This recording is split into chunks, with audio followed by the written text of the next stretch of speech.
Pride and Prejudice by Jane Austen, Chapter 1. It is a truth universally acknowledged that a single man in possession of a good fortune must be in want of a wife.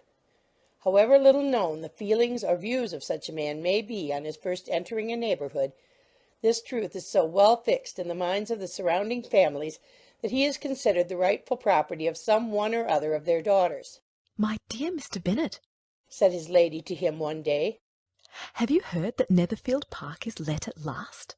Mr. Bennet replied that he had not. "But it is," returned she, "for Mrs. Long has just been here, and she told me all about it." Mr. Bennet made no answer. "Do you not want to know who has taken it?" cried his wife impatiently.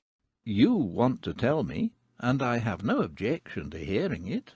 This was invitation enough. "Why, my dear, you must know.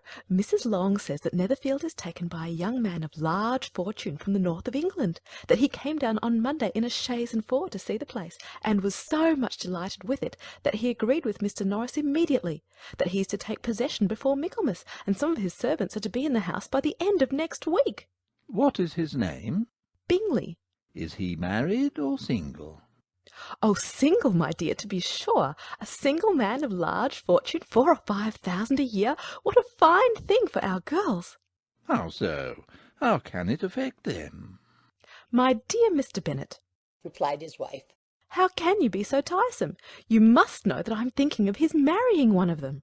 "Is that his design in settling here?" "Design? Nonsense! How can you talk so?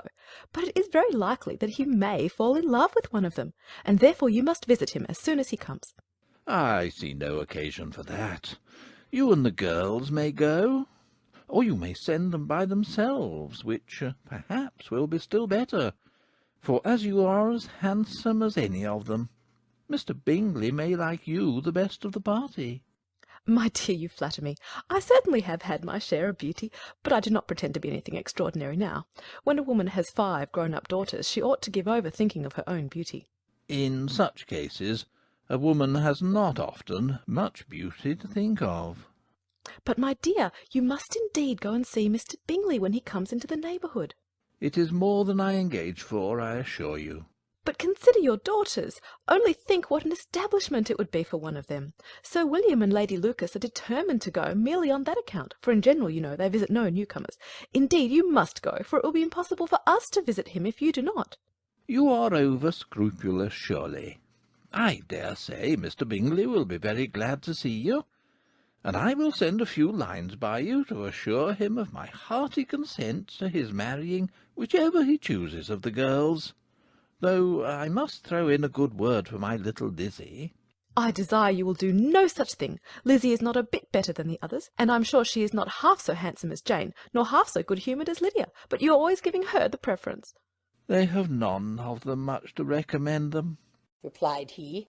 "They are all silly and ignorant, like other girls. But Lizzie has something more of quickness than her sisters."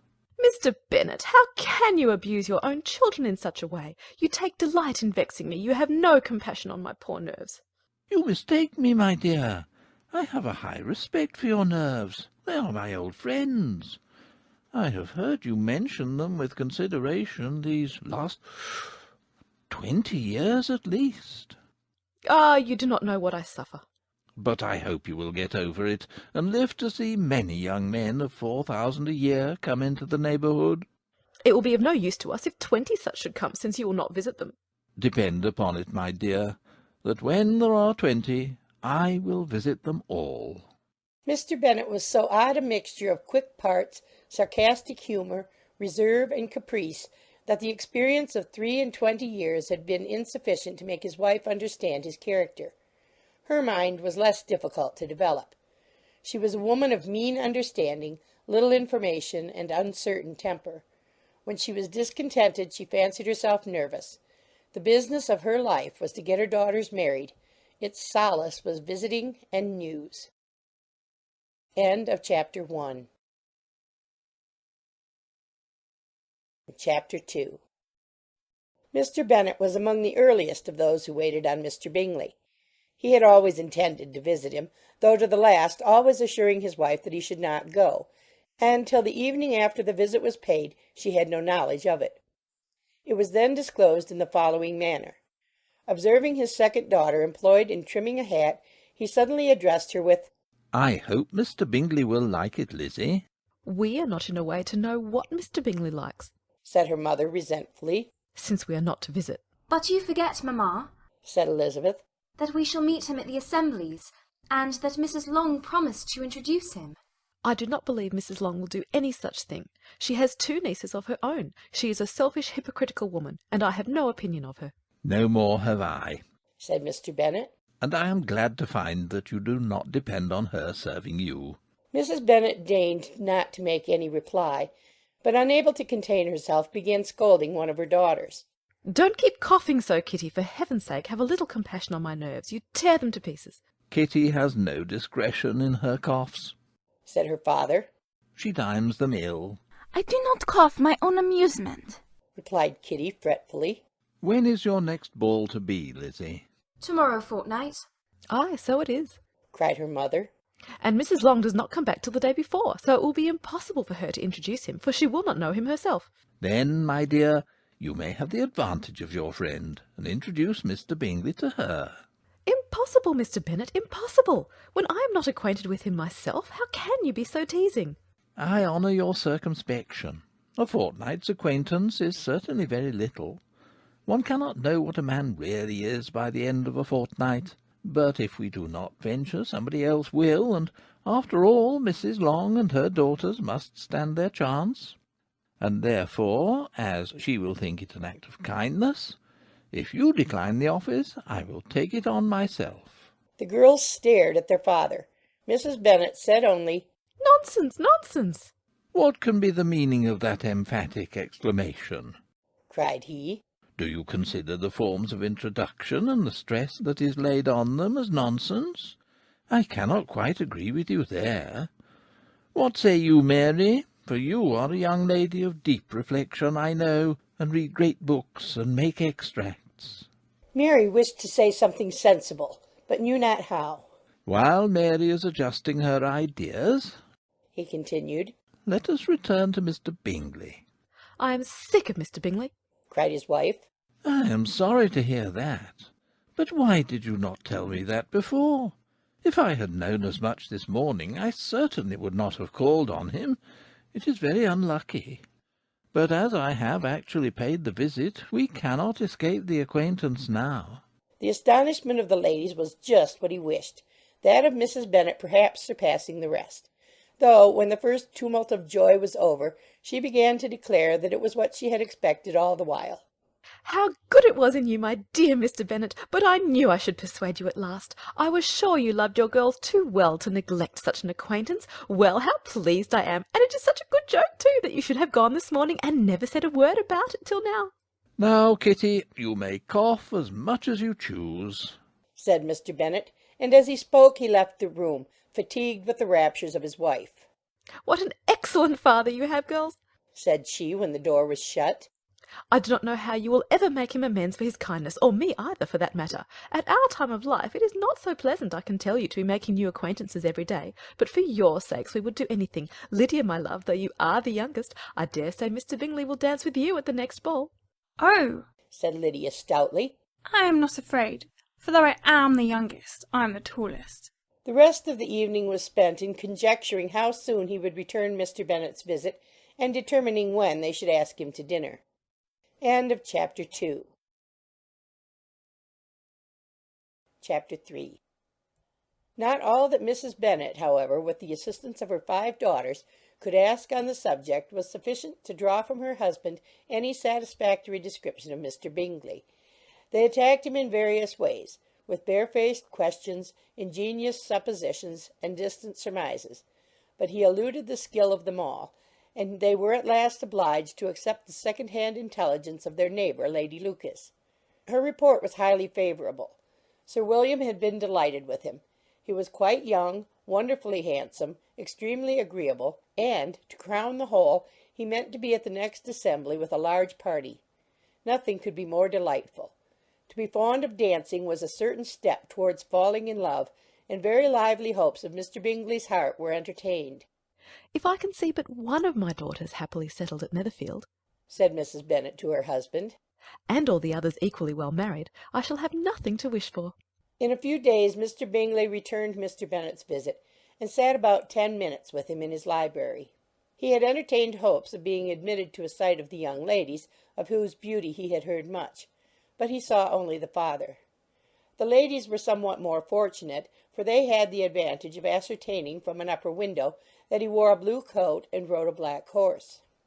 An invitation to dinner was soon afterwards dispatched, and already had Mrs. Bennet planned the courses that were to do credit to her housekeeping, when an answer arrived which deferred it all.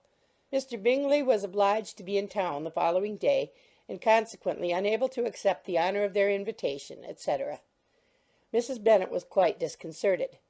She could not imagine what business he could have in town so soon after his arrival in Hertfordshire, and she began to fear that he might be always flying about from one place to another, and never settled at Netherfield as he ought to be. Lady Lucas quieted her fears a little by starting the idea of his being gone to London only to get a large party for the ball, and a report soon followed that Mr. Bingley was to bring 12 ladies and 7 gentlemen with him to the assembly. The girls grieved over such a number of ladies, but were comforted the day before the ball by hearing that instead of 12 he brought only 6 with him from London, his 5 sisters and a cousin, and when the party entered the assembly room it consisted of only 5 altogether: Mr. Bingley, his 2 sisters, the husband of the eldest, and another young man. Mr. Bingley was good-looking and gentlemanlike. He had a pleasant countenance and easy, unaffected manners. His sisters were fine women with an air of decided fashion. His brother-in-law, Mr. Hurst, merely looked the gentleman, but his friend, Mr. Darcy, soon drew the attention of the room by his fine, tall person, handsome features, noble mien, and the report, which was in general circulation within 5 minutes after his entrance, of his having 10,000 a year. The gentlemen pronounced him to be a fine figure of a man. The ladies declared he was much handsomer than Mr. Bingley, and he was looked at with great admiration for about half the evening, till his manners gave a disgust which turned the tide of his popularity. For he was discovered to be proud, to be above his company and above being pleased, and not all his large estate in Derbyshire could then save him from having a most forbidding, disagreeable countenance, and being unworthy to be compared with his friend. Mr. Bingley had soon made himself acquainted with all the principal people in the room. He was lively and unreserved, danced every dance, was angry that the ball closed so early, and talked of giving one himself at Netherfield. Such amiable qualities must speak for themselves. What a contrast between him and his friend! Mr. Darcy danced only once with Mrs. Hurst and once with Miss Bingley, declined being introduced to any other lady, and spent the rest of the evening in walking about the room, speaking occasionally to one of his own party. His character was decided. He was the proudest, most disagreeable man in the world, and everybody hoped that he would never come there again. Amongst the most violent against him was Mrs. Bennet, whose dislike of his general behaviour was sharpened into particular resentment by his having slighted one of her daughters. Elizabeth Bennet had been obliged, by the scarcity of gentlemen, to sit down for 2 dances, and during part of that time Mr. Darcy had been standing near enough for her to hear a conversation between him and Mr. Bingley, who came from the dance for a few minutes to press his friend to join it. "Come, Darcy," said he. "I must have you dance. I hate to see you standing about by yourself in this stupid manner. You had much better dance." "I certainly shall not. You know how I detest it. Unless I am particularly acquainted with my partner, at such an assembly as this, it would be insupportable. Your sisters are engaged, and there is not another woman in the room whom it would not be a punishment to me to stand up with." "I would not be so fastidious as you are," cried Mr. Bingley. "for a kingdom. Upon my honour, I never met with so many pleasant girls in my life as I have seen this evening, and there are several of them you see uncommonly pretty." "You were dancing with the only handsome girl in the room," said Mr. Darcy, looking at the eldest Miss Bennet. "Oh, she is the most beautiful creature I ever beheld. But there is one of her sisters sitting down just behind you, who is very pretty, and I dare say very agreeable. Do let me ask my partner to introduce you." "Which do you mean?" And turning round, he looked for a moment at Elizabeth, till catching her eye he withdrew his own, and coldly said, She is tolerable, but not handsome enough to tempt me. I am in no humour at present to give consequence to young ladies who are slighted by other men. You had better return to your partner and enjoy her smiles, for you are wasting your time with me." Mr. Bingley followed his advice. Mr. Darcy walked off, and Elizabeth remained with no very cordial feelings toward him. She told the story, however, with great spirit among her friends, for she had a lively, playful disposition, which delighted in anything ridiculous. The evening altogether passed off pleasantly to the whole family. Mrs. Bennet had seen her eldest daughter much admired by the Netherfield party. Mr. Bingley had danced with her twice, and she had been distinguished by his sisters. Jane was as much gratified by this as her mother could be, though in a quieter way. Elizabeth felt Jane's pleasure. Mary had heard herself mentioned to Miss Bingley as the most accomplished girl in the neighbourhood, and Catherine and Lydia had been fortunate enough never to be without partners, which was all that they had yet learnt to care for at a ball. They returned, therefore, in good spirits to Longbourn, the village where they lived, and of which they were the principal inhabitants. They found Mr. Bennet still up. With a book he was regardless of time, and on the present occasion he had a good deal of curiosity as to the events of an evening which had raised such splendid expectations. He had rather hoped that his wife's views on the stranger would be disappointed, but he soon found out that he had a different story to hear. "Oh, my dear Mr. Bennet," as she entered the room, "we have had a most delightful evening, a most excellent ball. I wish you had been there. Jane was so admired, nothing could be like it. Everybody said how well she looked, and Mr. Bingley thought her quite beautiful, and danced with her twice. Only think of that, my dear! He actually danced with her twice, and she was the only creature in the room that he asked a second time. First of all he asked Miss Lucas. I was so vexed to see him stand up with her, but, however, he did not admire her at all. Indeed, nobody can, you know, and he seemed quite struck with Jane as she was going down the dance. So he inquired who she was, and got introduced, and asked her for the two next. Then the 2/3 he danced with Miss King, and the 2/4 with Maria Lucas, and the 2/5 with Jane again, and the 2/6 with Lizzie, and the boulanger— If he had any compassion for me, cried her husband impatiently, he would not have danced half so much. For God's sake, say no more of his partners. Oh, that he had sprained his ankle in the first dance! "Oh, my dear, I am quite delighted with him. He is so excessively handsome, and his sisters are charming women. I never in my life saw anything more elegant than their dresses. I dare say the lace on Mrs. Hurst's gown—" Here she was interrupted again. Mr. Bennet protested against any description of finery.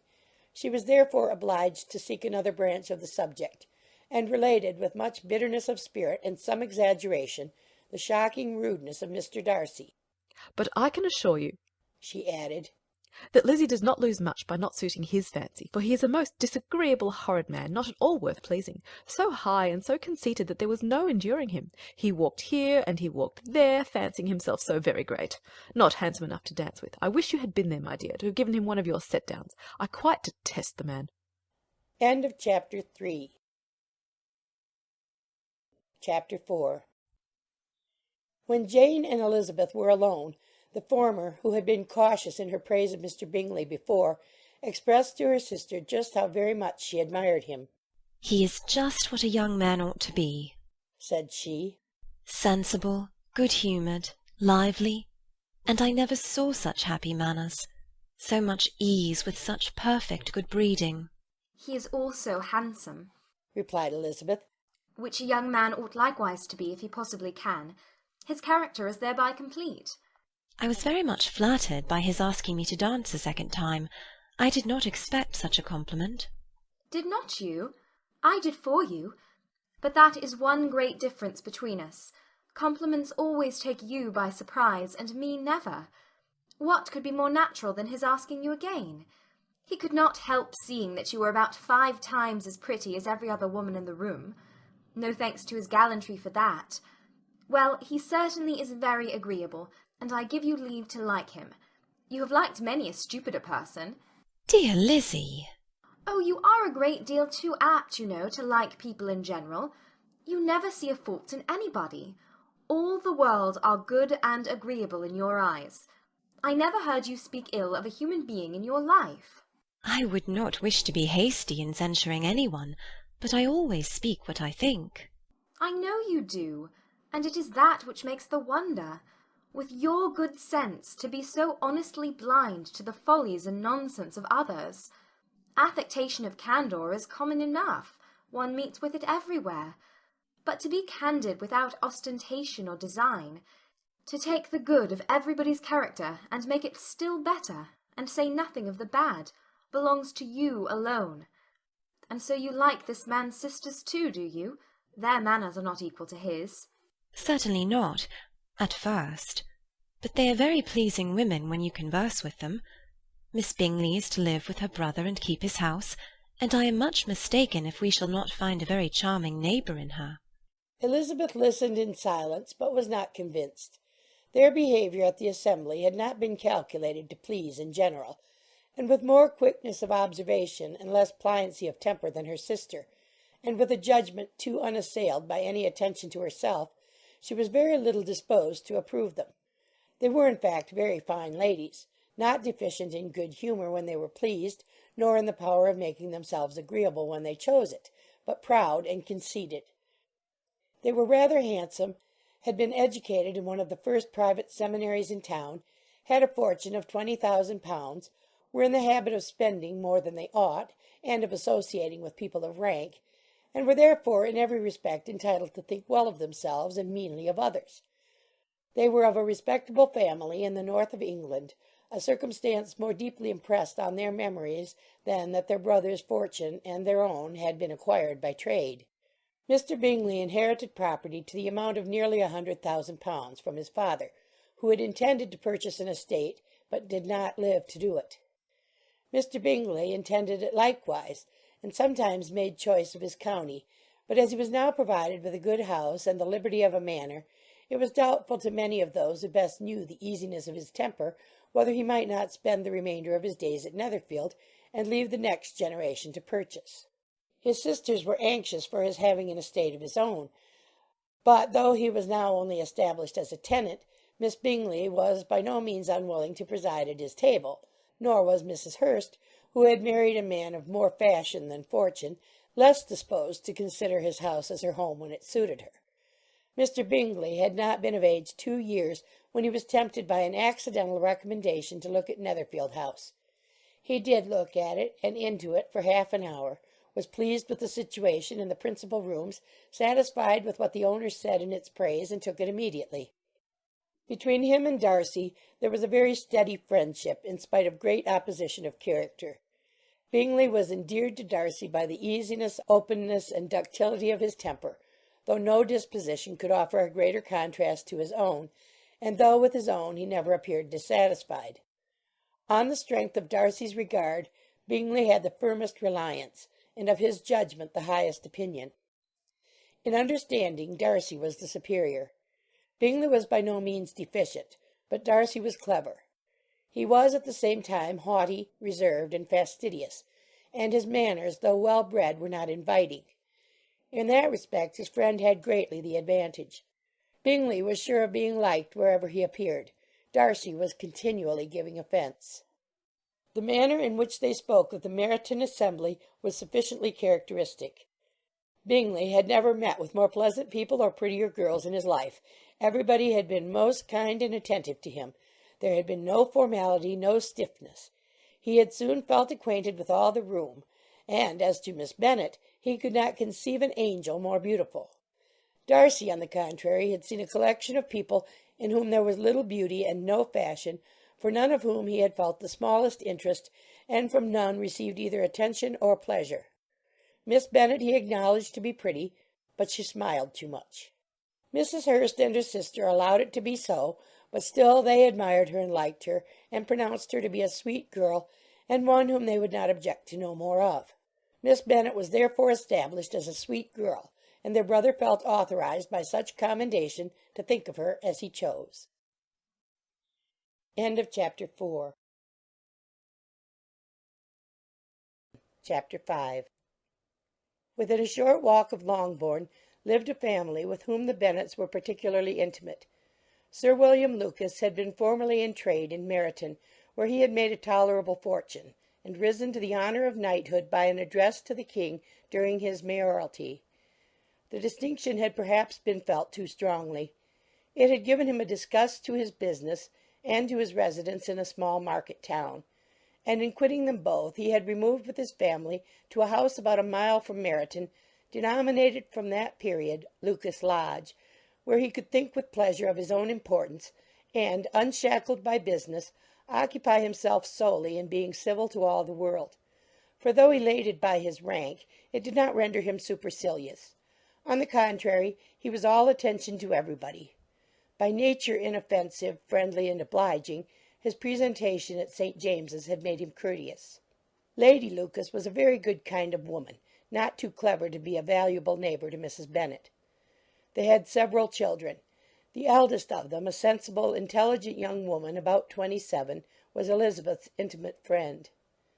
That the Miss Lucases and the Miss Bennets should meet to talk over a ball was absolutely necessary, and the morning after the assembly brought the former to Longbourn to hear and to communicate. "You began the evening well, Charlotte," said Mrs. Bennet with civil self-command to Miss Lucas. "You were Mr. Bingley's first choice." "Yes, but he seemed to like his second better." "Oh, you mean Jane, I suppose, because he danced with her twice. To be sure, that did seem as if he admired her. Indeed, I rather believe he did. I heard something about it, but I hardly know what. Something about Mr. Robinson?" "Perhaps you mean what I overheard between him and Mr. Robinson. Did not I mention it to you? Mr. Robinson's asking him how he liked our Meryton assemblies, and whether he did not think there were a great many pretty women in the room, and which he thought the prettiest, and his answering immediately to the last question, 'Oh, the eldest Miss Bennet, beyond a doubt. There cannot be two opinions on that point.'" "Upon my word! Well, that is very decided indeed. That does seem as if... But, however, it may all come to nothing, you know." "My overhearings were more to the purpose than yours, Eliza," said Charlotte. "Mr. Darcy is not so well worth listening to as his friend, is he? Poor Eliza, to be only just tolerable." "I beg you would not put it into Lizzie's head to be vexed by his ill treatment, for he's such a disagreeable man that it would be quite a misfortune to be liked by him. Mrs. Long told me last night that he sat close to her for half an hour without once opening his lips." "Are you quite sure, ma'am? Is not there a little mistake?" said Jane. "I certainly saw Mr. Darcy speaking to her." "Ay, because she asked him at last how he liked Netherfield, and he could not help answering her, but she said he seemed quite angry at being spoke to." "Miss Bingley told me," said Jane, "that he never speaks much, unless among his intimate acquaintances. With them he is remarkably agreeable." "I do not believe a word of it, my dear. If he had been so very agreeable he would have talked to Mrs. Long. But I can guess how it was. Everybody says that he is eat up with pride, and I dare say he had heard somehow that Mrs. Long does not keep a carriage, and had come to the ball in a hack chaise." "I do not mind his not talking to Mrs. Long," said Miss Lucas. "but I wish he had danced with Eliza." "Another time, Lizzie," said her mother. "I would not dance with him if I were you." I believe, ma'am, I may safely promise you never to dance with him." "His pride," said Miss Lucas, "does not offend me so much as pride often does, because there is an excuse for it. One cannot wonder that so very fine a young man, with family, fortune, everything in his favour, should think highly of himself. If I may so express it, he has a right to be proud." "That is very true," replied Elizabeth. "and I could easily forgive his pride if he had not mortified mine." "Pride," observed Mary, who piqued herself upon the solidity of her reflections, "is a very common failing, I believe. By all that I have ever read, I am convinced that it is very common indeed, that human nature is particularly prone to it, and that there are very few of us who do not cherish a feeling of self-complacency on the score of some quality or other, real or imaginary. Vanity and pride are different things, though the words are often used synonymously. A person may be proud without being vain. Pride relates more to our opinion of ourselves, vanity to what we would have others think of us." "If I were as rich as Mr. Darcy," cried a young Lucas who came with his sisters, "I should not care how proud I was. I would keep a pack of foxhounds, and drink a bottle of wine a day." "Then you would drink a great deal more than you ought," said Mrs. Bennet. "and if I were to see you at it, I should take away your bottle directly." The boy protested that she should not. She continued to declare that she would, and the argument ended only with the visit. End of chapter 5. Chapter 6. The ladies of Longbourn soon waited on those of Netherfield. The visit was soon returned in due form. Miss Bennet's pleasing manners grew on the good will of Mrs. Hurst and Miss Bingley, and though the mother was found to be intolerable, and the younger sisters not worth speaking to, a wish of being better acquainted with them was expressed towards the two eldest. By Jane this attention was received with the greatest pleasure, but Elizabeth still saw superciliousness in their treatment of everybody, hardly excepting even her sister, and could not like them, though their kindness to Jane, such as it was, had a value, as arising in all probability from the influence of their brother's admiration. It was generally evident whenever they met that he did admire her, and to her it was equally evident that Jane was yielding to the preference which she had begun to entertain for him from the first, and was in a way to be very much in love. But she considered with pleasure that it was not likely to be discovered by the world in general, since Jane united with great strength of feeling, a composure of temper, and a uniform cheerfulness of manner which would guard her from the suspicions of the impertinent. She mentioned this to her friend Miss Lucas. "It may perhaps be pleasant," replied Charlotte, "to be able to impose on the public in such a case, but it is sometimes a disadvantage to be so very guarded. If a woman conceals her affection with the same skill from the object of it, she may lose the opportunity of fixing him, and it will then be but poor consolation to believe the world equally in the dark. There is so much of gratitude or vanity in almost every attachment that it is not safe to leave any to itself. We can all begin freely, a slight preference is natural enough, but there are very few of us who have heart enough to be really in love without encouragement. In 9 cases out of 10, a woman had better show more affection than she feels. Bingley likes your sister undoubtedly, but he may never do more than like her if she does not help him on." But she does help him on, as much as her nature will allow. If I can perceive her regard for him, he must be a simpleton indeed not to discover it too. "Remember, Eliza, that he does not know Jane's disposition as you do." But if a woman is partial to a man, and does not endeavour to conceal it, he must find it out. "Perhaps he must, if he sees enough of her. But, though Bingley and Jane meet tolerably often, it is never for many hours together, and as they always see each other in large mixed parties, it is impossible that every moment should be employed in conversing together. Jane should therefore make the most of every half-hour in which she can command his attention. When she is secure of him, there will be more leisure for falling in love as much as she chooses." Your plan is a good one, replied Elizabeth, where nothing is in question but the desire of being well married, and if I were determined to get a rich husband, or any husband, I dare say I should adopt it. But these are not Jane's feelings. She is not acting by design. As yet she cannot even be certain of the degree of her own regard, nor of its reasonableness. She has known him only a fortnight. She danced 4 dances with him at Meryton. She saw him one morning at his own house, and has since dined with him in company 4 times. This is not quite enough to make her understand his character. "Not as you represent it. Had she merely dined with him, she might only have discovered whether he had a good appetite. But you must remember that 4 evenings have also been spent together, and 4 evenings may do a great deal." Yes, these 4 evenings have enabled them to ascertain that they both like Verdun better than commerce, but with respect to any other leading characteristic, I do not imagine that much has been unfolded. "Well," said Charlotte, "I wish Jane success with all my heart, and if she were married to him tomorrow, I should think she had as good a chance of happiness as if she were to be studying his character for a 12-month. Happiness in marriage is entirely a matter of chance. If the dispositions of the parties are ever so well known to each other, or ever so similar beforehand, it does not advance their felicity in the least. They always continue to grow sufficiently unlike afterwards to have their share of vexation, and it is better to know as little as possible of the defects of the person with whom you are to pass your life." You make me laugh, Charlotte, but it is not sound. You know it is not sound, and that you would never act in this way yourself. Occupied in observing Mr. Bingley's attentions to her sister, Elizabeth was far from suspecting that she was herself becoming an object of some interest in the eyes of his friend. Mr. Darcy had at first scarcely allowed her to be pretty. He had looked at her without admiration at the ball, and when they next met he looked at her only to criticise.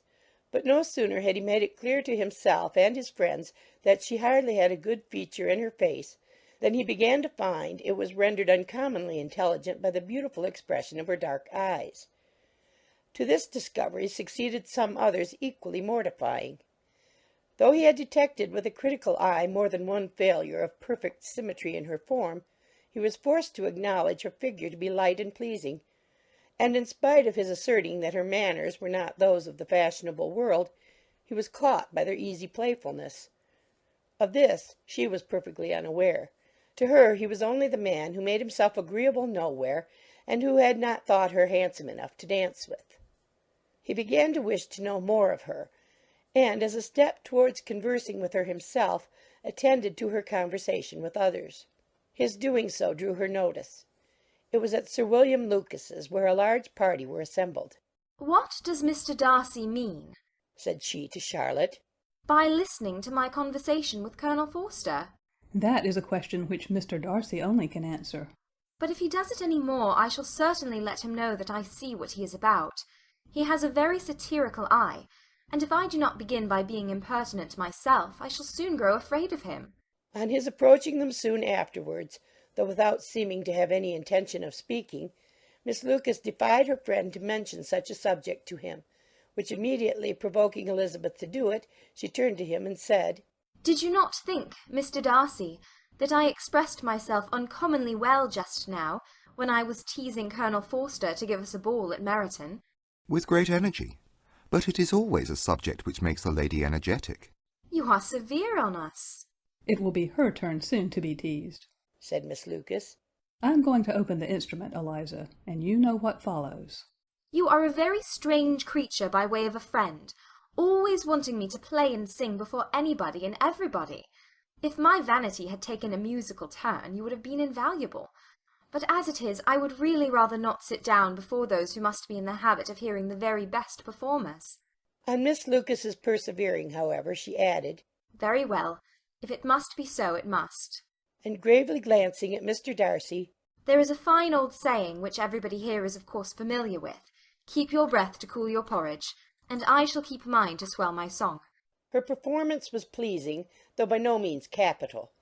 After a song or two, and before she could reply to the entreaties of several that she would sing again, she was eagerly succeeded at the instrument by her sister Mary, who, having, in consequence of being the only plain one in the family, worked hard for knowledge and accomplishments, was always impatient for display. Mary had neither genius nor taste, and though vanity had given her application, it had given her likewise a pedantic air and conceited manner, which would have injured a higher degree of excellence than she had reached.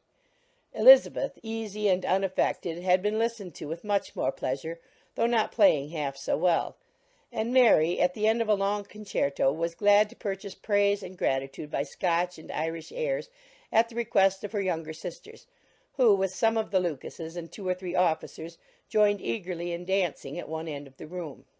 Mr. Darcy stood near them in silent indignation at such a mode of passing the evening to the exclusion of all conversation, and was too much engrossed by his thoughts to perceive that Sir William Lucas was his neighbour, till Sir William thus began. "What a charming amusement for young people this is, Mr. Darcy. There's nothing like dancing, after all. I consider it as one of the first refinements of polished society." Certainly, sir. And it has the advantage also of being in vogue amongst the less polished societies of the world. Every savage can dance. Sir William only smiled.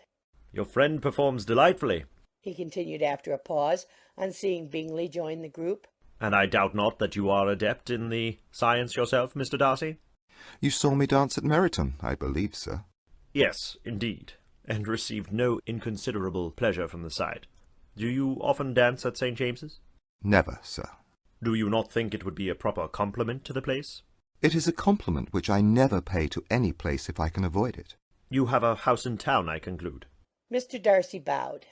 "I had once had some thought of fixing in town myself, for I am fond of superior society, but I did not feel quite certain that the air of London would agree with Lady Lucas."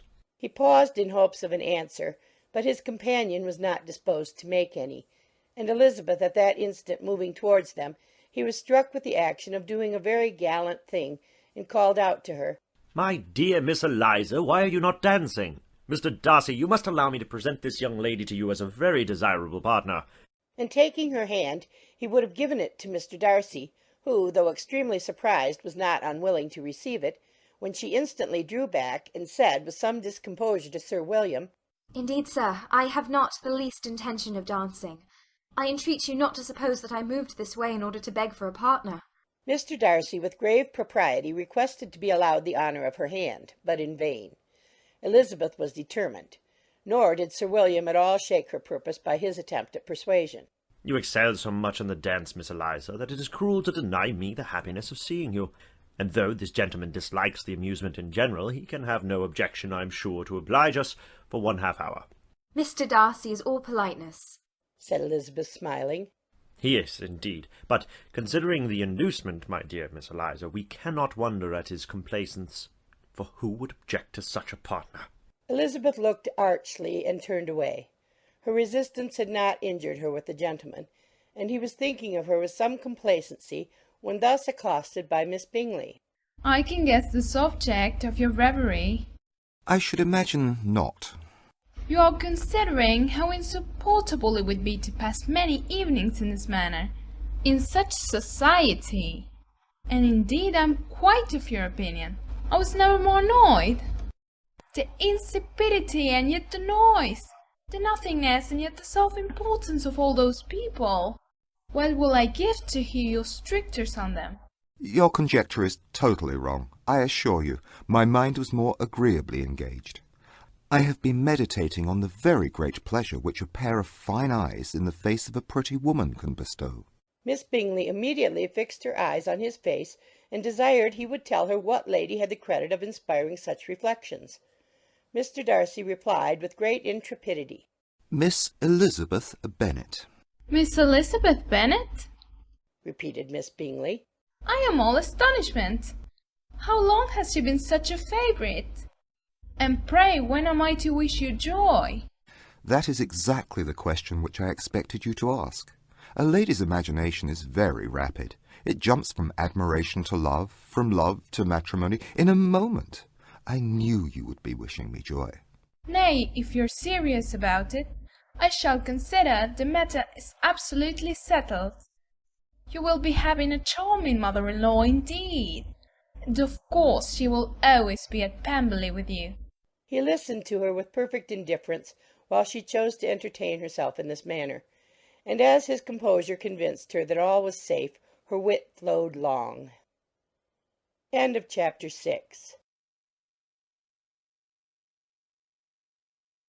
7. Mr. Bennet's property consisted almost entirely in an estate of 2,000 a year, which, unfortunately for his daughters, was entailed, in default of heirs male, on a distant relation; and their mother's fortune, though ample for her situation in life, could but ill supply the deficiency of his.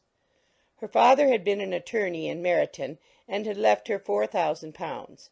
She had a sister married to a Mr. Phillips, who had been a clerk to their father, and succeeded him in the business, and a brother settled in London in a respectable line of trade. The village of Longbourn was only 1 mile from Meryton, a most convenient distance for the young ladies, who were usually tempted thither 3 or 4 times a week to pay their duty to their aunt and to a milliner's shop just over the way. The 2 youngest of the family, Catherine and Lydia, were particularly frequent in these attentions. Their minds were more vacant than their sisters', and when nothing better offered, a walk to Meryton was necessary to amuse their morning hours and furnish conversation for the evening. And however bare of news the country in general might be, they always contrived to learn some from their aunt. At present, indeed, they were well supplied both with news and happiness by the recent arrival of a militia regiment in the neighbourhood. It was to remain the whole winter, and Meryton was the headquarters. Their visits to Mrs. Phillips were now productive of the most interesting intelligence. Every day added something to their knowledge of the officers' names and connections. Their lodgings were not long a secret, and at length they began to know the officers themselves. Mr. Phillips visited them all, and this opened to his nieces a store of felicity unknown before. They could talk of nothing but officers, and Mr. Bingley's large fortune, the mention of which gave animation to their mother, was worthless in their eyes when opposed to the regimentals of an ensign. After listening one morning to their effusions on this subject, Mr. Bennet coolly observed, "From all that I can collect by your manner of talking, you must be two of the silliest girls in the country. I have suspected it for some time, but now I am convinced." Catherine was disconcerted and made no answer, but Lydia, with perfect indifference, continued to express her admiration of Captain Carter, and her hope of seeing him in the course of the day, as he was going the next morning to London. "I am astonished, my dear," said Mrs. Bennet, "that you should be so ready to think your own children silly. If I wished to think slightingly of anybody's children, it should not be of my own, however." If my children are silly, I must hope to be always sensible of it. "Yes, but as it happens, they are all of them very clever." This is the only point, I flatter myself, on which we do not agree. I had hoped that our sentiments coincided in every particular, but I must so far differ from you as to think our two youngest daughters uncommonly foolish. "My dear Mr. Bennet, you must not expect such girls to have the sense of their father and mother. When they get to our age, I dare say they will not think about officers any more than we do. I remember the time when I liked a red coat myself very well, and indeed so I do still at my heart, and if a smart young colonel with 5,000 or 6,000 a year should want one of my girls, I should not say nay to him, and I thought Colonel Forster looked very becoming the other night at Sir William's in his regimentals." Mamma, cried Lydia, my aunt says that Colonel Forster and Captain Carter do not go so often to Miss Watson's as they did when they first came. She sees them now very often standing in Clark's library. Mrs. Bennet was prevented replying by the entrance of the footman with a note for Miss Bennet. It came from Netherfield, and the servant waited for an answer. Mrs. Bennet's eyes sparkled with pleasure, and she was eagerly calling out while her daughter read. "Well, Jane, who is it from? What is it about? What does he say? Jane, make haste and tell us. Make haste, my love." "It is from Miss Bingley," said Jane, and then read it aloud. My dear friend, if you're not so compassionate as to dine today with Louisa and me, we shall be in danger of hating each other for the rest of our lives. For a whole day's tete-a-tete between two women can never end without a quarrel. Come as soon as you can on receipt of this. My brother and the gentleman are to dine with the officers. Yours ever, Caroline Bingley. "With the officers?" cried Lydia. "I wonder my aunt did not tell us of that." "Dining out?" said Mrs. Bennet. "That is very unlucky." "Can I have the carriage?" said Jane. "No, my dear, you had better go on horseback, because it seems likely to rain, and then you must stay all night." That would be a good scheme, said Elizabeth. if you were sure that they would not offer to send her home. "Oh, but the gentleman will have Mr. Bingley's chaise to go to Meryton, and the Hursts have no horses to theirs." "I had much rather go in the coach." "But, my dear, your father cannot spare the horses, I am sure. They are wanted in the farm, Mr. Bennet, are they not?" They are wanted in the farm much oftener than I can get them. But if you have got them today, said Elizabeth, my mother's purpose will be answered. She did at last extort from her father an acknowledgment that the horses were engaged.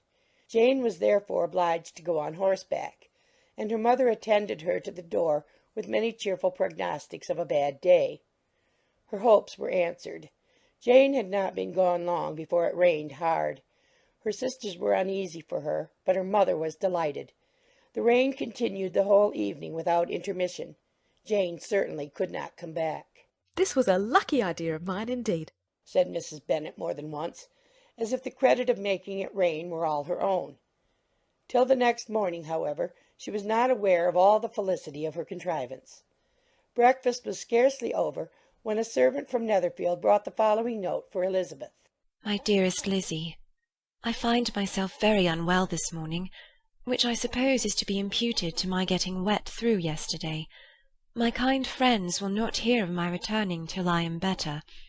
They insist also on my seeing Mr. Jones, therefore do not be alarmed if you should hear of his having been to me, and excepting a sore throat and headache, there is not much the matter with me. Yours, etc. Well, my dear, said Mr. Bennet, when Elizabeth had read the note aloud, if your daughter should have a dangerous fit of illness, if she should die, it would be a comfort to know that it was all in pursuit of Mr. Bingley and under your orders. "Oh, I am not afraid of her dying. People do not die of little trifling colds. She will be taken good care of. As long as she stays there, it is all very well. I would go and see her if I could have the carriage." Elizabeth, feeling really anxious, was determined to go to her, though the carriage was not to be had, and, as she was no horsewoman, walking was her only alternative. She declared her resolution. "How can you be so silly?" cried her mother. "As to think of such a thing in all this dirt! You will not be fit to be seen when you get there." I shall be very fit to see Jane, which is all I want. Is this a hint to me, Lizzie? said her father. To send for the horses? No, indeed. I do not wish to avoid the walk. The distance is nothing when one has a motive. Only 3 miles. I shall be back by dinner. I admire the activity of your benevolence, observed Mary. But every impulse of feeling should be guided by reason, and, in my opinion, exertion should always be in proportion to what is required. We will go as far as Meryton with you, said Catherine and Lydia. Elizabeth accepted their company, and the 3 young ladies set off together. "If we make haste," said Lydia as they walked along, "perhaps we may see something of Captain Carter before he goes." In Meryton they parted. The 2 youngest repaired to the lodgings of one of the officers' wives, and Elizabeth continued her walk alone, crossing field after field at a quick pace, jumping over stiles and springing over puddles with impatient activity, and finding herself at last within view of the house, with weary ankles, dirty stockings, and a face glowing with the warmth of exercise. She was shown into the breakfast parlour, where all but Jane were assembled, and where her appearance created a great deal of surprise. That she should have walked 3 miles so early in the day, in such dirty weather, and by herself, was almost incredible to Mrs. Hurst and Miss Bingley, and Elizabeth was convinced that they held her in contempt for it. She was received, however, very politely by them, and in their brother's manners there was something better than politeness. There was good humour and kindness. Mr. Darcy said very little, and Mr. Hurst nothing at all. The former was divided between admiration of the brilliancy which exercise had given to her complexion, and doubt as to the occasions justifying her coming so far alone. The latter was thinking only of his breakfast. Her inquiries after her sister were not very favourably answered.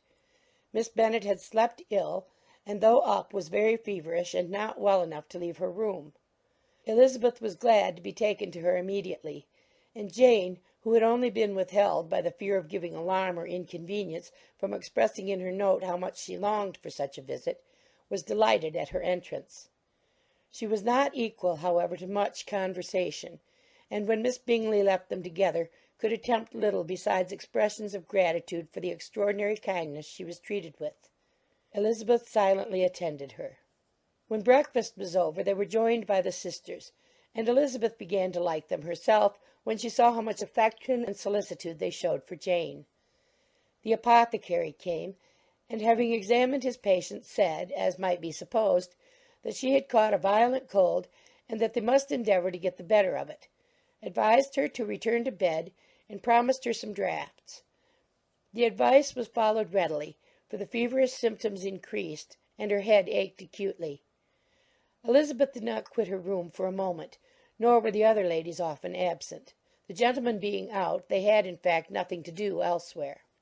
When the clock struck 3, Elizabeth felt that she must go, and very unwillingly said so. Miss Bingley offered her the carriage, and she only wanted a little pressing to accept it, when Jane testified such concern in parting with her, that Miss Bingley was obliged to convert the offer of the chaise to an invitation to remain at Netherfield for the present. Elizabeth most thankfully consented, and a servant was dispatched to Longbourn to acquaint the family with her stay and bring back a supply of clothes. End of Chapter 7. Chapter 8. At 5 o'clock the 2 ladies retired to dress, and at 6:30 Elizabeth was summoned to dinner. To the civil inquiries which then poured in, and amongst which she had the pleasure of distinguishing the much superior solicitude of Mr. Bingley's, she could not make a very favourable answer. Jane was by no means better. The sisters, on hearing this, repeated 3 or 4 times how much they were grieved, how shocking it was to have a bad cold, and how excessively they disliked being ill themselves, and then thought no more of the matter, and their indifference towards Jane, when not immediately before them, restored Elizabeth to the enjoyment of all her former dislike. Their brother, indeed, was the only one of the party whom she could regard with any complacency. His anxiety for Jane was evident, and his attentions to herself most pleasing, and they prevented her feeling herself so much an intruder as she believed she was considered by the others. She had very little notice from any but him. Miss Bingley was engrossed by Mr. Darcy, her sister scarcely less so, and as for Mr. Hurst, by whom Elizabeth sat, he was an indolent man who lived only to eat, drink, and play at cards, who, when he found her to prefer a plain dish to a ragout, had nothing to say to her. When dinner was over, she returned directly to Jane, and Miss Bingley began abusing her as soon as she was out of the room. Her manners were pronounced to be very bad indeed, a mixture of pride and impertinence. She had no conversation, no style, no beauty. Mrs. Hurst thought the same, and added, "She has nothing, in short, to recommend her but being an excellent walker. I shall never forget her appearance this morning. She really looked almost wild." She did indeed, Louisa. I could hardly keep my countenance. Very nonsensical to come at all. Why must she be scampering about the country because her sister had a cold? Her hair so untidy, so blowsy. Yes, and her petticoat. I hope you saw her petticoat. 6 inches deep in mud, I am absolutely certain, and the gown which had been let down to hide it not doing its office. Your picture may be very exact, Louisa, said Bingley, but this was all lost upon me. I thought Miss Elizabeth Bennet looked remarkably well when she came down to the room this morning. Her dirty petticoat quite escaped my notice. You observe it, Mr. Darcy, I am sure, said Miss Bingley, and I am inclined to think that you would not wish to see your sister make such an exhibition. Certainly not. To walk 3 miles, or 4 miles, or 5 miles, or whatever it is, above her ankles in dirt, and alone, quite alone. What could she mean by it? It seems to me to show an abominable sort of conceited independence, a most country town indifference to decorum. It shows an affection for her sister that is very pleasing, said Bingley. I am afraid, Mr. Darcy, observed Miss Bingley in a half-whisper, that this adventure has rather affected your admiration of her fine eyes. Not at all, he replied. They were brightened by the exercise. A short pause followed this speech, and Mrs. Hurst began again. I have an excessive regard for Miss Jane Bennet.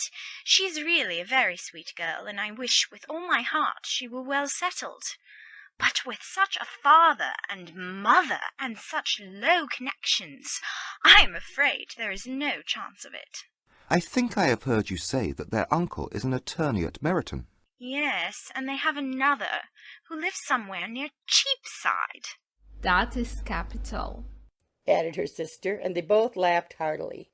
If they had uncles enough to fill all Cheapside, cried Bingley, it would not make them one jot less agreeable. But it must very materially lessen their chance of marrying men of any consideration in the world, replied Darcy. To this speech Bingley made no answer, but his sisters gave it their hearty assent, and indulged their mirth for some time at the expense of their dear friend's vulgar relations. With a renewal of tenderness, however, they returned to her room on leaving the dining-parlour, and sat with her till summoned to coffee. She was still very poorly, and Elizabeth would not quit her at all till late in the evening, when she had the comfort of seeing her sleep, and when it seemed to her rather right than pleasant that she should go downstairs herself. On entering the drawing-room she found the whole party at loo, and was immediately invited to join them. But suspecting them to be playing high, she declined it, and making her sister the excuse, said she would amuse herself for the short time she could stay below with a book. Mr. Hurst looked at her with astonishment. "Do you prefer reading to cards?" said he. "That is rather singular." Miss Eliza Bennet, said Miss Bingley, despises cards. She is a great reader, and has no pleasure in anything else. I deserve neither such praise nor such censure, cried Elizabeth. I am not a great reader, and I have pleasure in many things. In nursing your sister I am sure you have pleasure, said Bingley, and I hope it will soon be increased by seeing her quite well. Elizabeth thanked him from her heart, and then walked towards the table where a few books were lying. He immediately offered to fetch her others, all that his library afforded. And I wish my collection were larger for your benefit and my own credit, but I am an idle fellow, and though I have not many, I have more than I ever looked into. Elizabeth assured him that she could suit herself perfectly with those in the room. I am astonished, said Miss Bingley, that my father should have left so small a collection of books. What a delightful library you have at Pemberley, Mr. Darcy. It ought to be good, he replied. It has been the work of many generations. And then you have added so much to it yourself. You're always buying books. I cannot comprehend the neglect of a family library in such days as these. Neglect? I am sure you neglect nothing that can add to the beauties of that noble place. Charles, when you build your house, I wish it may be half as delightful as Pemberley. I wish it may. But I would really advise you to make your purchase in that neighbourhood, and take Pemberley for a kind of model. There is not a finer county in England than Derbyshire. With all my heart I will buy Pemberley itself if Darcy will sell it. I am talking of possibilities, Charles. Upon my word, Caroline, I should think it more possible to get Pemberley by purchase than by imitation. Elizabeth was so much caught with what passed as to leave her very little attention for her book, and soon laying it wholly aside, she drew near the card-table and stationed herself between Mr. Bingley and his eldest sister to observe the game. Is Miss Darcy much grown since the spring? said Miss Bingley. Will she be as tall as I am? I think she will. She is now about Miss Elizabeth Bennet's height, or rather taller. How I long to see her again! I never met with anybody who delighted me so much. Such a countenance, such manners, and so extremely accomplished for her age. Her performance on the pianoforte is exquisite. It is amazing to me, said Bingley, how young ladies can have patience to be so very accomplished as they all are. All young ladies accomplished? My dear Charles, what do you mean? Yes, all of them, I think. They all paint tables, cover screens, and net purses. I scarcely know anyone who cannot do all this, and I am sure I never heard a young lady spoken of for the first time without being informed that she was very accomplished. Your list of the common extent of accomplishments, said Darcy, has too much truth. The word is applied to many a woman who deserves it no otherwise than by netting a purse or covering a screen. But I am very far from agreeing with you in your estimation of ladies in general. I cannot boast of knowing more than half a dozen, in the whole range of my acquaintance, that are really accomplished. Nor I am sure, said Miss Bingley. Then, observed Elizabeth, you must comprehend a great deal in your idea of an accomplished woman. Yes, I do comprehend a great deal in it. Oh, certainly, cried his faithful assistant. No one can be really deemed accomplished who does not greatly surpass what is usually met with. A woman must have a thorough knowledge of music, singing, drawing, dancing, and the modern languages to deserve the word, and besides all this she must possess a certain something in her air and manner of walking, the tone of her voice, her dress and expressions, or the word will be but half deserved. All this she must possess, added Darcy. And to all this she must yet add something more substantial, in the improvement of her mind by extensive reading. I am no longer surprised at your knowing only 6 accomplished women. I rather wonder now at your knowing any. Are you so severe upon your own sex as to doubt the possibility of all this? I never saw such a woman. I never saw such capacity and taste and application and elegance as you describe united. Mrs. Hurst and Miss Bingley both cried out against the injustice of her implied doubt, and were both protesting that they knew many women who answered this description, when Mr. Hurst called them to order with bitter complaints of their inattention to what was going forward. As all conversation was thereby at an end, Elizabeth soon afterwards left the room. Elizabeth Bennet, said Miss Bingley when the door was closed on her, is one of those young ladies who seek to recommend themselves to the other sex by undervaluing their own. And with many men, I dare say, it succeeds. But in my opinion, it is a paltry device, a very mean art. Undoubtedly, replied Darcy, to whom this remark was chiefly addressed. there is a meanness in all the arts which ladies sometimes condescend to employ for captivation. Whatever bears affinity to cunning is despicable. Miss Bingley was not so entirely satisfied with this reply as to continue the subject. Elizabeth joined them again, only to say that her sister was worse and that she could not leave her. Bingley urged Mr. Jones being sent for immediately, while his sisters, convinced that no country advice could be of any service, recommended an express to town for one of the most eminent physicians. This she would not hear of, but she was not so unwilling to comply with their brother's proposal, and it was settled that Mr. Jones should be sent for early in the morning if Miss Bennet were not decidedly better. Bingley was quite uncomfortable. His sisters declared that they were miserable.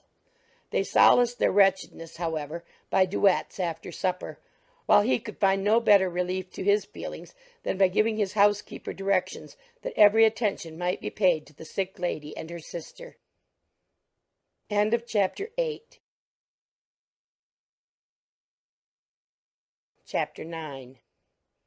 Elizabeth passed the chief of the night in her sister's room, and in the morning had the pleasure of being able to send a tolerable answer to the inquiries which she very early received from Mr. Bingley by a housemaid, and some time afterwards from the two elegant ladies who waited on his sisters. In spite of this amendment, however, she requested to have a note sent to Longbourn, desiring her mother to visit Jane and form her own judgment of her situation. The note was immediately dispatched, and its contents as quickly complied with. Mrs. Bennet, accompanied by her two youngest daughters, reached Netherfield soon after the family breakfast. Had she found Jane in any apparent danger, Mrs. Bennet would have been very miserable, but being satisfied on seeing her that her illness was not alarming, she had no wish of her recovering immediately, as her restoration to health would probably remove her from Netherfield. She would not listen, therefore, to her daughter's proposal of being carried home. Neither did the apothecary, who arrived about the same time, think it at all advisable. After sitting a little while with Jane, on Miss Bingley's appearance and invitation, the mother and three daughters all attended her into the breakfast parlour. Bingley met them with hopes that Mrs. Bennet had not found Miss Bennet worse than she expected. "Indeed I have, sir," was her answer. "She is a great deal too ill to be moved. Mr. Jones says we must not think of moving her. We must trespass a little longer on your kindness." Removed! cried Bingley. It must not be thought of. My sister, I am sure, will not hear of her removal. You may depend upon it, madam, said Miss Bingley with cold civility, that Miss Bennet will receive every possible attention while she remains with us. Mrs. Bennet was profuse in her acknowledgments. "I am sure," she added, "if it was not for such good friends, I do not know what would become of her, for she is very ill indeed, and suffers a vast deal, though with the greatest patience in the world, which is always the way with her, for she has, without exception, the sweetest temper I have ever met with. I often tell my other girls that they are nothing to her. You have a sweet room here, Mr. Bingley, and a charming prospect over the gravel walk. I do not know a place in the country that is equal to Netherfield. You will not think of quitting it in a hurry, I hope, though you have but a short lease." Whatever I do is done in a hurry, replied he, and therefore if I should resolve to quit Netherfield, I should probably be off in 5 minutes. At present, however, I consider myself as quite fixed here. That is exactly what I should have supposed of you, said Elizabeth. You begin to comprehend me, do you? cried he, turning towards her. Oh, yes, I understand you perfectly. I wish I might take this for a compliment, but to be so easily seen through, I am afraid, is pitiful. That is as it happens. It does not follow that a deep, intricate character is more or less estimable than such a one as yours. "Lizzie," cried her mother, "remember where you are, and do not run on in the wild manner that you are suffered to do at home." I did not know before, continued Bingley immediately, that you were a studier of character. It must be an amusing study. Yes, but intricate characters are the most amusing. They have at least that advantage. The country, said Darcy, can in general supply but a few subjects for such a study. In a country neighbourhood you move in a very confined and unvarying society. But people themselves alter so much that there is something new to be observed in them for ever. Yes, indeed, cried Mrs. Bennet, offended by his manner of mentioning a country neighbourhood. I assure you there is quite as much of that going on in the country as in town. Everybody was surprised, and Darcy, after looking at her for a moment, turned silently away. Mrs. Bennet, who fancied she had gained a complete victory over him, continued her triumph. I cannot see that London has any great advantage over the country, for my part, except the shops and public places. The country is a vast deal pleasanter, is it not, Mr. Bingley? When I am in the country, he replied, I never wish to leave it, and when I am in town it is pretty much the same. They have each their advantages, and I can be equally happy in either. Ay, that is because you have the right disposition, but that gentleman, looking at Darcy, seemed to think the country was nothing at all. Indeed, mamma, you are mistaken, said Elizabeth, blushing for her mother. You quite mistook Mr. Darcy. He only meant that there was not such a variety of people to be met with in the country as in the town, which you must acknowledge to be true. Certainly, my dear, nobody said there were. But as to not meeting with many people in this neighbourhood, I believe there are few neighbourhoods larger. I know we dine with 24 families. Nothing but concern for Elizabeth could enable Bingley to keep his countenance. His sister was less delicate, and directed her eyes towards Mr. Darcy with a very expressive smile. Elizabeth, for the sake of saying something that might turn her mother's thoughts, now asked her if Charlotte Lucas had been at Longbourn since her coming away. Yes, she called yesterday with her father. What an agreeable man Sir William is, Mr. Bingley, is not he? So much the man of fashion, so genteel and easy. He had always something to say to everybody. That is my idea of good breeding, and those persons who fancy themselves very important and never open their mouths quite mistake the matter. Did Charlotte dine with you? No, she would go home. I fancy she was wanted about the mince pies. For my part, Mr. Bingley, I always keep servants that can do their own work. My daughters are brought up very differently. But everybody is to judge for themselves, and the Lucases are a very good sort of girls, I assure you. It is a pity they are not handsome. Not that I think Charlotte is so very plain, but then she is our particular friend. She seems a very pleasant young woman. Oh dear, yes, but you must own she is very plain. Lady Lucas herself has often said so, and envied me Jane's beauty. I do not like to boast of my own child, but to be sure, Jane, one does not often see anybody better looking. It is what everybody says. I do not trust my own partiality. When she was only 15, there was a man at my brother Gardiner's in town, so much in love with her that my sister-in-law was sure he would make her an offer before we came away. But, however, he did not. Perhaps he thought her too young. However, he wrote some verses on her, and very pretty they were. And so ended his affection, said Elizabeth impatiently. There has been many a one, I fancy, overcome in the same way. I wonder who first discovered the efficacy of poetry in driving away love. I have been used to consider poetry as the food of love, said Darcy. Of a fine, stout, healthy love it may. Everything nourishes what is strong already. But if it be only a slight, thin sort of inclination, I am convinced that one good sonnet will starve it entirely away.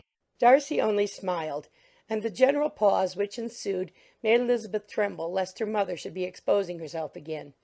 She longed to speak, but could think of nothing to say, and after a short silence Mrs. Bennet began repeating her thanks to Mr. Bingley for his kindness to Jane, with an apology for troubling him also with Lizzie. Mr. Bingley was unaffectedly civil in his answer, and forced his younger sister to be civil also, and say what the occasion required. She performed her part, indeed, without much graciousness, but Mrs. Bennet was satisfied, and soon afterwards ordered her carriage. Upon this signal, the youngest of her daughters put herself forward. The two girls had been whispering to each other during the whole visit, and the result of it was that the youngest should tax Mr. Bingley with having promised on his first coming into the country to give a ball at Netherfield. Lydia was a stout, well-grown girl of 15, with a fine complexion and good-humoured countenance, a favourite with her mother, whose affection had brought her into public at an early age. She had high animal spirits, and a sort of natural self-consequence, which the attention of the officers, to whom her uncle's good dinners and her own easy manners recommended her, had increased into assurance. She was very equal, therefore, to address Mr. Bingley on the subject of the ball, and abruptly reminded him of his promise, adding that it would be the most shameful thing in the world if he did not keep it. His answer to this sudden attack was delightful to their mother's ear. I am perfectly ready, I assure you, to keep my engagement, and when your sister is recovered you shall, if you please, name the very day of the ball, but you would not wish to be dancing when she is ill. Lydia declared herself satisfied. Oh, yes, it would be much better to wait till Jane was well, and by that time most likely Captain Carter would be at Meryton again. And when you have given your ball, she added, I shall insist on their giving one also. I shall tell Captain Forster it would be quite a shame if he does not. Mrs. Bennet and her daughters then departed, and Elizabeth returned instantly to Jane, leaving her own and her relations' behaviour to the remarks of the two ladies and Mr. Darcy, the latter of whom, however, could not be prevailed on to join in their censure of her, in spite of all Miss Bingley's witticisms on fine eyes. End of chapter 9. Chapter 10. The day passed much as the day before had done. Mrs. Hurst and Miss Bingley had spent some hours of the morning with the invalid, who continued, though slowly, to mend, and in the evening Elizabeth joined their party in the drawing-room. The loo table, however, did not appear. Mr. Darcy was writing, and Miss Bingley, seated near him, was watching the progress of his letter, and repeatedly calling off his attention by messages to his sister. Mr. Hurst and Mr. Bingley were at piquet, and Mrs. Hurst was observing their game. Elizabeth took up some needlework, and was sufficiently amused in attending to what passed between Darcy and his companion. The perpetual commendations of the lady, either on his handwriting or on the evenness of his lines, or on the length of his letter, with the perfect unconcern with which her praises were received, formed a curious dialogue, and was exactly in union with her opinion of each. How delighted Miss Darcy will be to receive such a letter. He made no answer. You write uncommonly fast. You are mistaken. I write rather slowly. How many letters you must have occasion to write in the course of a year. Letters of business, too. How odious I should think them. It is fortunate, then, that they fall to my lot instead of yours. Pray tell your sister that I long to see her. I have already told her so once, by your desire. I am afraid you do not like your pen. Let me mend it for you. I mend pens remarkably well. Thank you, but I always mend my own. How can you contrive to write so even? He was silent. Tell your sister I am delighted to hear of her improvement on the harp, and pray let her know that I am quite in raptures with her beautiful little design for a table, and I think it infinitely superior to Miss Grantley's. Will you give me leave to defer your raptures till I write again? At present I have not room to do them justice. Oh, it is of no consequence. I shall see her in January. But do you always write such charming long letters to her, Mr. Darcy? They are generally long, but whether always charming, it is not for me to determine. It is a rule with me that a person who can write a long letter with ease cannot write ill. That will not do for a compliment to Darcy, Caroline, cried her brother. Because he does not write with ease. He studies too much for words of 4 syllables, do you not, Darcy? My style of writing is very different from yours. Oh! cried Miss Bingley. Charles writes in the most careless way imaginable. He leaves out half his words and blots the rest. My ideas flow so rapidly that I have not time to express them, by which means my letters sometimes convey no ideas at all to my correspondents. Your humility, Mr. Bingley, said Elizabeth, must disarm reproof. Nothing is more deceitful, said Darcy, than the appearance of humility. It is often only carelessness of opinion, and sometimes an indirect boast. And which of the two do you call my little recent piece of modesty? The indirect boast, for you are really proud of your defects in writing, because you consider them as proceeding from a rapidity of thought and carelessness of execution, which, if not estimable, you think at least highly interesting. The power of doing anything with quickness is always prized much by the possessor, and often without any attention to the imperfection of the performance. When you told Mrs. Bennet this morning that if you ever resolved upon quitting Netherfield you should be gone in 5 minutes, you meant it to be a sort of panegyric, of compliment to yourself. And yet what is there so very laudable in a precipitance which must leave very necessary business undone, and can be of no real advantage to yourself or anyone else? Nay, cried Bingley. This is too much, to remember at night all the foolish things that were said in the morning, and yet, upon my honour, I believe what I said of myself to be true, and I believe it at this moment. At least, therefore, I did not assume the character of needless precipitance merely to show off before the ladies. I dare say you believed it, but I am by no means convinced that you would be gone with such celerity. Your conduct would be quite as dependent on chance as that of any man I know. And if, as you were mounting your horse, a friend were to say, "Bingley, you had better stay till next week," you would probably do it. You would probably not go, and at another word might stay a month. You have only proved by this, cried Elizabeth, that Mr. Bingley did not do justice to his own disposition. You have shown him off now much more than he did himself. I am exceedingly gratified, said Bingley, by your converting what my friend says into a compliment of the sweetness of my temper. But I am afraid you are giving it a turn which that gentleman did by no means intend, for he would certainly think better of me if under such a circumstance I were to give a flat denial and ride off as fast as I could. Would Mr. Darcy then consider the rashness of your original intentions as atoned for by your obstinacy in adhering to it? Upon my word, I cannot exactly explain the matter. Darcy must speak for himself. You expect me to account for opinions which you choose to call mine, but which I have never acknowledged. Allowing the case, however, to stand according to your representation, you must remember, Miss Bennet, that the friend who is supposed to desire his return to the house, and the delay of his plan, has merely desired it, asked it without offering one argument in favour of its propriety. To yield readily, easily, to the persuasion of a friend is no merit with you. To yield without conviction is no compliment to the understanding of either. You appear to me, Mr. Darcy, to allow nothing for the influence of friendship and affection. A regard for the requester would often make one readily yield to a request, without waiting for arguments to reason one into it. I am not particularly speaking of such a case as you have supposed about Mr. Bingley. We may as well wait, perhaps, till the circumstance occurs before we discuss the discretion of his behaviour thereupon.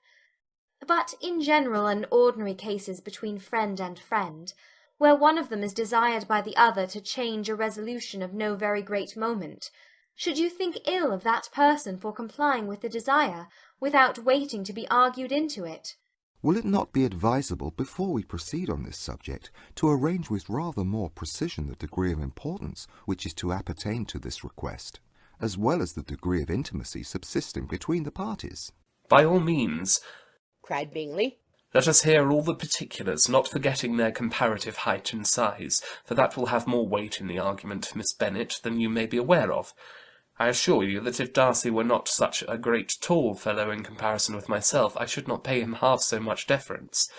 I declare I do not know a more awful object than Darcy, on particular occasions, and in particular places, at his own house especially, and of a Sunday evening, when he has nothing to do.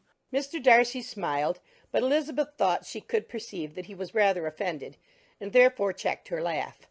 Miss Bingley warmly resented the indignity he had received in an expostulation with her brother for talking such nonsense.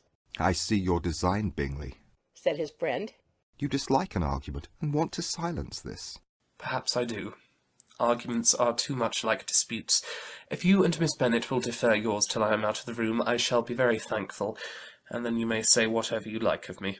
What you ask, said Elizabeth, is no sacrifice on my side, and Mr. Darcy had much better finish his letter. Mr. Darcy took her advice and did finish his letter. When that business was over, he applied to Miss Bingley and Elizabeth for an indulgence of some music. Miss Bingley moved with some alacrity to the pianoforte, and after a polite request that Elizabeth would lead the way, which the other as politely and more earnestly negatived, she seated herself. Mrs. Hurst sang with her sister, and while they were thus employed, Elizabeth could not help observing, as she turned over some music books that lay on the instrument, how frequently Mr. Darcy's eyes were fixed on her. She hardly knew how to suppose that she could be an object of admiration to so great a man, and yet that he should look at her because he disliked her was still more strange. She could only imagine, however, at last, that she drew his notice because there was something more wrong and reprehensible, according to his ideas of right, than in any other person present. The supposition did not pain her. She liked him too little to care for his approbation. After playing some Italian songs, Miss Bingley varied the charm by a lively Scotch air, and soon afterwards Mr. Darcy, drawing near Elizabeth, said to her, "Do you not feel a great inclination, Miss Bennet, to seize such an opportunity of dancing a reel?" She smiled but made no answer. He repeated the question with some surprise at her silence. "Oh," said she, "I heard you before, but I could not immediately determine what to say in reply. You wanted me, I know, to say yes, that you might have the pleasure of despising my taste. But I always delight in overthrowing those kind of schemes, and cheating a person of their premeditated contempt. I have, therefore, made up my mind to tell you that I do not want to dance a reel at all, and now despise me if you dare." "Indeed, I do not dare." Elizabeth, having rather expected to affront him, was amazed at his gallantry, but there was a mixture of sweetness and archness in her manner which made it difficult for her to affront anybody, and Darcy had never been so bewitched by any woman as he was by her. He really believed that were it not for the inferiority of her connections, he should be in some danger. Miss Bingley saw, or suspected, enough to be jealous, and her great anxiety for the recovery of her dear friend Jane received some assistance from her desire of getting rid of Elizabeth. She often tried to provoke Darcy into disliking her guest by talking of their supposed marriage and planning his happiness in such an alliance. "I hope," said she, as they were walking together in the shrubbery the next day, "you will give your mother-in-law a few hints when this desirable event takes place, as to the advantage of holding her tongue. And if you can compass it, do cure the younger girls of running after officers. And, if I may mention so delicate a subject, endeavour to check that little something bordering on conceit and impertinence which your lady possesses." "Have you anything else to propose for my domestic felicity?" "Oh, yes. Do let the portraits of your uncle and Aunt Phillips be placed in the gallery at Pemberley. Put them next to your great-uncle, the judge. They are in the same profession, you know, only in different lines. As for your Elizabeth's picture, you must not have it taken, for what painter could do justice to those beautiful eyes?" "It would not be easy, indeed, to catch their expression, but their colour and shape, and the eyelashes, so remarkably fine, might be copied." At that moment they were met from another walk by Mrs. Hurst and Elizabeth herself. "I did not know that you intended to walk," said Miss Bingley in some confusion, lest they had been overheard. "You used us abominably ill," answered Mrs. Hurst, "running away without telling us that you were coming out." Then, taking the disengaged arm of Mr. Darcy, she left Elizabeth to walk by herself.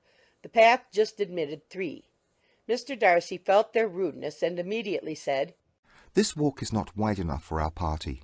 We had better go into the avenue." But Elizabeth, who had not the least inclination to remain with them, laughingly answered, "No, no, stay where you are. You are charmingly grouped, and appear to uncommon advantage. The picturesque would be spoilt by admitting a fourth. Good-bye." She then ran gaily off, rejoicing as she rambled about, in the hope of being at home again in a day or 2. Jane was already so much recovered as to intend leaving her room for a couple of hours that evening. End of Chapter 10. Chapter 11. When the ladies removed after dinner, Elizabeth ran up to her sister, and seeing her well guarded from cold, attended her into the drawing-room, where she was welcomed by her 2 friends with many professions of pleasure. And Elizabeth had never seen them so agreeable as they were during the hour which passed before the gentlemen appeared. Their powers of conversation were considerable. They could describe an entertainment with accuracy, relate an anecdote with humour, and laugh at their acquaintance with spirit. But when the gentlemen entered, Jane was no longer the first object. Miss Bingley's eyes were instantly turned toward Darcy, and she had something to say to him before he had advanced many steps. He addressed himself to Miss Bennet with a polite congratulation. Mr. Hurst also made her a slight bow, and said he was "Very glad." But diffuseness and warmth remained for Bingley's salutation. He was full of joy and attention. The first half-hour was spent in piling up the fire, lest she should suffer from the change of room, and she removed at his desire to the other side of the fireplace, that she might be further from the door. He then sat down by her, and talked scarcely to any one else. Elizabeth, at work in the opposite corner, saw it all with great delight. When tea was over, Mr. Hurst reminded his sister-in-law of the card-table, but in vain. She had obtained private intelligence that Mr. Darcy did not wish for cards, and Mr. Hurst soon found even his open petition rejected. She assured him that no one intended to play, and the silence of the whole party on the subject seemed to justify her. Mr. Hurst had therefore nothing to do but to stretch himself on one of the sofas and go to sleep. Darcy took up a book, Miss Bingley did the same, and Mrs. Hurst, principally occupied in playing with her bracelets and rings, joined now and then in her brother's conversation with Miss Bennet. Miss Bingley's attention was quite as much engaged in watching Mr. Darcy's progress through his book as in reading her own, and she was perpetually either making some inquiry or looking at his page. She could not win him, however, to any conversation. He merely answered her question and read on. At length, quite exhausted by the attempt to be amused with her own book, which she had only chosen because it was the second volume of his, she gave a great yawn and said, "How pleasant it is to spend an evening in this way! I declare, after all, there is no enjoyment like reading. How much sooner one tires of anything than of a book! When I have a house of my own, I shall be miserable if I have not an excellent library." No one made any reply. She then yawned again, threw aside her book, and cast her eyes round the room in quest for some amusement, when, hearing her brother mentioning a ball to Miss Bennet, she turned suddenly towards him and said, "By the by, Charles, are you really serious in meditating a dance at Netherfield? I will advise you, before you determine on it, to consult the wishes of the present party. I am much mistaken if there are not some among us to whom a ball would be rather a punishment than a pleasure." If you mean Darcy, cried her brother, he may go to bed if he chooses before it begins. But as for the ball, it is quite a settled thing, and as soon as Nichols has made white soup enough, I shall send round my cards. "I should like balls infinitely better," she replied, "if they were carried on in a different manner. There is something insufferably tedious in the usual process of such a meeting. It would surely be much more rational if conversation instead of dancing were made the order of the day."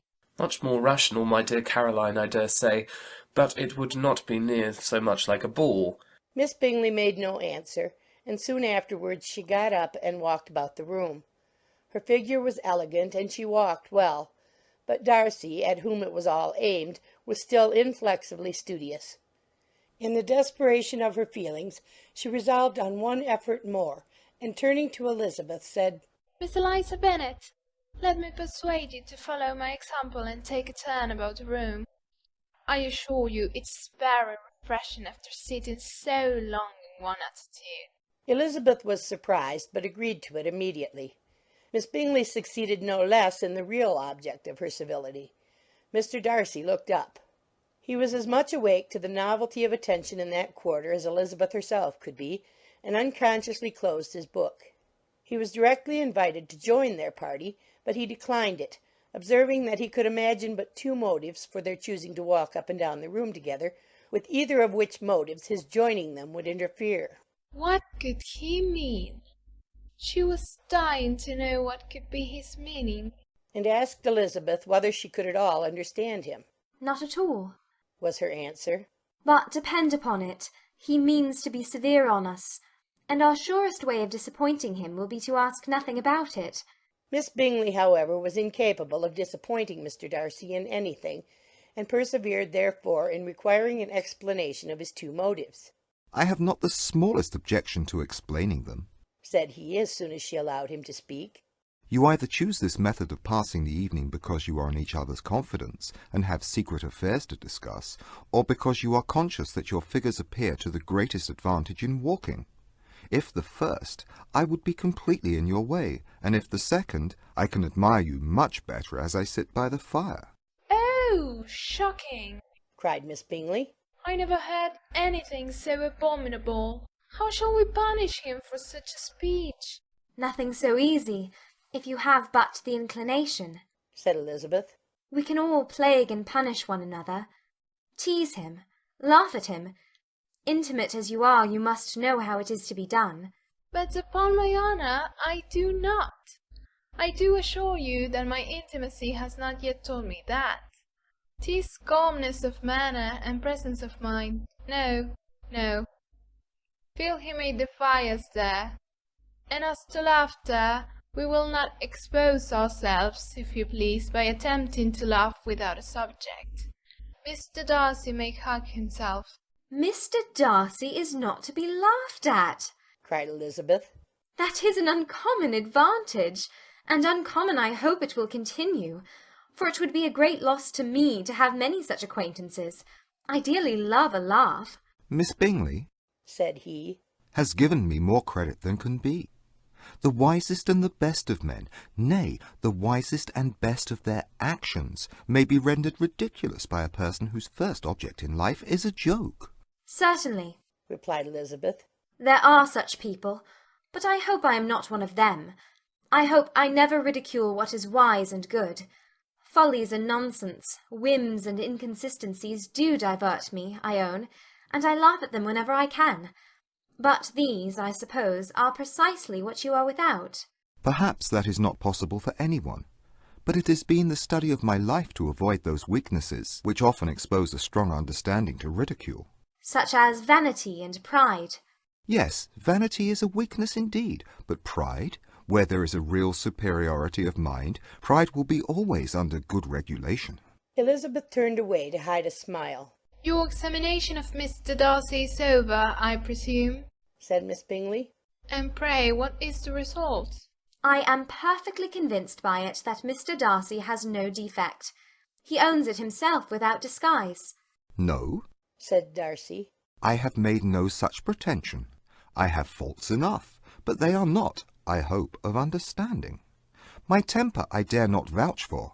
It is, I believe, too little yielding, certainly too little for the convenience of the world. I cannot forget the follies and vices of others so soon as I ought, nor their offences against myself. My feelings are not puffed about with every attempt to move them. My temper would perhaps be called resentful. My good opinion once lost is lost forever. That is a failing indeed, cried Elizabeth. Implacable resentment is a shade in a character. But you have chosen your fault well. I really cannot laugh at it. You are safe from me. There is, I believe, in every disposition a tendency to some particular evil, a natural defect, which not even the best education can overcome. And your defect is to hate everybody. And yours, he replied with a smile, is wilfully to misunderstand them. Do let us have a little music, cried Miss Bingley, tired of a conversation in which she had no share. Louisa, you will not mind my waking Mr. Hurst? Her sister had not the smallest objection, and the pianoforte was opened, and Darcy, after a few moments' recollection, was not sorry for it. He began to feel the danger of paying Elizabeth too much attention. End of chapter 11. Chapter 12. In consequence of an agreement between the sisters, Elizabeth wrote the next morning to their mother to beg that the carriage might be sent for them in the course of the day. But Mrs. Bennet, who had calculated on her daughters remaining at Netherfield till the following Tuesday, which would exactly finish Jane's week, could not bring herself to receive them with pleasure before. Her answer, therefore, was not propitious, at least not to Elizabeth's wishes, for she was impatient to get home. Mrs. Bennet sent them word that they could not possibly have the carriage before Tuesday, and in her postscript it was added that if Mr. Bingley and his sister pressed them to stay longer, she could spare them very well. Against staying longer, however, Elizabeth was positively resolved, nor did she much expect it would be asked, and fearful, on the contrary, as being considered as intruding themselves needlessly long, she urged Jane to borrow Mr. Bingley's carriage immediately, and at length it was settled that their original design of leaving Netherfield that morning should be mentioned and the request made.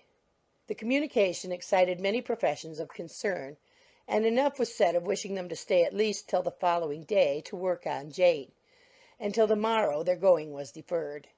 Miss Bingley was then sorry that she had proposed the delay, for her jealousy and dislike of one sister much exceeded her affection for the other.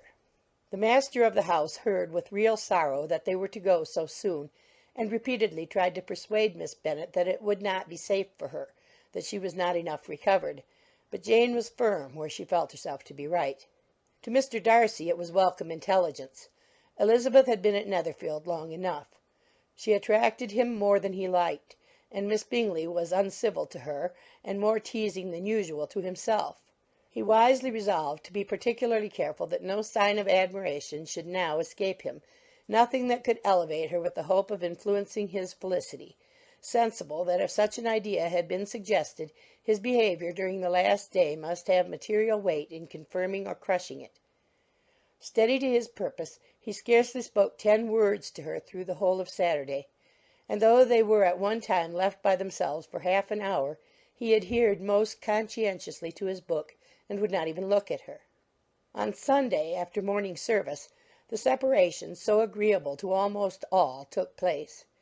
Miss Bingley's civility to Elizabeth increased at last very rapidly, as well as her affection for Jane, and when they parted, after assuring the latter of the pleasure it would always give her to see her either at Longbourn or Netherfield, and embracing her most tenderly, she even shook hands with the former.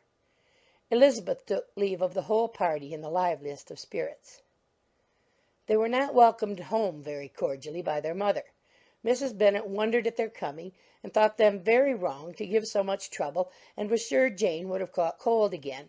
But their father, though very laconic in his expressions of pleasure, was really glad to see them. He had felt their importance in the family circle. The evening conversation, when they were all assembled, had lost much of its animation, and almost all its sense, by the absence of Jane and Elizabeth. They found Mary, as usual, deep in the study of thorough base and human nature, and had some extracts to admire, and some new observations of threadbare morality to listen to. Catherine and Lydia had information for them of a different sort. Much had been done, and much had been said in the regiment since the preceding Wednesday. Several of the officers had dined lately with their uncle, a private had been flogged, and it had actually been hinted that Colonel Forster was going to be married. Chapter 13. "I hope, my dear," said Mr. Bennet to his wife, as they were at breakfast the next morning, "that you have ordered a good dinner to-day, because I have reason to expect an addition to our family party." Who do you mean, my dear? I know of nobody that is coming, I am sure, unless Charlotte Lucas should happen to call in, and I hope my dinners are good enough for her. I do not believe she often sees such at home. The person of whom I speak is a gentleman and a stranger. Mrs. Bennet's eyes sparkled. A gentleman and a stranger? It is Mr. Bingley, I am sure. Well, I am sure I shall be extremely glad to see Mr. Bingley, but, good Lord, how unlucky! There is not a bit of fish to be got to-day. Lydia, my love, ring the bell. I must speak to Hill this moment. It is not Mr. Bingley, said her husband. It is a person whom I never saw in the whole course of my life. This roused a general astonishment, and he had the pleasure of being eagerly questioned by his wife and his 5 daughters at once. After amusing himself some time with their curiosity, he thus explained. About a month ago I received this letter, and about a fortnight ago I answered it, for I thought it a case of some delicacy, and requiring early attention. It is from my cousin, Mr. Collins, who, when I am dead, may turn you all out of this house as soon as he pleases. Oh, my dear, cried his wife, I cannot bear to hear that mentioned. Pray do not talk of that odious man. I do think it is the hardest thing in the world that your estate should be entailed away from your own children, and I am sure if I had been you, I should have tried long ago to do something or other about it. Jane and Elizabeth tried to explain to her the nature of an entail. They had often attempted to do it before, but it was a subject on which Mrs. Bennet was beyond the reach of reason, and she continued to rail bitterly against the cruelty of settling an estate away from a family of 5 daughters in favour of a man whom nobody cared anything about. It certainly is a most iniquitous affair, said Mr. Bennet, and nothing can clear Mr. Collins from the guilt of inheriting Longbourn. But if you will listen to his letter, you may perhaps be a little softened by his manner of expressing himself. No, that I am sure I shall not, and I think it is very impertinent of him to write to you at all, and very hypocritical. I hate such false friends. Why could he not keep on quarrelling with you, as his father did before him? Why, indeed, he does seem to have had some filial scruples on that head, as you will hear. Hunsford, near Westerham, Kent, 15th of October. Dear Sir, the disagreement subsisting between yourself and my late honoured father always gave me much uneasiness, and since I have had the misfortune to lose him, I have frequently wished to heal the breach. But for some time I was kept back by my own doubts, fearing lest it might seem disrespectful to his memory for me to be on good terms with any one with whom it had always pleased him to be at variance. There, Mrs. Bennet. My mind, however, is now made up on the subject, for having received ordination at Easter, I have been so fortunate as to be distinguished by the patronage of the Right Honourable Lady Catherine de Bourgh, widow of Sir Louis de Bourgh, whose bounty and beneficence has preferred me to the valuable rectory of this parish, where it shall be my earnest endeavour to demean myself with grateful respect towards her ladyship, and be ever ready to perform those rites and ceremonies which are instituted by the Church of England. As a clergyman, moreover, I feel it my duty to promote and establish the blessing of peace in all families within the reach of my influence, and on these grounds I flatter myself that my present overtures are highly commendable, and that the circumstance of my being next in the entail of Longbourn estate will be kindly overlooked on your side, and not lead you to reject the offered olive branch. I cannot be otherwise than concerned at being the means of injuring your amiable daughters, and beg leave to apologize for it, as well as to assure you of my readiness to make them every possible amends. But of this hereafter.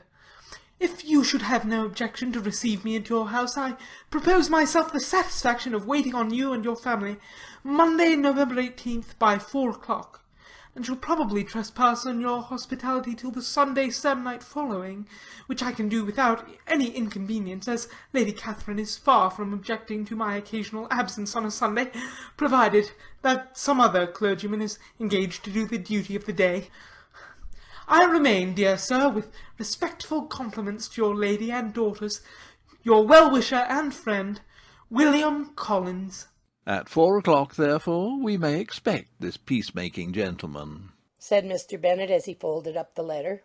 He seems to be a most conscientious and polite young man, upon my word, and I doubt not will prove a valuable acquaintance, especially if Lady Catherine should be so indulgent as to let him come to us again.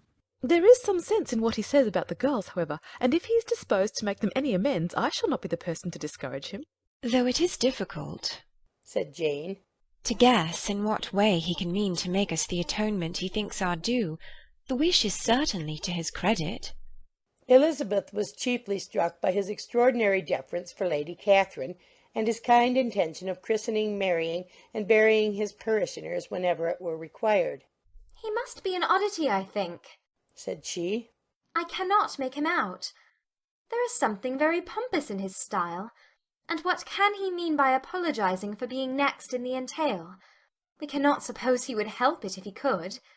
Could he be a sensible man, sir? No, my dear, I think not. I have great hopes of finding him quite the reverse. There is a mixture of servility and self-importance in his letter which promises well. I am impatient to see him.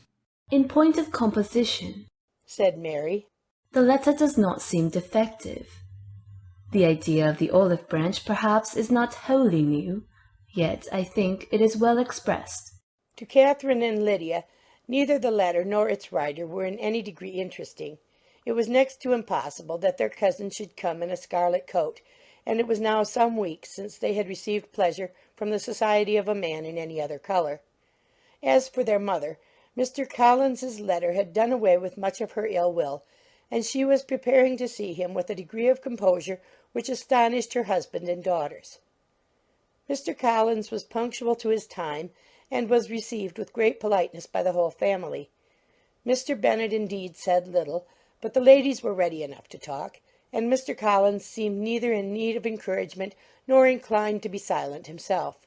He was a tall, heavy-looking young man of 25. His air was grave and stately, and his manners were very formal.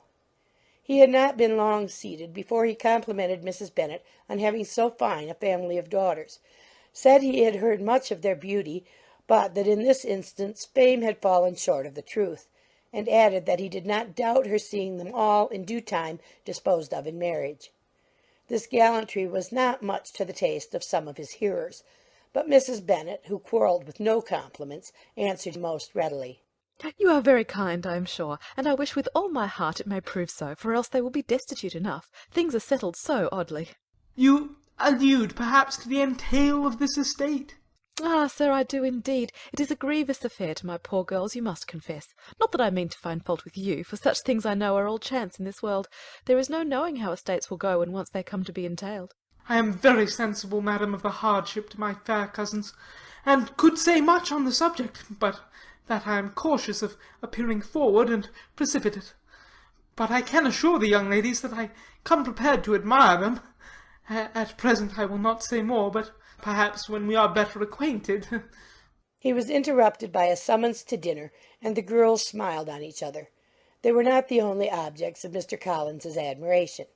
The hall, the dining-room, and all its furniture were examined and praised, and his commendation of everything would have touched Mrs. Bennet's heart but for the mortifying supposition of his viewing it all as his own future property. The dinner, too, in its turn, was highly admired, and he begged to know to which of his fair cousins the excellency of its cooking was owing.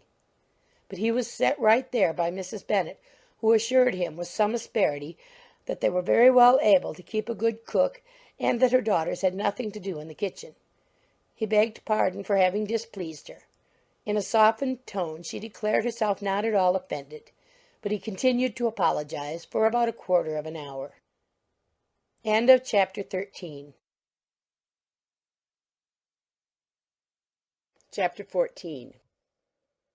During dinner Mr. Bennet scarcely spoke at all, but when the servants were withdrawn he thought it time to have some conversation with his guest, and therefore started a subject in which he expected him to shine, by observing that he seemed very fortunate in his patroness. Lady Catherine de Bourgh's attention to his wishes, in consideration for his comfort, appeared very remarkable. Mr. Bennet could not have chosen better. Mr. Collins was eloquent in her praise.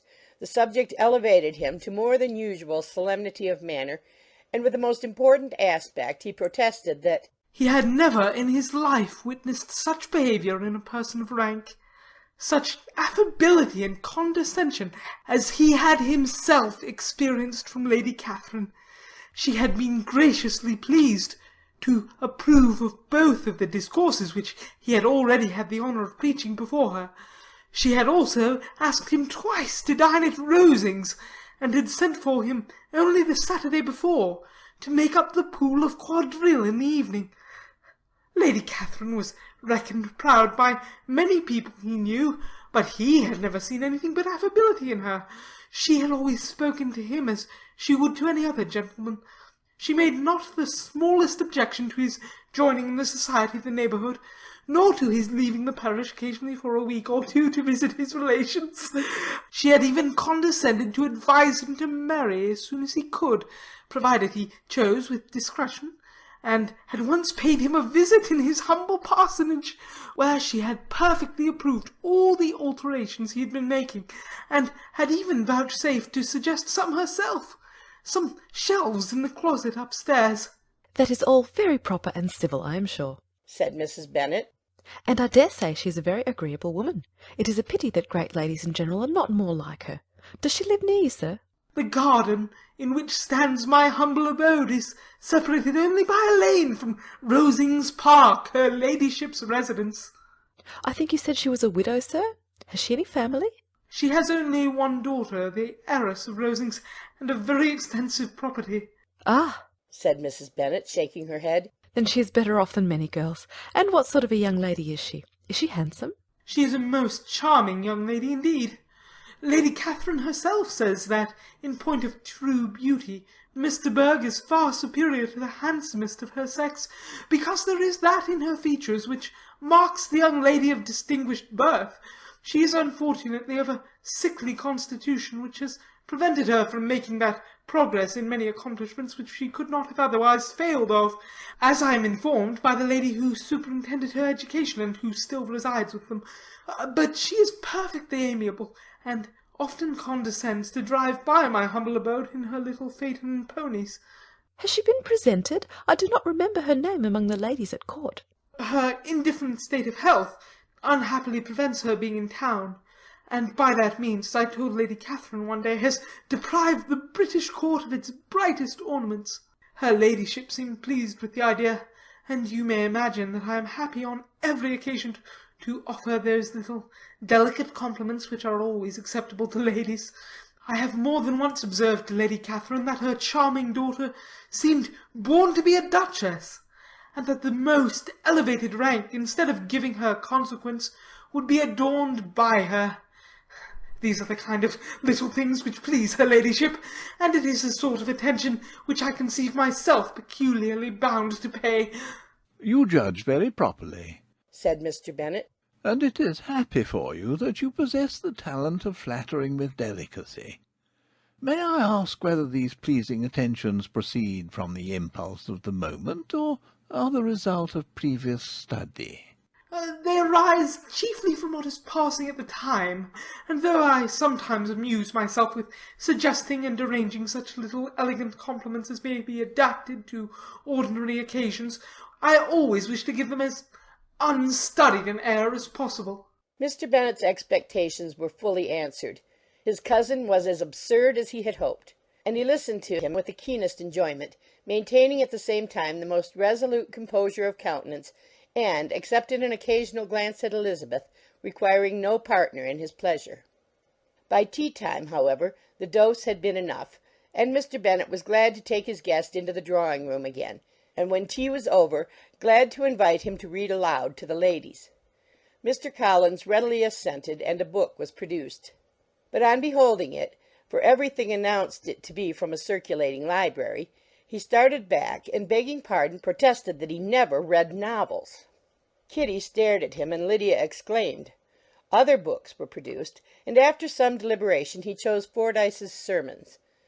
Lydia gaped as he opened the volume, and before he had, with very monotonous solemnity, read 3 pages, she interrupted him with, "Do you know, mamma, that my Uncle Phillips talks of turning away Richard, and if he does, Colonel Forster will hire him. My aunt told me herself on Saturday. I shall walk to Meryton to-morrow to hear more about it, and to ask when Mr. Denny comes back from town." Lydia was bid by her 2 eldest sisters to hold her tongue, but Mr. Collins, much offended, laid aside his book and said, I have often observed how little young ladies are interested by books of a serious stamp, though written solely for their benefit.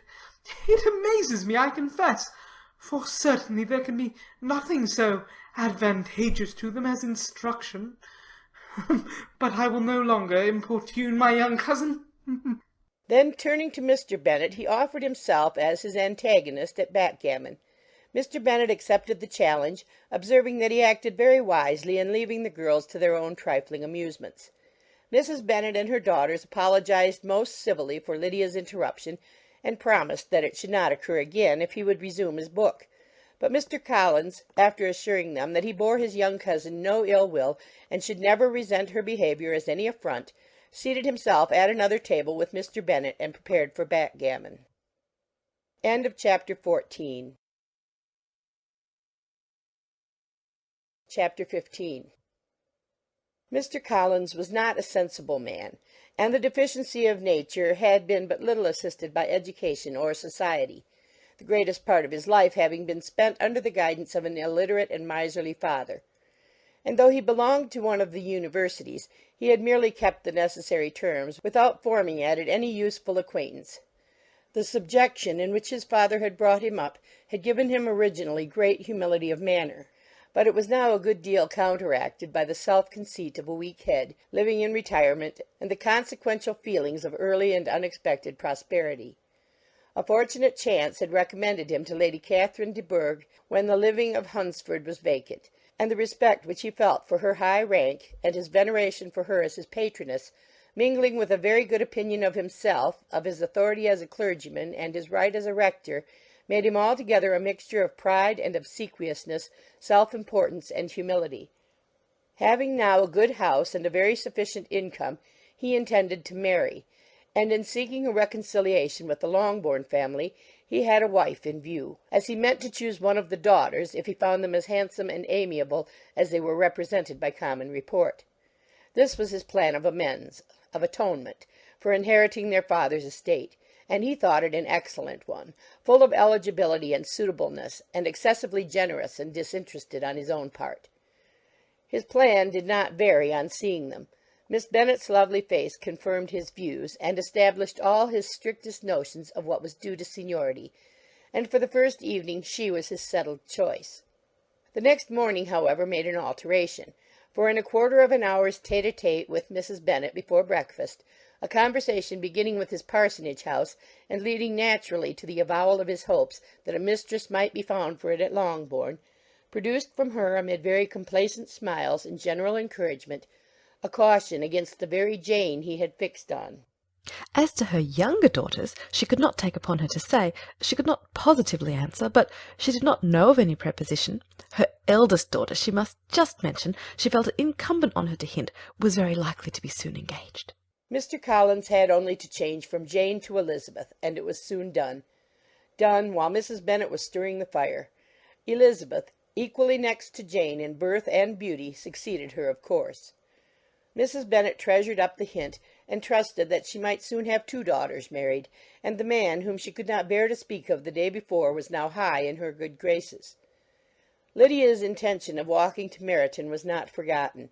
Every sister except Mary agreed to go with her, and Mr. Collins was to attend them, at the request of Mr. Bennet, who was most anxious to get rid of him and have his library to himself, for thither Mr. Collins had followed him after breakfast, and there he would continue, nominally engaged with one of the largest folios in the collection, but really talking to Mr. Bennet, with little cessation, of his house and garden at Hunsford.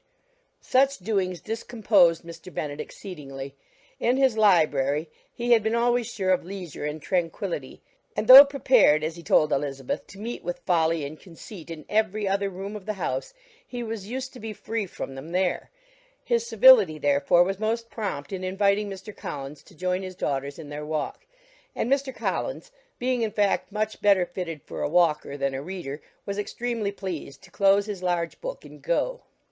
In pompous nothings on his side, and civil assents on that of his cousins, their time passed till they entered Meryton.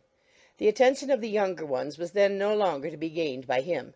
Their eyes were immediately wandering up in the street in quest of the officers, and nothing less than a very smart bonnet indeed, or a really new muslin in a shop window, could recall them. But the attention of every lady was soon caught by a young man whom they had never seen before, of most gentlemanlike appearance, walking with another officer on the other side of the way. The officer was the very Mr. Denny concerning whose return from London Lydia came to inquire, and he bowed as they passed. All were struck with the stranger's air, all wondered who he could be, and Kitty and Lydia, determined if possible to find out, led the way across the street under pretence of wanting something in an opposite shop, and fortunately had just gained the pavement when the 2 gentlemen, turning back, had reached the same spot. Mr. Denny addressed them directly, and entreated permission to introduce his friend, Mr. Wickham, who had returned with him the day before from town, and he was happy to say had accepted a commission in their corps. This was exactly as it should be, for the young man wanted only regimentals to make him completely charming. His appearance was greatly in his favour. He had all the best part of beauty, a fine countenance, a good figure, and very pleasing address. The introduction was followed up on his side by a happy readiness of conversation, a readiness at the same time perfectly correct and unassuming, and the whole party were still standing and talking together very agreeably when the sound of horses drew their notice, and Darcy and Bingley were seen riding down the street. On distinguishing the ladies of the group, the 2 gentlemen came directly towards them, and began the usual civilities. Bingley was the principal spokesman, and Miss Bennet the principal object. He was then, he said, on his way to Longbourn on purpose to inquire after her. Mr. Darcy corroborated it with a bow, and was beginning to determine not to fix his eyes on Elizabeth, when they were suddenly arrested by the sight of the stranger; and Elizabeth, happening to see the countenance of both as they looked at each other, was all astonishment at the effect of the meeting. Both changed colour. One looked white, the other red.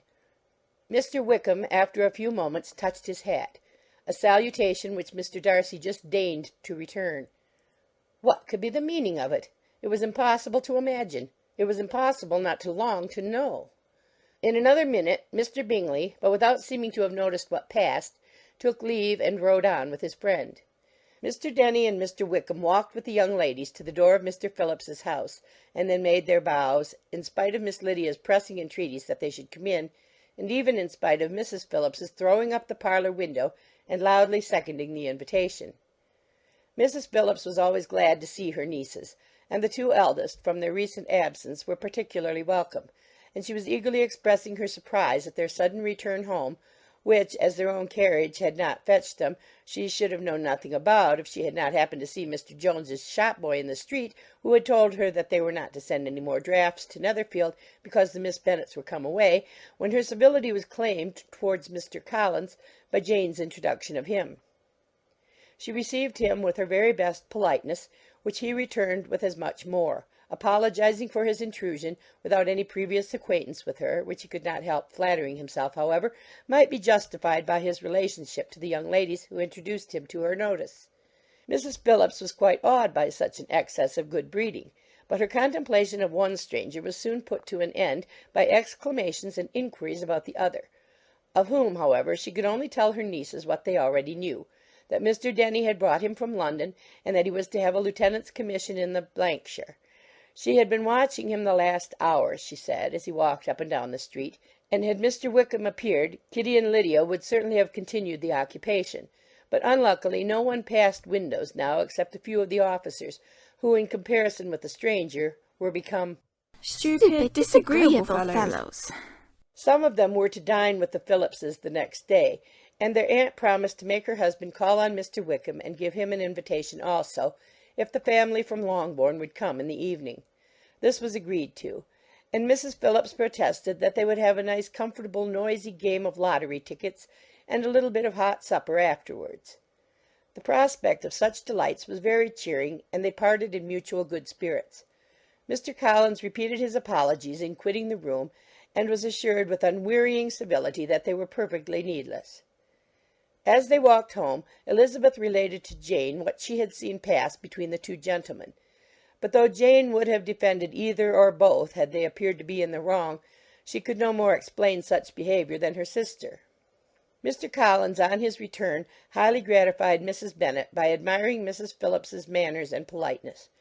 He protested that, except Lady Catherine and her daughter, he had never seen a more elegant woman, for she had not only received him with the utmost civility, but even pointedly included him in her invitation for the next evening, although utterly unknown to her before, something he supposed might be attributed to his connection with them, but yet he had never met with so much attention in the whole course of his life. End of chapter 15. Chapter 16. As no objection was made to the young people's engagement with their aunt, and all Mr. Collins's scruples of leaving Mr. and Mrs. Bennet for a single evening during his visit were most steadily resisted, the coach conveyed him and his 5 cousins at a suitable hour to Meryton, and the girls had the pleasure of hearing, as they entered the drawing-room, that Mr. Wickham had accepted their uncle's invitation, and was then in the house. When this information was given, and they had all taken their seats, Mr. Collins was at leisure to look around him and admire, and he was so much struck with the size and furniture of the apartment that he declared he might almost have supposed himself in the small summer breakfast parlour at Rosings, a comparison that did not at first convey much gratification, but when Mrs. Phillips understood from him what Rosings was, and who was its proprietor, when she had listened to the description of only one of Lady Catherine's drawing-rooms, and found that the chimney-piece alone had cost £800, she felt all the force of the compliment, and would hardly have resented a comparison with the housekeeper's room. In describing to her all the grandeur of Lady Catherine and her mansion, with occasional digressions in praise of his own humble abode, and the improvements it was receiving, he was happily employed until the gentlemen joined them, and he found in Mrs. Phillips a very attentive listener, whose opinion of his consequence increased with what she heard, and who was resolving to retail it all among her neighbours as soon as she could. To the girls, who could not listen to their cousin, and who had nothing to do but to wish for an instrument and examine their own indifferent imitations of china on the mantelpiece, the interval of waiting appeared very long. It was over at last, however. The gentleman did approach, and when Mr. Wickham walked into the room, Elizabeth felt that she had neither been seeing him before nor thinking of him since with the smallest degree of unreasonable admiration. The officers of the shire were in general a very creditable, gentlemanlike set, and the best of them were of the present party. But Mr. Wickham was as far beyond them all in person, countenance, air, and walk, as they were superior to the broad-faced, stuffy Uncle Phillips breathing port wine who followed them into the room. Mr. Wickham was the happy man towards whom almost every female eye was turned, and Elizabeth was the happy woman by whom he finally seated himself, and the agreeable manner in which he immediately fell into conversation, though it was only on its being a wet night, made her feel that the commonest, dullest, most threadbare topic might be rendered interesting by the skill of the speaker. With such rivals for the notice of the fair as Mr. Wickham and the officers, Mr. Collins seemed to sink into insignificance. To the young ladies he certainly was nothing, but he had still at intervals a kind listener in Mrs. Phillips, and was, by her watchfulness, most abundantly supplied with coffee and muffin. When the card tables were placed, he had the opportunity of obliging her in turn by sitting down to whist. "I know little of the game at present," said he, "but I shall be glad to improve myself, for in my situation in life—" Mrs. Phillips was very glad for his compliance, but could not wait for his reason. Mr. Wickham did not play at whist, and with ready delight was he received at the other table between Elizabeth and Lydia.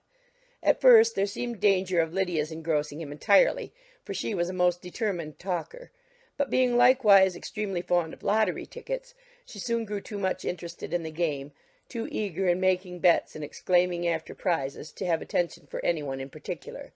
Allowing for the common demands of the game, Mr. Wickham was therefore at leisure to talk to Elizabeth, and she was very willing to hear him, though what she chiefly wished to hear she could not hope to be told, the history of his acquaintance with Mr. Darcy.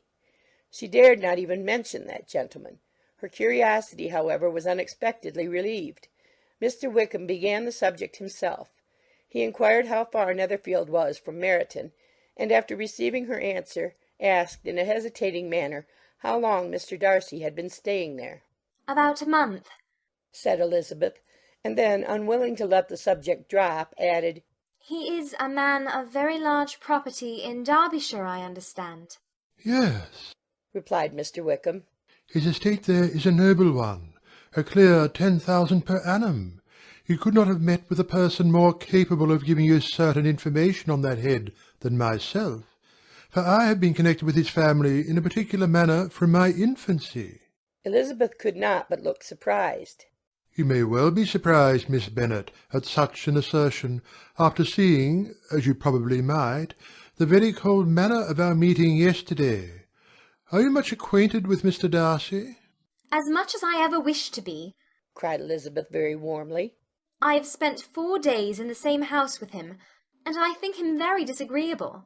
"I have no right to give my opinion," said Wickham, "as to his being agreeable or otherwise. I am not qualified to form one. I have known him too long and too well to be a fair judge. It is impossible for me to be impartial. But I believe your opinion of him would in general astonish, and perhaps you would not express it quite so strongly anywhere else. Here you are in your own family." "Upon my word, I say no more here than I might say in any house in the neighbourhood, except Netherfield. He is not at all liked in Hertfordshire. Everybody is disgusted with his pride. You will not find him more favourably spoken of by any one." "I cannot pretend to be sorry," said Wickham, after a short interruption, "that he, or that any man should not be estimated beyond their deserts. But with him I believe it does not often happen. The world is blinded by his fortune and consequence, or frightened by his high and imposing manners, and sees him only as he chooses to be seen." "I should take him, even on my slight acquaintance, to be an ill-tempered man." Wickham only shook his head. I wonder, said he, at the next opportunity of speaking, whether he is likely to be in this country much longer. I do not at all know, but I heard nothing of his going away when I was at Netherfield. I hope your plans in favour of the Blankshire will not be affected by his being in the neighbourhood. Oh, no, it is not for me to be driven away by Mr. Darcy. If he wishes to avoid seeing me, he must go. We are not on friendly terms, and it always gives me pain to meet him, but I have no reason for avoiding him but what I might proclaim before all the world, a sense of very great ill-usage, and most painful regrets at his being what he is. His father, Miss Bennet, the late Mr. Darcy, was one of the best men that ever breathed, and the truest friend I ever had. And I can never be in company with this Mr. Darcy without being grieved to the soul by 1,000 tender recollections.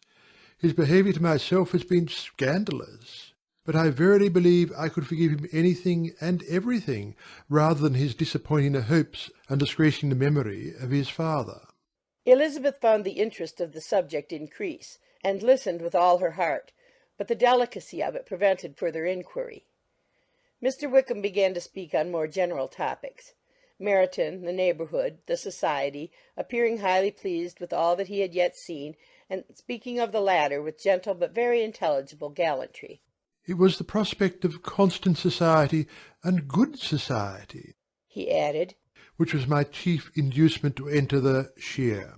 I knew it to be a most respectable, agreeable corps, and my friend Denny tempted me further by his account of their present quarters, and the very great attentions and excellent acquaintances Meryton had procured them. Society, I own, is necessary to me. I have been a disappointed man, and my spirits will not bear solitude. I must have employment and society. A military life is not what I was intended for, but circumstances have now made it eligible. The church ought to have been my profession. I was brought up for the church, and I should at this time have been in possession of a most valuable living, had it pleased the gentleman we were speaking of just now. Indeed? Yes, the late Mr. Darcy bequeathed me the next presentation of the best living in his gift. He was my godfather, and excessively attached to me. I cannot do justice to his kindness. He meant to provide for me amply, and thought he had done it. But when the living fell, it was given elsewhere. Good heavens! cried Elizabeth. But how could that be? How could his will be disregarded? Why did you not seek legal redress? There was just such an informality in the terms of the bequest as to give me no hope from law. A man of honour could not have doubted the intention, but Mr. Darcy chose to doubt it, or to treat it as a merely conditional recommendation, and to assert that I had forfeited all claim to it by extravagance, imprudence, in short, anything and nothing. Certain it is that the living became vacant 2 years ago, exactly as I was of an age to hold it, and that it was given to another man, and no less certain is it that I cannot accuse myself of having really done anything to deserve to lose it. I have a warm, unguarded temper, and I may have spoken my opinion of him, and to him, too freely. I can recall nothing worse, but the fact is that we are very different sort of men, and that he hates me. This is quite shocking. He deserves to be publicly disgraced. Some time or other he will be, but it shall not be by me. Till I can forget his father, I can never defy or expose him. Elizabeth honoured him for such feelings, and thought him handsomer than ever as he expressed them. But what, said she, after a pause, can have been his motive? What can have induced him to behave so cruelly? A thorough, determined dislike of me, a dislike which I cannot but attribute in some measure to jealousy. Had the late Mr. Darcy liked me less, his son might have borne with me better, but his father's uncommon attachment to me irritated him, I believe, very early in life. He had not a temper to bear the sort of competition in which we stood, the sort of preference which was often given me. I had not thought Mr. Darcy so bad as this. Though I have never liked him, I had not thought so very ill of him. I had supposed him to be despising his fellow creatures in general, but did not suspect him of descending to such malicious revenge, such injustice, such inhumanity as this. After a few minutes' reflection, however, she continued, I do remember his boasting one day at Netherfield of the implacability of his resentments, of his having an unforgiving temper. His disposition must be dreadful. I will not trust myself on the subject, replied Wickham. I can hardly be just to him. Elizabeth was again deep in thought, and after a time exclaimed, To treat in such a manner the godson, the friend, the favourite of his father. She could have added, A young man, too, like you, whose very countenance may vouch for your being amiable.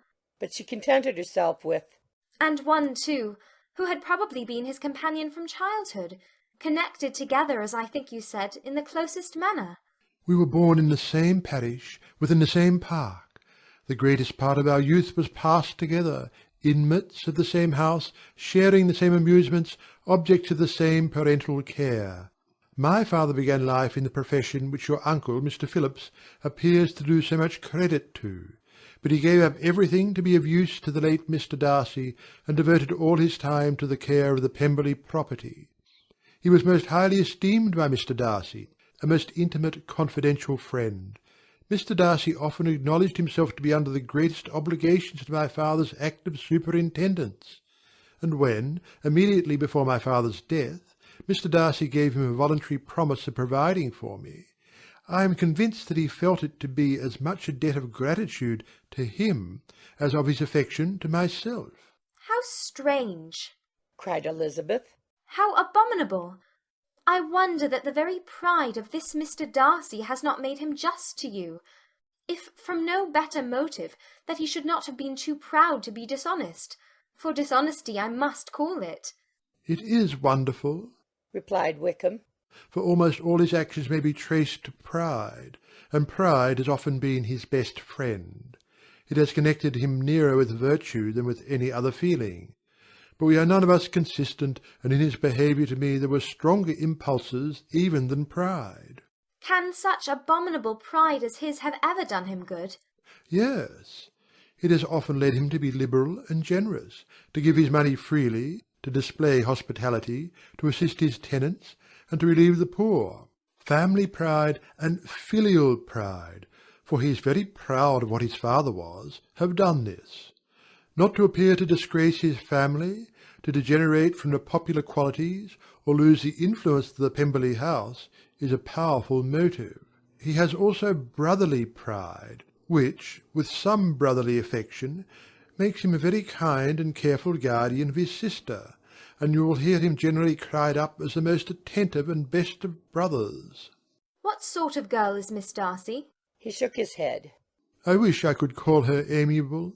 It gives me pain to speak ill of a Darcy, but she is too much like her brother, very, very proud.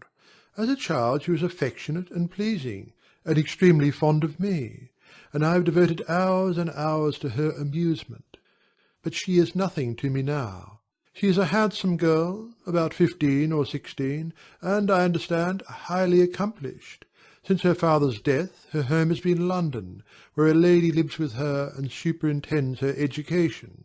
After many pauses and many trials of other subjects, Elizabeth could not help reverting once more to the first, and saying, I am astonished at his intimacy with Mr. Bingley. How can Mr. Bingley, who seems good humour itself, and is, I really believe, truly amiable, be in friendship with such a man? How can they suit each other? Do you know Mr. Bingley? Not at all. He is a sweet-tempered, amiable, charming man. He cannot know what Mr. Darcy is. Probably not, but Mr. Darcy can please where he chooses. He does not want abilities. He can be a conversable companion if he thinks it worth his while. Among those who are at all his equals in consequence, he is a very different man from what he is to the less prosperous. His pride never deserts him, but with the rich he is liberal-minded, just, sincere, rational, honourable, and perhaps agreeable, allowing something for fortune and figure. The whist party soon afterwards breaking up, the players gathered round the other table, and Mr. Collins took his station between his cousin Elizabeth and Mrs. Phillips. The usual inquiries as to his success was made by the latter. It had not been very great. He had lost every point. But when Mrs. Phillips began to express her concern thereupon, he assured her with much earnest gravity that it was not of the least importance, that he considered the money as a mere trifle, and begged that she would not make herself uneasy. "I know very well, madam," said he, "that when persons sit down to a card-table they must take their chances of these things, and happily I am not in such circumstances as to make 5 shillings any object. There are undoubtedly many who could not say the same.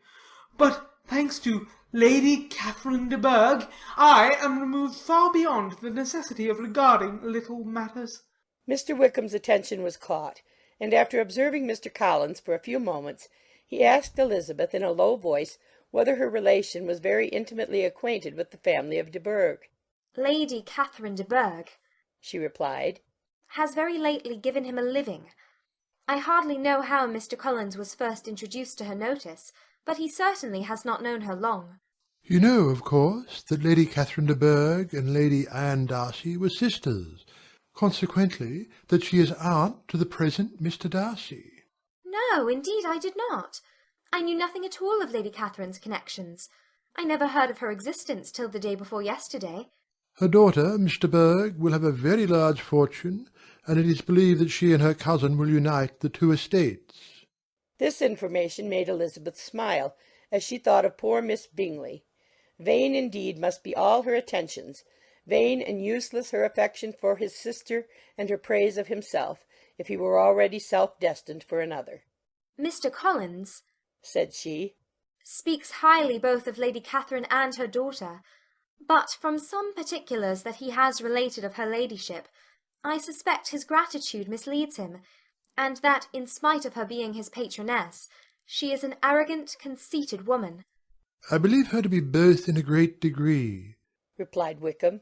I have not seen her for many years, but I very well remember that I never liked her, and that her manners were dictatorial and insolent. She has a reputation of being remarkably sensible and clever, but I rather believe she derives part of her abilities from her rank and fortune, part from her authoritative manner, and the rest from the pride for her nephew, who chooses that everyone connected with him should have an understanding of the first class. Elizabeth allowed that he had given a very rational account of it, and they continued talking together with mutual satisfaction till supper put an end to cards, and gave the rest of the ladies their share of Mr. Wickham's attentions. There could be no conversation in the noise of Mrs. Phillips's supper party, but his manners recommended him to everybody.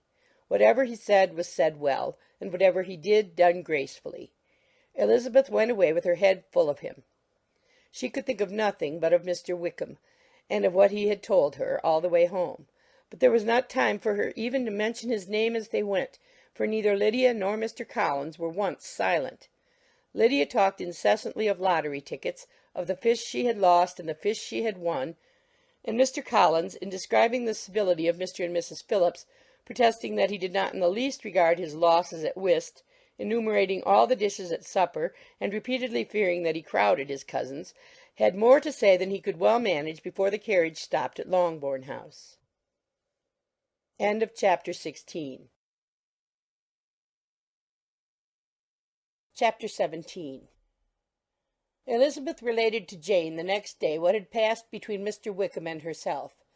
Jane listened with astonishment and concern. She knew not how to believe that Mr. Darcy could be so unworthy of Mr. Bingley's regard, and yet it was not in her nature to question the veracity of a young man of such amiable appearance as Wickham. The possibility of his having endured such unkindness was enough to interest all her tender feelings, and nothing remained therefore to be done but to think well of them both, to defend the conduct of each, and throw into the account of accident or mistake whatever could not be otherwise explained. They have both, said she, been deceived, I dare say, in some way or other of which we can form no idea. Interested people have perhaps misrepresented each to the other. It is, in short, impossible for us to conjecture the causes or circumstances which may have alienated them, without actual blame on either side. Very true indeed. And now, my dear Jane, What have you got to say on behalf of the interested people who have probably been concerned in the business?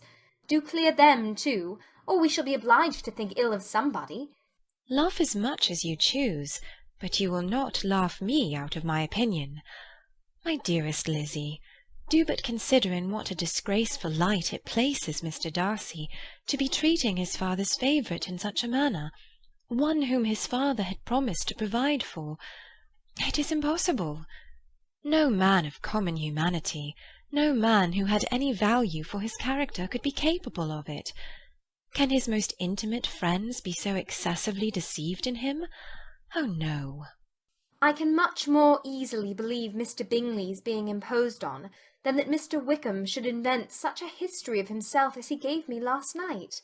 Names, facts, everything mentioned without ceremony. If it be not so, let Mr. Darcy contradict it. Besides, there was truth in his looks. It is difficult indeed. It is distressing.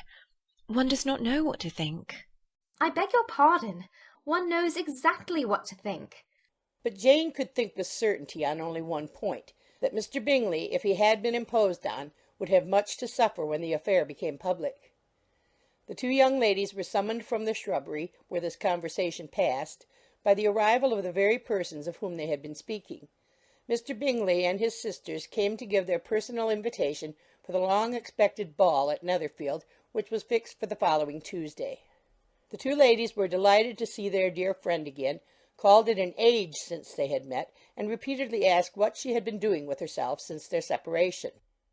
To the rest of the family they paid little attention, avoiding Mrs. Bennet as much as possible, saying not much to Elizabeth, and nothing at all to the others.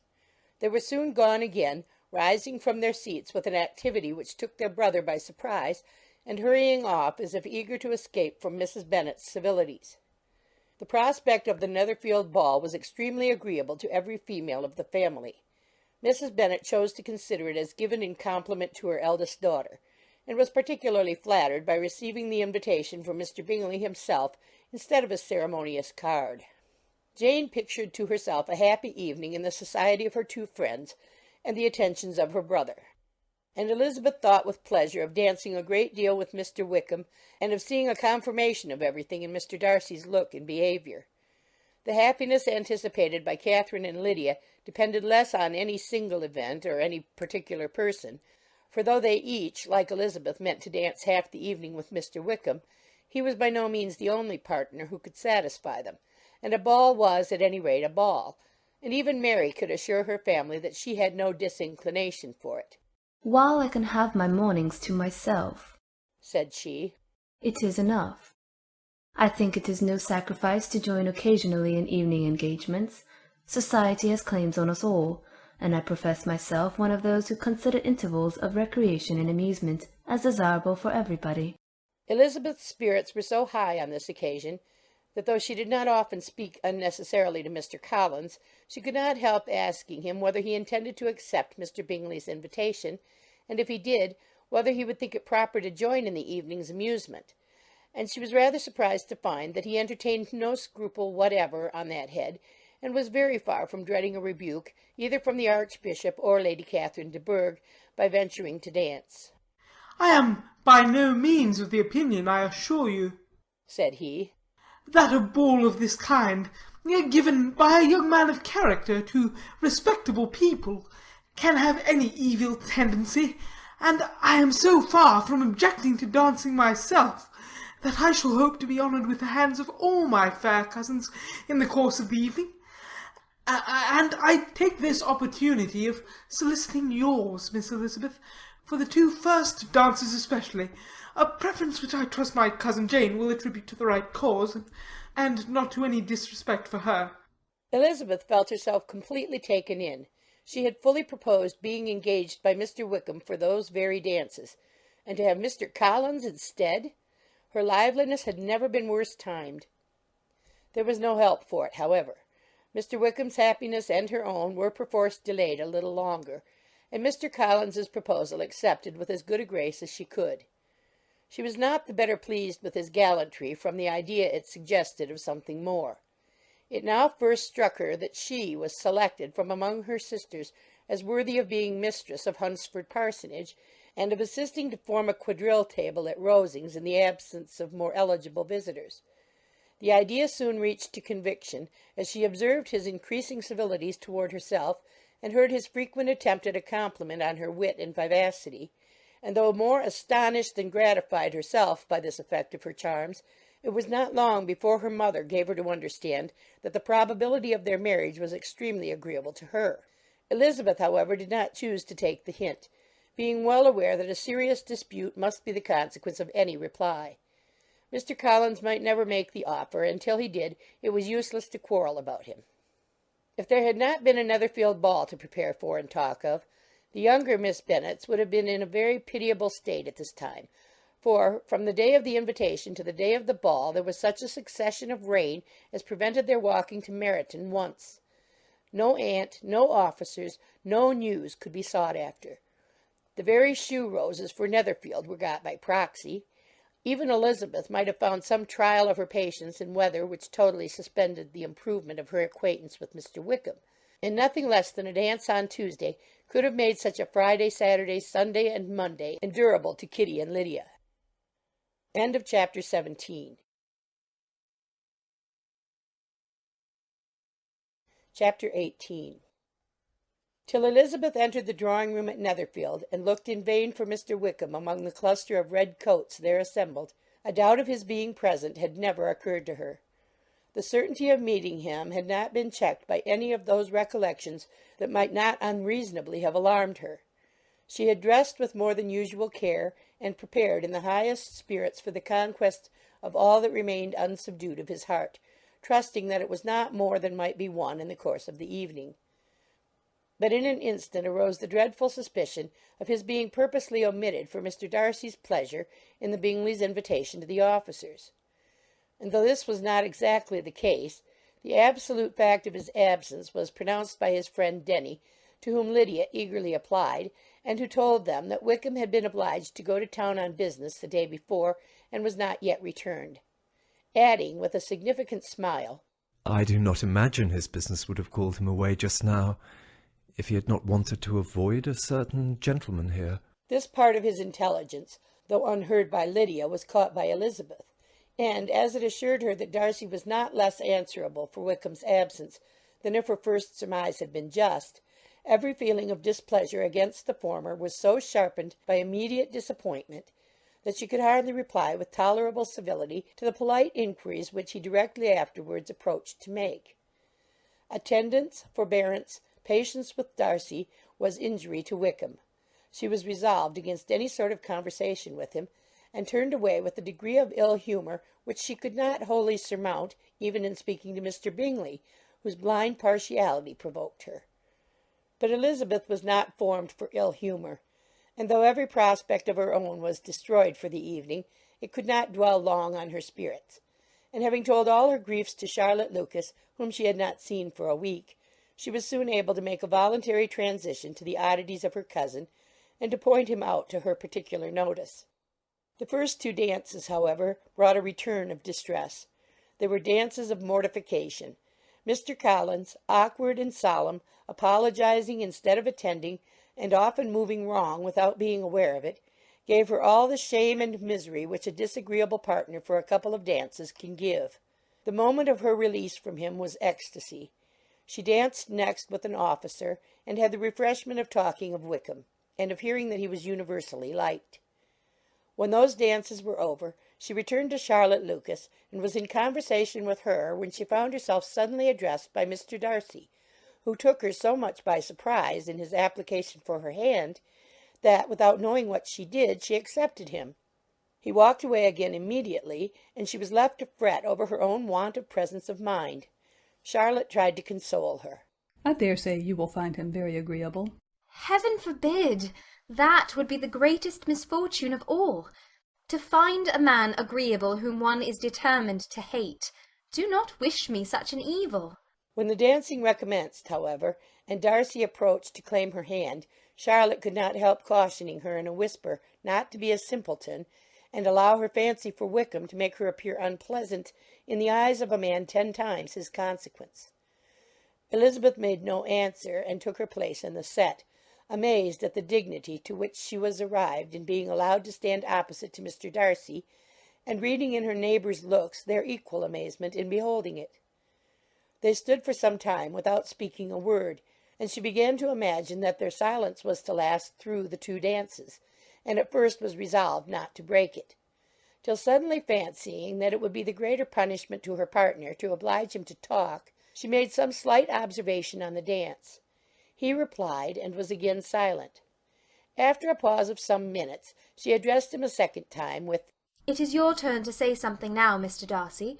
I talked about the dance, and you ought to make some sort of remark on the size of the room, or the number of couples." He smiled, and assured her that whatever she wished him to say should be said. "Very well. That reply will do for the present. Perhaps by and by I may observe that private balls are much pleasanter than public ones. But now we may be silent." Do you talk by rule, then, while you are dancing? "Sometimes. One must speak a little, you know. It would look odd to be entirely silent for half an hour together, and yet for the advantage of some, conversation ought to be so arranged as that they may have the trouble of saying as little as possible." Are you consulting your own feelings in the present case, or do you imagine that you are gratifying mine? "Both," replied Elizabeth archly. "For I have always seen a great similarity in the turn of our minds. We are each of an unsocial, taciturn disposition, unwilling to speak, unless we expect to say something that will amaze the whole room, and be handed down to posterity with all the éclat of a proverb." This is no very striking resemblance of your own character, I am sure, said he. How near it may be to mine, I cannot pretend to say. You think it a faithful portrait, undoubtedly. "I must not decide on my own performance." He made no answer, and they were again silent till they had gone down the dance, when he asked her if she and her sisters did not very often walk to Meryton. She answered in the affirmative, and, unable to resist the temptation, added, "When you met us there the other day, we had just been forming a new acquaintance." The effect was immediate. A deeper shade of hauteur overspread his features, but he said not a word, and Elizabeth, though blaming herself for her own weakness, could not go on. At length Darcy spoke, and in a constrained manner said, Mr. Wickham is blessed with such happy manners as may ensure his making friends. Whether he may be equally capable of retaining them is less certain. "He has been so unlucky as to lose your friendship," replied Elizabeth with emphasis, "and in a manner which he is likely to suffer from all his life." Darcy made no answer, and seemed desirous of changing the subject. At that moment Sir William Lucas appeared close to them, meaning to pass through the set to the other side of the room, but on perceiving Mr. Darcy he stopped with a bow of superior courtesy to compliment him on his dancing and his partner. "I have been most highly gratified indeed, my dear sir. Such very superior dancing is not often seen. It is evident that you belong to the first circles. Allow me to say, however, that your fair partner does not disgrace you, and that I must hope to have this pleasure often repeated, especially when a certain desirable event, my dear Eliza," glancing at her sister and Bingley, "shall take place. What congratulations will then flow in! I appeal to Mr. Darcy. But let me not interrupt you, sir. You will not thank me for detaining you from the bewitching converse of that young lady, whose bright eyes are also unbraiding me." The latter part of this address was scarcely heard by Darcy, but Sir William's allusion to his friend seemed to strike him forcibly, and his eyes were directed with a very serious expression towards Bingley and Jane, who were dancing together. Recovering himself, however, shortly, he turned to his partner and said, Sir William's interruption has made me forget what we were talking of. "I do not think we were speaking at all. Sir William could not have interrupted 2 people in the room who had less to say for themselves. We have tried 2 or 3 subjects already without success, and what we are to talk of next I cannot imagine." What think you of books? said he, smiling. "Books? Oh, no. I am sure we never read the same, or not with the same feelings." I am sorry you think so. But if that be the case, there can at least be no want of subject. We may compare our different opinions. "No, I cannot talk of books in a ballroom. My head is always full of something else."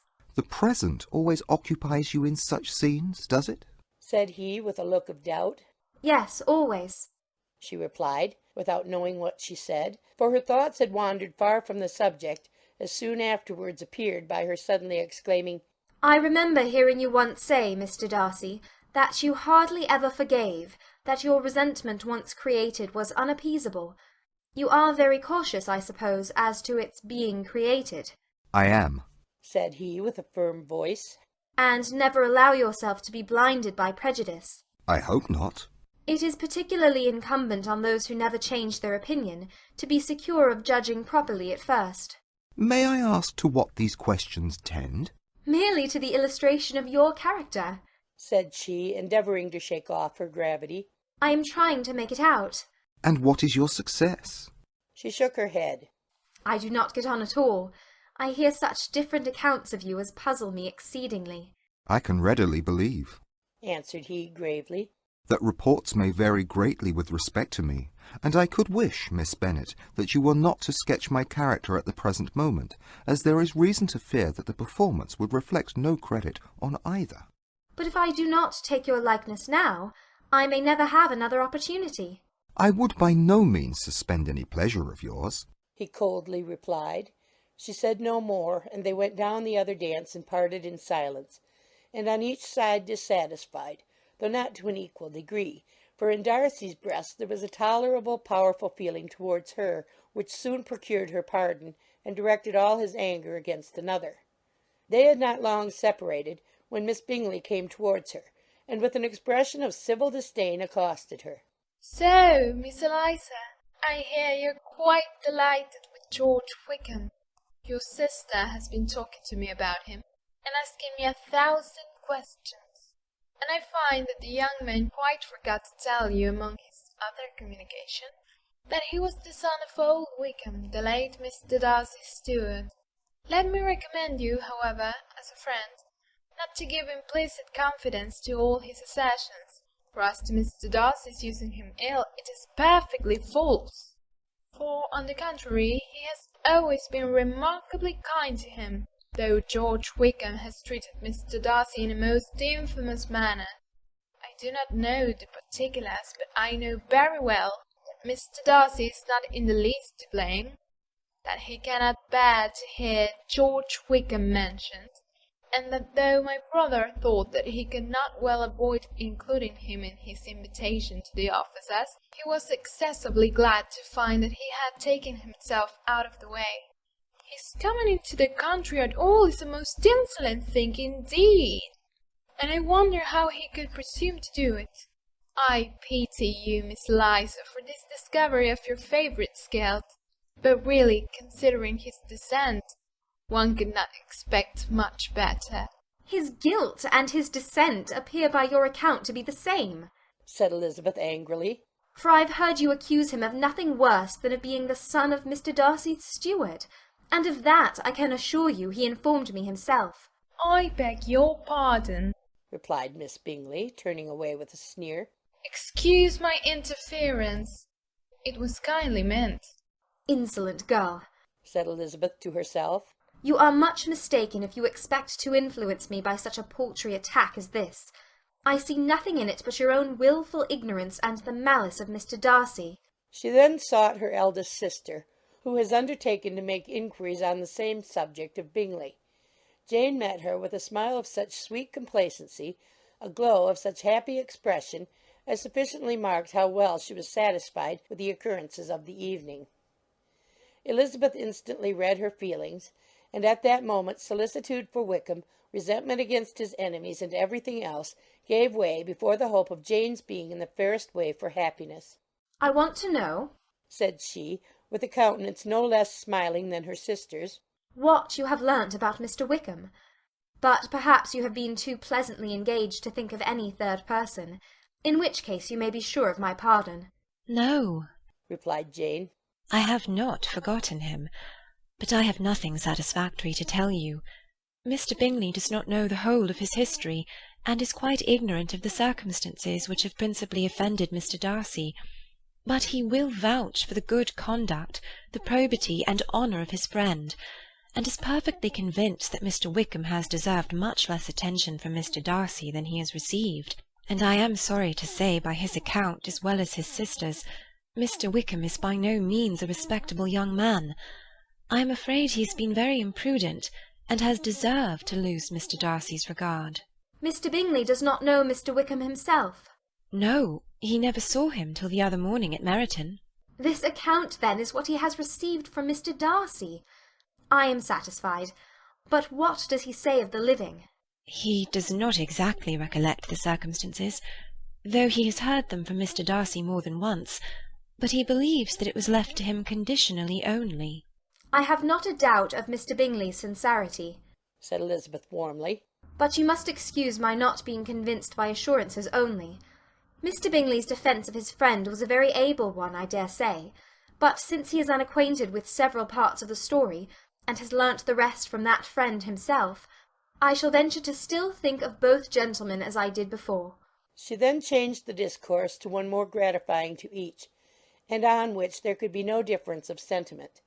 Elizabeth listened with delight to the happy though modest hopes which Jane entertained of Mr. Bingley's regard, and said all in her power to heighten her confidence in it. On their being joined by Mr. Bingley himself, Elizabeth withdrew to Miss Lucas, to whose inquiry after the pleasantness of her last partner she had scarcely replied, before Mr. Collins came up to them, and told her with great exultation that he had just been so fortunate as to make a most important discovery. "I have found out," said he, "by a singular accident, that there is now in the room a near relation of my patroness. I happened to overhear the gentleman himself mentioning to the young lady who does the honours of the house the names of his cousin Miss de Bourgh, and of her mother Lady Catherine. How wonderfully these sort of things occur! Who would have thought of my meeting with perhaps a nephew of Lady Catherine de Bourgh in this assembly? I am most thankful that the discovery is made in time for me to pay my respects to him, which I am now going to do, and trust he will excuse my not having done it before. My total ignorance of the connection must plead my apology." You are not going to introduce yourself to Mr. Darcy? "Indeed I am. I shall entreat his pardon for not having done it earlier. I believe him to be Lady Catherine's nephew. It will be in my power to assure him that her ladyship was quite well yesterday sevennight." Elizabeth tried hard to dissuade him from such a scheme, assuring him that Mr. Darcy would consider his addressing him without introduction as an impertinent freedom rather than a compliment to his aunt, that it was not in the least necessary there should be any notice on either side, and that if it were, it must belong to Mr. Darcy, the superior in consequence, to begin the acquaintance. Mr. Collins listened to her with a determined air of following his own inclination, and when she ceased speaking, replied thus: "My dear Miss Elizabeth, I have the highest opinion in the world in your excellent judgment in all matters within the scope of your understanding. But permit me to say that there must be a wide difference between the established forms of ceremony amongst the laity and those which regulate the clergy. For give me leave to observe that I consider the clerical office as equal in point of dignity with the highest rank in the kingdom, provided that a proper humility of behaviour is at the same time maintained. You must, therefore, allow me to follow the dictates of my conscience on this occasion, which leads me to perform what I look on as a point of duty. Pardon me for neglecting to profit by your advice, which on every other subject shall be my constant guide, though in the case before us I consider myself more fitted by education and habitual study to decide on what is right than a young lady like yourself." And with a low bow he left her to attack Mr. Darcy, whose reception of his advances she eagerly watched, and whose astonishment at being so addressed was very evident. Her cousin prefaced his speech with a solemn bow, and though she could not hear a word of it, she felt as if hearing it all, and saw in the motion of his lips the words "Apology, Hunsford," and "Lady Catherine de Bourgh." It vexed her to see him expose himself to such a man. Mr. Darcy was eyeing him with unrestrained wonder, and when at last Mr. Collins allowed him time to speak, replied with an air of distant civility. Mr. Collins, however, was not discouraged from speaking again, and Mr. Darcy's contempt seemed abundantly increasing with the length of his second speech, and at the end of it he only made him a slight bow and moved another way. Mr. Collins then returned to Elizabeth. "I have no reason, I assure you," said he, "to be dissatisfied with my reception. Mr. Darcy seemed much pleased with the attention. He answered me with the utmost civility, and even paid me the compliment of saying that he was so well convinced of Lady Catherine's discernment as to be certain she could never bestow a favour unworthily. It was really a very handsome thought. Upon the whole, I am much pleased with him." As Elizabeth had no longer any interest of her own to pursue, she turned her attention almost entirely on her sister and Mr. Bingley, and the train of agreeable reflections which her observations gave birth to made her perhaps almost as happy as Jane. She saw her in idea settled in that very house, in all the felicity which a marriage of true affection could bestow, and she felt capable, under such circumstances, of endeavouring even to like Bingley's two sisters. Her mother's thoughts, she plainly saw, were bent the same way, and she determined not to venture near her, lest she might hear too much. When they sat down to supper, therefore, she considered it a most unlucky perverseness which placed them within one of each other, and deeply was she vexed to find that her mother was talking to that one person, Lady Lucas, freely, openly, and of nothing else but her expectation that Jane would soon be married to Mr. Bingley. It was an animating subject, and Mrs. Bennet seemed incapable of fatigue while enumerating the advantages of the match. His being such a charming young man, and so rich, and living but 3 miles from them, were the first points of self-gratulation. And then it was such a comfort to think how fond the two sisters were of Jane, and to be certain that they must desire the connection as much as she could do. It was moreover such a promising thing for her younger daughters, as Jane's marrying so greatly must throw them in the way of other rich men, and lastly, it was so pleasant at her time of life to be able to consign her single daughters to the care of their sister, that she might not be obliged to go into company more than she liked. It was necessary to make this circumstance a matter of pleasure, because on such occasions it is the etiquette, but no one was less likely than Mrs. Bennet to find comfort in staying home at any period of her life. She concluded with many good wishes that Lady Lucas might soon be equally fortunate, though evidently and triumphantly believing there was no chance of it. In vain did Elizabeth endeavour to check the rapidity of her mother's words, or persuade her to describe her felicity in a less audible whisper, for, to her inexpressible vexation, she could perceive that the chief of it was overheard by Mr. Darcy, who sat opposite to them. Her mother only scolded her for being nonsensical. "What is Mr. Darcy to me, pray, that I should be afraid of him?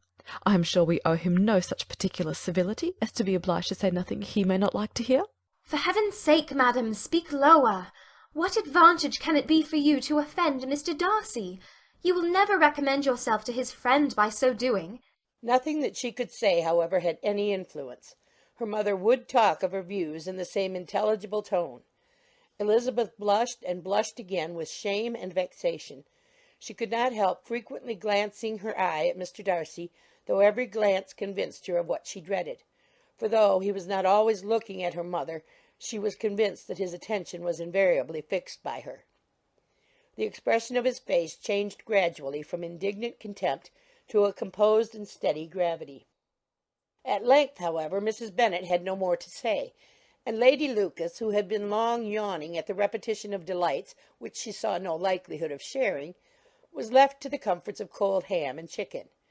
Elizabeth now began to revive, but not long was the interval of tranquillity, for when supper was over, singing was talked of, and she had the mortification of seeing Mary, after very little entreaty, preparing to oblige the company. By many significant looks and silent entreaties did she endeavour to prevent such a proof of complaisance, but in vain. Mary would not understand them. Such an opportunity of exhibiting was delightful to her, and she began her song. Elizabeth's eyes were fixed on her with most painful sensations, and she watched her progress through the several stanzas with an impatience which was very ill rewarded at their close. For Mary, on receiving amongst the thanks of the table the hint of a hope that she might be prevailed on to favour them again, after the pause of half a minute began another. Mary's powers were by no means fitted for such a display. Her voice was weak, and her manner affected. Elizabeth was in agonies. She looked at Jane to see how she bore it, but Jane was very composedly talking to Bingley. She looked at his two sisters, and saw them making signs of derision at each other, and at Darcy, who continued, however, imperturbably grave. She looked at her father to entreat his interference lest Mary should be singing all night. He took the hint, and when Mary had finished her second song, said aloud, "That will do extremely well, child. You have delighted us long enough. Let the other young ladies have time to exhibit." Mary, though pretending not to hear, was somewhat disconcerted, and Elizabeth, sorry for her, and sorry for her father's speech, was afraid her anxiety had done no good. Others of the party were now applied to. "If I," said Mr. Collins, "were so fortunate as to be able to sing, I should have great pleasure, I am sure, in obliging the company with an air, for I consider music as a very innocent diversion, and perfectly compatible with the profession of a clergyman. I do not mean, however, to assert that we can be justified in devoting too much of our time to music, for there are certainly other things to be attended to. The rector of a parish has much to do. In the first place, he must take such an agreement for tithes as may be beneficial to himself and not offensive to his patron. He must write his own sermons, and the time that remains will not be too much for his parish duties and the care and improvement of his dwelling, which he cannot be excused from making as comfortable as possible. And I do not think it of light importance that he should have attentive and conciliatory manner towards everybody, especially towards those to whom he owes his preferment. I cannot acquit him of that duty, nor could I think well of the man who should omit an occasion of testifying his respect towards anybody connected with the family." And with a bow to Mr. Darcy, he concluded his speech, which had been spoken so loud as to be heard by half the room. Many stared, many smiled, but no one looked more amused than Mr. Bennet himself, while his wife seriously commended Mr. Collins for having spoken so sensibly, and observed in a half whisper to Lady Lucas that he was a remarkably clever, good kind of young man. To Elizabeth it appeared that had her family made an agreement to expose themselves as much as they could during the evening, it would have been impossible for them to play their parts with more spirit or finer success. And happy did she think it for Bingley and her sister that some of the exhibition had escaped his notice, and that his feelings were not of a sort to be much distressed by the folly which he must have witnessed. That his two sisters and Mr. Darcy, however, should have such an opportunity of ridiculing her relations was bad enough, and she could not determine whether the silent contempt of the gentlemen or the insolent smiles of the ladies were more intolerable. The rest of the evening brought her little amusement. She was teased by Mr. Collins, who continued most perseveringly by her side, and though he could not prevail on her to dance with him again, put it out of her power to dance with others. In vain did she entreat him to stand up with somebody else, and offer to introduce him to any young lady in the room. He assured her that as to dancing, he was perfectly indifferent to it, that his chief object was, by delicate attentions, to recommend himself to her, and that he should therefore make a point of remaining close to her the whole evening. There was no arguing upon such a project. She owed her greatest relief to her friend, Miss Lucas, who often joined them, and good-naturedly engaged Mr. Collins's conversation to herself. She was at least free from the offence of Mr. Darcy's further notice. Though often standing within a very short distance of her, quite disengaged, he never came near enough to speak. She felt it to be the probable consequence of her allusions to Mr. Wickham, and rejoiced in it. The Longbourn party were the last of all the company to depart, and, by a manoeuvre of Mrs. Bennet, had to wait for their carriage a quarter of an hour after everybody else was gone, which gave them time to see how heartily they were wished away by some of the family. Mrs. Hurst and her sister scarcely opened their mouths except to complain of fatigue, and were evidently impatient to have the house to themselves. They repulsed every attempt of Mrs. Bennet at conversation, and by so doing threw a languor over the whole party, which was very little relieved by the long speeches of Mr. Collins, who was complimenting Mr. Bingley and his sisters on the elegance of their entertainment, and the hospitality and politeness which had marked their behaviour to their guests. Darcy said nothing at all. Mr. Bennet, in equal silence, was enjoying the scene. Mr. Bingley and Jane were standing together, a little detached from the rest, and talked only to each other. Elizabeth preserved as steady a silence as either Mrs. Hurst or Miss Bingley, and even Lydia was too much fatigued to utter more than the occasional exclamation of "Lord, how tired I am!" accompanied by a violent yawn. When at length they arose to take leave, Mrs. Bennet was most pressingly civil in her hope of seeing the whole family soon at Longbourn, and addressed herself especially to Mr. Bingley, to assure him how happy he would make them by eating a family dinner with them at any time without the ceremony of a formal invitation. Bingley was all grateful pleasure, and he readily engaged for taking the earliest opportunity of waiting on her after his return from London, whither he was obliged to go the next day for a short time. Mrs. Bennet was perfectly satisfied, and quitted the house under the delightful persuasion that, allowing for the necessary preparations of settlements, new carriages, and wedding clothes, she should undoubtedly see her daughter settled at Netherfield in the course of 3 or 4 months. Of having another daughter married to Mr. Collins she thought with equal certainty, and with considerable though not equal pleasure. Elizabeth was the least dear to her of all her children, and though the man and the match were quite good enough for her, the worth of each was eclipsed by Mr. Bingley and Netherfield. End of chapter 18. Chapter 19. The next day opened a new scene at Longbourn. Mr. Collins made his declaration in form. Having resolved to do it without loss of time, as his leave of absence extended only to the following Saturday, and having no feelings of diffidence to make it distressing to himself even at the moment, he set about it in a very orderly manner, with all the observances which he supposed a regular part of the business. On finding Mrs. Bennet, Elizabeth, and one of the younger girls together, soon after breakfast, he addressed the mother in these words: "May I hope, madam, for your interest with your fair daughter Elizabeth, when I solicit for the honour of a private audience with her in the course of this morning?" Before Elizabeth had time for anything but a blush of surprise, Mrs. Bennet answered instantly, "Oh dear, yes, certainly. I'm sure Lizzie will be very happy. I'm sure she can have no objection. Come, Kitty, I want you upstairs."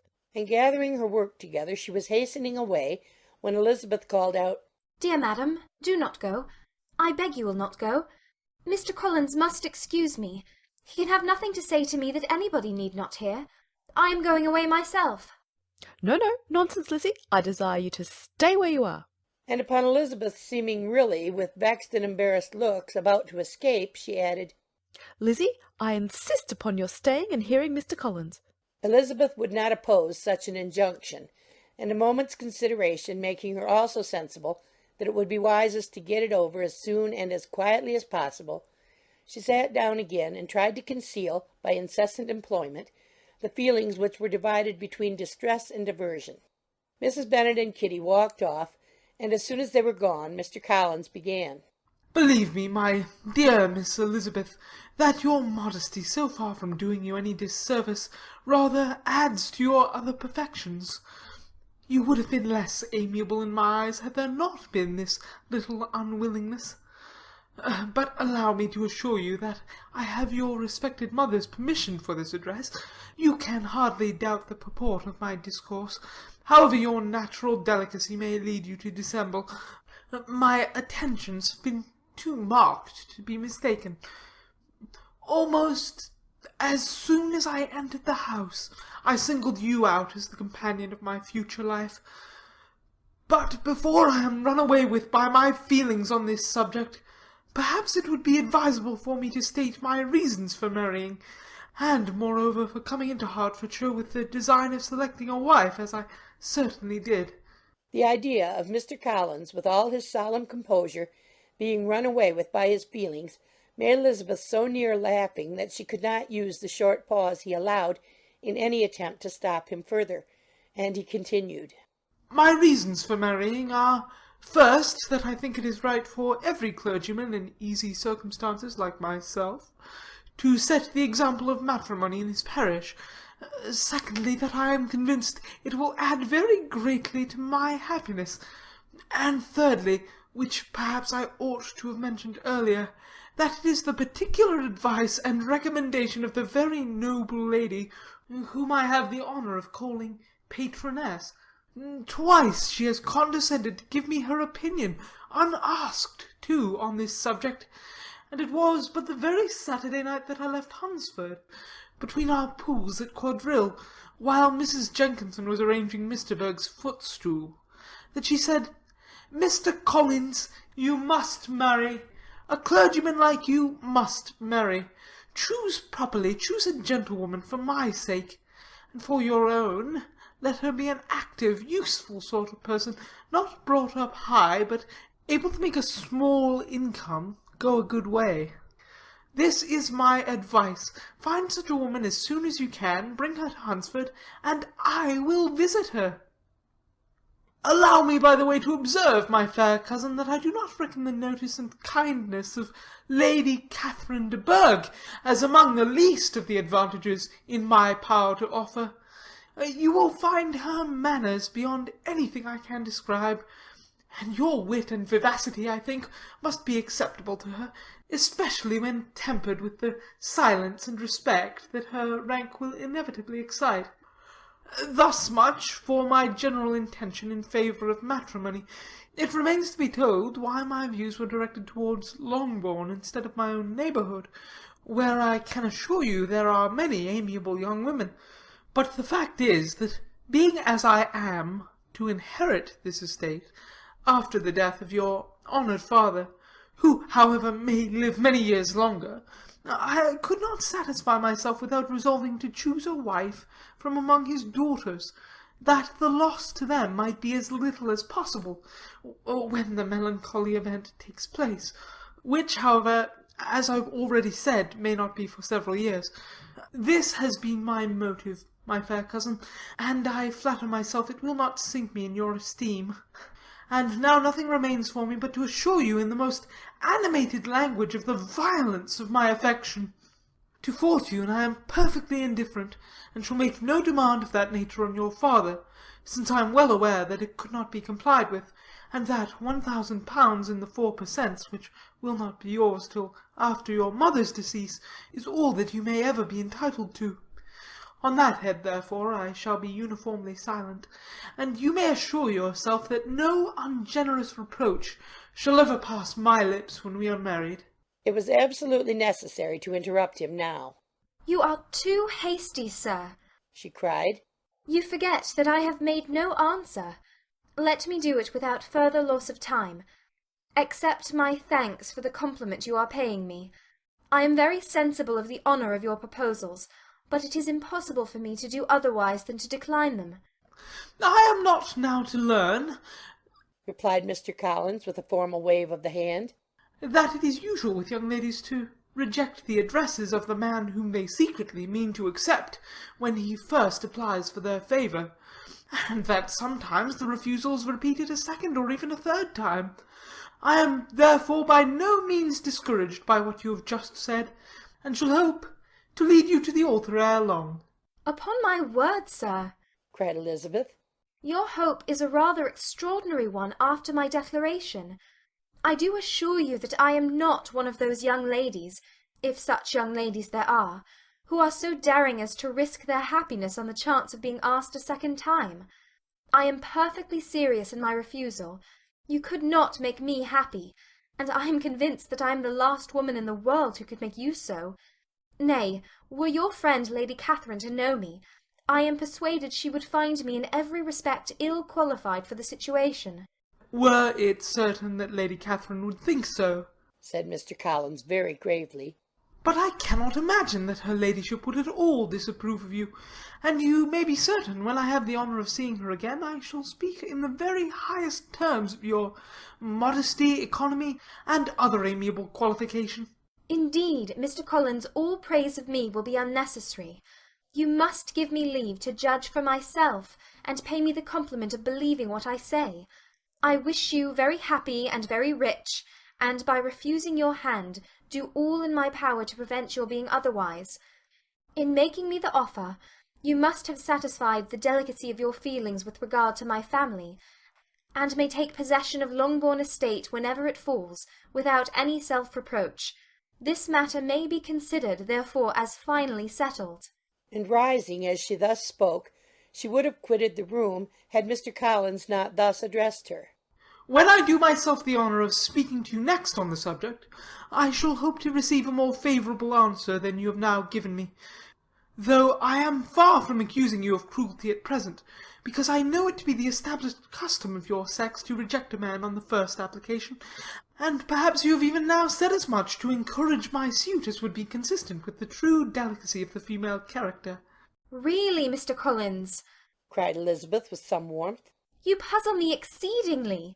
If what I have hitherto said can appear to you in the form of encouragement, I know not how to express my refusal in such a way as to convince you of its being one. You must give me leave to flatter myself, my dear cousin, that your refusal of my addresses is merely words, of course. My reasons for believing it are briefly these. It does not appear to me that my hand is unworthy your acceptance, or that the establishment I can offer would be any other than highly desirable. My situation in life, my connections with the family of de Bourgh, and my relationship to your own are circumstances highly in my favour, and you should take it into further consideration that in spite of your manifold attractions, it is by no means certain that another offer of marriage may ever be made to you. Your portion is unhappily so small that it will in all likelihood undo the effects of your loveliness and amiable qualifications. As I must therefore conclude that you are not serious in your rejection of me, I shall choose to attribute it to your wish of increasing my love by suspense, according to the usual practice of elegant females. I do assure you, sir, that I have no pretensions whatever to that kind of elegance which consists in tormenting a respectable man. I would rather be paid the compliment of being believed sincere. I thank you again and again for the honour you have done me in your proposals, but to accept them is absolutely impossible. My feelings in every respect forbid it. Can I speak plainer? Do not consider me now as an elegant female intending to plague you, but as a rational creature speaking the truth from her heart. You are uniformly charming, cried he with an air of awkward gallantry, and I am persuaded that, when sanctioned by the express authority of both your excellent parents, my proposals will not fail of being acceptable. To such perseverance in wilful self-deception Elizabeth would make no reply, and immediately and in silence withdrew, determined, if he persisted in considering her repeated refusals as flattering encouragement, to apply to her father, whose negative might be uttered in such a manner as to be decisive, and whose behaviour at least could not be mistaken for the affectation and coquetry of an elegant female. End of chapter 19.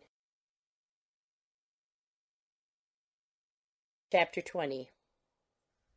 Mr. Collins was not left long to the silent contemplation of his successful love, for Mrs. Bennet, having dawdled about in the vestibule to watch for the end of the conference, no sooner saw Elizabeth open the door and with quick step pass her towards the staircase, than she entered the breakfast-room and congratulated both him and herself in warm terms on the happy prospect of their nearer connection. Mr. Collins received and returned these felicitations with equal pleasure, and then proceeded to relate the particulars of their interview, with the result of which he trusted he had every reason to be satisfied, since the refusal which his cousin had steadfastly given him would naturally flow from her bashful modesty and the genuine delicacy of her character. This information, however, startled Mrs. Bennet.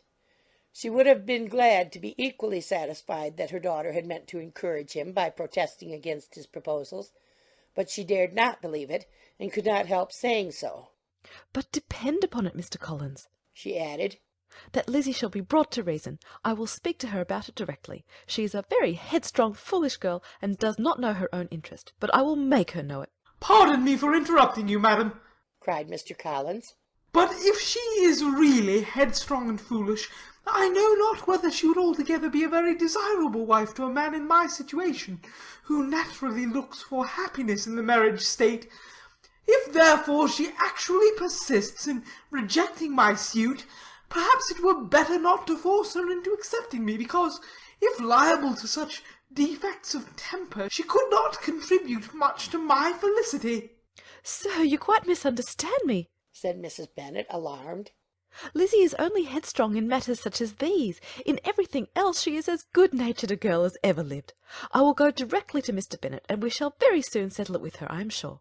She would not give him time to reply, but hurrying instantly to her husband, called out as she entered the library, "Oh, Mr. Bennet, you are wanted immediately. We are all in an uproar. You must come and make Lizzie marry Mr. Collins, for she vows she will not have him, and if you do not make haste he will change his mind, and not have her." Mr. Bennet raised his eyes from his book as she entered, and fixed them on her face with a calm unconcern which was not in the least altered by her communication. "I have not the pleasure of understanding you," said he, when she had finished her speech. "Of what are you talking?" "Of Mr. Collins and Lizzie. Lizzie declares she will not have Mr. Collins, and Mr. Collins begins to say that he will not have Lizzie." "And what am I to do on the occasion? It seems a hopeless business." "Speak to Lizzie about it yourself. Tell her that you insist upon her marrying him." "Let her be called down. She shall hear my opinion." Mrs. Bennet rang the bell, and Miss Elizabeth was summoned to the library. "Come here, child," cried her father as she appeared. "I have sent for you on an affair of importance. I understand that Mr. Collins has made you an offer of marriage. Is it true?" Elizabeth replied that it was. "Very well. And this offer of marriage you have refused?" "I have, sir."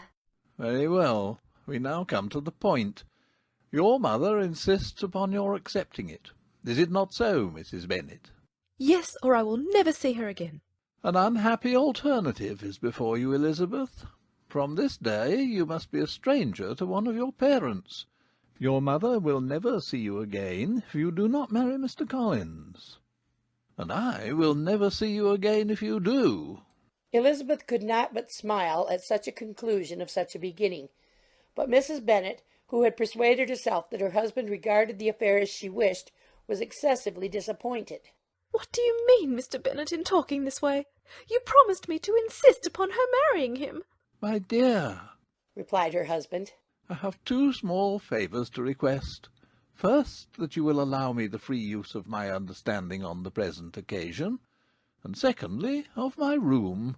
I shall be glad to have the library to myself as soon as may be." Not yet, however, in spite of her disappointment in her husband, did Mrs. Bennet give up the point. She talked to Elizabeth again and again, coaxed and threatened her by turns. She endeavoured to secure Jane in her interest, but Jane, with all possible mildness, declined interfering, and Elizabeth, sometimes with real earnestness and sometimes with playful gaiety, replied to her attacks. Though her manner varied, however, her determination never did. Mr. Collins, meanwhile, was meditating in solitude on what had passed. He thought too well of himself to comprehend on what motives his cousin could refuse him, and though his pride was hurt, he suffered in no other way. His regard for her was quite imaginary, and the possibility of her deserving her mother's reproach prevented his feeling any regret.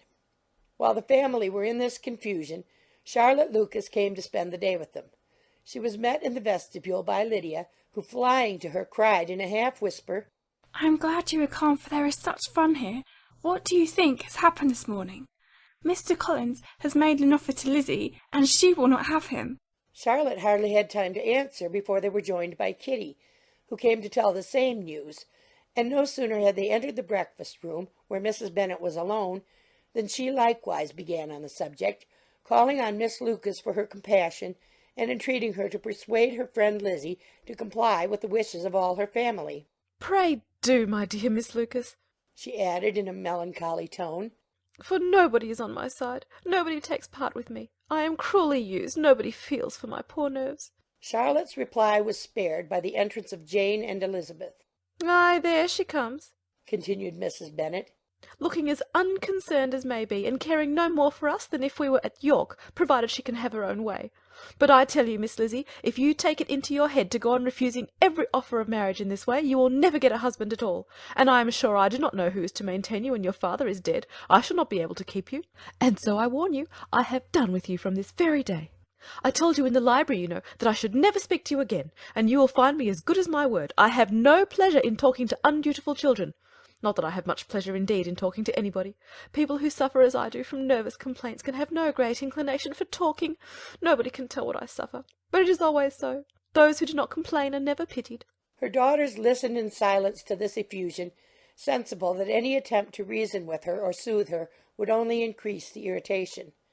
She talked on, therefore, without interruption from any of them, till they were joined by Mr. Collins, who entered the room with an air more stately than usual, and on perceiving whom, she said to the girls, "Now I do insist upon it that you, all of you, hold your tongues, and let me and Mr. Collins have a little conversation together." Elizabeth passed quietly out of the room. Jane and Kitty followed, but Lydia stood her ground, determined to hear all she could, and Charlotte, detained first by the civility of Mr. Collins, whose inquiries after herself and all her family were very minute, and then by a little curiosity, satisfied herself with walking to the window and pretending not to hear. In a doleful voice, Mrs. Bennet began the projected conversation. "Oh, Mr. Collins!" "My dear madam," replied he, "let us be for ever silent on this point. Far be it from me," he presently continued, in a voice that marked his displeasure, "to resent the behaviour of your daughter. Resignation to inevitable evils is the evil duty of us all, the peculiar duty of a young man who has been so fortunate as I have been in early preferment, and I trust I am resigned. Perhaps not the less so from my feeling a doubt of my positive happiness had my fair cousin honoured me with her hand, for I have often observed that resignation is never so perfect as when the blessing denied begins to lose somewhat of its value in our estimation. You will not, I hope, consider me as showing any disrespect to your family, my dear madam, by thus withdrawing my pretensions to your daughter's favour, without having paid yourself and Mr. Bennet the compliment of requesting you to interpose your authority in my behalf. My conduct may, I fear, be objectionable in having accepted my dismission from your daughter's lips instead of your own, but we are all liable to error. I have certainly meant well through the whole affair. My object has been to secure an amiable companion for myself, with due consideration for the advantage of all your family, and if my manner has been at all reprehensible, I here beg leave to apologize." End of chapter 20. Chapter 21. The discussion of Mr. Collins's offer was now nearly at an end, and Elizabeth had only to suffer from the uncomfortable feelings necessarily attending it, and occasionally from some peevish allusions of her mother.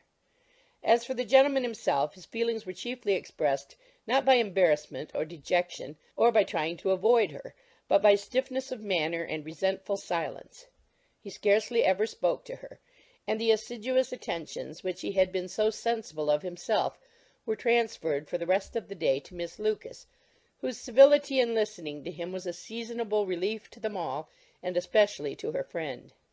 The morrow produced no abatement of Mrs. Bennet's ill humour or ill health. Mr. Collins was also in the same state of angry pride. Elizabeth had hoped that his resentment might shorten his visit, but his plan did not appear in the least affected by it. He was always to have gone on Saturday, and to Saturday he meant to stay. After breakfast the girls walked to Meryton to inquire if Mr. Wickham were returned, and to lament over his absence from the Netherfield ball. He joined them on their entering the town, and attended them to their aunt's, where his regret and vexation, and the concern of everybody, was well talked over. To Elizabeth, however, he voluntarily acknowledged that the necessity of his absence had been self-imposed. "I found," said he, "that as the time drew near that I had better not meet Mr. Darcy, that to be in the same room, the same party with him for so many hours together, might be more than I could bear, and that scenes might arise unpleasant to more than myself."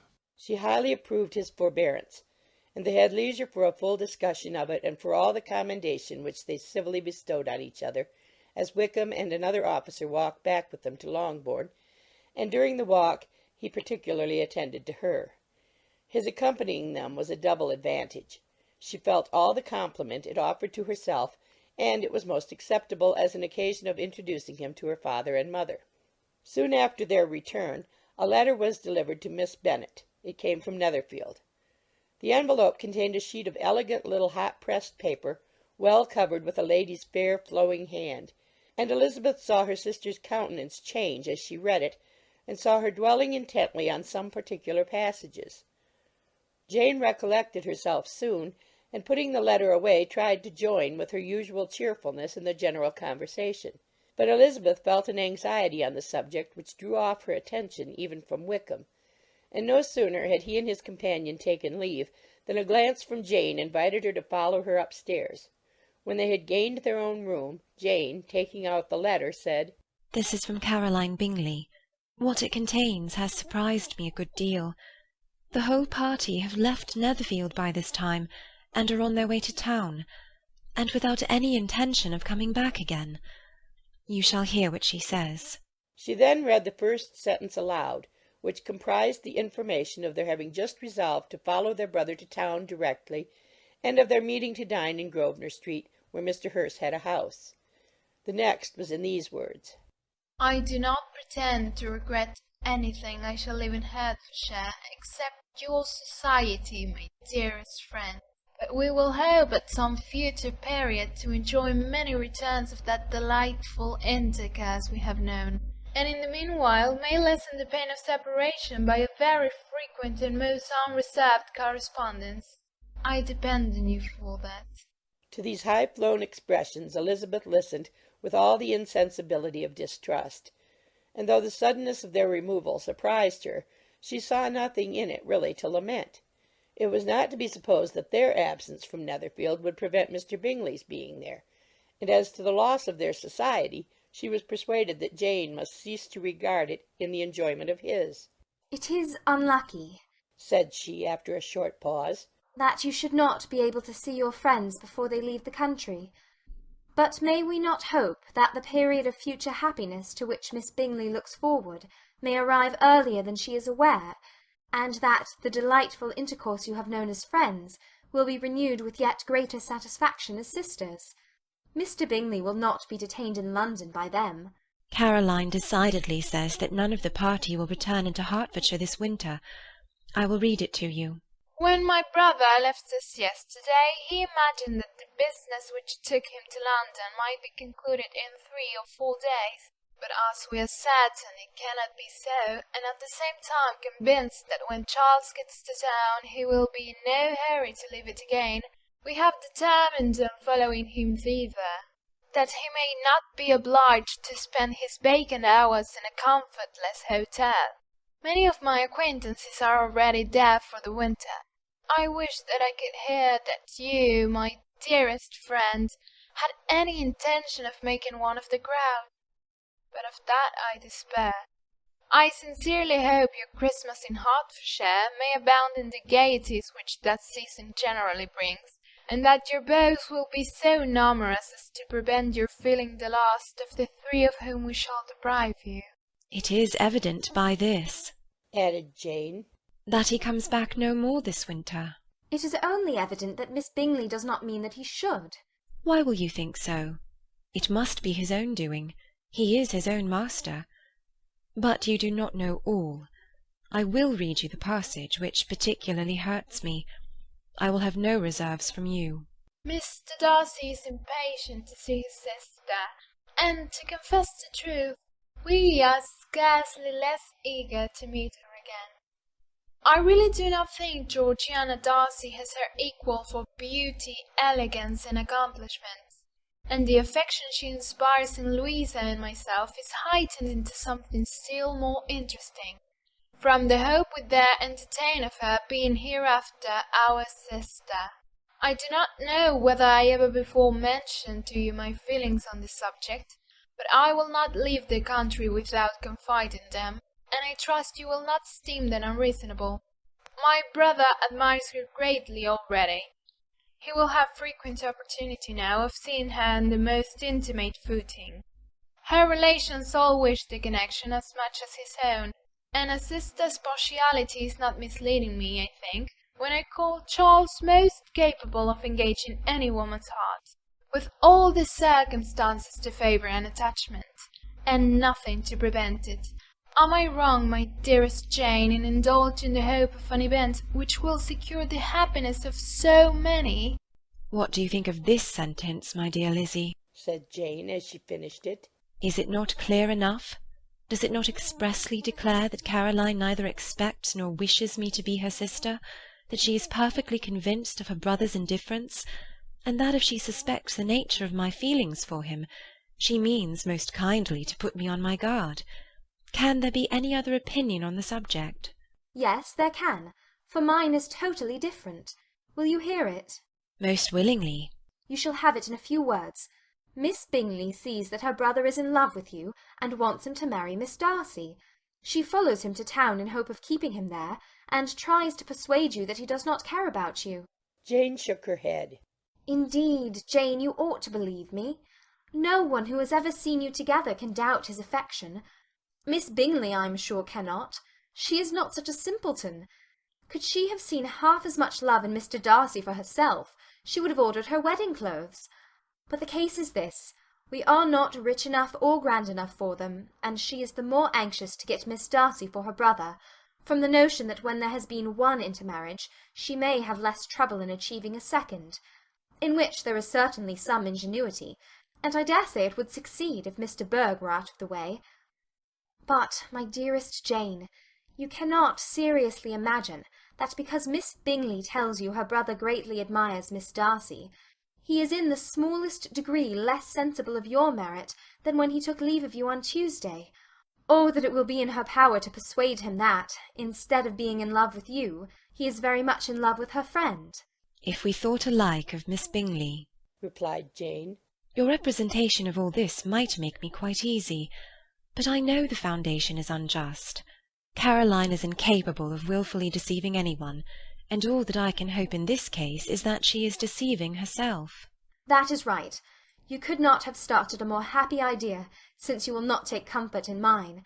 Believe her to be deceived by all means. You have now done your duty by her, and must fret no longer. But, my dear sister, can I be happy, even supposing the best, in accepting a man whose sisters and friends are all wishing him to marry elsewhere? You must decide for yourself, said Elizabeth. And if, upon mature deliberation, you find that the misery of disobliging his two sisters is more than equivalent to the happiness of being his wife, I advise you by all means to refuse him. How can you talk so? Said Jane, faintly smiling. You must know that though I should be exceedingly grieved at their disapprobation, I could not hesitate. I did not think you would, and that being the case, I cannot consider your situation with much compassion. But if he returns no more this winter, my choice will never be required. 1,000 things may arise in 6 months. The idea of his returning no more Elizabeth treated with the utmost contempt. It appeared to her merely the suggestion of Caroline's interested wishes, and she could not for a moment suppose that those wishes, however openly or artfully spoken, could influence a young man so totally independent of every one. She represented to her sister, as forcibly as possible, what she felt on the subject, and had soon the pleasure of seeing its happy effect. Jane's temper was not desponding, and she was gradually led to hope, though the diffidence of affection sometimes overcame the hope, that Bingley would return to Netherfield and answer every wish of her heart. They agreed that Mrs. Bennet should only hear of the departure of the family without being alarmed on the score of the gentleman's conduct. But even this partial communication gave her a great deal of concern, and she bewailed it as exceedingly unlucky that the ladies should happen to go away just as they were all getting so intimate together. After lamenting it, however, at some length, she had the consolation that Mr. Bingley would be soon down again and soon dining at Longbourn, and the conclusion of all was the comfortable declaration that though he had been invited only to a family dinner, she would take care to have 2 full courses. End of chapter 21. Chapter 22. The Bennets were engaged to dine with the Lucases, and again, during the chief of the day, was Miss Lucas so kind as to listen to Mr. Collins. Elizabeth took an opportunity of thanking her. It keeps him in good humour, said she, and I am more obliged to you than I can express. Charlotte assured her friend of her satisfaction in being useful, and that it amply repaid her for the little sacrifice of her time. This was very amiable, but Charlotte's kindness extended farther than Elizabeth had any conception of. Its object was nothing else than to secure her from any return of Mr. Collins's addresses by engaging them towards herself. Such was Miss Lucas's scheme, and appearances were so favourable that when they parted at night she would have felt almost secure of success if he had not been to leave Hertfordshire so very soon. But here she did injustice to the fire and independence of his character, for it led him to escape out of Longbourn House the next morning with admirable slyness, and hasten to Lucas Lodge to throw himself at her feet. He was anxious to avoid the notice of his cousins, from a conviction that if they saw him depart they could not fail to conjecture his design, and he was not willing to have the attempt known till its success might be known likewise. For though feeling almost secure, and with reason, for Charlotte had been tolerably encouraging, he was comparatively diffident since the adventure of Wednesday. His reception, however, was of the most flattering kind. Miss Lucas perceived him from an upper window as he walked towards the house, and instantly set out to meet him accidentally in the lane. But little had she dared to hope that so much love and eloquence awaited her there. In as short a time as Mr. Collins's long speeches would allow, everything was settled between them to the satisfaction of both. And as they entered the house, he earnestly entreated her to name the day that was to make him the happiest of men. And though such a solicitation must be waived for the present, the lady felt no inclination to trifle with his happiness. The stupidity with which he was favoured by nature must guard his courtship from any charm that could make a woman wish for its continuance, and Miss Lucas, who accepted him solely from the pure and disinterested desire of an establishment, cared not how soon that establishment were gained. Sir William and Lady Lucas were speedily applied to for their consent, and it was bestowed with a most joyful alacrity. Mr. Collins's present circumstances made it a most eligible match for their daughter, to whom they could give little fortune, and his prospects of future wealth were exceedingly fair. Lady Lucas began directly to calculate, with more interest than the matter had ever excited before, how many years longer Mr. Bennet was likely to live, and Sir William gave it as his decided opinion that whenever Mr. Collins should be in possession of the Longbourn estate, it would be highly expedient that both he and his wife should make their appearance at St. James's.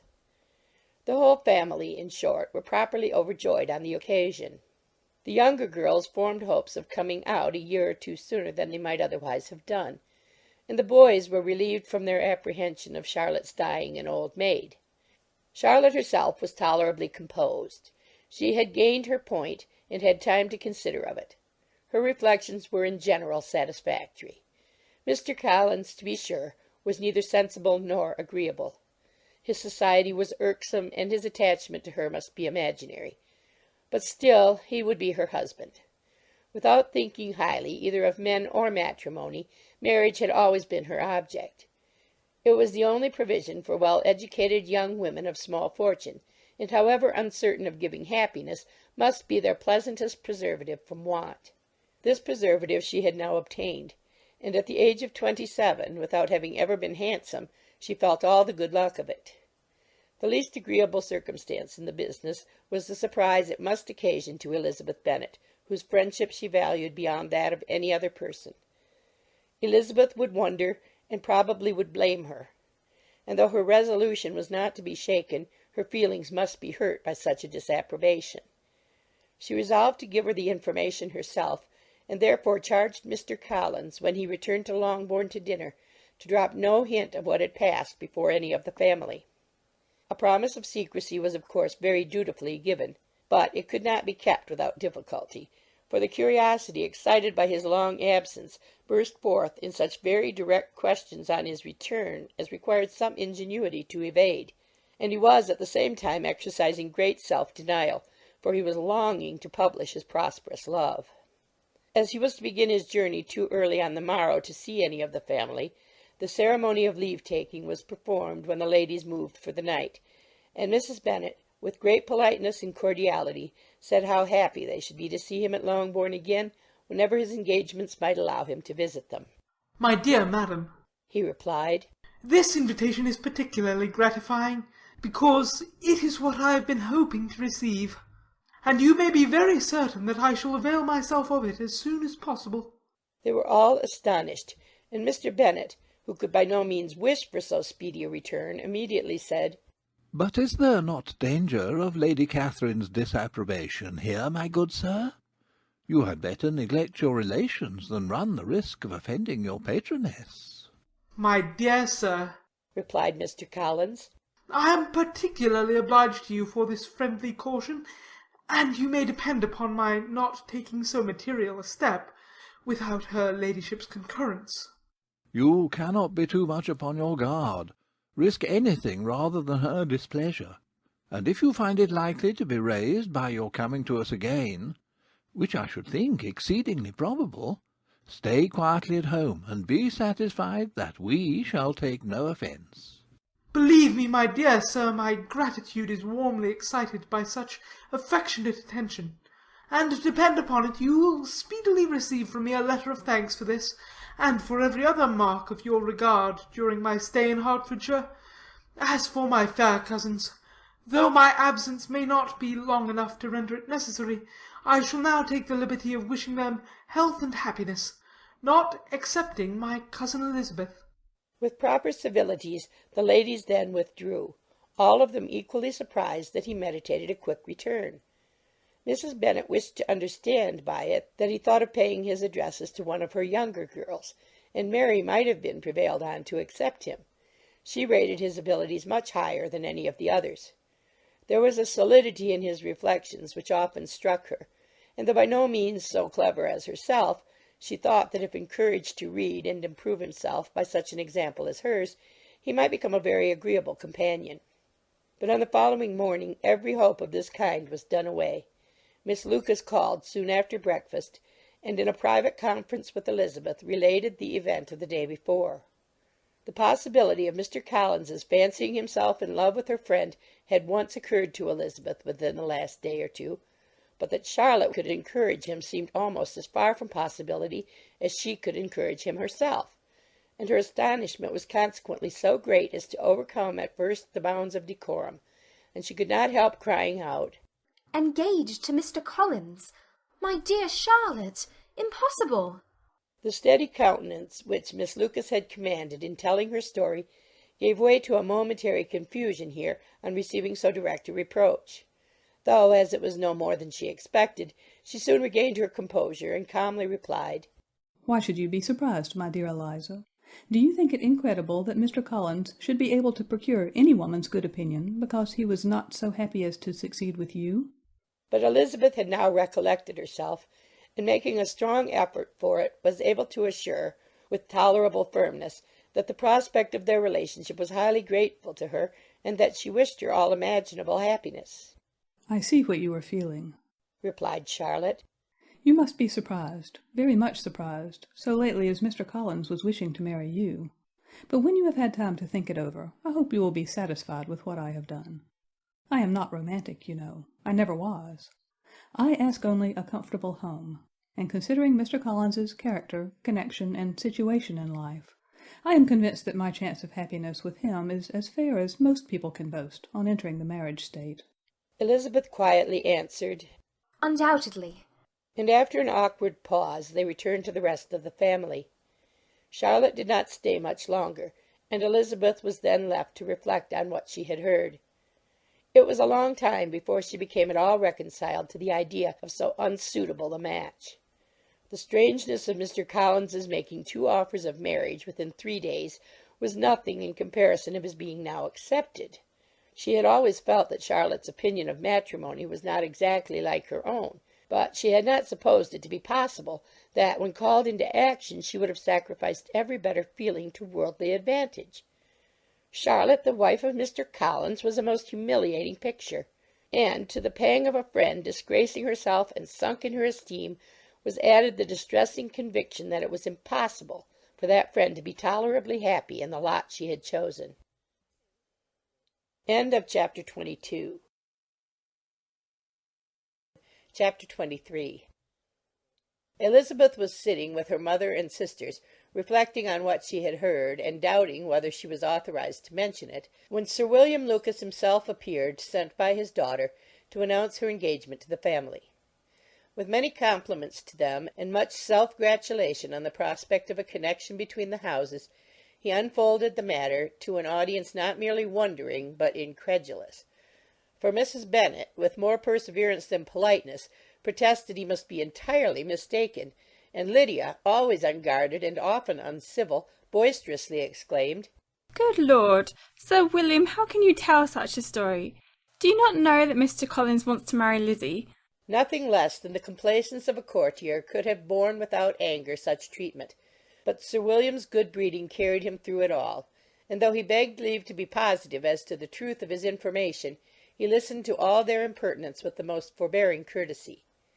Elizabeth, feeling it incumbent on her to relieve him from so unpleasant a situation, now put herself forward to confirm his account by mentioning her prior knowledge of it from Charlotte herself, and endeavoured to put a stop to the exclamations of her mother and sisters by the earnestness of her congratulations to Sir William, in which she was readily joined by Jane, and by making a variety of remarks on the happiness that might be expected from the match, the excellent character of Mr. Collins, and the convenient distance of Hunsford from London.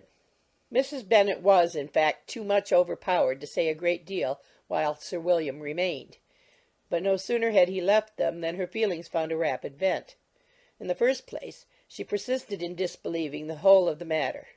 Secondly, she was very sure that Mr. Collins had been taken in. Thirdly, she trusted that they would never be happy together. And fourthly, that the match might be broken off. Two inferences, however, were plainly deduced from the whole. One, that Elizabeth was the real cause of the mischief, and the other, that she herself had been barbarously misused by them all. And on these 2 points she principally dwelt during the rest of the day. Nothing could console, and nothing could appease her, nor did that day wear out her resentment. A week elapsed before she could see Elizabeth without scolding her. A month passed away before she could speak to Sir William or Lady Lucas without being rude, and many months were gone before she could at all forgive their daughter. Mr. Bennet's emotions were much more tranquil on the occasion, and such as he did experience he pronounced to be of a most agreeable sort, for it gratified him, he said, to discover that Charlotte Lucas, whom he had been used to think tolerably sensible, was as foolish as his wife and more foolish than his daughter. Jane confessed herself a little surprised at the match, but she said less of her astonishment than of her earnest desire for their happiness. Nor could Elizabeth persuade her to consider it as improbable. Kitty and Lydia were far from envying Miss Lucas, for Mr. Collins was only a clergyman, and it affected them in no other way than as a piece of news to spread at Meryton. Lady Lucas could not be insensible of triumph on being able to retort on Mrs. Bennet the comfort of having a daughter well married, and she called at Longbourn rather oftener than usual to say how happy she was, though Mrs. Bennet's sour looks and ill-natured remarks might have been enough to drive happiness away. Between Elizabeth and Charlotte there was a restraint which kept them mutually silent on the subject, and Elizabeth felt persuaded that no real confidence could ever subsist between them again.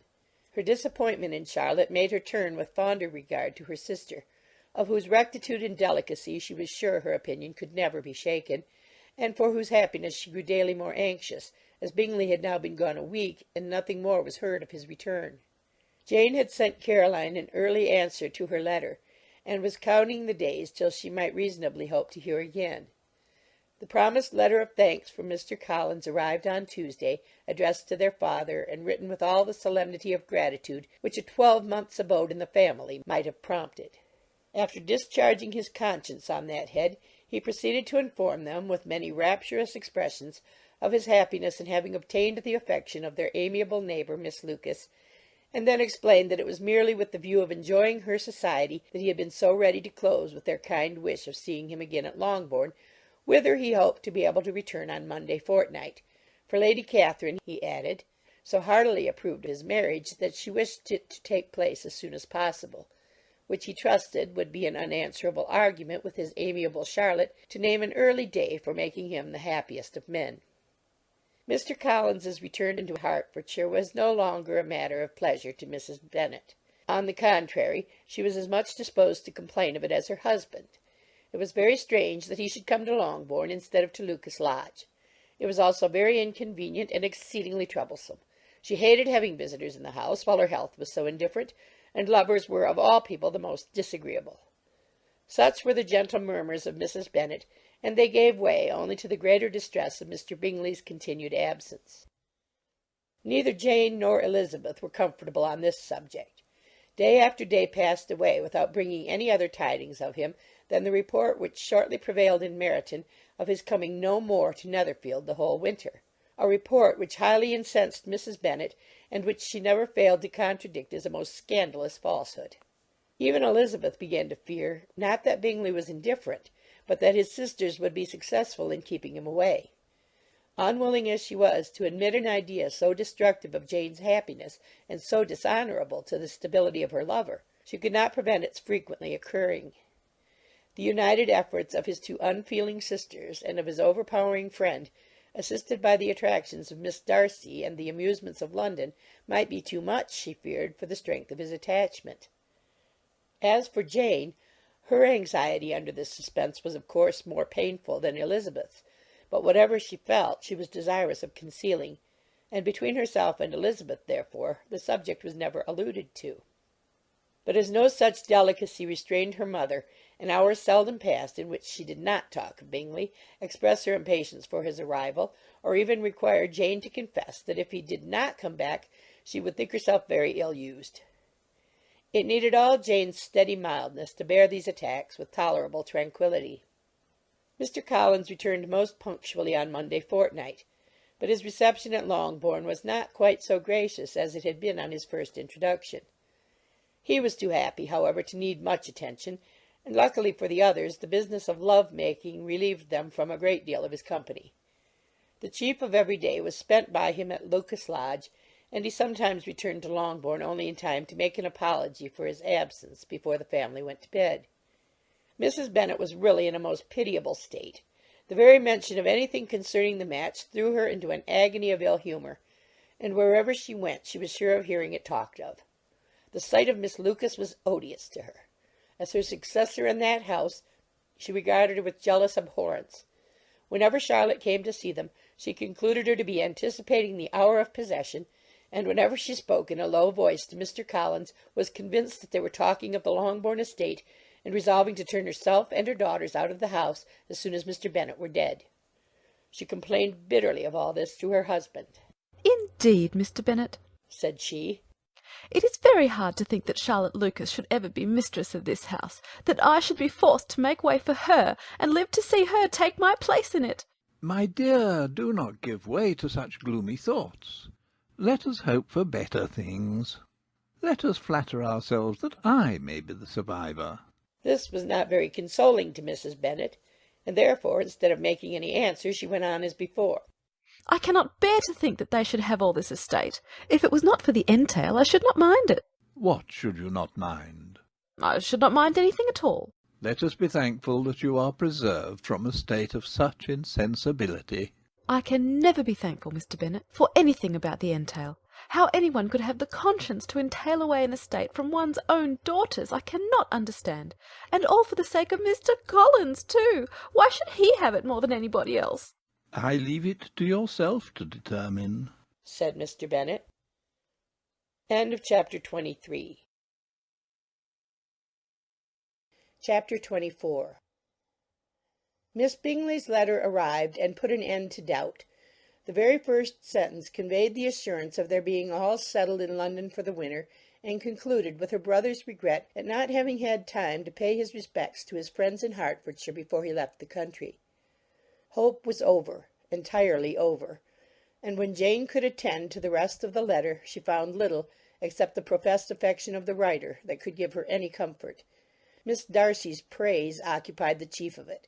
Her many attractions were again dwelt on, and Caroline boasted joyfully of their increasing intimacy, and ventured to predict the accomplishment of the wishes which had been unfolded in her former letter. She wrote also with great pleasure of her brother's being an inmate of Mr. Darcy's house, and mentioned with raptures some plans of the latter with regard to new furniture. Elizabeth, to whom Jane very soon communicated the chief of all this, heard it in silent indignation. Her heart was divided between concern for her sister and resentment against all others.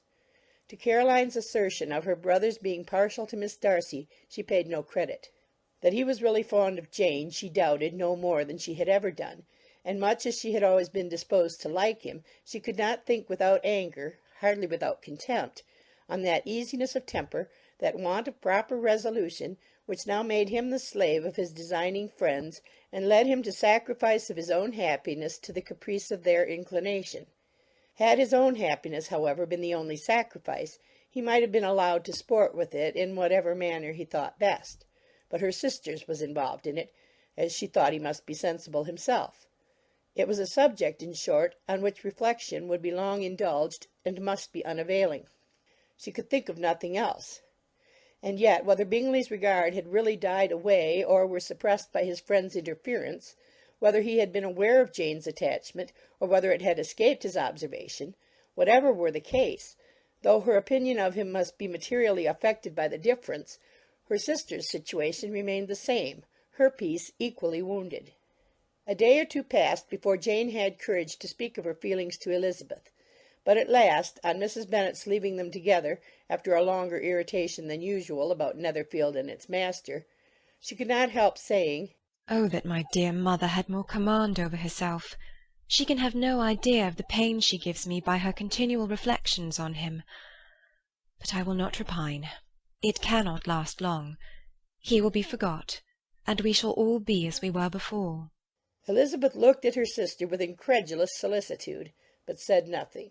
"You doubt me?" cried Jane, slightly colouring. "Indeed, you have no reason. He may live in my memory as the most amiable man of my acquaintance, but that is all. I have nothing either to hope or fear, and nothing to reproach him with. Thank God, I have not that pain. A little time, therefore. I shall certainly try to get the better." With a stronger voice she soon added, "I have this comfort immediately, that it has not been more than an error of fancy on my side, and that it has done no harm to any one but myself." "My dear Jane," exclaimed Elizabeth, "you are too good. Your sweetness and disinterestedness are really angelic. I do not know what to say to you. I feel as if I had never done you justice or loved you as you deserve." Miss Bennet eagerly disclaimed all extraordinary merit, and threw back the praise on her sister's warm affection. "Nay," said Elizabeth, "this is not fair. You wish to think all the world respectable, and are hurt if I speak ill of anybody. I only want to think you perfect, and you set yourself against it. Do not be afraid of my running into any excess, of my encroaching on your privilege of universal goodwill. You need not. There are few people whom I really love, and still fewer of whom I think well. The more I see of the world, the more I am dissatisfied with it, and every day confirms my belief of the inconsistency of all human characters, and of the little dependence that can be placed on the appearance of merit or sense. I have met with 2 instances lately. One I will not mention, the other is Charlotte's marriage. It is unaccountable. In every view it is unaccountable." "My dear Lizzie, do not give way to such feelings as these. They will ruin your happiness. You do not make allowance enough for difference of situation and temper. Consider Mr. Collins's respectability, and Charlotte's steady, prudent character. Remember that she is one of a large family, that as to fortune it is a most eligible match, and be ready to believe, for everybody's sake, that she may feel something like regard and esteem for our cousin." "To oblige you, I would try to believe almost anything, but no one else could be benefited by such a belief as this, for were I persuaded that Charlotte had any regard for him, I should only think worse of her understanding than I now do of her heart. My dear Jane, Mr. Collins is a conceited, pompous, narrow-minded, silly man. You know he is as well as I do, and you must feel, as well as I do, that the woman who married him cannot have a proper way of thinking. You shall not defend her, though it is Charlotte Lucas. You shall not, for the sake of one individual, change the meaning of principle and integrity, nor endeavour to persuade yourself or me that selfishness is prudence, and insensibility of danger security for happiness." "I must think your language too strong in speaking of both," replied Jane, "and I hope you will be convinced of it by seeing them happy together. But enough of this. You alluded to something else. You mentioned 2 instances. I cannot misunderstand you, but I entreat you, dear Lizzie, not to pain me by thinking that person to blame, and saying your opinion of him is sunk. We must not be so ready to fancy ourselves intentionally injured. We must not expect a lively young man to be always so guarded and circumspect. It is very often nothing but our own vanity that deceives us. Women fancy admiration means more than it does. And men take care that they should. If it is designedly done, they cannot be justified. But I have no idea of there being so much design in the world as some persons imagine. I am far from attributing any part of Mr. Bingley's conduct to design, said Elizabeth. But without scheming to do wrong, or to make others unhappy, there may be error, and there may be misery. Thoughtlessness, want of attention to other people's feelings, and want of resolution will do the business. And do you impute it to either of those? Yes, to the last. But if I go on, I shall displease you by saying what I think of persons you esteem. Stop me whilst you can. You persist, then, in supposing his sisters influence him? Yes, in conjunction with his friend. I cannot believe it. Why should they try to influence him? They can only wish his happiness, and if he is attached to me, no other woman can secure it. Your first position is false. They may wish many things besides his happiness. They may wish his increase of wealth and consequence. They may wish him to marry a girl who has all the importance of money, great connections, and pride. Beyond a doubt they do wish him to choose Miss Darcy, replied Jane. But this may be from better feelings than you are supposing. They have known her much longer than they have known me. No wonder they love her better. But whatever may be their own wishes, it is very unlikely they should have opposed their brothers. What sister would think herself at liberty to do it unless there was something very objectionable? If they believed him attached to me, they would not try to part us. If he were so, they could not succeed. By supposing such an affection, you make everybody acting unnaturally and wrong, and me most unhappy. Do not distress me by the idea. I am not ashamed of having been mistaken, or at least it is light. It is nothing in comparison of what I should feel in thinking ill of him or his sisters. Let me take it in the best light, in the light in which it may be understood. Elizabeth could not oppose such a wish, and from this time Mr. Bingley's name was scarcely ever mentioned between them. Mrs. Bennet still continued to wonder and repine at his returning no more, and though a day seldom passed in which Elizabeth did not account for it clearly, there was little chance of her ever considering it with less perplexity. Her daughter endeavoured to convince her of what she did not believe herself, that his attentions to Jane had been merely the effect of a common and transient liking, which ceased when he saw her no more. But though the probability of the statement was admitted at the time, she had the same story to repeat every day. Mrs. Bennet's best comfort was that Mr. Bingley must be down again in the summer. Mr. Bennet treated the matter differently. "So, Lizzie," said he one day, "your sister is crossed in love, I find. I congratulate her. Next to being married, a girl likes to be crossed a little in love now and then. It is something to think of, and it gives her a sort of distinction among her companions. When it's your turn to come, you will hardly bear to be long outdone by Jane. Now is your time. Here are officers enough in Meryton to disappoint all the young ladies in the country. Let Wickham be your man. He's a pleasant fellow, and would jilt you creditably." Thank you, sir, but a less agreeable man would satisfy me. We must not all expect Jane's good fortune. "True," said Mr. Bennet. "but it is a comfort to think that whatever of that kind may befall you, you have an affectionate mother who will make the most of it." Mr. Wickham's society was of material service in dispelling the gloom which the late perverse occurrences had thrown on many of the Longbourn family. They saw him often, and to his other recommendations was now added that of general unreserve. The whole of what Elizabeth had already heard, his claims on Mr. Darcy, and all that he had suffered from him, was now openly acknowledged and publicly canvassed, and everybody was pleased to know how much they had always disliked Mr. Darcy before they had known anything of the matter. Miss Bennet was the only creature who could suppose there might be any extenuating circumstances in the case unknown to the society of Hertfordshire.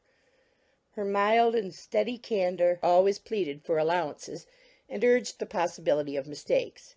But by everybody else, Mr. Darcy was condemned as the worst of men. Chapter 24. Chapter 25. After a week spent in professions of love and schemes of felicity, Mr. Collins was called from his amiable Charlotte by the arrival of Saturday. The pain of separation, however, might be alleviated on his side by preparations for the reception of his bride, as he had reason to hope that shortly after his return into Hertfordshire the day would be fixed that was to make him the happiest of men. He took leave of his relations at Longbourn with as much solemnity as before, wished his fair cousins health and happiness again, and promised their father another letter of thanks. On the following Monday, Mrs. Bennet had the pleasure of receiving her brother and his wife, who came as usual to spend the Christmas at Longbourn. Mr. Gardiner was a sensible, gentlemanlike man, greatly superior to his sister, as well by nature as education. The Netherfield ladies would have had difficulty in believing that a man who lived by trade, and within view of his own warehouses, could have been so well bred and agreeable. Mrs. Gardiner, who was several years younger than Mrs. Bennet and Mrs. Phillips, was an amiable, intelligent, elegant woman, and a great favourite with all her Longbourn nieces. Between the two eldest and herself especially there subsisted a particular regard. They had frequently been staying with her in town. The first part of Mrs. Gardiner's business on her arrival was to distribute her presents and describe the newest fashions. When this was done she had a less active part to play. It became her turn to listen. Mrs. Bennet had many grievances to relate, and much to complain of. They had all been very ill used since she last saw her sister. 2 of her girls had been upon the point of marriage, and after all there was nothing in it. I do not blame Jane, she continued, for Jane would have got Mr. Bingley if she could. But Lizzie, oh, sister, it is very hard to think that she might have been Mr. Collins' wife by this time, had it not been for her own perverseness. He made her an offer in this very room, and she refused him. The consequence of it is that Lady Lucas will have a daughter married before I have, and that the Longbourn estate is just as much entailed as ever. The Lucases are very artful people indeed, sister. They are all for what they can get. I am sorry to say it of them, but so it is. It makes me very nervous and poorly to be thwarted so in my own family, and to have neighbours who think of themselves before anybody else. However, your coming just at this time is the greatest of comforts, and I am very glad to hear what you tell us of long sleeves. Mrs. Gardiner, to whom the chief of this news had been given before, in the course of Jane and Elizabeth's correspondence with her, made her sister a slight answer, and, in compassion to her nieces, turned the conversation. When alone with Elizabeth afterwards, she spoke more on the subject.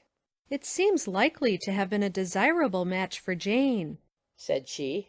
"I am sorry it went off, but these things happen so often. A young man, such as you describe Mr. Bingley, so easily falls in love with a pretty girl for a few weeks, and when accident separates them, so easily forgets her, that these sort of inconsistencies are very frequent." "An excellent consolation in its way," said Elizabeth. "but it will not do for us. We do not suffer by accident. It does not often happen that the interference of friends will persuade a young man of independent fortune to think no more of a girl whom he was violently in love with only a few days before." But that expression of violently in love is so hackneyed, so doubtful, so indefinite, that it gives me very little idea. It is as often applied to feelings which arise from a half-hour's acquaintance as to a real strong attachment. Pray, how violent was Mr. Bingley's love? "I never saw a more promising inclination. He was growing quite inattentive to other people, and wholly engrossed by her. Every time they met it was more decided and remarkable. At his own ball he offended 2 or 3 young ladies by not asking them to dance, and I spoke to him twice myself without receiving an answer. Could there be finer symptoms? Is not general incivility the very essence of love?" Oh, yes, of that kind of love which I suppose him to have felt. Poor Jane! I am sorry for her, because with her disposition she may not get over it immediately. It had better have happened to you, Lizzie. You would have laughed yourself out of it sooner. But do you think she would be prevailed upon to go back with us? Change of scene might be of service, and perhaps a little relief from home may be as useful as anything. Elizabeth was exceedingly pleased with this proposal, and felt persuaded of her sister's ready acquiescence. "I hope," added Mrs. Gardiner, "that no consideration with regard to this young man will influence her. We live in so different a part of town, all our connections are so different, and, as you well know, we go out so little, that it is very improbable that they should meet at all, unless he really comes to see her. And that is quite impossible, for he is now in the custody of his friend, and Mr. Darcy would no more suffer him to call on Jane in such a part of London. My dear aunt, how could you think of it? Mr. Darcy may perhaps have heard of such a place as Gracechurch Street, but he would hardly think a month's ablution enough to cleanse him from its impurities, were he once to enter it, and depend upon it, Mr. Bingley never stirs without him. So much the better. I hope they will not meet at all. But does not Jane correspond with his sister? She will not be able to help calling. She will drop the acquaintance entirely. But in spite of the certainty in which Elizabeth affected to place this point, as well as the still more interesting one of Bingley's being withheld from seeing Jane, she felt a solicitude on the subject which convinced her, on examination, that she did not consider it entirely hopeless. It was possible, and sometimes she thought it probable, that his affection might be reanimated, and the influence of his friends successfully combated by the more natural influence of Jane's attractions. Miss Bennet accepted her aunt's invitation with pleasure, and the Bingleys were no otherwise in her thoughts at the same time than as she hoped, by Caroline's not living in the same house with her brother, she might occasionally spend a morning with her without any danger of seeing him. The Gardiners stayed a week at Longbourn, and what with the Phillipses, the Lucases, and the officers, there was not a day without its engagement. Mrs. Bennet had so carefully provided for the entertainment of her brother and sister that they did not once sit down to a family dinner. When the engagement was for home, some of the officers always made part of it, of which officers Mr. Wickham was sure to be one, and on these occasions Mrs. Gardiner, rendered suspicious by Elizabeth's warm commendation, narrowly observed them both. Without supposing them, from what she saw, to be very seriously in love, their preference of each other was plain enough to make her a little uneasy, and she resolved to speak to Elizabeth on the subject before she left Hertfordshire, and represent to her the imprudence of encouraging such an attachment. To Mrs. Gardiner, Wickham had one means of affording pleasure, unconnected with his general powers. About 10 or a dozen years ago, before her marriage, she had spent a considerable time in that very part of Derbyshire to which he belonged. They had, therefore, many acquaintances in common, and though Wickham had been little there since the death of Darcy's father, it was yet in his power to give her fresher intelligence of her former friends than she had been in the way of procuring. Mrs. Gardiner had seen Pemberley, and known the late Mr. Darcy by character perfectly well. Here, consequently, was an inexhaustible subject of discourse. In comparing her recollection of Pemberley with the minute description which Wickham could give, and in bestowing her tribute of praise on the character of its late possessor, she was delighting both him and herself. On being made acquainted with the present Mr. Darcy's treatment of him, she tried to remember some of that gentleman's reputed disposition when quite a lad which might agree with it, and was confident at last that she recollected having heard Mr. Fitzwilliam Darcy formerly spoken of as a very proud, ill-natured boy. End of chapter 25. Chapter 26. Mrs. Gardiner's caution to Elizabeth was punctually and kindly given on the first favourable opportunity of speaking to her alone. After honestly telling her what she thought, she thus went on. You are too sensible a girl, Lizzie, to fall in love merely because you are warned against it, and therefore I am not afraid of speaking openly. Seriously, I would have you be on your guard. Do not involve yourself or endeavour to involve him in an affection which the want of fortune would make so very imprudent. I have nothing to say against him. He is a most interesting young man, and if he had the fortune he ought to have, I should think you could not do better. But as it is, you must not let your fancy run away with you. You have sense, and we all expect you to use it. Your father would depend on your resolution and good conduct, I am sure. You must not disappoint your father. My dear aunt, this is being serious indeed. Yes, and I hope to engage you to be serious likewise. Well, then, you need not be under any alarm. I will take care of myself, and of Mr. Wickham too. He shall not be in love with me if I can prevent it. Elizabeth, you are not serious now. I beg your pardon. I will try again. At present I am not in love with Mr. Wickham. No, I certainly am not. But he is, beyond all comparison, the most agreeable man I ever saw, and if he becomes really attached to me, I believe it will be better that he should not. I see the imprudence of it.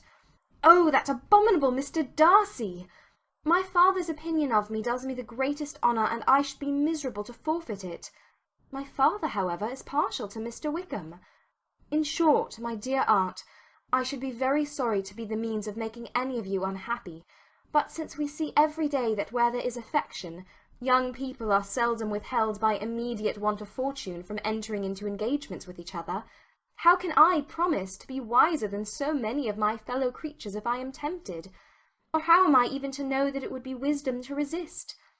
All that I can promise you, therefore, is not to be in a hurry. I will not be in a hurry to believe myself his first object. When I am in company with him, I will not be wishing. In short, I will do my best. Perhaps it will be as well if you discourage his coming here so very often. At least you should not remind your mother of inviting him. As I did the other day, said Elizabeth with a conscious smile. Very true. It will be wise in me to refrain from that. But do not imagine that he is always here so often. It is on your account that he has been so frequently invited this week. You know my mother's ideas as to the necessity of constant company for her friends. But really, and upon my honour, I will try to do what I think to be the wisest, and now I hope you are satisfied. Her aunt assured her that she was, and Elizabeth, having thanked her for the kindness of her hints, they parted. A wonderful instance of advice being given on such a point without being resented. Mr. Collins returned into Hertfordshire soon after it had been quitted by the Gardiners and Jane, but as he took up his abode with the Lucases, his arrival was no great inconvenience to Mrs. Bennet. His marriage was now fast approaching, and she was at length so far resigned as to think it inevitable, and even repeatedly to say, in an ill-natured tone, that she wished they might be happy. Thursday was to be the wedding day, and on Wednesday Miss Lucas paid her farewell visit, and when she rose to take leave, Elizabeth, ashamed of her mother's ungracious and reluctant good wishes, and sincerely affected herself, accompanied her out of the room. As they went downstairs together, Charlotte said, I shall depend on hearing from you very often, Eliza. That you certainly shall. And I have another favour to ask you. Will you come and see me? We shall often meet, I hope, in Hertfordshire. I am not likely to leave Kent for some time. Promise me, therefore, to come to Hunsford. Elizabeth could not refuse, though she foresaw little pleasure in the visit. My father and Maria are coming to me in March, added Charlotte, and I hope you will consent to be of the party. Indeed, Eliza, you will be as welcome as either of them. The wedding took place. The bride and bridegroom set off for Kent from the church door, and everybody had as much to say or to hear on the subject as usual.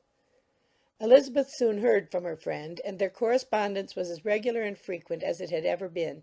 That it should be equally unreserved was impossible.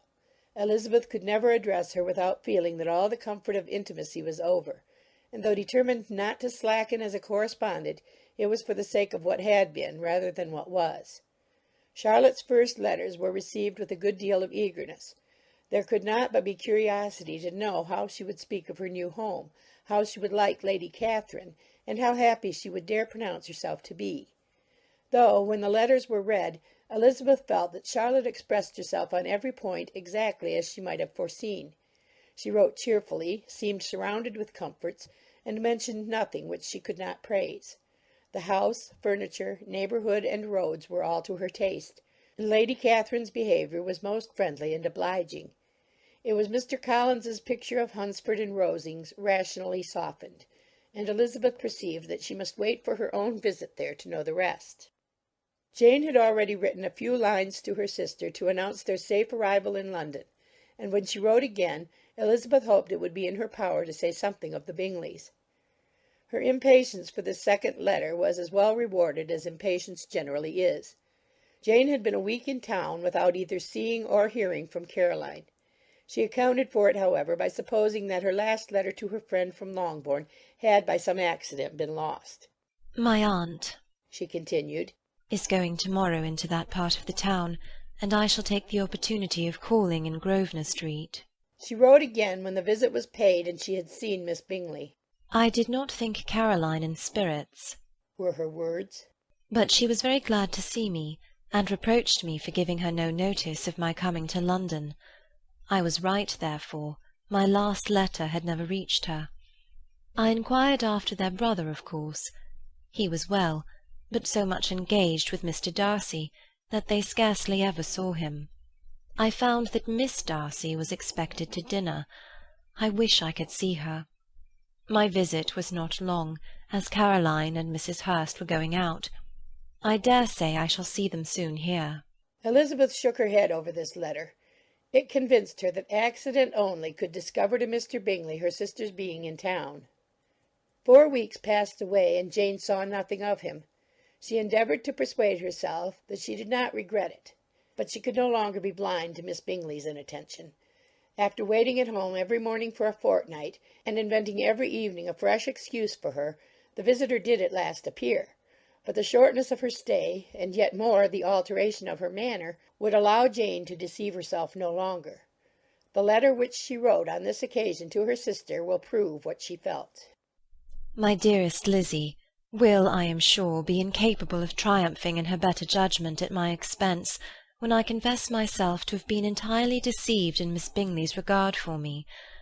But, my dear sister, though the event has proved you right, do not think me obstinate if I still assert that, considering what her behaviour was, my confidence was as natural as your suspicion. I do not at all comprehend her reason for wishing to be intimate with me, but if the same circumstances were to happen again, I am sure I should be deceived again.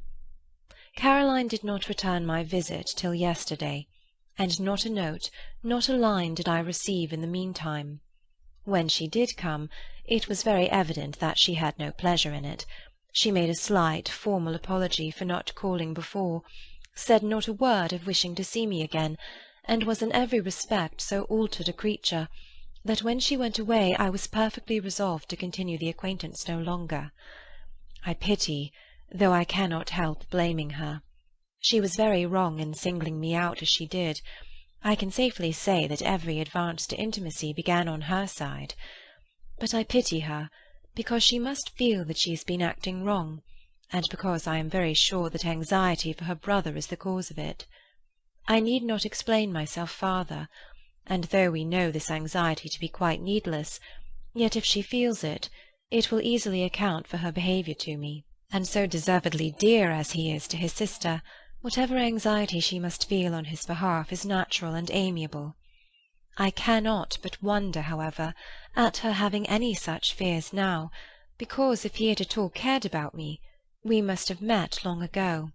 He knows of my being in town, I am certain, from something she said herself, and yet it would seem, by her manner of talking, as if she wanted to persuade herself that he is really partial to Miss Darcy. I cannot understand it. If I were not afraid of judging harshly, I should be almost tempted to say there is a strong appearance of duplicity in all this. But I will endeavour to banish every painful thought, and think only of what will make me happy, your affection, and the invariable kindness of my dear uncle and aunt. Let me hear from you very soon.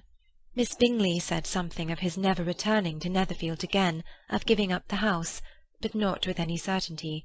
We had better not mention it. I am extremely glad that you have had such pleasant accounts from our friends at Hunsford. Pray go to see them, with Sir William and Maria. I am sure you'll be very comfortable there. Yours, etc. This letter gave Elizabeth some pain, but her spirits returned as she considered that Jane would no longer be duped by the sister at least. All expectation from the brother was now absolutely over. She would not even wish for a renewal of his attentions. His character sunk on every review of it, and as a punishment for him, as well as a possible advantage to Jane, she seriously hoped he might really soon marry Mr. Darcy's sister, as by Wickham's account she would make him abundantly regret what he had thrown away. Mrs. Gardiner about this time reminded Elizabeth of her promise concerning that gentleman, and required information, and Elizabeth had such to send as might rather give contentment to her aunt than to herself. His apparent partiality had subsided. His attentions were over. He was the admirer of some one else. Elizabeth was watchful enough to see it all, but she could see it and write of it without material pain. Her heart had been but slightly touched, and her vanity was satisfied with believing that she would have been his only choice had fortune permitted it. The sudden acquisition of £10,000 was the most remarkable charm of the young lady to whom he was now rendering himself agreeable. But Elizabeth, less clear-sighted perhaps in this case than in Charlotte's, did not quarrel with him for his wish of independence.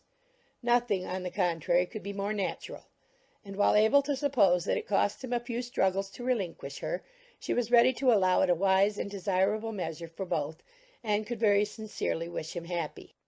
All this was acknowledged to Mrs. Gardiner, and after relating the circumstances, she thus went on. I am now convinced, my dear aunt, that I have never been much in love, for had I really experienced that pure and elevating passion, I should at present detest his very name and wish him all manner of evil. But my feelings are not only cordial towards him, they are even impartial towards Miss King. I cannot find out that I hate her at all, or that I am in the least unwilling to think her a very good sort of girl. There can be no love in all this. My watchfulness has been effectual, and though I certainly should be a more interesting object to all my acquaintances were I distractedly in love with him, I cannot say that I regret my comparative insignificance. Importance may sometimes be purchased too dearly. Kitty and Lydia take his defection much more to heart than I do. They are young in the ways of the world, and not yet open to the mortifying conviction that handsome young men must have something to live on as well as the plain. End of chapter 26. Chapter 27. With no greater events than these in the Longbourn family, and otherwise diversified by little beyond the walks to Meryton, sometimes dirty and sometimes cold, did January and February pass away. March was to take Elizabeth to Hunsford. She had not at first thought very seriously of going thither, but Charlotte, she soon found, was depending on the plan, and she gradually learned to consider it herself with greater pleasure as well as greater certainty. Absence had increased her desire of seeing Charlotte again, and weakened her disgust of Mr. Collins. There was novelty in the scheme, and as with such a mother and such uncompanionable sisters home could not be faultless, a little change was not unwelcome for its own sake. The journey would, moreover, give her a peep at Jane, and, in short, as the time grew near, she would have been very sorry for any delay. Everything, however, went on smoothly, and was finally settled according to Charlotte's first sketch. She was to accompany Sir William and his second daughter. The improvement of spending a night in London was added in time, and the plan became perfect as plan could be. The only pain was in leaving her father, who would certainly miss her, and who, when it came to the point, so little liked her going that he told her to write to him and almost promised to answer her letter. The farewell between herself and Mr. Wickham was perfectly friendly, on his side even more. His present pursuit could not make him forget that Elizabeth had been the first to excite and to deserve his attention, the first to listen and to pity, the first to be admired. And in his manner of bidding her adieu, wishing her every enjoyment, reminding her of what she was to expect in Lady Catherine de Bourgh, and trusting their opinion of her, their opinion of everybody, would always coincide, there was a solicitude, an interest which she felt must ever attach her to him with a most sincere regard. And she parted from him convinced that, whether married or single, he must always be her model of the amiable and pleasing. Her fellow travellers the next day were not of a kind to make her think him less agreeable. Sir William Lucas and his daughter Maria, a good-humoured girl, but as empty-headed as himself, had nothing to say that could be worth hearing, and were listened to with about as much delight as the rattle of the chaise. Elizabeth loved absurdities, but she had known Sir William's too long. He could tell her nothing new of the wonders of his presentation and knighthood, and his civilities were worn out, like his information. It was a journey of only 24 miles, and they began it so early as to be in Gracechurch Street by noon. As they drove to Mr. Gardiner's door, Jane was at a drawing-room window watching their arrival. When they entered the passage, she was there to welcome them, and Elizabeth, looking earnestly in her face, was pleased to see it healthful and lovely as ever. On the stairs were a troop of little boys and girls, whose eagerness for their cousin's appearance would not allow them to wait in the drawing-room, and whose shyness, as they had not seen her for a 12-month, prevented their coming lower. All was joy and kindness. The day passed most pleasantly away. the morning in bustle and shopping, and the evening at one of the theatres. Elizabeth then contrived to sit by her aunt. Their first object was her sister, and she was more grieved than astonished to hear, in reply to her minute inquiries, that though Jane always struggled to support her spirits, there were periods of dejection. It was reasonable, however, to hope that they would not continue long. Mrs. Gardiner gave her the particulars also of Miss Bingley's visit in Gracechurch Street, and repeated conversations occurring at different times between Jane and herself, which proved that the former had, from her heart, given up the acquaintance. Mrs. Gardiner then rallied her niece on Wickham's desertion, and complimented her on bearing it so well. "But, my dear Elizabeth," she added, "what sort of girl is Miss King? I should be sorry to think our friend mercenary." Pray, my dear aunt, what is the difference in matrimonial affairs between the mercenary and the prudent motive? Where does discretion end and avarice begin? Last Christmas you were afraid of his marrying me, because it would be imprudent, and now, because he is trying to get a girl with only £10,000, you want to find out that he is mercenary. If you will only tell me what sort of girl Miss King is, I shall know what to think. She is a very good kind of girl, I believe. I know no harm of her. But he paid her not the smallest attention, till her grandfather's death made her mistress of this fortune. No, why should he? If it were not allowable for him to gain my affections because I had no money, what occasion could there be for making love to a girl whom he did not care about and who was equally poor? But there seems an indelicacy in directing his attentions towards her so soon after this event. A man in distressed circumstances has not time for all those elegant decorums which other people may observe. If she does not object to it, why should we? Her not objecting does not justify him. It only shows her being deficient in something herself, sense or feeling. Well, cried Elizabeth, have it as you choose. He shall be mercenary, and she shall be foolish. No, Lizzie, that is what I do not choose. I should be sorry, you know, to think ill of a young man who has lived so long in Derbyshire. Oh, if that is all, I have a very poor opinion of young men who live in Derbyshire, and their intimate friends who live in Hertfordshire are not much better. I am sick of them all. Thank heaven I am going tomorrow, where I shall find a man who has not one agreeable quality, who has neither manner nor sense to recommend him. Stupid men are the only ones worth knowing after all. Take care, Lizzie. That speech savours strongly of disappointment.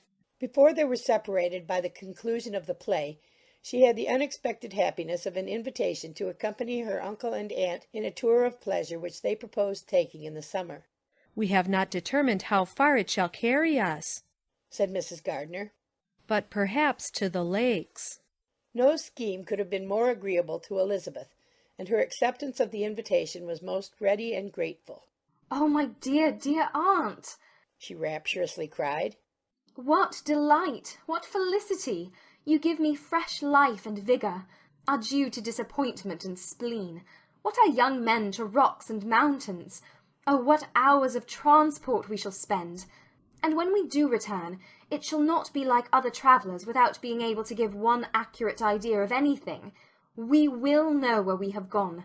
We will recollect what we have seen. Lakes, mountains, and rivers shall not be jumbled together in our imaginations, nor, when we attempt to describe any particular scene, will we begin quarrelling about its relative situation. Let our first effusions be less insupportable than those of the generality of travellers. End of chapter 27. Chapter 28. Every object in the next day's journey was new and interesting to Elizabeth, and her spirits were in a state of enjoyment, for she had seen her sister looking so well as to banish all fear for her health, and the prospect of her northern tour was a constant source of delight. When they left the high road for the lane to Hunsford, every eye was in search of the parsonage, and every turning expected to bring it in view. The palings of Rosings Park was their boundary on one side. Elizabeth smiled at the recollection of all that she had heard of its inhabitants. At length the parsonage was discernible. The garden sloping to the road, the house standing in it, the green pales, and the laurel hedge, everything declared they were arriving.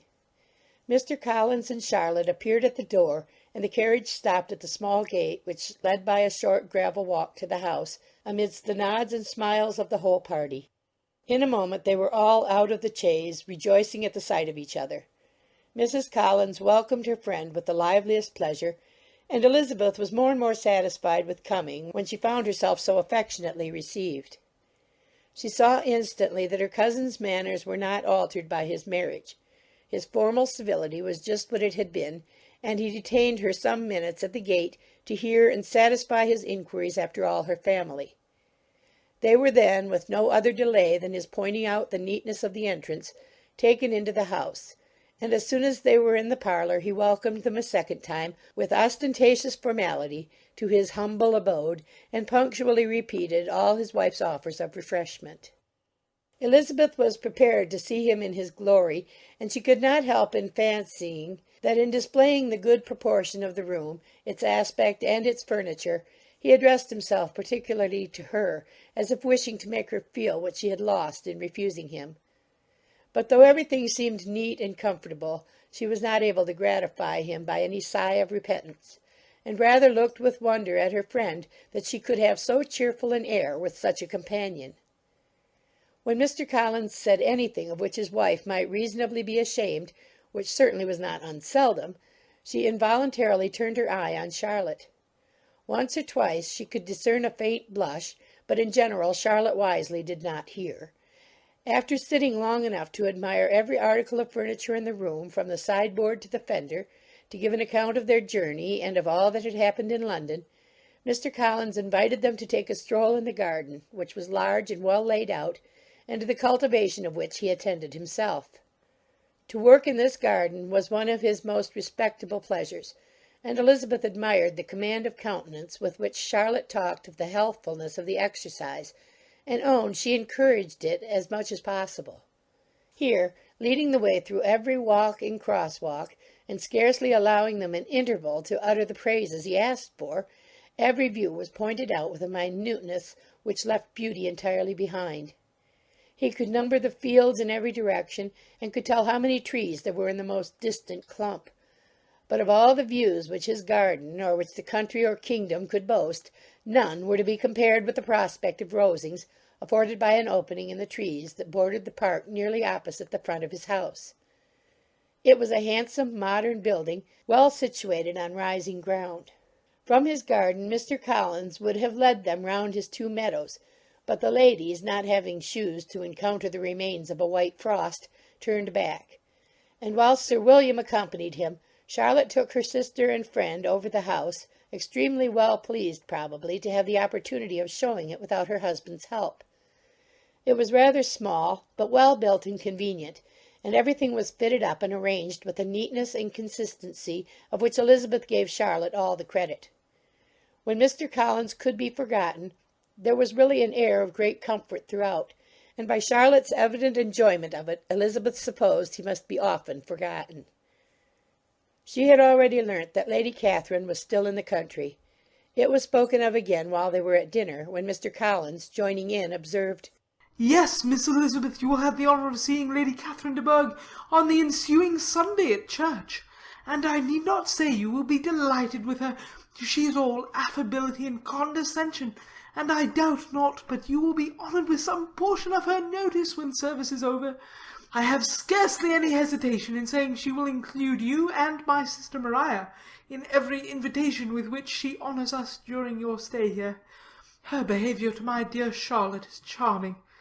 We dine at Rosings twice every week, and are never allowed to walk home. Her ladyship's carriage is regularly ordered for us. I should say one of her ladyship's carriages, for she has several." Lady Catherine is a very respectable, sensible woman indeed, added Charlotte, and a most attentive neighbour. "Very true, my dear, that is exactly what I say. She is the sort of woman whom one cannot regard with too much deference."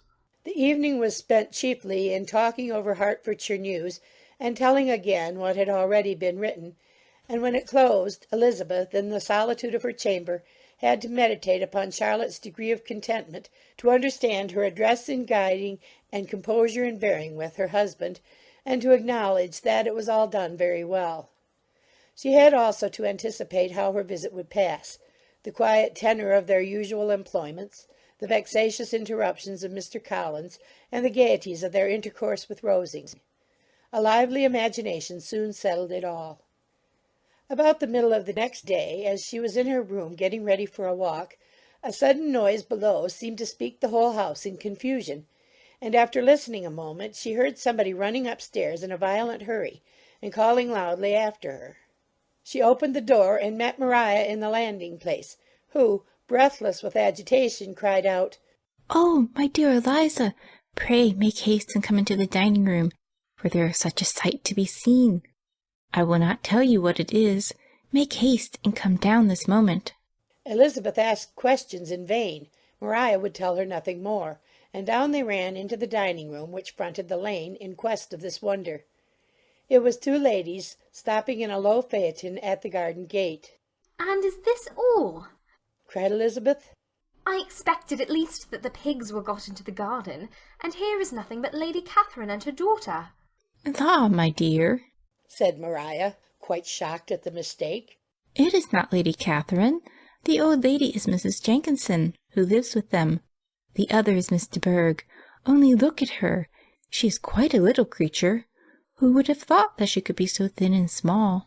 "She is abominably rude to keep Charlotte out of doors in all this wind. Why does she not come in?" "Oh, Charlotte says she hardly ever does. It is the greatest of favours when Miss de Bourgh comes in." "I like her appearance," said Elizabeth, struck with other ideas. "She looks sickly and cross. Yes, she will do for him very well. She will make him a very proper wife." Mr. Collins and Charlotte were both standing at the gate in conversation with the ladies, and Sir William, to Elizabeth's high diversion, was stationed in the doorway, in earnest contemplation of the greatness before him, and constantly bowing whenever Miss de Bourgh looked that way. At length there was nothing more to be said. The ladies drove on, and the others returned into the house. Mr. Collins no sooner saw the two girls than he began to congratulate them on their good fortune, which Charlotte explained by letting them know that the whole party was asked to dine at Rosings the next day. Chapter 28.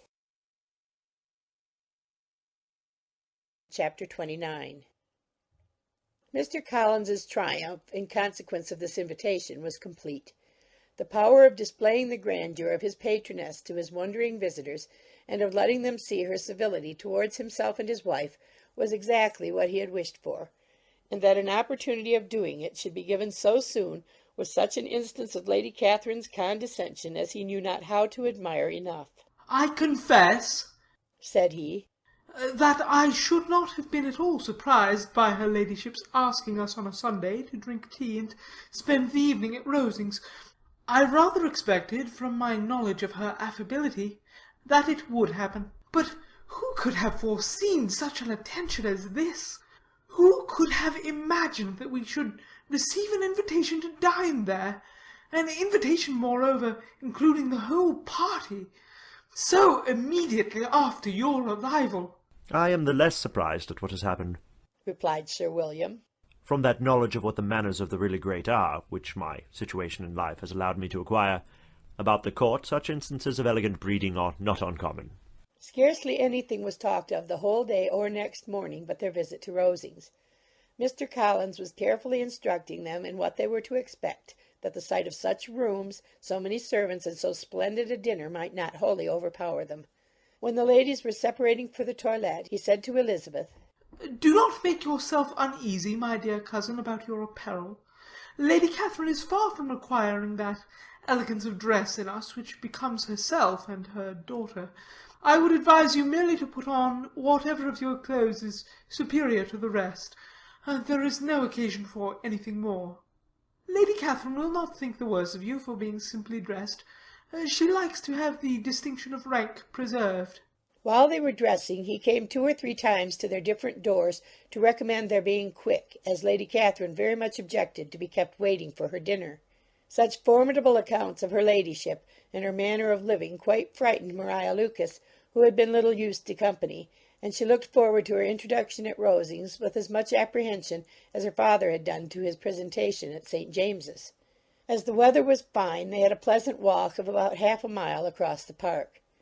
Every park has its beauty and its prospects, and Elizabeth saw much to be pleased with, though she could not be in such raptures as Mr. Collins expected the scene to inspire, and was but slightly affected by his enumeration of the windows in front of the house, and his relation of what the glazing altogether had originally cost Sir Lewis de Bourgh. When they ascended the steps to the hall, Maria's alarm was every moment increasing, and even Sir William did not look perfectly calm. Elizabeth's courage did not fail her. She had heard nothing of Lady Catherine that spoke her awful from any extraordinary talents or miraculous virtue, and the mere stateliness of money or rank she thought she could witness without trepidation. From the entrance hall, of which Mr. Collins pointed out, with a rapturous air, the fine proportion and the finished ornaments, they followed the servants through an antechamber to the room where Lady Catherine, her daughter, and Mrs. Jenkinson were sitting.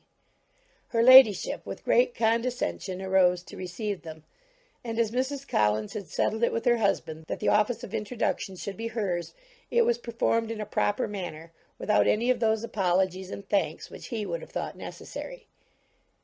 In spite of having been at St. James's, Sir William was so completely awed by the grandeur surrounding him that he had but just courage enough to make a very low bow and take his seat without saying a word, and his daughter, frightened almost out of her senses, sat on the edge of her chair, not knowing which way to look. Elizabeth found herself quite equal to the scene, and could observe the three ladies before her composedly. Lady Catherine was a tall, large woman with strongly marked features, which might once have been handsome. Her air was not conciliating, nor was her manner of receiving them such as to make her visitors forget their inferior rank. She was not rendered formidable by silence, but whatever she said was spoken in so authoritative a tone as marked her self-importance, and brought Mr. Wickham immediately to Elizabeth's mind, and from the observation of the day altogether she believed Lady Catherine to be exactly what he represented. When, after examining the mother, in whose countenance and deportment she soon found some resemblance of Mr. Darcy, she turned her eyes on the daughter, she could almost have joined in Maria's astonishment at her being so thin and so small. There was neither in figure nor face any likeness between the ladies. Miss de Bourgh was pale and sickly. Her features, though not plain, were insignificant, and she spoke very little, except in a low voice to Mrs. Jenkinson, in whose appearance there was nothing remarkable, and who was entirely engaged in listening to what she said, and placing a screen in the proper direction before her eyes. After sitting a few minutes, they were all sent to one of the windows to admire the view, Mr. Collins attending them to point out its beauties, and Lady Catherine kindly informing them that it was much better worth looking at in the summer. The dinner was exceedingly handsome, and there were all the servants and all the articles of plate which Mr. Collins had promised, and, as he had likewise foretold, he took his seat at the bottom of the table by her ladyship's desire, and looked as if he felt that life could furnish nothing greater. He carved and ate and praised with delighted alacrity, and every dish was commended, first by him and then by Sir William, who was now enough recovered to echo whatever his son-in-law said, in a manner which Elizabeth wondered Lady Catherine could bear. But Lady Catherine seemed gratified by their excessive admiration, and gave most gracious smiles, especially when any dish on the table proved a novelty to them. The party did not supply much conversation. Elizabeth was ready to speak whenever there was an opening, but she was seated between Charlotte and Miss de Bourgh, the former of whom was engaged in listening to Lady Catherine, and the latter said not a word to her all dinner-time. Mrs. Jenkinson was chiefly employed in watching how little Miss de Bourgh ate, pressing her to try some other dish, and fearing she was indisposed. Maria thought speaking out of the question, and the gentlemen did nothing but eat and admire. When the ladies returned to the drawing-room, there was little to be done but to hear Lady Catherine talk, which she did without any intermission till coffee came in, delivering her opinion on every subject in so decisive a manner as proved that she was not used to have her judgment controverted.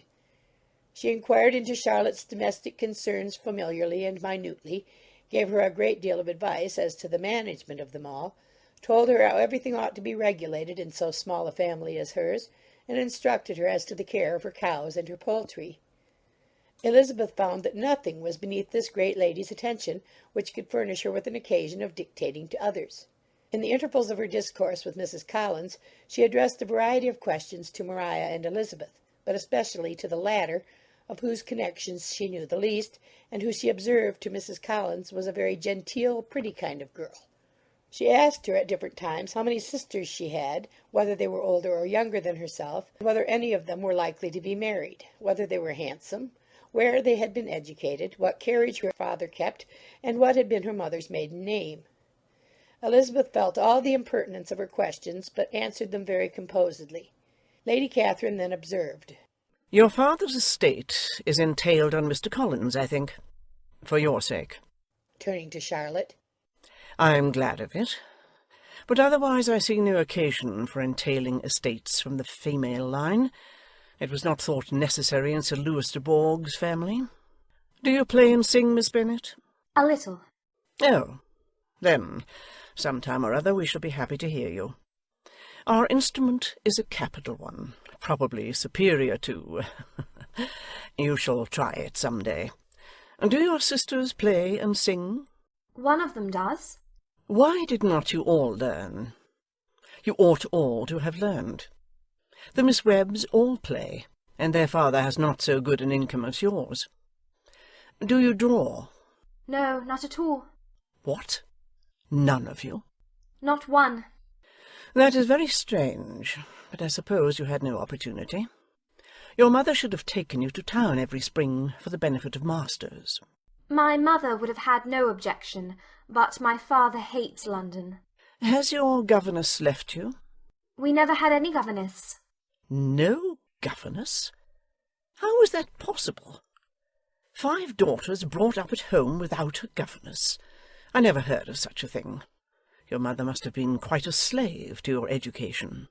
Elizabeth could hardly help smiling as she assured her that had not been the case.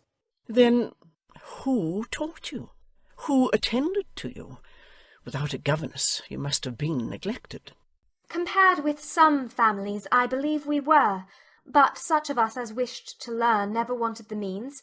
We were always encouraged to read, and had all the masters that were necessary. Those who chose to be idle certainly might. "Ay, no doubt. But that is what a governess will prevent. And if I had known your mother, I should have advised her most strenuously to engage one.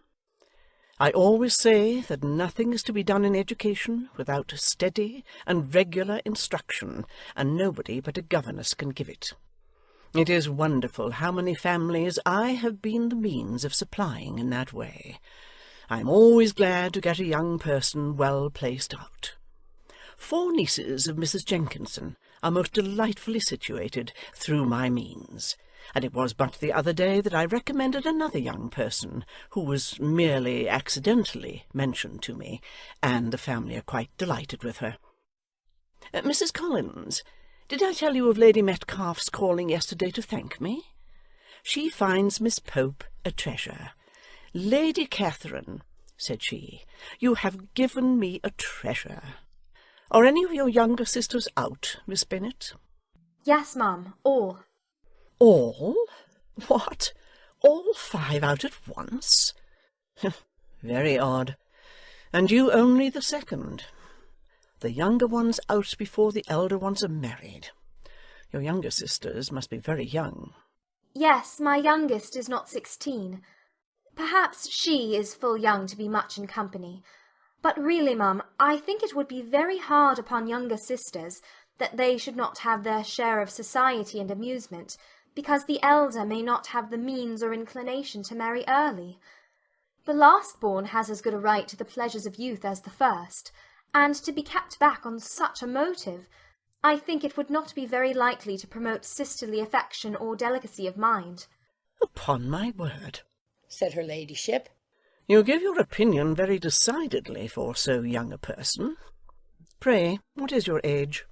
With 3 younger sisters grown up, replied Elizabeth, smiling. Your ladyship can hardly expect me to own it. Lady Catherine seemed quite astonished at not receiving a direct answer, and Elizabeth suspected herself to be the first creature who had ever dared to trifle with so much dignified impertinence. "You cannot be more than 20, I am sure, therefore you need not conceal your age." I am not 21. When the gentlemen had joined them, and tea was over, the card tables were placed. Lady Catherine, Sir William, and Mr. and Mrs. Collins sat down to quadrille, and as Miss de Bourgh chose to play at casino, the two girls had the honour of assisting Mrs. Jenkinson to make up her party. Their table was superlatively stupid. Scarcely a syllable was uttered that did not relate to the game, except when Mrs. Jenkinson expressed her fears of Miss de Bourgh's being too hot or too cold, or having too much or too little light. A great deal more passed at the other table. Lady Catherine was generally speaking, stating the mistakes of the three others, or relating some anecdote of herself. Mr. Collins was employed in agreeing to everything her ladyship said, thanking her for every fish he won, and apologizing if he thought he won too many. Sir William did not say much. He was storing his memory with anecdotes and noble names. When Lady Catherine and her daughter had played as long as they chose, the tables were broken up, the carriage was offered to Mrs. Collins, gratefully accepted, and immediately ordered. The party then gathered round the fire to hear Lady Catherine determine what weather they were to have on the morrow. From these instructions they were summoned by the arrival of the coach, and with many speeches of thankfulness on Mr. Collins's side, and as many bows on Sir William's, they departed. As soon as they had driven from the door, Elizabeth was called on by her cousin to give her opinion of all that she had seen at Rosings, which for Charlotte's sake she made more favourable than it really was. But her commendation, though costing her some trouble, could by no means satisfy Mr. Collins, and he was very soon obliged to take her ladyship's praise into his own hands. Chapter 29. Chapter 30. Sir William stayed only a week at Hunsford, but his visit was long enough to convince him of his daughter's being most comfortably settled, and of her possessing such a husband and such a neighbour as were not often met with. While Sir William was with them, Mr. Collins devoted his morning to driving him out in his gig and showing him the country. But when he went away, the whole family returned to their usual employments, and Elizabeth was thankful to find that they did not see more of her cousin by the alteration, for the chief of the time between breakfast and dinner was now passed by him either at work in the garden, or in reading and writing and looking out of the window in his own book-room, which fronted the road. The room in which the ladies sat was backwards. Elizabeth had at first rather wondered that Charlotte should not prefer the dining-parlour for common use. It was a better-sized room, and had a more pleasant aspect. But she soon saw that her friend had an excellent reason for what she did, for Mr. Collins would undoubtedly have been much less in his own apartment had they sat in one equally lively, and she gave Charlotte credit for the arrangement. From the drawing-room they could distinguish nothing in the lane, and were indebted to Mr. Collins for the knowledge of what carriages went along, and how often especially Miss de Bourgh drove by in her phaeton, which he never failed coming to inform them of, though it happened almost every day.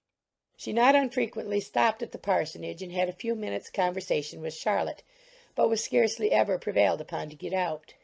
Very few days passed in which Mr. Collins did not walk to Rosings, and not many in which his wife did not think it necessary to go likewise, until Elizabeth recollected that there might be other family livings to be disposed of.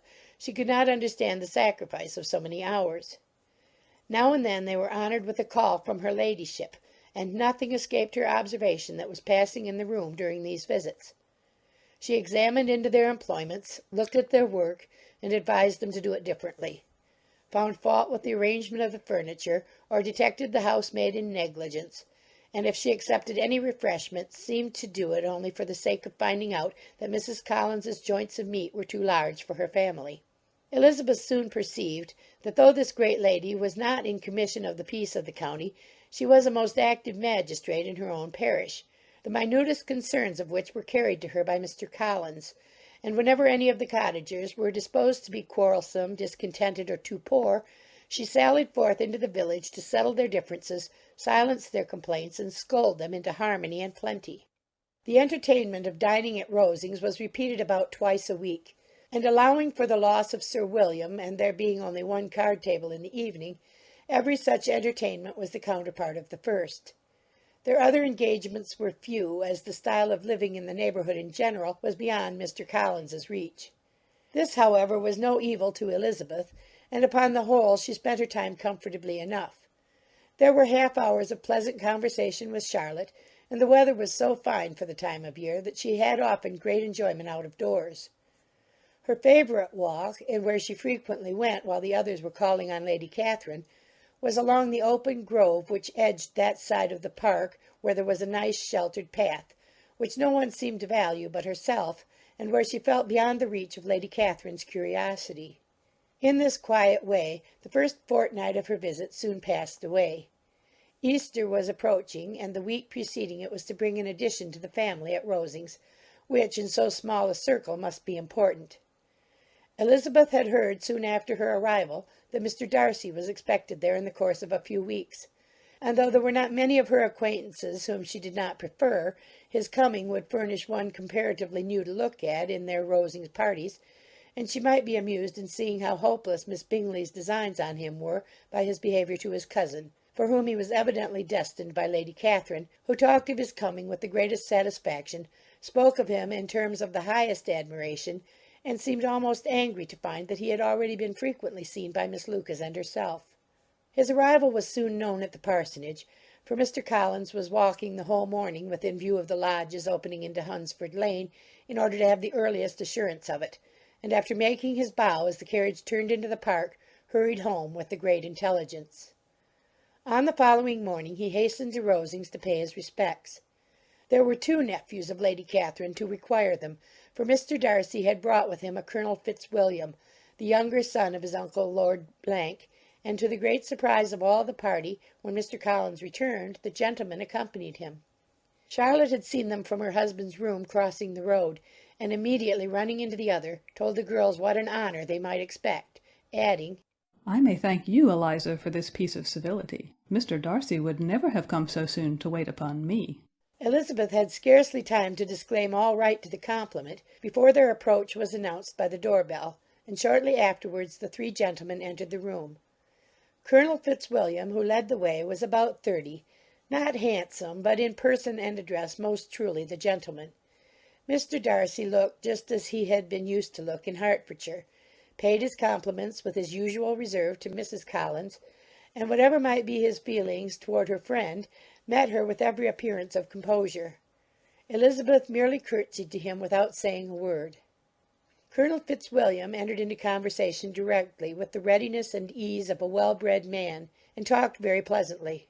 But his cousin, after having addressed a slight observation on the house and garden to Mrs. Collins, sat for some time without speaking to anybody. At length, however, his civility was so far awakened as to inquire of Elizabeth after the health of her family. She answered him in the usual way, and after a moment's pause added, My eldest sister has been in town these 3 months. Have you never happened to see her there?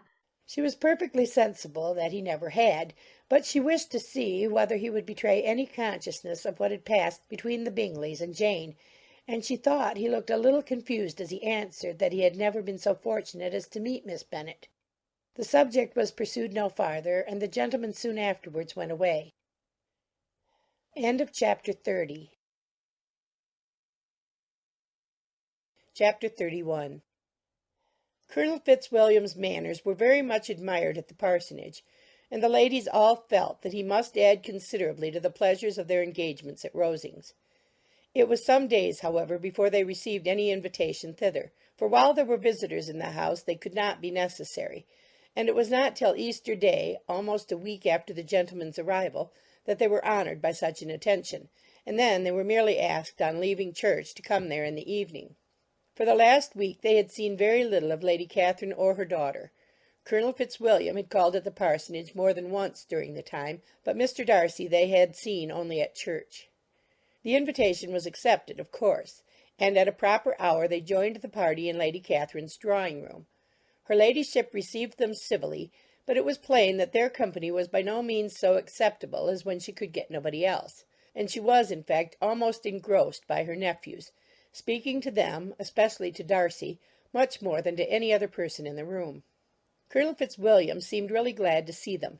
Anything was a welcome relief to him at Rosings, and Mrs. Collins's pretty friend had moreover caught his fancy very much.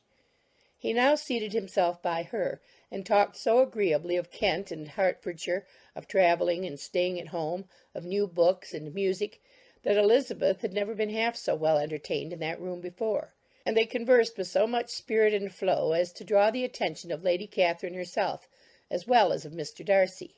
His eyes had been soon and repeatedly turned towards them with a look of curiosity, and that her ladyship after a while shared the feeling was more openly acknowledged, for she did not scruple to call out, "What is that you are saying, Fitzwilliam? What is it you are talking of? What are you telling Miss Bennet? Let me hear what it is." "We are speaking of music, madam," said he, when no longer able to avoid a reply. "Of music? Then pray speak aloud. It is of all subjects my delight. I must have my share in the conversation, if you are speaking of music.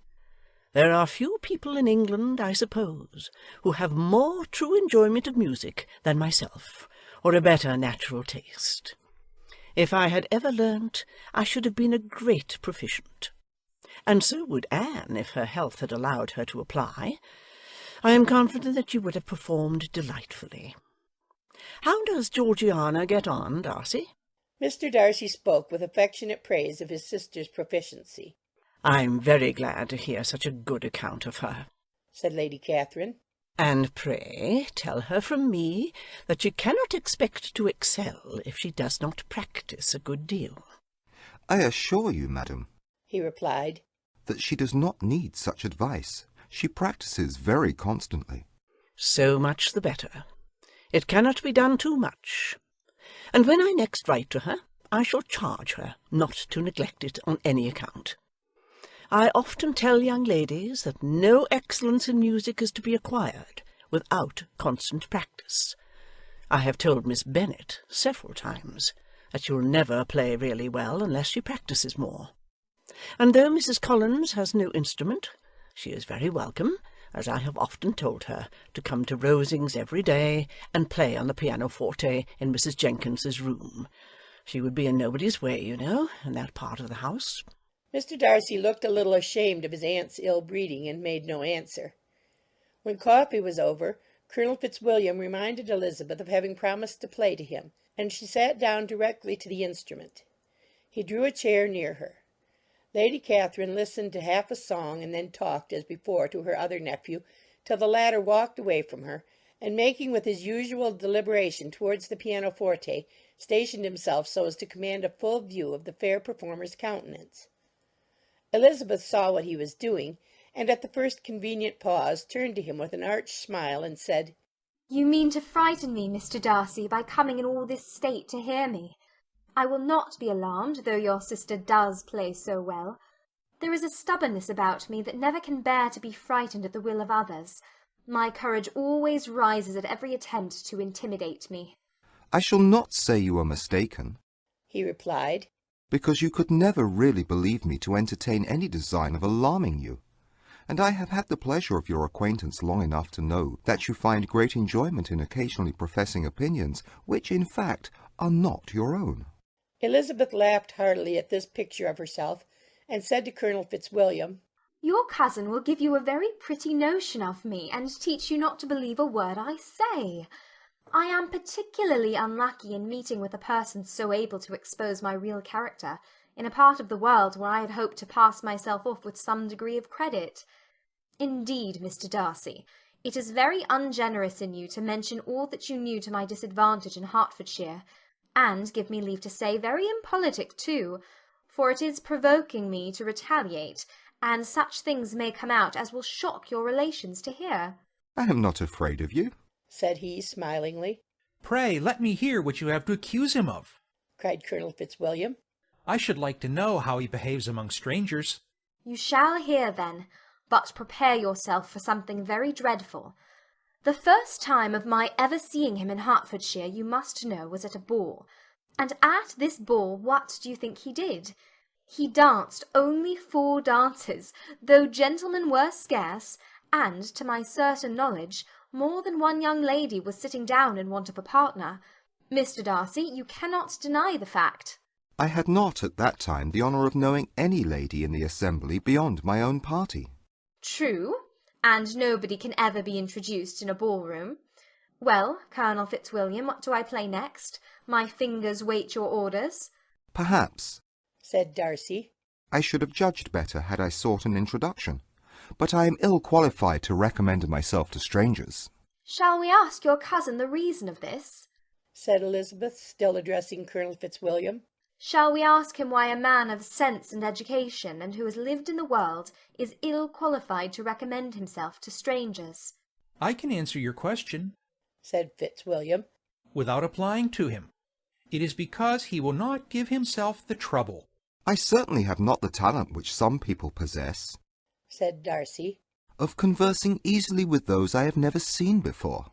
I cannot catch their tone of conversation, or appear interested in their concerns, as I often see done. My fingers, said Elizabeth, do not move over this instrument in the masterly manner which I see so many women's do. They have not the same force or rapidity, and do not produce the same expression.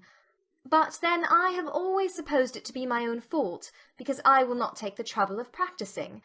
It is not that I do not believe my fingers as capable as any other woman's of superior execution. Darcy smiled and said, You are perfectly right. You have employed your time much better. No one admitted to the privilege of hearing you can think anything wanting. We neither of us perform to strangers.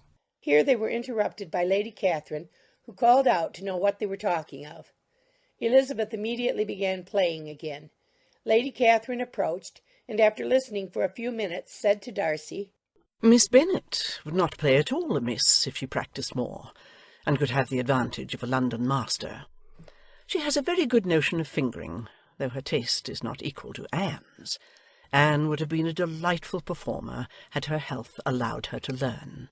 Elizabeth looked at Darcy to see how cordially he assented to his cousin's praise, but neither at that moment nor at any other could she discern any symptom of love, and from the whole of his behaviour to Miss de Bourgh she derived this comfort for Miss Bingley, that he might have been just as likely to marry her had she been his relation.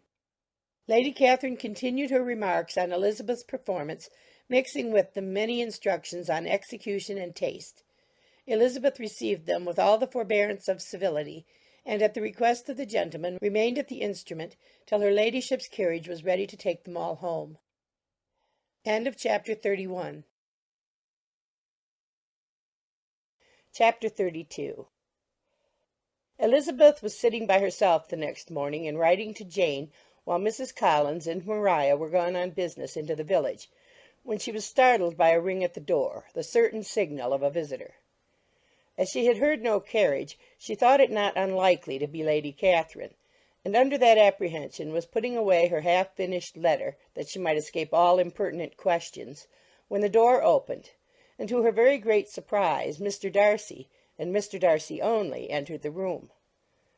He seemed astonished, too, on finding her alone, and apologized for his intrusion by letting her know that he had understood all the ladies were to be within. They then sat down, and when her inquiries after Rosings were made, seemed in danger of sinking into total silence. It was absolutely necessary, therefore, to think of something, and in this emergency, recollecting when she had seen him last in Hertfordshire, and feeling curious to know what he would say on the subject of their hasty departure, she observed, How very suddenly you all quitted Netherfield last November, Mr. Darcy. It must have been a most agreeable surprise to Mr. Bingley to see you all after him so soon, for, if I recollect right, he went but the day before. He and his sisters were well, I hope, when you left London? Perfectly so, thank you. She found that she was to receive no other answer, and after a short pause added, I think I have understood that Mr. Bingley has not much idea of ever returning to Netherfield again. I have never heard him say so, but it is probable that he may spend very little of his time there in the future. He has many friends, and is at a time of life when friends and engagements are continually increasing. If he means to be but little at Netherfield, it would be better for the neighbourhood that he should give up the place entirely, for then we might possibly get a settled family there. But perhaps Mr. Bingley did not take the house so much for the convenience of the neighbourhood as for his own, and we must expect him to keep it or quit it on the same principle. I should not be surprised, said Darcy, if he were to give it up as soon as any eligible purchase offers. Elizabeth made no answer. She was afraid of talking longer of his friend, and having nothing else to say, was now determined to leave the trouble of finding a subject to him. He took the hint, and soon began with, "This seems a very comfortable house. Lady Catherine, I believe, did a great deal to it when Mr. Collins first came to Hunsford." I believe she did, and I am sure she could not have bestowed her kindness on a more grateful object. "Mr. Collins appears to be very fortunate in his choice of a wife." Yes, indeed. His friends may well rejoice in his having met with one of the very few sensible women who would have accepted him, or have made him happy if they had. My friend has an excellent understanding, though I am not certain that I consider her marrying Mr. Collins as the wisest thing she ever did. She seems perfectly happy, however, and in a prudential light it is certainly a very good match for her. "It must be very agreeable for her to be settled within so easy a distance of her own family and friends." An easy distance, do you call it? It is nearly 50 miles. "And what is 50 miles of good road? Little more than half a day's journey. Yes, I call it a very easy distance." I should never have considered the distance as one of the advantages of the match, cried Elizabeth. I should never have said Mrs. Collins was settled near her family. "It is a proof of your own attachment to Hertfordshire. Anything beyond the very neighbourhood of Longbourn, I suppose, would appear far." As he spoke, there was a sort of smile which Elizabeth fancied she understood. He must be supposing her to be thinking of Jane and Netherfield, and she blushed as she answered, I do not mean to say that a woman may not be settled too near her family. The far and the near must be relative and depend on many varying circumstances. Where there is fortune to make the expenses of travelling unimportant, distance becomes no evil. But that is not the case here. Mr. and Mrs. Collins have a comfortable income, but not such a one as will allow of frequent journeys, and I am persuaded my friend would not call herself near her family under less than half the present distance. Mr. Darcy drew his chair a little towards her and said, "You cannot have a right to such very strong local attachment. You cannot have been always at Longbourn." Elizabeth looked surprised. The gentleman experienced some change of feeling. He drew back his chair, took a newspaper from the table, and glancing over it, said, in a colder voice, "Are you pleased with Kent?" A short dialogue on the subject of the country ensued, on either side calm and concise, and soon put an end to by the entrance of Charlotte and her sister, just returned from her walk. The tete-a-tete surprised them. Mr. Darcy related the mistake which had occasioned his intruding on Miss Bennet, and after sitting a few minutes longer without saying much to anybody, went away. "What can be the meaning of this?" said Charlotte as soon as he was gone. "My dear Eliza, he must be in love with you, or he would never have called us in this familiar way." But when Elizabeth told of his silence, it did not seem very likely, even to Charlotte's wishes, to be the case, and after various conjectures, they could at last only suppose his visit to proceed from the difficulty of finding anything to do, which was the more probable from the time of year. All field sports were over.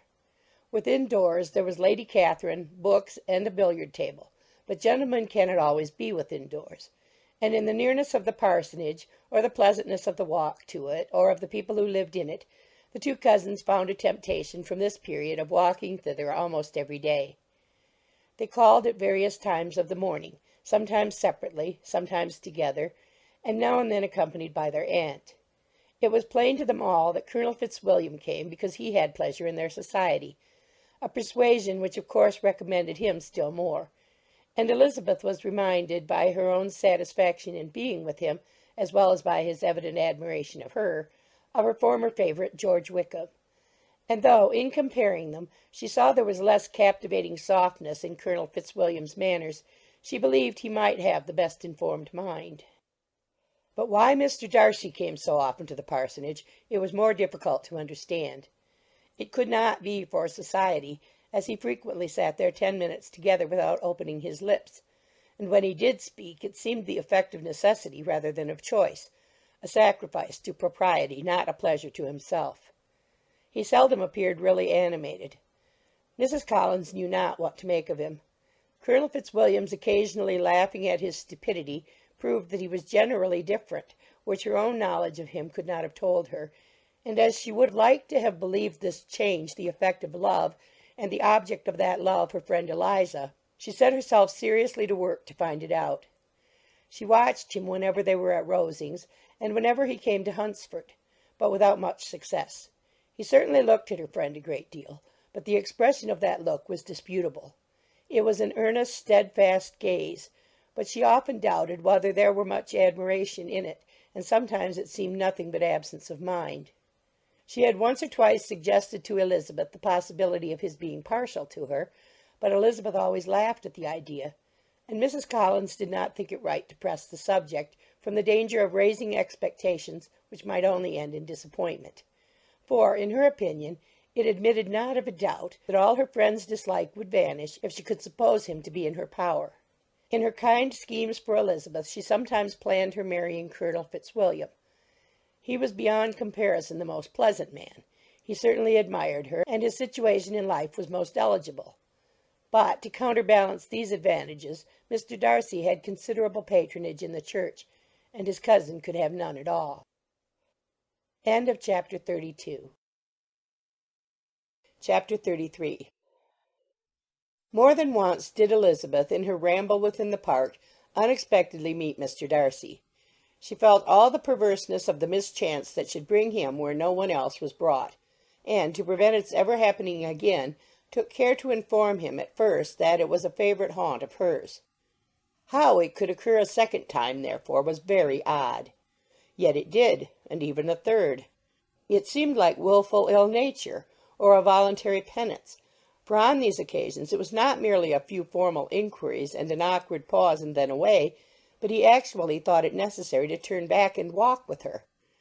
He never said a great deal, nor did she give herself the trouble of talking or of listening much, but it struck her, in the course of their third rencontre, that he was asking some odd, unconnected questions, about her pleasure in being at Hunsford, her love of solitary walks, and her opinion of Mr. and Mrs. Collins's happiness, and that in speaking of Rosings and her not perfectly understanding the house, he seemed to expect that whenever she came into Kent again she would be staying there too. His words seemed to imply it. Could he have Colonel Fitzwilliam in his thoughts? She supposed if he meant anything he must mean an allusion to what might arise in that quarter. It distressed her a little, and she was quite glad to find herself at the gate in the pales opposite the parsonage. She was engaged one day as she walked in perusing Jane's last letter, and dwelling on some passages which proved that Jane had not written in spirits, when instead of being again surprised by Mr. Darcy, she saw on looking up that Colonel Fitzwilliam was meeting her. Putting away the letter immediately and forcing a smile, she said, "I did not know before that you ever walked this way." "I have been making a tour of the park," he replied, "as I generally do every year, and intend to close it with a call at the parsonage. Are you going much farther?" "No, I should have turned in a moment." And accordingly she did turn, and they walked towards the parsonage together. "Do you certainly leave Kent on Saturday?" said she. "Yes, if Darcy does not put it off again. But I am at his disposal. He arranges the business just as he pleases." "And if not able to please himself in the arrangement, he has at least pleasure in the great power of choice. I do not know anybody who seems more to enjoy the power of doing what he likes than Mr. Darcy." "He likes to have his own way very well," replied Colonel Fitzwilliam. "but so we all do. It is only that he has better means of having it than many others, because he is rich, and many others are poor. I speak feelingly. A younger son, you know, must be inured to self-denial and dependence." "In my opinion, the younger son of an earl can know very little of either. Now seriously, what have you ever known of self-denial or dependence? When have you been prevented by want of money from going wherever you chose, or procuring anything you had a fancy for?" These are home questions, and perhaps I cannot say that I have experienced many hardships of that nature. But in matters of greater weight, I may suffer from want of money. Younger sons cannot marry where they like. "Unless where they like women of fortune, which I think they very often do." Our habits of expense make us too dependent, and there are not many in my rank of life who can afford to marry without some attention to money. "Is this," thought Elizabeth, "meant for me?" And she coloured at the idea, but recovering herself, said in a lively tone, "And pray, what is the usual price of an earl's younger son? Unless the elder brother is very sickly, I suppose you would not ask above £50,000. He answered her in the same style, and the subject dropped. To interrupt a silence which might make him fancy her affected with what had passed, She soon afterwards said, I imagine your cousin brought you down with him chiefly for the sake of having someone at his disposal. I wonder he does not marry, to secure a lasting convenience of that kind. But perhaps his sister does as well for the present, and as she is under his sole care, he may do what he likes with her. No, said Colonel Fitzwilliam. that is an advantage which he must divide with me. I am joined with him in the guardianship of Miss Darcy. Are you indeed? And pray what sort of guardians do you make? Does your charge give you much trouble? Young ladies of her age are sometimes a little difficult to manage, and if she has the true Darcy spirit, she may like to have her own way. As she spoke, she observed him looking at her earnestly, and the manner in which he immediately asked her why she supposed Miss Darcy likely to give them any uneasiness, convinced her that she had somehow or other got pretty near the truth. She directly replied, You need not be frightened. I never heard any harm of her, and I dare say she is one of the most tractable creatures in the world. She is a very great favourite with some ladies of my acquaintance, Mrs. Hurst and Miss Bingley. I think I have heard you say that you know them. I know them a little. Their brother is a pleasant gentlemanlike man. He is a great friend of Darcy's. Oh, yes, said Elizabeth dryly. Mr. Darcy is uncommonly kind to Mr. Bingley, and takes a prodigious deal of care of him. Care of him? Yes, I really believe Darcy does take care of him in those points where he most wants care. From something that he told me in our journey hither, I have reason to think Bingley very much indebted to him. But I ought to beg his pardon, for I have no right to suppose that Bingley was the person meant. It was all conjecture. What is it you mean? It is a circumstance which Darcy could not wish to be generally known, because if it were to get round to the lady's family, it would be an unpleasant thing. You may depend upon my not mentioning it. And remember that I have not much reason for supposing it to be Bingley. What he told me was merely this, that he congratulated himself on having lately saved a friend from the inconveniences of a most imprudent marriage, but without mentioning names or any other particulars, and I only suspected it to be Bingley from believing him the kind of young man to get into a scrape of that sort, and from knowing them to have been together the whole of last summer. Did Mr. Darcy give you reasons for this interference? I understood that there were some very strong objections against the lady. And what arts did he use to separate them? He did not talk to me of his own arts, said Fitzwilliam, smiling. He only told me what I have now told you. Elizabeth made no answer and walked on, her heart swelling with indignation. After watching her a little, Fitzwilliam asked her why she was so thoughtful. I am thinking of what you've been telling me, said she. Your cousin's conduct does not suit my feelings. Why was he to be the judge? You are rather disposed to call his interference officious? I do not see what right Mr. Darcy had to decide on the propriety of his friend's inclination, or why, upon his own judgment alone, he was to determine and direct in what manner his friend was to be happy. But, she continued, recollecting herself, as we know none of the particulars, it is not fair to condemn him. It is not to be supposed that there was much affection in the case. That is not an unnatural surmise, said Fitzwilliam. But it is a lessening of the honour of my friend's triumph, very sadly. This was spoken jestingly, but it appeared to her so just a picture of Mr. Darcy that she would not trust herself with an answer, and therefore, abruptly changing the conversation, talked on indifferent matters until they reached the parsonage. There, shut into her own room as soon as their visitor left them, she could think without interruption of all that she had heard. It was not to be supposed that any other people could be meant than those with whom she was connected. There could not exist in the world two men over whom Mr. Darcy could have such boundless influence. That he had been concerned in the measures taken to separate Bingley and Jane she had never doubted, but she had always attributed to Miss Bingley the principal design and arrangement of them. If his own vanity, however, did not mislead him, he was the cause.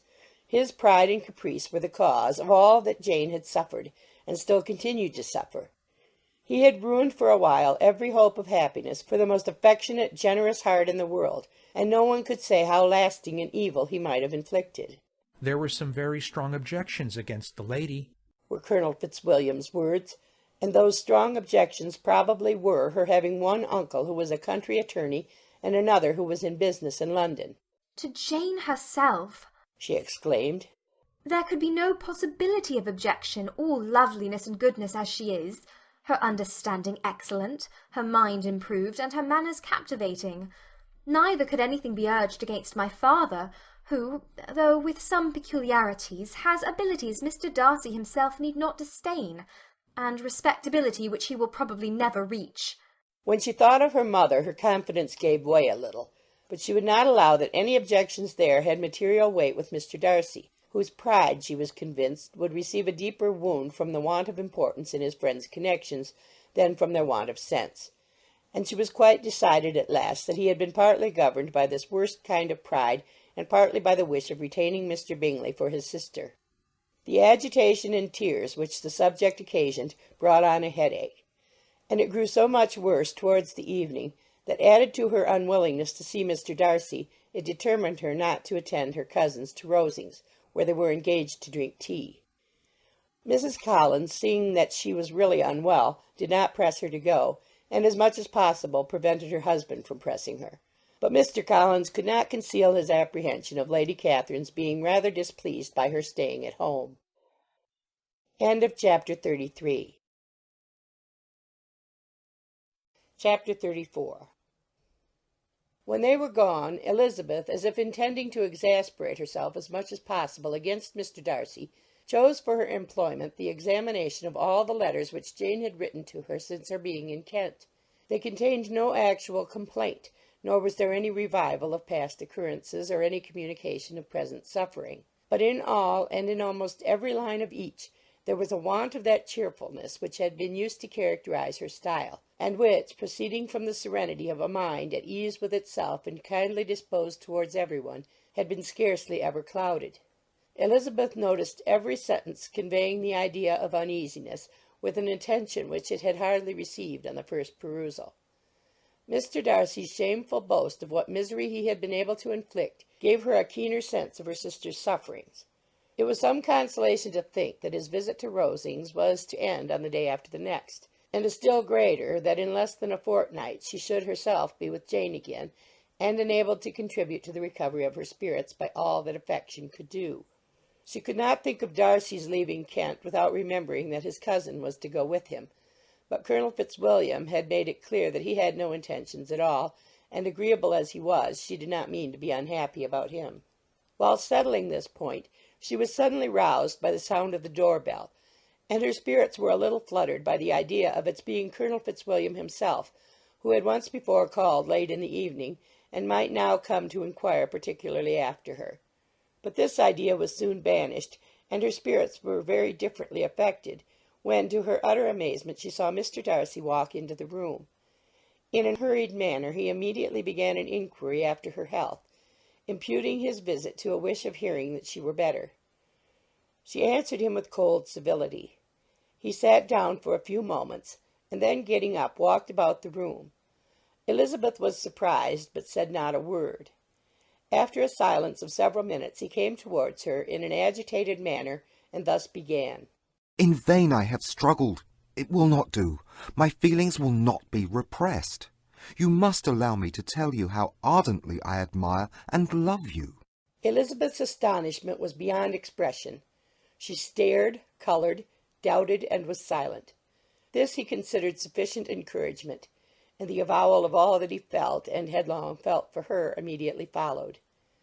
He spoke well, but there were feelings besides those of the heart to be detailed, and he was not more eloquent on the subject of tenderness than of pride. His sense of her inferiority, of its being a degradation, of the family obstacles which had always opposed to inclination, were dwelt on with a warmth which seemed due to the consequence he was wounding, but was very unlikely to recommend his suit. In spite of her deeply rooted dislike, she could not be insensible to the compliment of such a man's affection, and though her intentions did not vary for an instant, she was at first sorry for the pain he was to receive, till, roused to resentment by his subsequent language, she lost all compassion in anger. She tried, however, to compose herself to answer him with patience when he should have done. He concluded with representing to her the strength of that attachment which, in spite of all his endeavours, he had found impossible to conquer, and with expressing his hope that it would now be rewarded by her acceptance of his hand. As he said this, She could easily see that he had no doubt of a favourable answer. He spoke of apprehension and anxiety, but his countenance expressed real security. Such a circumstance could only exasperate further, and when he ceased the colour rose into her cheeks, and she said, "In such cases as this, it is, I believe, the established mode to express a sense of obligation for the sentiments avowed, however unequally they may be returned. It is natural that obligation should be felt, and if I could feel gratitude I would now thank you. But I cannot. I have never desired your good opinion, and you have certainly bestowed it most unwillingly. I am sorry to have occasioned pain to anyone. It has been most unconsciously done, however, and I hope will be of short duration. The feelings which you tell me have long prevented the acknowledgment of your regard can have little difficulty in overcoming it after this explanation." Mr. Darcy, who was leaning against the mantelpiece with his eyes fixed on her face, seemed to catch her words with no less resentment than surprise. His complexion became pale with anger, and the disturbance of his mind was visible in every feature. He was struggling for the appearance of composure, and would not open his lips till he believed himself to have attained it. The pause was to Elizabeth's feelings dreadful. At length, with a voice of forced calmness, he said, "And this is all the reply which I am to have the honour of expecting? I might, perhaps, wish to be informed why, with so little endeavour at civility, I am thus rejected. But it is of small importance." "I might as well inquire," replied she, "why, with so evident a desire of offending and insulting me, you chose to tell me that you liked me against your will, against your reason, and even against your character. Was not this some excuse for incivility if I was uncivil? But I have other provocations, you know I have. Had not my feelings decided against you, had they been indifferent, or had they even been favourable, do you think that any consideration would tempt me to accept the man who has been the means of ruining, perhaps for ever, the happiness of a most beloved sister?" As she pronounced these words, Mr. Darcy changed colour, but the emotion was short, and he listened without attempting to interrupt her while she continued. "I have every reason in the world to think ill of you. No motive can excuse the unjust and ungenerous part you acted there. You dare not, you cannot deny that you have been the principal, if not the only means of dividing them from each other, of exposing one to the censure of the world for caprice and instability, and the other to its derision for disappointed hopes, and involving them both in misery of the acutest kind." She paused, and saw with no slight indignation that he was listening with an air which proved him wholly unmoved by any feeling of remorse. He even looked at her with a smile of affected incredulity. "Can you deny that you have done it?" she repeated. With assumed tranquillity he then replied, "I have no wish of denying that I did everything in my power to separate my friend from your sister, or that I rejoice in my success. Towards him I have been kinder than towards myself." Elizabeth disdained the appearance of noticing this civil reflection, but its meaning did not escape, nor was it likely to conciliate her. "But it is not merely this affair," she continued, "on which my dislike is founded. Long before it had taken place, my opinion of you was decided. Your character was unfolded in the recital which I received many months ago from Mr. Wickham. On this subject what can you have to say? In what imaginary act of friendship can you here defend yourself? Or under what misrepresentation can you here impose upon others?" "You take an eager interest in that gentleman's concerns," said Darcy in a less tranquil tone, and with a heightened colour. "Who that knows what his misfortunes have been can help feeling an interest in him?" "His misfortunes?" repeated Darcy contemptuously. "Yes, his misfortunes have been great indeed." "And of your infliction," cried Elizabeth with energy. "You have reduced him to his present state of poverty, comparative poverty. You have withheld the advantages which you must know to have been designed for him. You have deprived the best years of his life of that independence which was no less his due than his desert. You have done all this, and yet you can treat the mention of his misfortune with contempt and ridicule." "And this," cried Darcy, as he walked with quick steps across the room, "is your opinion of me?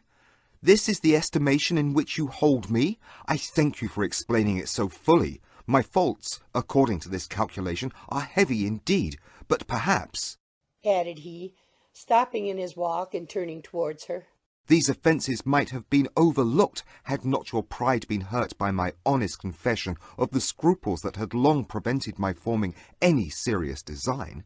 These bitter accusations might have been suppressed had I, with greater policy, concealed my struggles, and flattered you into the belief of my being impelled by unqualified, unalloyed inclination, by reason, by reflection, by everything. But disguise of every sort is my abhorrence, nor am I ashamed of the feelings I related. They were natural and just. Could you expect me to rejoice in the inferiority of your connections? To congratulate myself on the hope of relations whose condition in life is so decidedly beneath my own? Elizabeth felt herself growing more angry every moment, yet she tried to the utmost to speak with composure when she said, "You are mistaken, Mr. Darcy, if you suppose that the mode of your declaration affected me in any other way than as it spared me the concern which I might have felt in refusing you, had you behaved in a more gentlemanlike manner." She saw him start at this, but he said nothing, and she continued, "You could not have made the offer of your hand in any possible way that would have tempted me to accept it." Again his astonishment was obvious, and he looked at her with an expression of mingled incredulity and mortification. She went on, "From the very beginning, from the first moment, I may almost say, of my acquaintance with you, your manners, impressing me with the fullest belief of your arrogance, your conceit, and your selfish disdain of the feelings of others, were such to form the groundwork of disapprobation on which succeeding events have built so immovable a dislike. And I had not known you a month before I felt that you were the last man in the world whom I could ever be prevailed on to marry." You have said quite enough, madam. I perfectly comprehend your feelings, and have now only to be ashamed of what my own have been. Forgive me for having taken up so much of your time, and accept my best wishes for your health and happiness. And with these words he hastily left the room, and Elizabeth heard him the next moment open the front door and quit the house. The tumult of her mind was now painfully great. She knew not how to support herself, and from actual weakness sat down and cried for half an hour. Her astonishment, as she reflected on what had passed, was increased by every review of it. That she should receive an offer of marriage from Mr. Darcy! That he should have been in love with her for so many months! So much in love as to wish to marry her in spite of all the objections which had made him prevent his friends marrying her sister, and which must appear at least with equal force in his own case, was almost incredible. It was gratifying to have inspired unconsciously so strong an affection. But his pride, his abominable pride, his shameless avowal of what he had done with respect to Jane, his unpardonable assurance in acknowledging, though he could not justify it, and the unfeeling manner in which he had mentioned Mr. Wickham, his cruelty towards whom he had not attempted to deny, soon overcame the pity which the consideration of his attachment had for a moment excited. She continued in very agitated reflections till the sound of Lady Catherine's carriage made her feel how unequal she was to encounter Charlotte's observation, and hurried her away to her room. End of chapter 34. Chapter 35. Elizabeth awoke the next morning to the same thoughts and meditations which had at length closed her eyes. She could not yet recover from the surprise of what had happened. It was impossible to think of anything else, and totally indisposed for employment, she resolved, soon after breakfast, to indulge herself in air and exercise. She was proceeding directly to her favourite walk, when the recollection of Mr. Darcy's sometimes coming there stopped her, and instead of entering the park, she turned up the lane which led farther from the turnpike road. The park paling was still the boundary on one side, and she soon passed one of the gates into the ground. After walking 2 or 3 times along that part of the lane, she was tempted, by the pleasantness of the morning, to stop at the gates and look into the park. The 5 weeks which she had now passed in Kent had made a great difference in the country, and every day was adding to the verdure of the early trees. She was on the point of continuing her walk, when she caught a glimpse of a gentleman within the sort of grove which edged the park. He was moving that way, and, fearful of its being Mr. Darcy, she was directly retreating. But the person who advanced was now near enough to see her, and, stepping forward with eagerness, pronounced her name. She had turned away, but on hearing herself called, though in a voice which proved it to be Mr. Darcy, she moved again towards the gate. He had by that time reached it also, and holding out a letter, which she instinctively took, said, with a look of haughty composure, "I have been walking in the grove some time in the hope of meeting you. Will you do me the honour of reading that letter?" and then, with a slight bow, turned again into the plantation, and was soon out of sight. With no expectation of pleasure, but with the strongest curiosity, Elizabeth opened the letter, and, to her still increasing wonder, perceived an envelope containing 2 sheets of letter paper written quite through in a very close hand. The envelope itself was likewise full. Pursuing her way along the lane, she then began it. It was dated from Rosings at 8 o'clock in the morning, and was as follows: "Be not alarmed, madam, on receiving this letter, by the apprehension of its containing any repetition of those sentiments, or renewal of those offers which were last night so disgusting to you. I write without any intention of paining you, or humbling myself, by dwelling on wishes which, for the happiness of both, cannot be too soon forgotten, and the effort which the formation and the perusal of this letter must occasion should have been spared, had not my character required it to be written and read. You must, therefore, pardon the freedom with which I demand your attention. Your feelings, I know, will bestow it unwillingly, but I demand it of your justice. 2 offences of a very different nature, and by no means of equal magnitude, you last night laid to my charge. The first mentioned was, that, regardless of the sentiment of either, I had detached Mr. Bingley from your sister, and the other, that I had, in defiance of various claims, in defiance of honour and humanity, ruined the immediate prosperity and blasted the prospects of Mr. Wickham, wilfully and wantonly to have thrown off the companion of my youth, the acknowledged favourite of my father, a young man who had scarcely any other dependence than on our patronage, and who had been brought up to expect its exertion, would be a depravity, to which the separation of 2 young persons, whose affection could be the growth of only a few weeks, could bear no comparison. But from the severity of that blame which was last night so liberally bestowed, respecting each circumstance, I shall hope to be in the future secured, when the following account of my actions and their motives has been read. If, in the explanation of them, which is due to myself, I am under the necessity of relating feelings which may be offensive to yours, I can only say that I am sorry. The necessity must be obeyed, and further apology would be absurd. I had not been long in Hertfordshire before I saw, in common with others, that Bingley preferred your elder sister to any other young woman in the country. But it was not till the evening of the dance at Netherfield that I had any apprehension of his feeling a serious attachment. I had often seen him in love before. At that ball, while I had the honour of dancing with you, I was first made acquainted, by Sir William Lucas's accidental information, that Bingley's attentions to your sister had given rise to a general expectation of their marriage. He spoke of it as a certain event, of which the time alone could be undecided. From that moment I observed my friend's behaviour attentively, and I could then perceive that his partiality for Miss Bennet was beyond what I had ever witnessed in him. Your sister I also watched.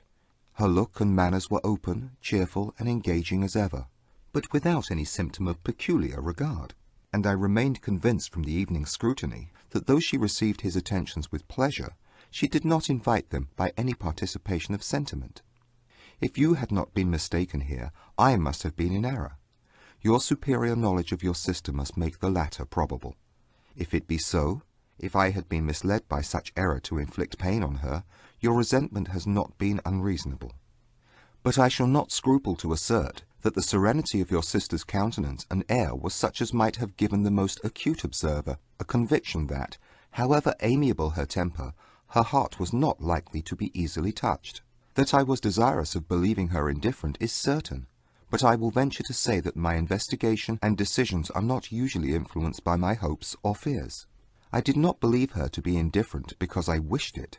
I believed it on impartial conviction, as truly as I wished it in reason. My objections to the marriage were not merely those which I last night acknowledged to have the utmost force of passion to put aside. In my own case, the want of connection could not be so great an evil to my friend as to me. But there were other causes of repugnance, causes which, though still existing, and existing to an equal degree in both instances, I had myself endeavoured to forget, because they were not immediately before me. These causes must be stated, though briefly. The situation of your mother's family, though objectionable, was nothing in comparison to the total want of propriety so frequently, so almost uniformly betrayed by herself, by your 3 younger sisters, and occasionally even by your father. Pardon me, it pains me to offend you, but amidst your concern for the defects of your nearest relations, and your displeasure at this representation of them, let it give you consolation to consider that, to have conducted yourself so as to avoid any share of the like censure, is praise no less generally bestowed on you and your elder sister, that it is honourable to the sense and disposition of both. I will only say farther, that from what passed that evening, my opinion of all parties was confirmed, and every inducement heightened which could have led me before to preserve my friend from what I esteemed a most unhappy connection. He left Netherfield for London on the day following, as you, I am certain, remember, with the design of soon returning. The part which I acted is now to be explained. His sister's uneasiness had been equally excited with my own. Our coincidence of feeling was soon discovered, and, alike sensible that no time was to be lost in detaching their brother, we shortly resolved on joining him directly in London. We accordingly went, and there I readily engaged in the office of pointing out to my friend the certain evils of such a choice. I described and enforced them earnestly. But, however this remonstrance might have staggered or delayed his determination, I do not suppose that it would ultimately have prevented the marriage, had it not been seconded by the assurance that I hesitated not in giving of your sister's indifference. He had before believed her to return his affection with sincere, if not with equal, regard. But Bingley has great natural modesty, with a stronger dependence on my judgment than on his own. To convince him, therefore, that he had deceived himself was no very difficult point. To persuade him against returning into Hertfordshire, when that conviction had been given, was scarcely the work of a moment. I cannot blame myself for having done thus much. There is but one part of my conduct in the whole affair on which I do not reflect with satisfaction. It is that I condescended to adopt the measures of art, so far as to conceal from him your sister's being in town. I knew it myself, as it was known to Miss Bingley, but her brother is even yet ignorant of it. That they might have met without ill consequence is perhaps probable, but his regard did not appear to me enough extinguished for him to see her without some danger. Perhaps this concealment, this disguise, was beneath me. It is done, however, and it was done for the best. On this subject I have nothing more to say, no other apology to offer. If I have wounded your sister's feelings, it was unknowingly done, and though the motives which governed me may to you very naturally appear insufficient, I have not yet learned to condemn them. With respect to that other, more weighty accusation of having injured Mr. Wickham, I can only refute it by laying before you the whole of his connection with my family. Of what he has particularly accused me of, I am ignorant, but of the truth of what I shall relate, I can summon more than one witness of undoubted veracity. Mr. Wickham is the son of a very respectable man, who had for many years the management of all the Pembury estates, and whose good conduct in the discharge of his trust naturally inclined my father to be of service to him, and on George Wickham, who was his godson. His kindness was therefore liberally bestowed. My father supported him at school, and afterwards at Cambridge. Most important assistance, as his own father, always poor from the extravagance of his wife, would have been unable to give him a gentleman's education. My father was not only fond of this young man's society, whose manners were always engaging, he had also the highest opinion of him, and hoping the church would be his profession, intended to provide for him in it. As for myself, it is many, many years since I first began to think of him in a very different manner. The vicious propensities, the want of principle, which he was careful to guard from the knowledge of his best friend, could not escape the observation of a young man of nearly the same age with himself, and who had opportunities of seeing him in unguarded moments, which Mr. Darcy could not have. Here again I shall give you pain, to what degree you only can tell. But whatever may be the sentiments which Mr. Wickham has created, a suspicion of their nature shall not prevent me from unfolding his real character. It adds even another motive. My excellent father died about 5 years ago, and his attachment to Mr. Wickham was to the last so steady that in his will he particularly recommended it to me to promote his advancement in the best manner that his profession might allow, and if he took orders, desired that a valuable family living might be his as soon as it became vacant. There was also a legacy of £1,000. His own father did not long survive mine, and within half a year from these events, Mr. Wickham wrote to inform me that, having finally resolved against taking orders, he hoped I should not think it unreasonable for him to expect some more immediate pecuniary advantage, in lieu of the preferment, by which he could not be benefited. He had some intention, he added, of studying law, and I must be aware that the interest of £1,000 would be a very insufficient support therein. I rather wished than believed him to be sincere, but, at any rate, was perfectly ready to accede to his proposal. I knew that Mr. Wickham ought not to be a clergyman. The business was therefore soon settled. He resigned all claim to assistance in the church, were it possible that he could ever be in a situation to receive it, and accepted in return £3,000. All connections between us seemed now dissolved. I thought too ill of him to invite him to Pemberley, or admit his society in town. In town I believe he chiefly lived, but his studying the law was a mere pretence, and being now free from all restraint, his life was a life of idleness and dissipation. For about 3 years I heard little of him, but on the decease of the incumbent of the living which had been designed for him, he applied to me again by letter for the presentation. His circumstances, he assured me, and I have no difficulty in believing it, were exceedingly bad. He had found the law a most unprofitable study, and was now absolutely resolved on being ordained, if I would present him to the living in question, of which he trusted there could be little doubt, as he was well assured that I had no other person to provide for, and I could not have forgotten my revered father's intentions. You will hardly blame me for refusing to comply with this entreaty, or for resisting every repetition to it. His resentment was in proportion to the distress of his circumstances, and he was doubtless as violent in his abuse of me to others as in his reproaches to myself.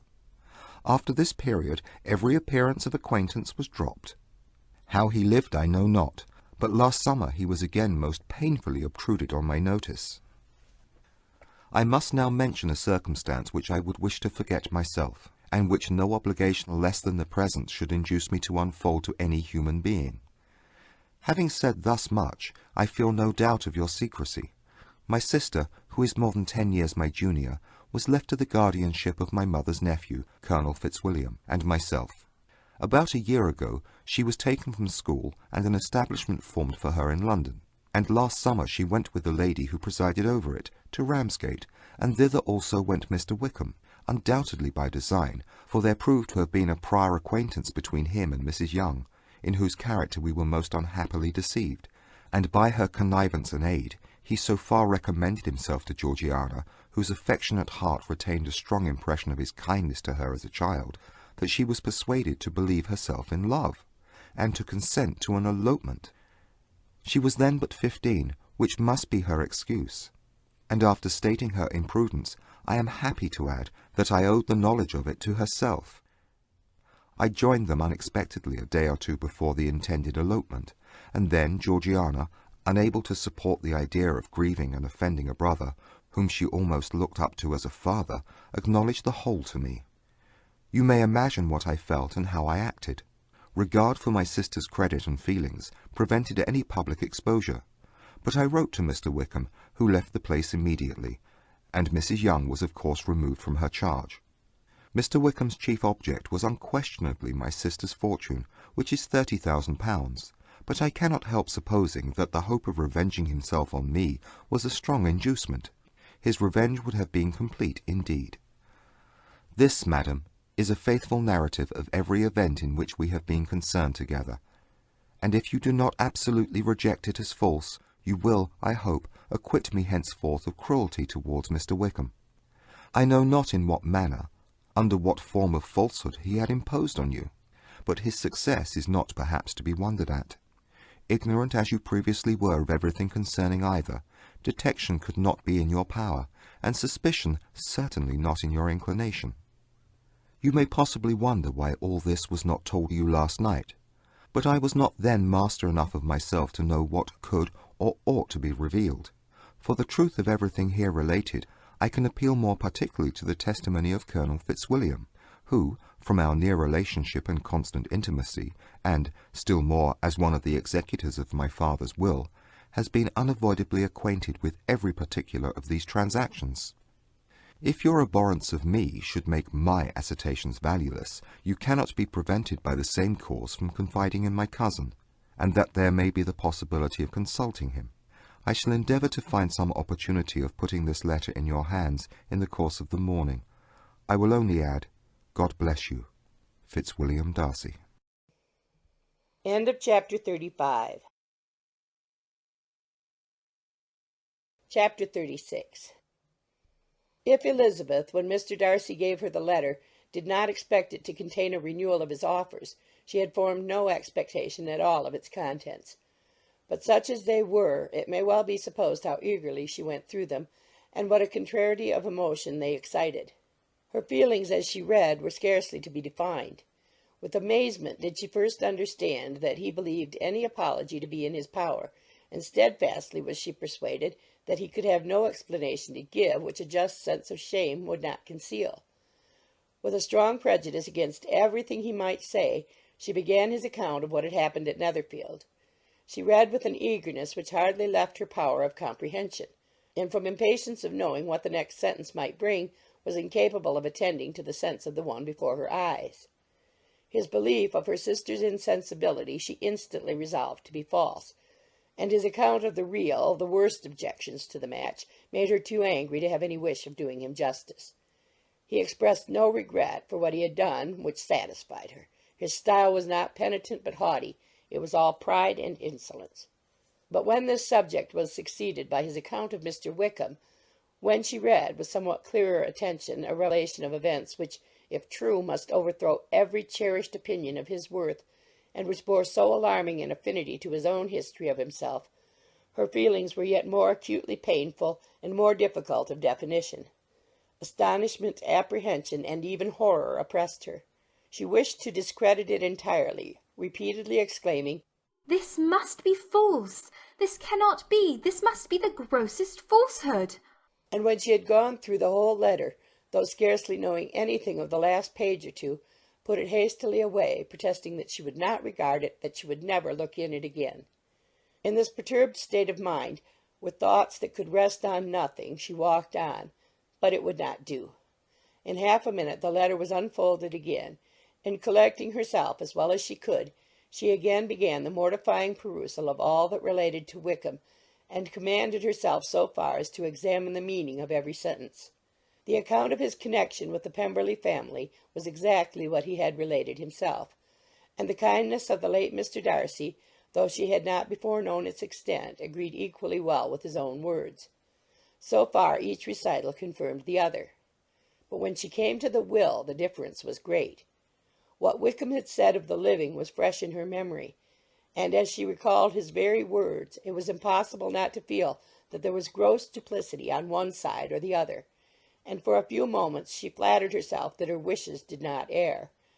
But when she read and re-read with the closest attention the particulars immediately following of Wickham's resigning all pretensions to the living, of his receiving in lieu so comfortable a sum as £3,000, again was she forced to hesitate. She put down the letter, weighed every circumstance with what she meant to be impartiality, deliberated on the probability of each statement, but with little success. On both sides it was only assertion. Again she read on, but every line proved more clearly that the affair, which she had believed it impossible that any contrivance could so represent as to render Mr. Darcy's conduct in it less than infamous, was capable of a turn which must make him entirely blameless throughout the whole. The extravagance and general profligacy which he scrupled not to lay at Mr. Wickham's charge exceedingly shocked her, the more so as she could bring no proof of its injustice. She had never heard of him before his entrance into the shire militia, in which he had engaged at the persuasion of the young man who, on meeting him accidentally in town, had there renewed a slight acquaintance. Of his former way of life nothing had been known in Hertfordshire but what he told himself. As to his real character, had information been in her power, she had never felt a wish of inquiring. His countenance, voice, and manner had established him at once in the possession of every virtue. She tried to recollect some instance of goodness, some distinguished trait of integrity or benevolence that might rescue him from the attacks of Mr. Darcy, or at least by the predominance of virtue atone for those casual errors under which she would endeavour to class what Mr. Darcy had described as the idleness and vice of many years' continuance. But no such recollection befriended her. She could see him instantly before her, in every charm of air and address, but she could remember no more substantial good than the general approbation of the neighbourhood, and the regard which his social powers had gained him in the mess. After pausing on this point a considerable while, she once more continued to read. But, alas, the story which followed, of his designs on Miss Darcy, received some confirmation from what had passed between Colonel Fitzwilliam and herself only the morning before. And at last she was referred for the truth of every particular to Colonel Fitzwilliam himself, from whom she had previously received the information of his near concern in all his cousin's affairs, and whose character she had no reason to question. At one time she had almost resolved on applying to him, but the idea was checked by the awkwardness of the application, and at length wholly banished by the conviction that Mr. Darcy would never have hazarded such a proposal if he had not been well assured of his cousin's corroboration. She perfectly remembered everything that had passed in conversation between Wickham and herself in their first evening at Mr. Phillips's. Many of his expressions were still fresh in her memory. She was now struck with the impropriety of such communications to a stranger, and wondered it had escaped her before. She saw the indelicacy of putting himself forward as he had done, and the inconsistency of his professions with his conduct. She remembered that he had boasted of having no fear of seeing Mr. Darcy, that Mr. Darcy might leave the country, but that he should stand his ground. Yet he had avoided the Netherfield ball the very next week. She remembered also that till the Netherfield family had quitted the country, he had told his story to no one but herself, but that after their removal it had been everywhere discussed, that he had then no reserves, no scruples in sinking Mr. Darcy's character, though he had assured her that respect for the father would always prevent his exposing the son. How differently did everything now appear in which he was concerned! His attentions to Miss King were now the consequence of views solely and hatefully mercenary, and the mediocrity of her fortune proved no longer the moderation of his wishes, but his eagerness to grasp at anything. His behaviour to herself could now have had no tolerable motive. He had either been deceived with regard to her fortune, or had been gratifying his vanity by encouraging the preference which she believed she had most incautiously shown. Every lingering struggle in his favour grew fainter and fainter, and in farther justification of Mr. Darcy, she could not but allow that Mr. Bingley, when questioned by Jane, had long ago asserted his blamelessness in the affair. That proud and repulsive as were his manners, she had never, in the whole course of their acquaintance, an acquaintance which had latterly brought them much together and given her a sort of intimacy with his ways, seen anything that betrayed him to be unprincipled or unjust, anything that spoke him of irreligious or immoral habits, that among his own connections he was esteemed and valued, that even Wickham had allowed him merit as a brother, and that she had often heard him speak so affectionately of his sister as to prove him capable of some amiable feeling, that had his actions been what Mr. Wickham represented them, so gross a violation of everything right could hardly have been concealed from the world, and that friendship between a person capable of it and such an amiable man as Mr. Bingley was incomprehensible. She grew absolutely ashamed of herself. Of neither Darcy nor Wickham could she think without feeling she had been blind, partial, prejudiced, absurd. "How despicably I have acted!" she cried. "I who have prided myself on my discernment! I who have valued myself on my abilities! Who have often disdained the generous candour of my sister, and gratified my vanity in useless or blamable mistrust! How humiliating is this discovery! Yet how just a humiliation! Had I been in love, I could not have been more wretchedly blind. But vanity, not love, has been my folly. Pleased with the preference of one, and offended by the neglect of the other, on the very beginning of our acquaintance I have courted prepossession and ignorance, and driven reason away where either were concerned. Till this moment I never knew myself." From herself to Jane, from Jane to Bingley, Her thoughts were in a line which soon brought to her recollection that Mr. Darcy's explanation there had appeared very insufficient, and she read it again. Widely different was the effect of a second perusal. How could she deny that credit to his assertions in one instance which she had been obliged to give in the other? He declared himself to be totally unsuspicious of her sister's attachment, and she could not help remembering what Charlotte's opinion had always been. Neither could she deny the justice of his description of Jane. She felt that Jane's feelings, though fervent, were little displayed, and that there was a constant complacency in her air and manner not often united with great sensibility. When she came to that part of the letter in which her family were mentioned in terms of such mortifying yet merited reproach, her sense of shame was severe. The justice of the charge struck her too forcibly for denial, and the circumstances to which he particularly alluded as having passed at the Netherfield ball, and as confirming all his first disapprobation, could not have made a stronger impression on his mind than on hers. The compliment to herself and her sister was not unfelt. It soothed, but it could not console her for the contempt which had thus been self-attracted by the rest of her family. And as she considered that Jane's disappointment had in fact been the work of her nearest relations, and reflected how materially the credit of both must be hurt by such impropriety of conduct, she felt depressed beyond anything she had ever known before. After wandering along the lane for 2 hours, giving way to every variety of thought, reconsidering events, determining probabilities, and reconciling herself, as well as she could, to a change so sudden and so important, fatigue and a recollection of her long absence made her at length return home, and she entered the house with the wish of appearing cheerful as usual, and the resolution of repressing such reflections as must make her unfit for conversation. She was immediately told that the 2 gentlemen from Rosings had each called during her absence.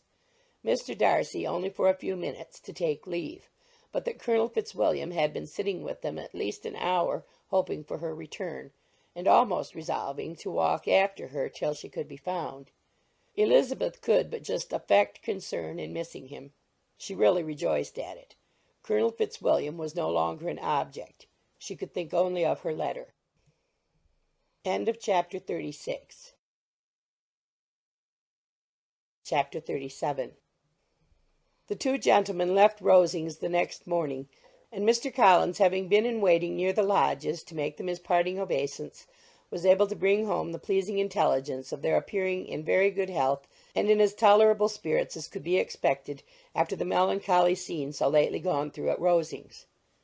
To Rosings he then hastened, to console Lady Catherine and her daughter, and on his return brought back with great satisfaction a message from her ladyship, importing that she felt herself so dull as to make her very desirous of having them all to dine with her. Elizabeth could not see Lady Catherine without recollecting that, had she chosen it, she might by this time have been presented to her as her future niece, nor could she think, without a smile, of what her ladyship's indignation would have been. What would she have said, how would she have behaved, were questions with which she amused herself. Their first subject was the diminution of the Rosings party. "I assure you I feel it exceedingly," said Lady Catherine. "I believe no one feels the loss of friends so much as I do. But I am particularly attached to these young men, and know them to be so much attached to me. They were excessively sorry to go. But so they always are. Their dear colonel rallied his spirits tolerably till just at last, but Darcy seemed to feel it most acutely, more, I think, than last year. His attachment to Rosings certainly increases." Mr. Collins had a compliment and an allusion to throw in here, which were kindly smiled on by the mother and daughter. Lady Catherine observed after dinner that Miss Bennet seemed out of spirits, and immediately accounting for it by herself, by supposing that she did not like to go home again so soon, she added, "But if that is the case, you must write to your mother and beg that you may stay a little longer. Mrs. Collins will be very glad of your company, I am sure." "I am much obliged to your ladyship for your kind invitation," replied Elizabeth, "but it is not in my power to accept it. I must be in town next Saturday." "Why, at that rate, you will have been here only 6 weeks. I expected you to stay 2 months. I told Mrs. Collins so before you came. There can be no occasion for your going so soon. Mrs. Bennet could certainly spare you for another fortnight. But my father cannot. He wrote last week to hurry my return. Oh, your father, of course, may spare you if your mother can. Daughters are never of so much consequence to a father. And if you will stay another month complete, it will be in my power to take one of you as far as London, for I am going there early in June for a week. And as Dawson does not object to the barouche box, there will be very good room for one of you. And indeed, if the weather should happen to be cool, I should not object to taking you both, as you are neither of you large. You are all kindness, madam, but I believe we must abide by our original plan. Lady Catherine seemed resigned. Mrs. Collins, you must send a servant with them. You know I always speak my mind, and I cannot bear the idea of two young women travelling post by themselves. It is highly improper. You must contrive to send somebody. I have the greatest dislike in the world to that sort of thing. Young women should always be properly guarded and attended, according to their situation in life. When my niece Georgiana went to Ramsgate last summer, I made a point of her having 2 men-servants go with her. Miss Darcy, the daughter of Mr. Darcy of Pemberley, and Lady Anne could not have appeared with propriety in a different manner. I am excessively attentive to all those things. You must send John with the young ladies, Mrs. Collins. I am glad it occurred to me to mention it, for it would really be discreditable to you to let them go alone. My uncle is to send a servant for us. Oh, your uncle. He keeps a man-servant, does he? I am very glad you have somebody who thinks of these things. Where shall you change horses? Oh, Bromley, of course. If you mention my name at the bell, you will be attended to. Lady Catherine had many other questions to ask respecting their journey, and as she did not answer them all herself, attention was necessary, which Elizabeth believed to be lucky for her, or with a mind so occupied she might have forgotten where she was. Reflection must be reserved for solitary hours. Whenever she was alone, she gave way to it as the greatest relief, and not a day went by without a solitary walk in which she might indulge in all the delight of unpleasant recollections. Mr. Darcy's letter she was in a fair way of soon knowing by heart. She studied every sentence, and her feelings towards its writer were at times widely different. When she remembered the style of his address, she was still full of indignation. But when she considered how unjustly she had condemned and upbraided him, her anger was turned against herself, and his disappointed feelings became the object of compassion. His attachment excited gratitude, his general character respect.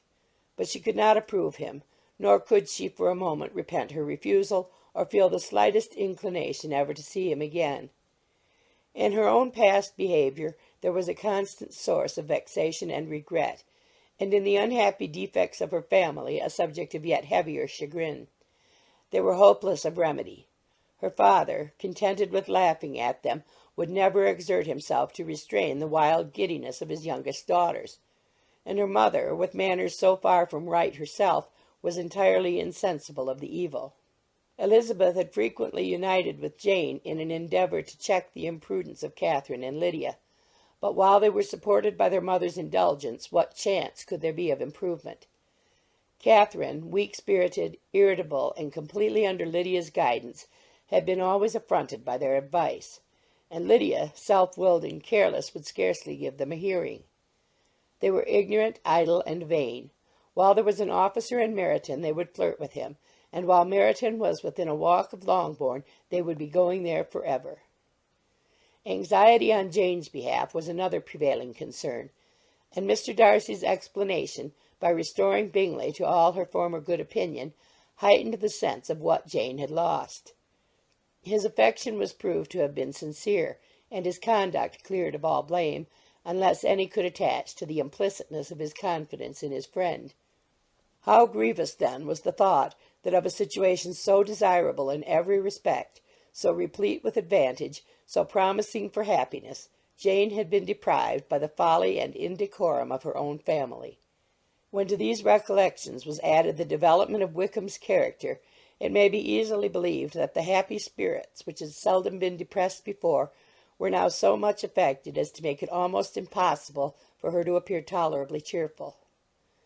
Their engagements at Rosings were as frequent during the last week of her stay as they had been at first.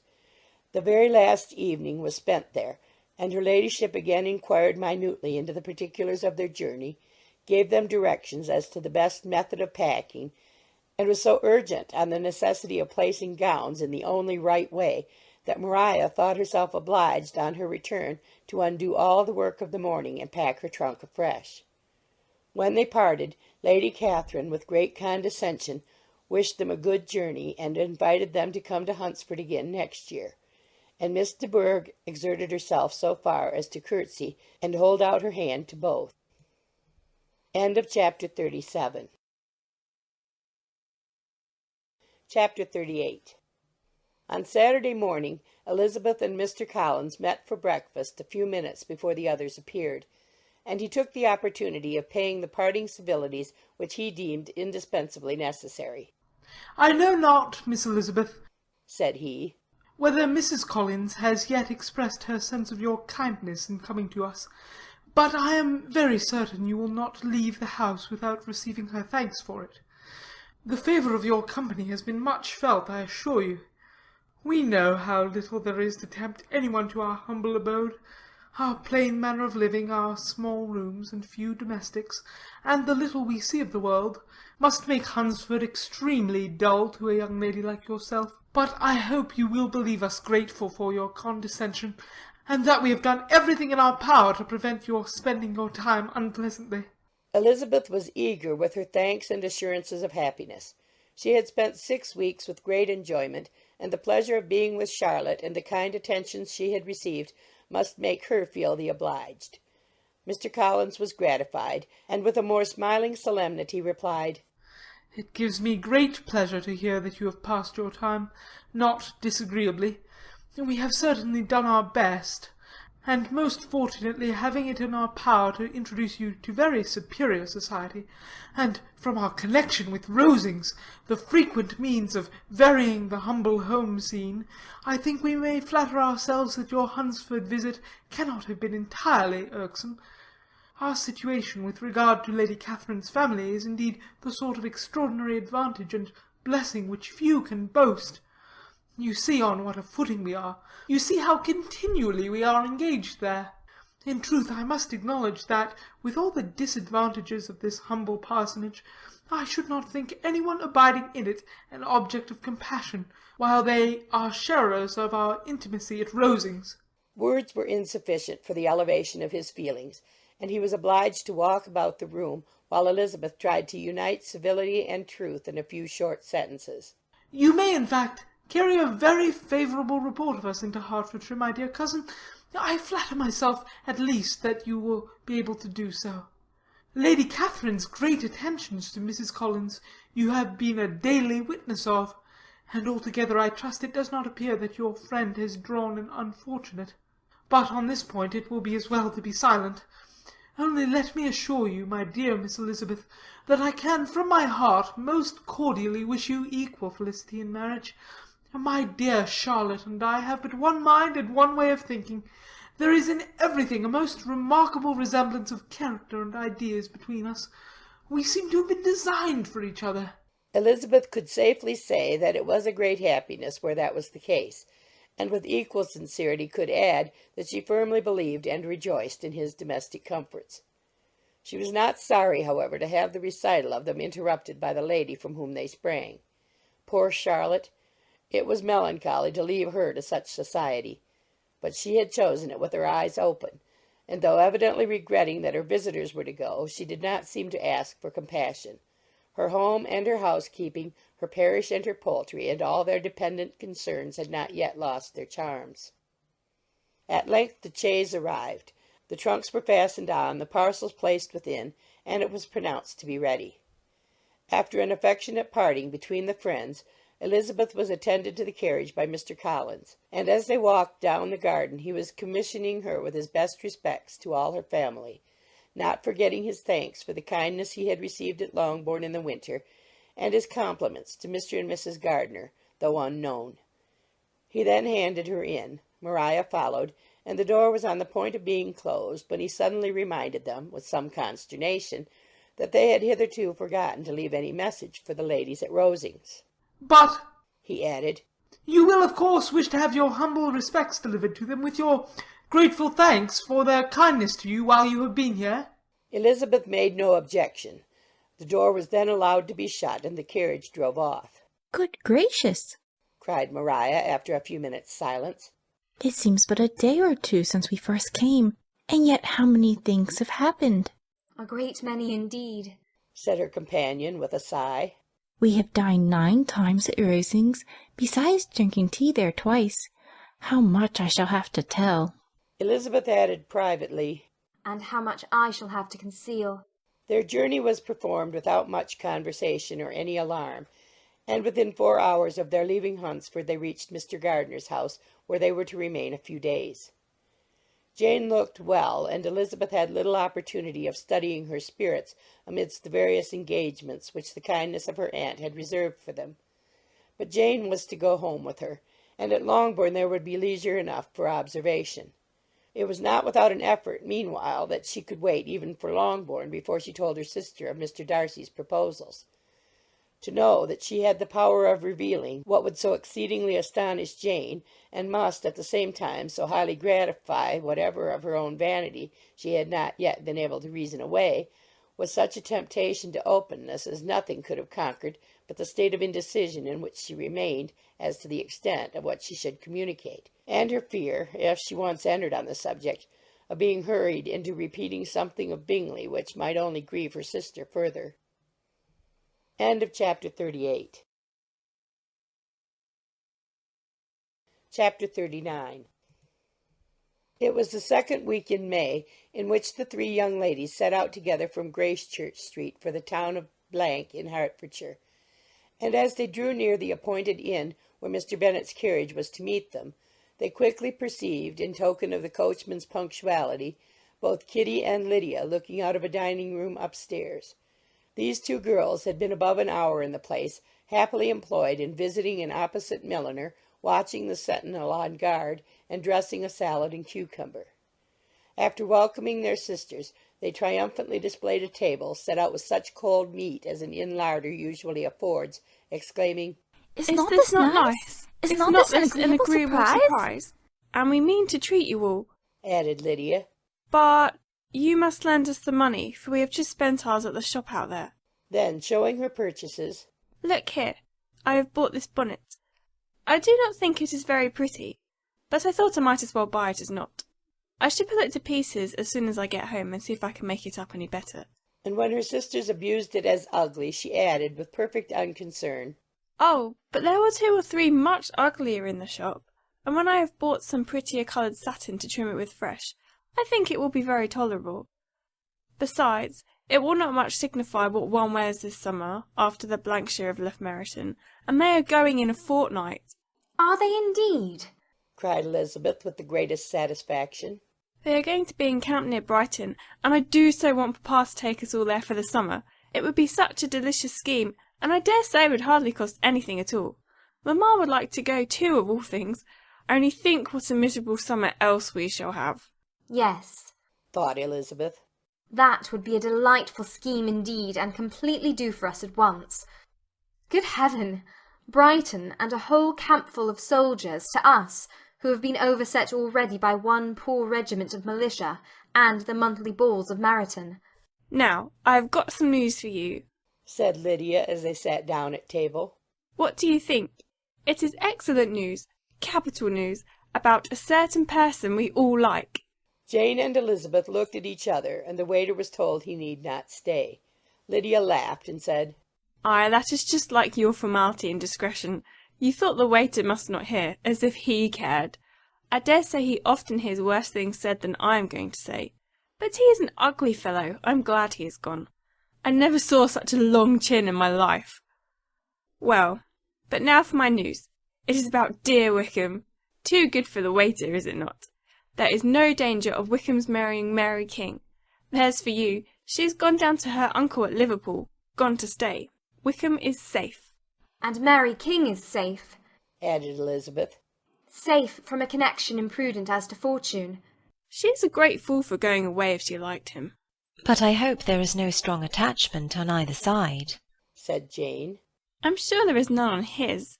I will answer for it, he never cared 3 straws about her. Who could about such a nasty little freckled thing? Elizabeth was shocked to think that, however incapable of such coarseness of expression herself, the coarseness of the sentiment was little other than her own breast had harboured and fancied liberal. As soon as all had ate and the elder ones paid, the carriage was ordered, and after some contrivance, the whole party, with all their boxes, work-bags, and parcels, and the unwelcome addition of Kitty's and Lydia's purchases, were seated in it. How nicely we are all crammed in, cried Lydia. I am glad I bought my bonnet, if it is only for the fun of having another bandbox.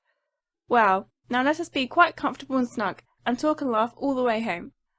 And in the first place, let us hear what has happened to you all since you went away. Have you seen any pleasant men? Have you had any flirting? I was in great hopes that one of you would have got a husband before you came back. Jane will be quite an old maid soon, I declare. She is almost 23. Lord, how ashamed I should be of not being married before 23. My Aunt Phillips wants you so to get husbands, you can't think. She says Lizzie had better have taken Mr. Collins, but I do not think there would have been any fun in it. Lord, how I should like to be married before any of you, and then I would chaperone you about to all the balls. Dear me, we had such a good piece of fun the other day at Colonel Forster's.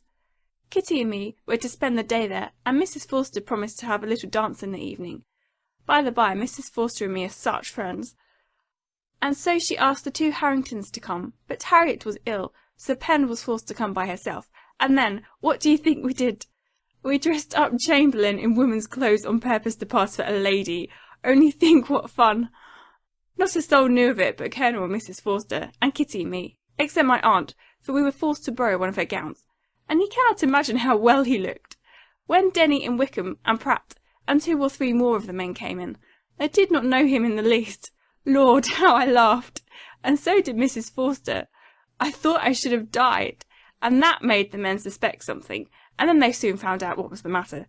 With such kinds of histories of their parties and good jokes, did Lydia, assisted by Kitty's hints and additions, endeavour to amuse her companions all the way to Longbourn. Elizabeth listened as little as she could, but there was no escaping the frequent mention of Wickham's name. Their reception at home was most kind. Mrs. Bennet rejoiced to see Jane in undiminished beauty, and more than once during dinner did Mr. Bennet say voluntarily to Elizabeth, I am glad you are come back, Lizzie. Their party in the dining-room was large, for almost all the Lucases came to meet Maria and hear the news, and various were the subjects that occupied them. Lady Lucas was inquiring of Maria after the welfare and poultry of her eldest daughter. Mrs. Bennet was doubly engaged, on one hand collecting an account of the present fashions from Jane, who sat some way below her, and on the other retailing them all to the younger Lucases. And Lydia, in a voice rather louder than any other person's, was enumerating the various pleasures of the morning to anybody who would hear her. Oh, Mary, said she, I wish you had gone with us, for we had such fun. As we went along, Kitty and I drew up the blinds and pretended there was nobody in the coach, and I should have gone so all the way if Kitty had not been sick. And when we got out to the George, I do think we behaved very handsomely, for we treated the other 3 with the nicest cold luncheon in the world, and if you would have gone, we would have treated you too. And then, when we came away, it was such fun! I never thought we should have got into the coach. I was ready to die of laughter, and then we were so merry all the way home. We talked and laughed so loud that anybody might have heard us 10 miles off. To this Mary very gravely replied, Far be it from me, my dear sister, to depreciate such pleasures. They would doubtless be congenial with the generality of female minds, but I confess they would have no charms for me. I should infinitely prefer a book. But of this answer Lydia heard not a word. She seldom listened to anybody for more than half a minute, and never attended to Mary at all. In the afternoon Lydia was urgent with the rest of the girls to walk to Meryton, and to see how everybody went on. But Elizabeth steadily opposed the scheme. It should not be said that the Miss Bennets could not be at home half a day before they were in pursuit of the officers. There was another reason, too, for her opposition. She dreaded seeing Mr. Wickham again, and was resolved to avoid it as long as possible. The comfort to her of the regiment's approaching removal was indeed beyond expression. In a fortnight they were to go, and once gone she hoped there could be nothing more to plague her on this account. She had not been many hours at home before she found that the Brighton scheme, of which Lydia had given them a hint at the inn, was under frequent discussion between her parents. Elizabeth saw directly that her father had not the smallest intention of yielding, but his answers were at the same time so vague and equivocal that her mother, though often disheartened, had never yet despaired of succeeding at last. Chapter 39. Chapter 40. Elizabeth's impatience to acquaint Jane with what had happened could no longer be overcome, and at length, resolving to suppress every particular in which her sister was concerned, and preparing her to be surprised, she related to her the next morning the chief of the scene between Mr. Darcy and herself. Miss Bennet's astonishment was soon lessened by the strong sisterly partiality which made any admiration of Elizabeth appear perfectly natural, and all surprise was shortly lost in other feelings. She was sorry that Mr. Darcy should have delivered his sentiments in a manner so little suited to recommend them, but still more was she grieved for the unhappiness which her sister's refusal must have given him. "His being so sure of succeeding was wrong," said she, "and certainly ought not to have appeared. But consider how much it must increase his disappointment." "Indeed," replied Elizabeth, "I am heartily sorry for him, but he has other feelings which will probably soon drive away his regard for me. You do not blame me, however, for refusing him?" "Blame you? Oh, no." "But you blame me for having spoken so warmly of Wickham?" "No, I do not know that you were wrong in saying what you did." "But you will know it when I tell you what happened the very next day." She then spoke of the letter, repeating the whole of its contents as far as they concerned George Wickham. What a stroke was this for poor Jane, who would willingly have gone through the world without believing that so much wickedness existed in the whole race of mankind as was here collected in one individual. Nor was Darcy's vindication, though grateful to her feelings, capable of consoling her for such discovery. Most earnestly did she labour to prove the probability of error, and seek to clear the one without involving the other. "This will not do," said Elizabeth. "You never will be able to make both of them good for anything. Take your choice, but you must be satisfied with only one. There is but such a quantity of merit between them, just enough to make one good sort of man, and of late it has been shifting about pretty much. For my part, I am inclined to believe it all Darcy's, but you shall do as you choose." It was some time, however, before a smile could be extorted from Jane. "I do not know when I have been more shocked," said she. "Wickham so very bad. It is almost past belief. And poor Mr. Darcy. Dear Lizzie, only consider what he must have suffered. Such a disappointment, and with the knowledge of your ill opinion too, and having to relate such a thing of his sister. It is really too distressing. I am sure you must feel it so." "Oh no, my regret and compassion are all done away by seeing you so full of both. I know you will do him such ample justice that I am growing every moment more unconcerned and indifferent. Your profusion makes me saving, and if you lament over him much longer, my heart will be as light as a feather." Poor Wickham! There is such an expression of goodness in his countenance, such an openness and gentleness in his manner. There certainly was some great mismanagement in the education of those two young men. One has got all the goodness, and the other all the appearance of it. I never thought Mr. Darcy so deficient in the appearance of it as you used to do. And yet I meant to be uncommonly clever in taking so decided a dislike to him without any reason. It is such a spur to one's genius, such an opening for wit to have a dislike of that kind. One may be continually abusive without saying anything just, but one cannot always be laughing at a man without now and then stumbling on something witty. Lizzie, when you first read that letter, I am sure you could not treat the matter as you do now. Indeed I could not. I was uncomfortable enough, I may say unhappy, and with no one to speak to about what I felt, no Jane to comfort me and say that I had not been so very weak and vain and nonsensical as I knew I had. Oh, how I wanted you! How unfortunate that you should have used such very strong expressions in speaking of Wickham to Mr. Darcy, for now they do appear wholly undeserved. Certainly. but the misfortune of speaking with bitterness is a most natural consequence of the prejudices I have been encouraging. There is one point on which I want your advice. I want to be told whether I ought, or ought not, to make our acquaintances in general understand Wickham's character. Miss Bennet paused a little, and then replied, Surely there can be no occasion for exposing him so dreadfully. What is your opinion? That it ought not to be attempted. Mr. Darcy has not authorized me to make his communication public. On the contrary, every particular relative to his sister was meant to be kept as much as possible to myself, and if I endeavour to undeceive people as to the rest of his conduct, who will believe me?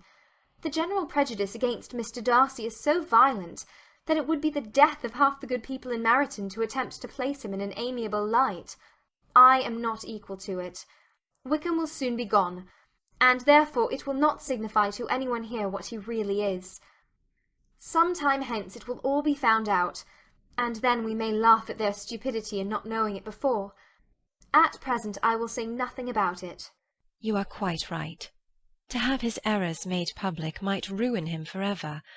He is now, perhaps, sorry for what he has done, and anxious to re-establish a character. We must not make him desperate.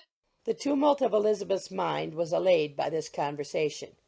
She had got rid of two of the secrets which had weighed on her for a fortnight, and was certain of a willing listener in Jane whenever she might wish to talk again of either. But there was still something lurking behind, of which prudence forbade the disclosure. She dared not relate the other half of Mr. Darcy's letter, nor explain to her sister how sincerely she had been valued by her friend. Here was knowledge in which no one could partake, and she was sensible that nothing less than a perfect understanding between the parties could justify her in throwing off this last encumbrance of mystery. And then, said she, if that very improbable event should ever take place, I shall merely be able to tell what Bingley may tell in a much more agreeable manner himself. The liberty of communication cannot be mine till it has lost all its value. She was now, on being settled at home, at leisure to observe the real state of her sister's spirits. Jane was not happy. She still cherished a very tender affection for Bingley. Having never even fancied herself in love before, her regard had all the warmth of first attachment, and from her age and disposition greater steadiness than most first attachments often boast. And so fervently did she value his remembrance, and prefer him to every other man, that all her good sense and all her attention to the feelings of her friends were requisite to check the indulgence of those regrets which must have been injurious to her own health and their tranquillity. "Well, Lizzie," said Mrs. Bennet one day, "what is your opinion now of this sad business of Jane's? For my part, I am determined never to speak of it again to anybody. I told my sister Philip so the other day, but I cannot find out that Jane saw anything of him in London. Well, he is a very undeserving young man, and I do not suppose there's the least chance in the world of her ever getting him now. There is no talk of his coming to Netherfield again in the summer, and I have inquired of everybody, too, who is likely to know." I do not believe he will ever live at Netherfield any more. "Oh, well, it is just as he chooses. Nobody wants him to come, though I shall always say he used my daughter extremely ill, and if I were her I would not have put up with it. Well, my comfort is, I am sure Jane will die of a broken heart, and then he'll be sorry for what he has done." But as Elizabeth could not receive comfort from any such expectation, she made no answer. "Well, Lizzie," continued her mother soon afterwards, "and so the Collinses live very comfortable, do they? Well, well, I only hope it will last. And what sort of table do they keep? Charlotte is an excellent manager, I dare say. If she is half as sharp as her mother, she is saving enough. There is nothing extravagant in their housekeeping, I dare say." "No, nothing at all." "A great deal of good management, depend upon it. Yes, yes, they will take care not to outrun their income. They will never be distressed for money. Well, much good it may do them. And so I suppose they often talk of having Longbourn when your father is dead. They look upon it quite as their own, I dare say, whenever that happens." It was a subject which they could not mention before me. "No, it would have been strange if they had, but I make no doubt they often talk of it between themselves. Well, if they can be easy with an estate that is not lawfully their own, so much the better. I should be ashamed of having one that was only entailed upon me." End of chapter 40. Chapter 41. The first week of their return was soon gone. The second began. It was the last of the regiment's stay in Meryton, and all the young ladies in the neighbourhood were drooping apace. The dejection was almost universal. The elder Miss Bennets alone were still able to eat, drink, and sleep, and pursue the usual course of their employments. Very frequently were they reproached for this insensibility by Kitty and Lydia, whose own misery was extreme, and who could not comprehend such hard-heartedness in any of the family. Good heaven! What is to become of us? What are we to do? Would they often exclaim in the bitterness of woe. How can you be smiling so, Lizzie? Their affectionate mother shared all their grief. She remembered what she had herself endured on a similar occasion 25 years ago. I am sure, said she, I cried for 2 days together when Colonel Miller's regiment went away. I thought I should have broken my heart. I am sure I shall break mine, said Lydia. If one could but go to Brighton, observed Mrs. Bennet. Oh, yes, if one could but go to Brighton. But papa is so disagreeable. A little sea-bathing would set me up forever. And my Aunt Phillips is sure it would do me a great deal of good, added Kitty. Such were the kind of lamentations resounding perpetually through Longbourn House. Elizabeth tried to be diverted by them, but all sense of pleasure was lost in shame. She felt anew the justice of Mr. Darcy's objections, and never had she been so much disposed to pardon his interference in the views of his friend. But the gloom of Lydia's prospect was shortly cleared away, for she received an invitation from Mrs. Forster, the wife of the colonel of the regiment, to accompany her to Brighton. This invaluable friend was a very young woman, and very lately married. A resemblance in good humour and good spirits had recommended her and Lydia to each other, and out of their 3 months' acquaintance they had been intimate too. The rapture of Lydia on this occasion, her adoration of Mrs. Forster, the delight of Mrs. Bennet, and the mortification of Kitty are scarcely to be described. Wholly inattentive to her sister's feelings, Lydia flew about the house in restless ecstasy, calling for everyone's congratulations, and laughing and talking with more violence than ever, whilst the luckless Kitty continued in the parlour, repined at her fate in terms as unreasonable as her accent was peevish. I cannot see why Mrs. Forster should not ask me as well as Lydia, said she, though I am not her particular friend. I have just as much right to be asked as she has, and more too, for I am 2 years older. In vain did Elizabeth attempt to make her reasonable, and Jane to make her resigned.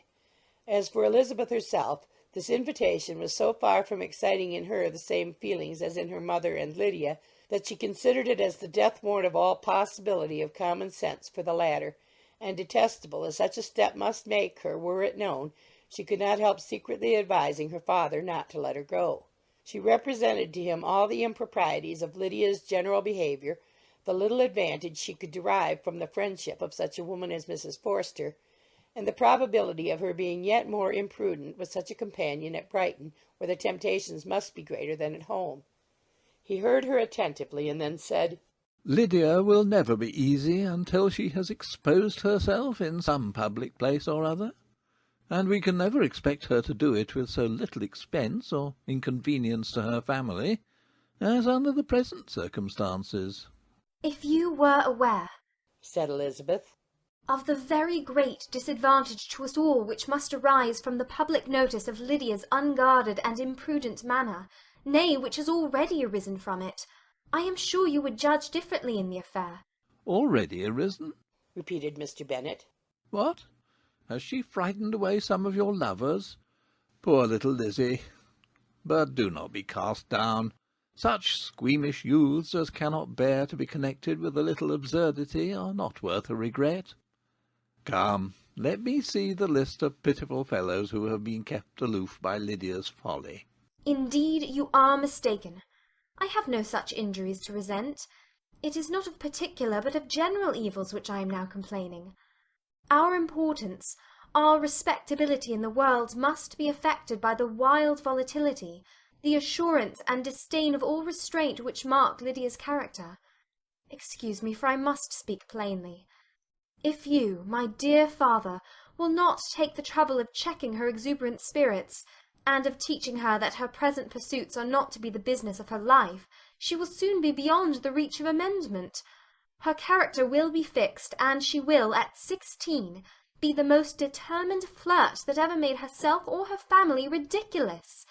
A flirt, too, in the worst and meanest degree of flirtation, without any attraction beyond youth and a tolerable person, and, from the ignorance and emptiness of her mind, wholly unable to ward off any portion of that universal contempt which her rage for admiration will excite.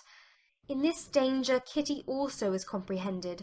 She will follow wherever Lydia leads, vain, ignorant, idle, and absolutely uncontrolled. Oh, my dear father, can you suppose it possible that they will not be censured and despised wherever they are known, and that their sisters will not be often involved in the disgrace? Mr. Bennet saw that her whole heart was in the subject, and affectionately taking her hand, said in reply, "Do not make yourself uneasy, my love. Wherever you and Jane are known, you must be respected and valued, and you will not appear to less advantage for having a couple of, or may I say 3, very silly sisters. We shall have no peace at Longbourn if Lydia does not go to Brighton. Let her go, then. Colonel Forster is a sensible man, and will keep her out of any real mischief, and she is luckily too poor to be an object of prey to anybody.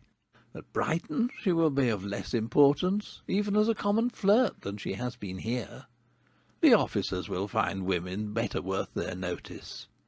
Let us hope, therefore, that her being there may teach her her own insignificance. At any rate, she cannot grow many degrees worse without authorizing us to lock her up for the rest of her life."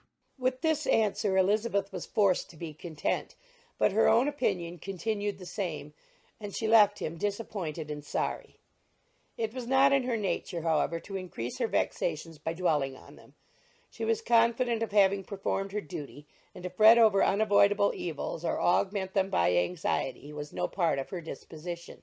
Had Lydia and her mother known the substance of her conference with her father, their indignation would hardly have found expression in their united volubility.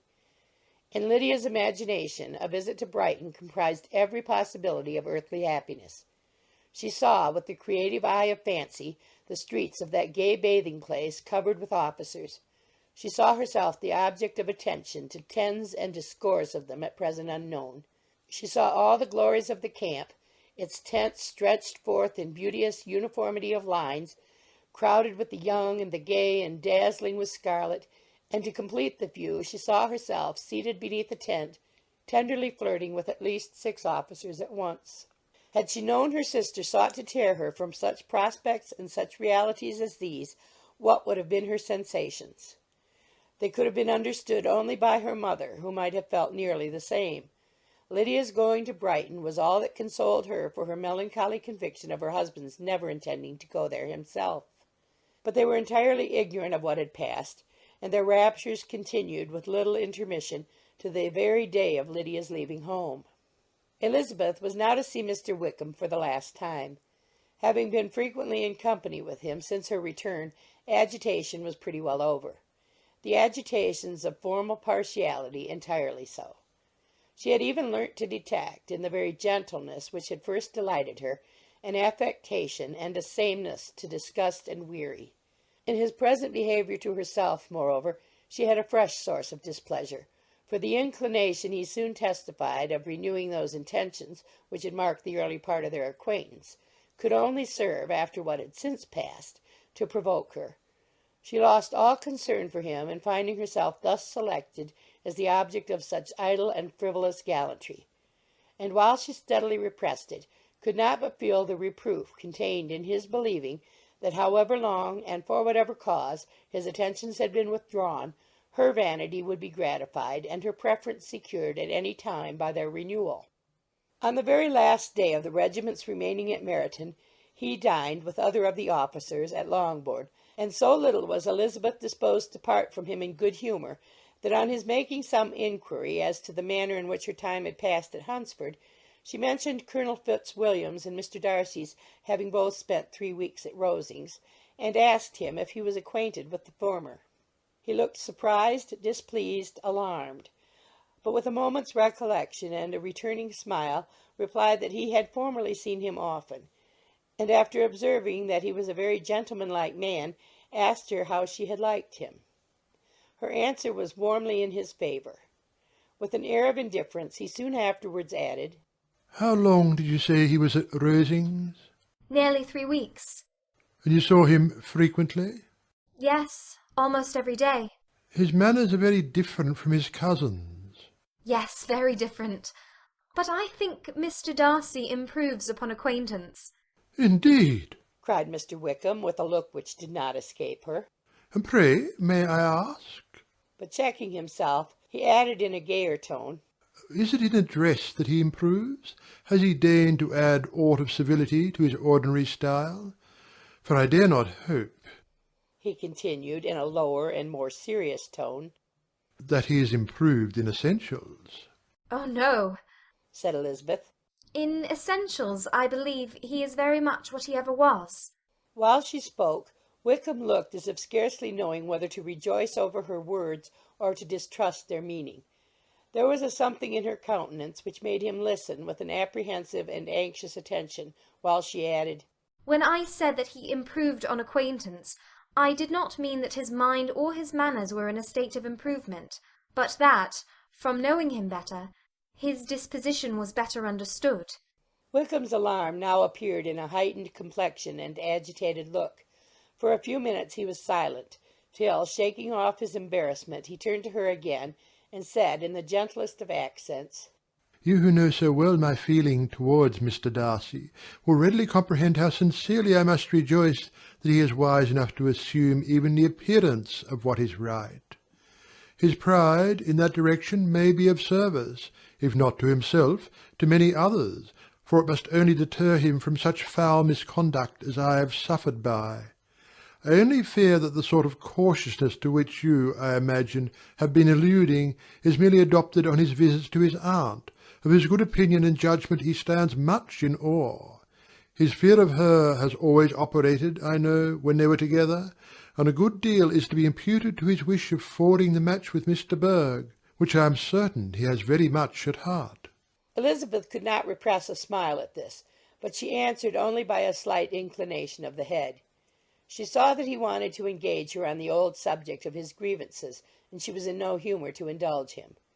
The rest of the evening passed with the appearance on his side of usual cheerfulness, but with no further attempt to distinguish Elizabeth, and they parted at last with mutual civility, and possibly a mutual desire of never meeting again.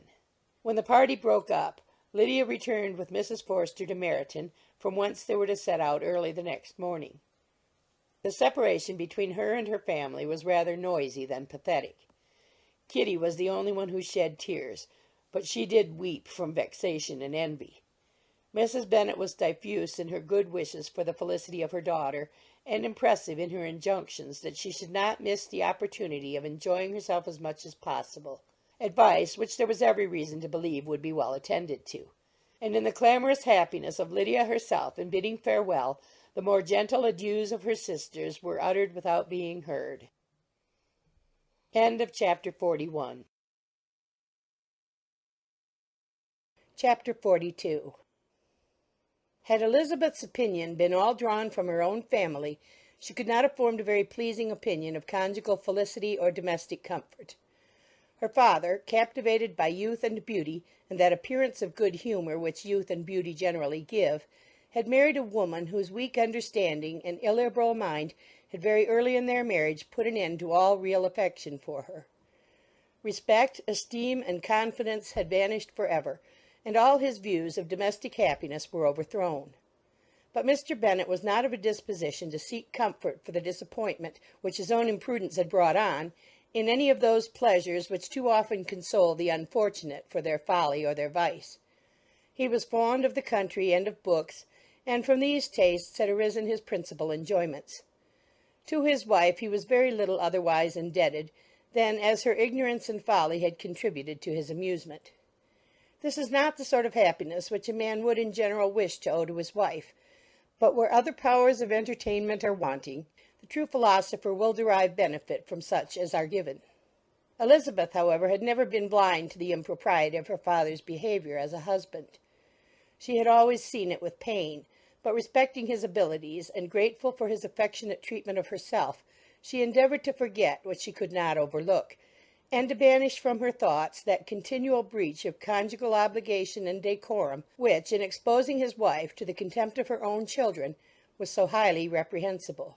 But she had never felt so strongly as now the disadvantages which must attend the children of so unsuitable a marriage, nor ever been so fully aware of the evils arising from so ill-judged a direction of talents which, rightly used, might at least have preserved the respectability of his daughters, even if incapable of enlarging the mind of his wife. When Elizabeth had rejoiced over Wickham's departure, she found little other cause for satisfaction in the loss of the regiment. Their parties abroad were less varied than before, and at home she had a mother and sister whose constant repinings at the dullness of everything around them threw a real gloom over their domestic circle. And though Kitty might in time regain her natural degree of sense, since the disturbers of her brain were removed, her other sister, from whose disposition greater evil might be apprehended, was likely to be hardened in all her folly and assurance by a situation of such double danger as a watering-place and a camp. Upon the whole, therefore, she found, what has been sometimes found before, that an event to which she had been looking with impatient desire did not, in taking place, bring all the satisfaction she had promised herself. It was consequently necessary to name some other period for the commencement of actual felicity, to have some other point on which her wishes and hopes might be fixed, and by again enjoying the pleasure of anticipation, console herself for the present and prepare for another disappointment. Her tour to the Lakes was now the object of her happiest thoughts. It was her best consolation for all the uncomfortable hours which the discontentedness of her mother and Kitty made inevitable, and could she have included Jane in the scheme, every part of it would have been perfect. But it is fortunate, thought she, that I have something to wish for. Were the whole arrangement complete, my disappointment would be certain. But here, by carrying with me one ceaseless source of regret in my sister's absence, I may reasonably hope to have all my expectations of pleasure realized. A scheme of which every part promises delight can never be successful, and general disappointment is only warded off by the defence of some little peculiar vexation. When Lydia went away, she promised to write very often and very minutely to her mother and Kitty, but her letters were always long expected and always very short. Those to her mother contained little else than that they were just returned from the library, where such and such officers had attended them, and where she had seen such beautiful ornaments as made her quite wild, that she had a new gown or a new parasol, which she would have described more fully, but was obliged to leave off in a violent hurry, as Mrs. Forster called her, and they were going off to the camp. And from her correspondence with her sister there was still less to be learnt, for her letters to Kitty, though rather longer, were much too full of lines under the words to be made public. After the first fortnight or 3 weeks of her absence, health, good humour, and cheerfulness began to reappear at Longbourn. Everything wore a happier aspect. The families who had been in town for the winter came back again, and summer finery and summer engagements arose.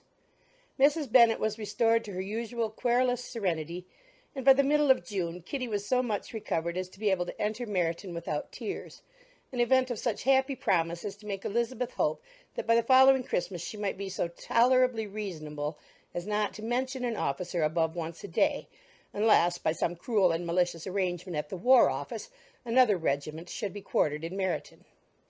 The time fixed for the beginning of their northern tour was now fast approaching, and a fortnight only was wanting of it, when a letter arrived from Mrs. Gardiner, which at once delayed its commencement and curtailed its extent. Mr. Gardiner would be prevented by business from setting out till a fortnight later in July, and must be in London again within a month. And as that left too short a period for them to go so far and see so much as they had proposed, or at least to see it with the leisure and comfort they had built on, they were obliged to give up the Lakes and substitute a more contracted tour, and according to the present plan were to go no farther northwards than Derbyshire. In that county there was enough to be seen to occupy the chief of their 3 weeks, and to Mrs. Gardiner it had a peculiarly strong attraction. The town where she had formerly passed some years of her life, and where they were now to spend a few days, was probably as great an object of her curiosity as all the celebrated beauties of Matlock, Chatsworth, Dovetail, or the Peak. Elizabeth was excessively disappointed. She had set her heart on seeing the Lakes, and still thought there might have been time enough. But it was her business to be satisfied, and certainly her temper to be happy, and all was soon right again. With the mention of Derbyshire there were many ideas connected. It was impossible for her to see the word without thinking of Pemberley and its owner. "But surely," said she, "I may enter his county without impunity, and rob it of a few petrified spars without his perceiving me." The period of expectation was now doubled. 4 weeks were to pass away before her uncle and aunt's arrival. But they did pass away, and Mr. and Mrs. Gardiner, with their 4 children, did at length appear at Longbourn. The children, 2 girls of 6 and 8 years old, and 2 younger boys, were to be left under the particular care of their cousin Jane, who was the general favourite, and whose steady sense and sweetness of temper exactly adapted her for attending to them in every way, teaching them, playing with them, and loving them. The Gardiners stayed only one night at Longbourn, and set off the next morning, with Elizabeth, in pursuit of novelty and amusement. One enjoyment was certain, that of suitableness of companions, a suitableness which comprehended health and temper to bear inconveniences, cheerfulness to enhance every pleasure, and affection and intelligence which might supply it among themselves if there were disappointments abroad. It is not the object of this work to give a description of Derbyshire, nor of any of the remarkable places through which their route thither lay. Oxford, Blenheim, Warwick, Kenilworth, Birmingham, etc., are sufficiently known. A small part of Derbyshire is all the present concern. To the little town of Lambton, the scene of Mrs. Gardiner's former residence, and where she had lately learned some acquaintance still remained, they bent their steps, after having seen all the principal wonders of the country. And within 5 miles of Lambton, Elizabeth found from her aunt that Pemberley was situated. It was not in their direct road, nor more than a mile or 2 out of it. In talking over their route the evening before, Mrs. Gardiner expressed an inclination to see the place again. Mr. Gardiner declared his willingness, and Elizabeth was applied to for her approbation. "My love, should you not like to see a place of which you have heard so much?" said her aunt. "A place, too, with which so many of your acquaintances are connected. Wickham passed all his youth there, you know." Elizabeth was distressed. She felt that she had no business at Pemberley, and was obliged to assume a disinclination for seeing it. She must own that she was tired of seeing great houses. After going over so many, she really had no pleasure in fine carpets or satin curtains. Mrs. Gardiner abused her stupidity.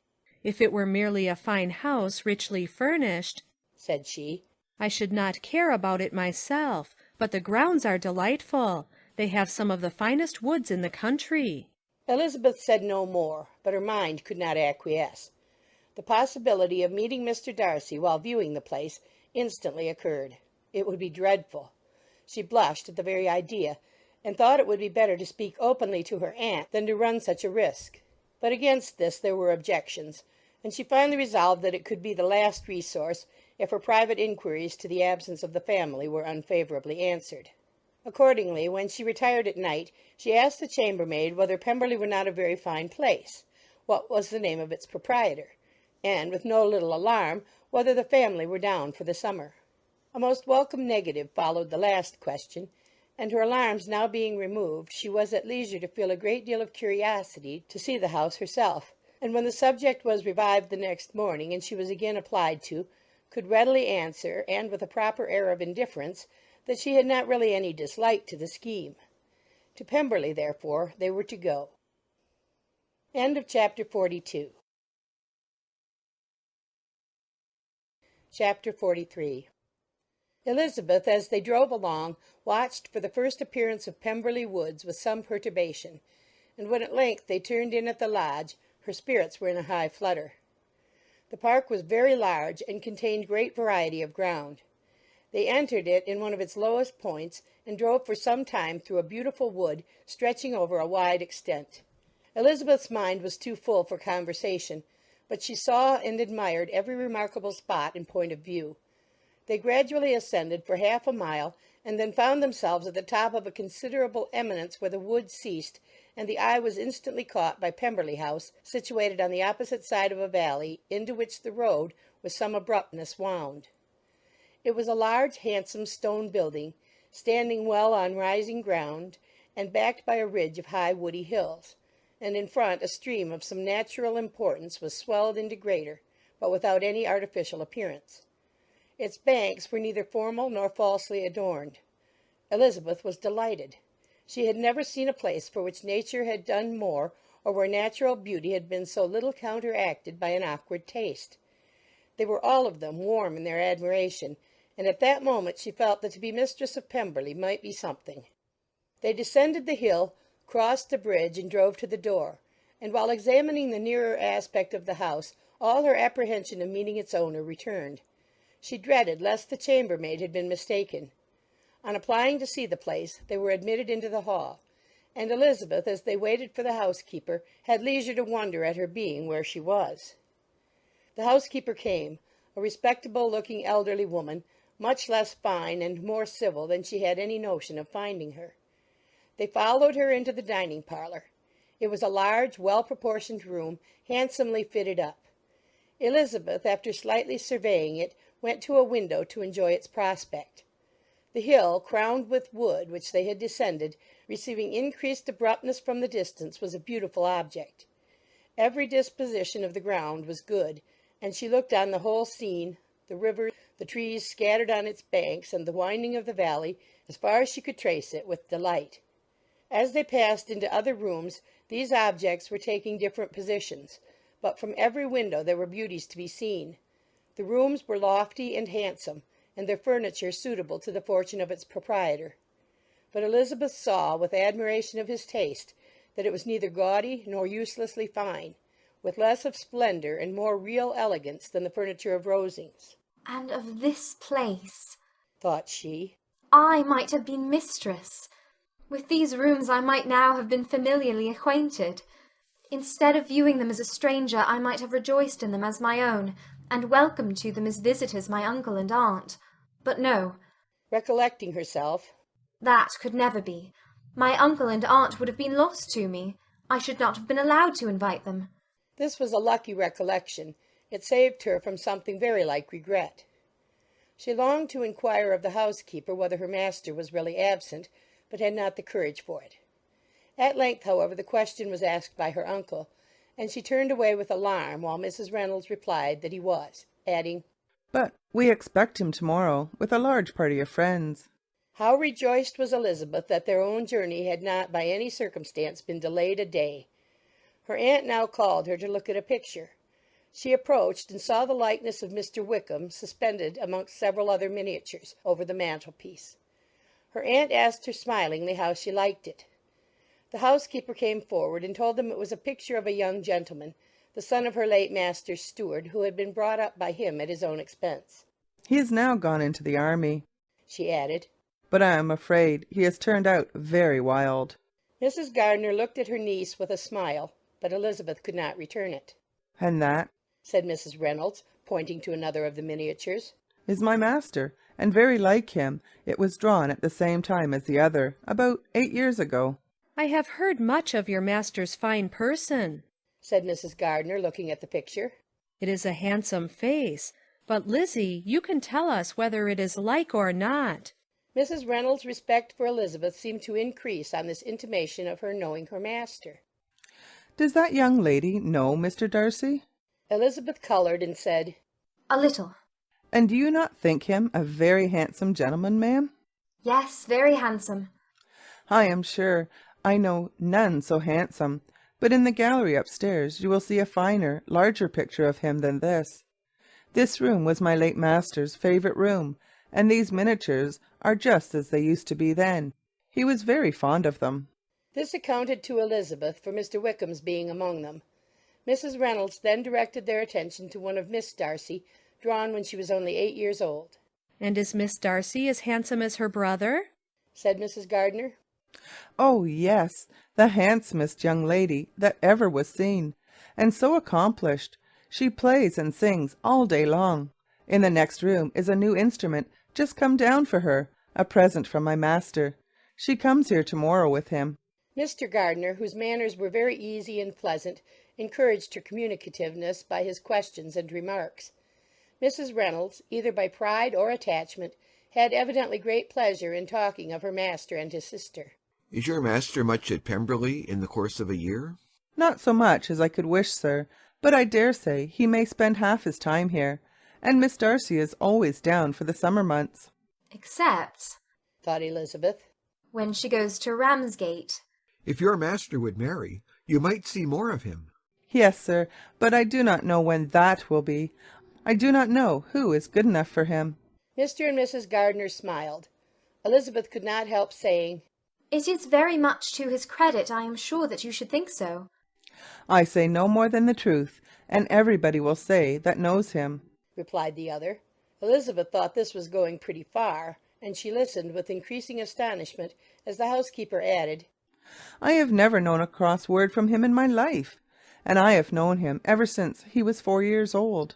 This was praise of all others most extraordinary, most opposite to her ideas. That he was not a good-tempered man had been her firmest opinion. Her keenest attention was awakened.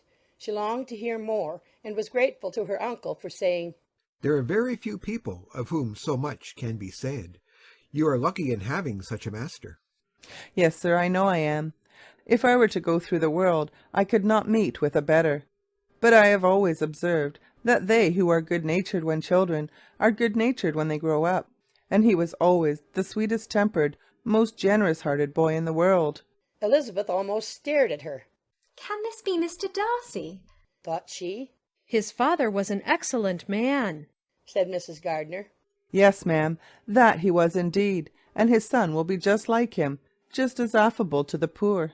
Elizabeth listened, wondered, doubted, and was impatient for more. Mrs. Reynolds could interest her on no other point. She related the subjects of the pictures, the dimensions of the rooms, and the price of the furniture in vain. Mr. Gardiner, highly amused by the kind of family prejudice to which he attributed her excessive commendation of her master, soon led again to the subject, and she dwelt with energy on his many merits as they proceeded together up the great staircase. He is the best landlord and the best master, said she, that ever lived, not like the wild young men nowadays, who think of nothing but themselves. There is not one of his tenants or servants but will give him a good name. Some people call him proud, but I am sure I never saw anything of it. To my fancy, it is only because he does not rattle away like other young men. In what an amiable light does this place him, thought Elizabeth. This fine account of him, whispered her aunt as they walked, is not quite consistent with his behaviour to our poor friend. Perhaps we might be deceived. That is not very likely. Our authority was too good. On reaching the spacious lobby above, they were shown into a very pretty sitting-room, lately fitted up with greater elegance and lightness than the apartments below, and were informed that it was but just done to give pleasure to Miss Darcy, who had taken a liking to the room when last at Pemberley. He is certainly a good brother, said Elizabeth as she walked towards one of the windows. Mrs. Reynolds anticipated Miss Darcy's delight when she should enter the room. And this is always the way with him, she added. Whatever can give his sister any pleasure is sure to be done in a moment. There is nothing he would not do for her. The picture gallery and 2 or 3 of the principal bedrooms were all that remained to be shown. In the former were many good paintings, but Elizabeth knew nothing of the art, and from such as had been already visible below she had willingly turned to look at some drawings of Miss Darcy's in crayons, whose subjects were usually more interesting and also more intelligible. In the gallery there were many family portraits, but they could have little to fix the attention of a stranger. Elizabeth walked in quest of the only face whose features would be known to her. At last it arrested her, and she beheld a striking resemblance to Mr. Darcy, with such a smile over the face as she remembered to have sometimes seen when he looked at her. She stood several minutes before the picture in earnest contemplation, and returned to it again before they quitted the gallery. Mrs. Reynolds informed them that it had been taken in his father's lifetime. There was certainly at this moment in Elizabeth's mind a more gentle sensation towards the original than she had ever felt at the height of their acquaintance. The commendation bestowed on him by Mrs. Reynolds was of no trifling nature.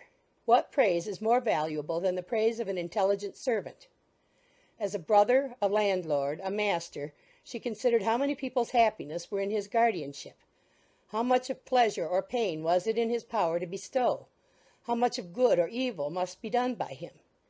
Every idea that had been brought forward by the housekeeper was favourable to his character, and as she stood before the canvas on which he was represented, and fixed his eyes upon herself, she thought of his regard with a deeper sentiment of gratitude than it had ever raised before.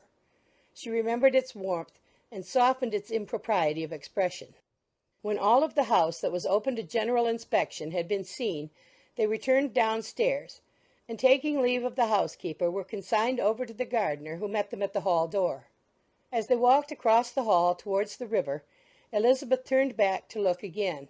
Her uncle and aunt stopped also, and while the former was conjecturing as to the date of the building, the owner of it himself suddenly came forward from the road which led behind it to the stables. They were within 20 yards of each other, and so abrupt was his appearance that it was impossible to avoid his sight. Their eyes instantly met, and the cheeks of both were overspread with the deepest blush. He absolutely started, and for a moment seemed immovable from surprise, but shortly recovering himself, advanced towards the party and spoke to Elizabeth, if not in terms of perfect composure, at least of perfect civility. She had instinctively turned away, but stopping on his approach, received his compliments with an embarrassment impossible to be overcome. Had his first appearance, or his resemblance to the picture they had just been examining, been insufficient to assure the other two that they now saw Mr. Darcy, the gardener's expression of surprise on beholding his master must immediately have told it. They stood a little aloof while he was talking to their niece, who, astonished and confused, scarcely dared lift her eyes to his face, and knew not what answer she returned to his civil inquiries after her family. Amazed at the alteration of his manner since they last parted, every sentence that he uttered was increasing her embarrassment, and every idea of the impropriety of her being found there recurring to her mind, the few minutes in which they continued were some of the most uncomfortable in her life. Nor did he seem much more at ease. When he spoke, his accent had none of its usual sedateness, and he repeated his inquiries as to the time of her having left Longbourn, and of her having stayed in Derbyshire so often, and in so hurried a way, as plainly spoke the distraction of his thoughts. At length every idea seemed to fail him, and after standing a few moments without saying a word, he suddenly recollected himself and took leave. The others then joined her, and expressed admiration of his figure, but Elizabeth heard not a word, and, wholly engrossed by her own feelings, followed them in silence. She was overpowered by shame and vexation. Her coming there was the most unfortunate, the most ill-judged thing in the world. How strange it must appear to him! In what a disgraceful light might it not strike so vain a man! It might seem as if she had purposely thrown herself in his way again. Oh, why did she come? Or why did he thus come a day before he was expected? Had they been only 10 minutes sooner, they should have been beyond the reach of his discrimination, for it was plain that he was that moment arrived, that moment alighted from his horse or his carriage. She blushed again and again over the perverseness of the meeting, and his behaviour, so strikingly altered. What could it mean? That he should even speak to her was amazing, but to speak with such civility, to inquire after her family! Never in her life had she seen his manners so little dignified. Never had he spoken with such gentleness as on this unexpected meeting. What a contrast did it offer to his last address in Rosings Park, when he put his letter into her hand! She knew not what to think or how to account for it. They had now entered a beautiful walk by the side of the water, and every step was bringing forward a nobler fall of ground, or a finer reach of the woods to which they were approaching. But it was some time before Elizabeth was sensible of any of it, and though she answered mechanically to the repeated appeals of her uncle and aunt, and seemed to direct her eyes to such objects as they pointed out, she distinguished no part of the scene. Her thoughts were all fixed on that one spot of Pemberley House, whichever it might be, where Mr. Darcy then was. She longed to know what at the moment was passing in his mind, in what manner he thought of her, and whether, in defiance of everything, she was still dear to him.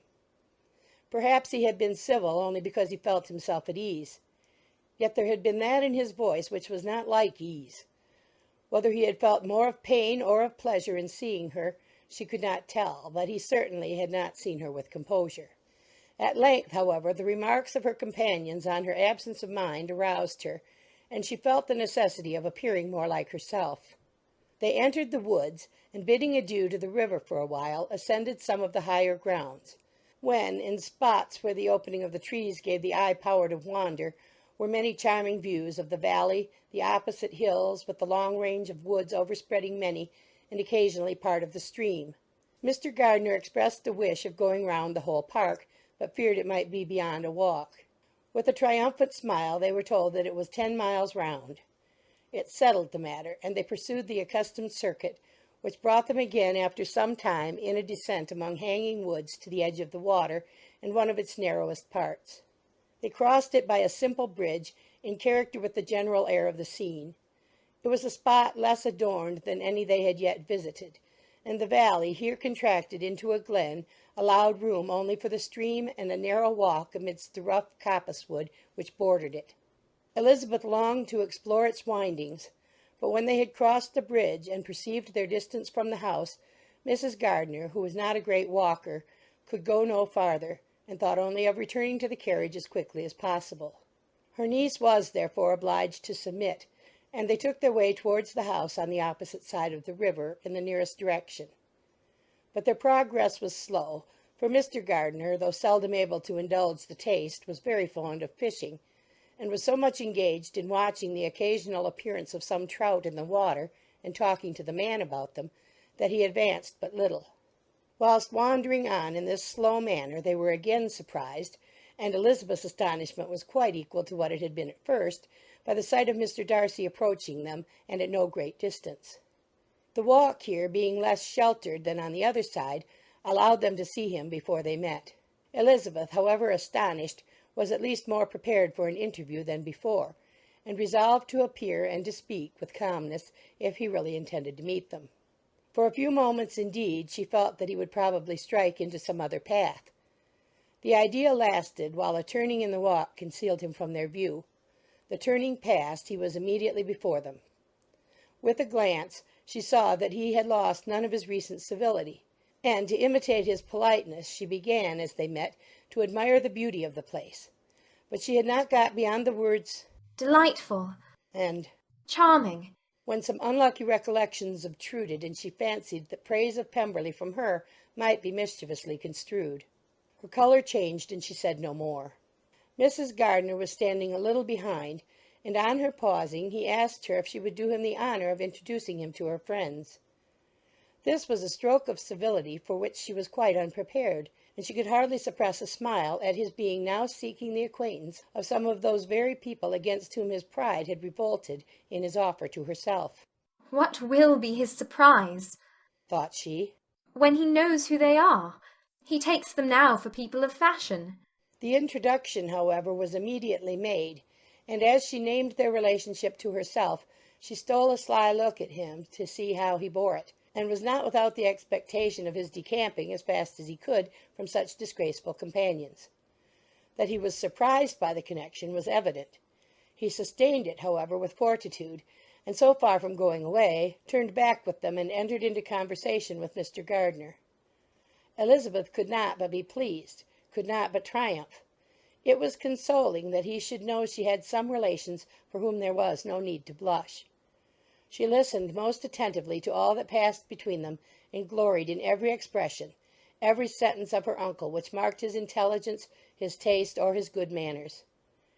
The conversation soon turned upon fishing, and she heard Mr. Darcy invite him, with the greatest civility, to fish there as often as he chose while he continued in the neighbourhood, offering at the same time to supply him with fishing tackle, and pointing out those parts of the stream where there was usually most sport.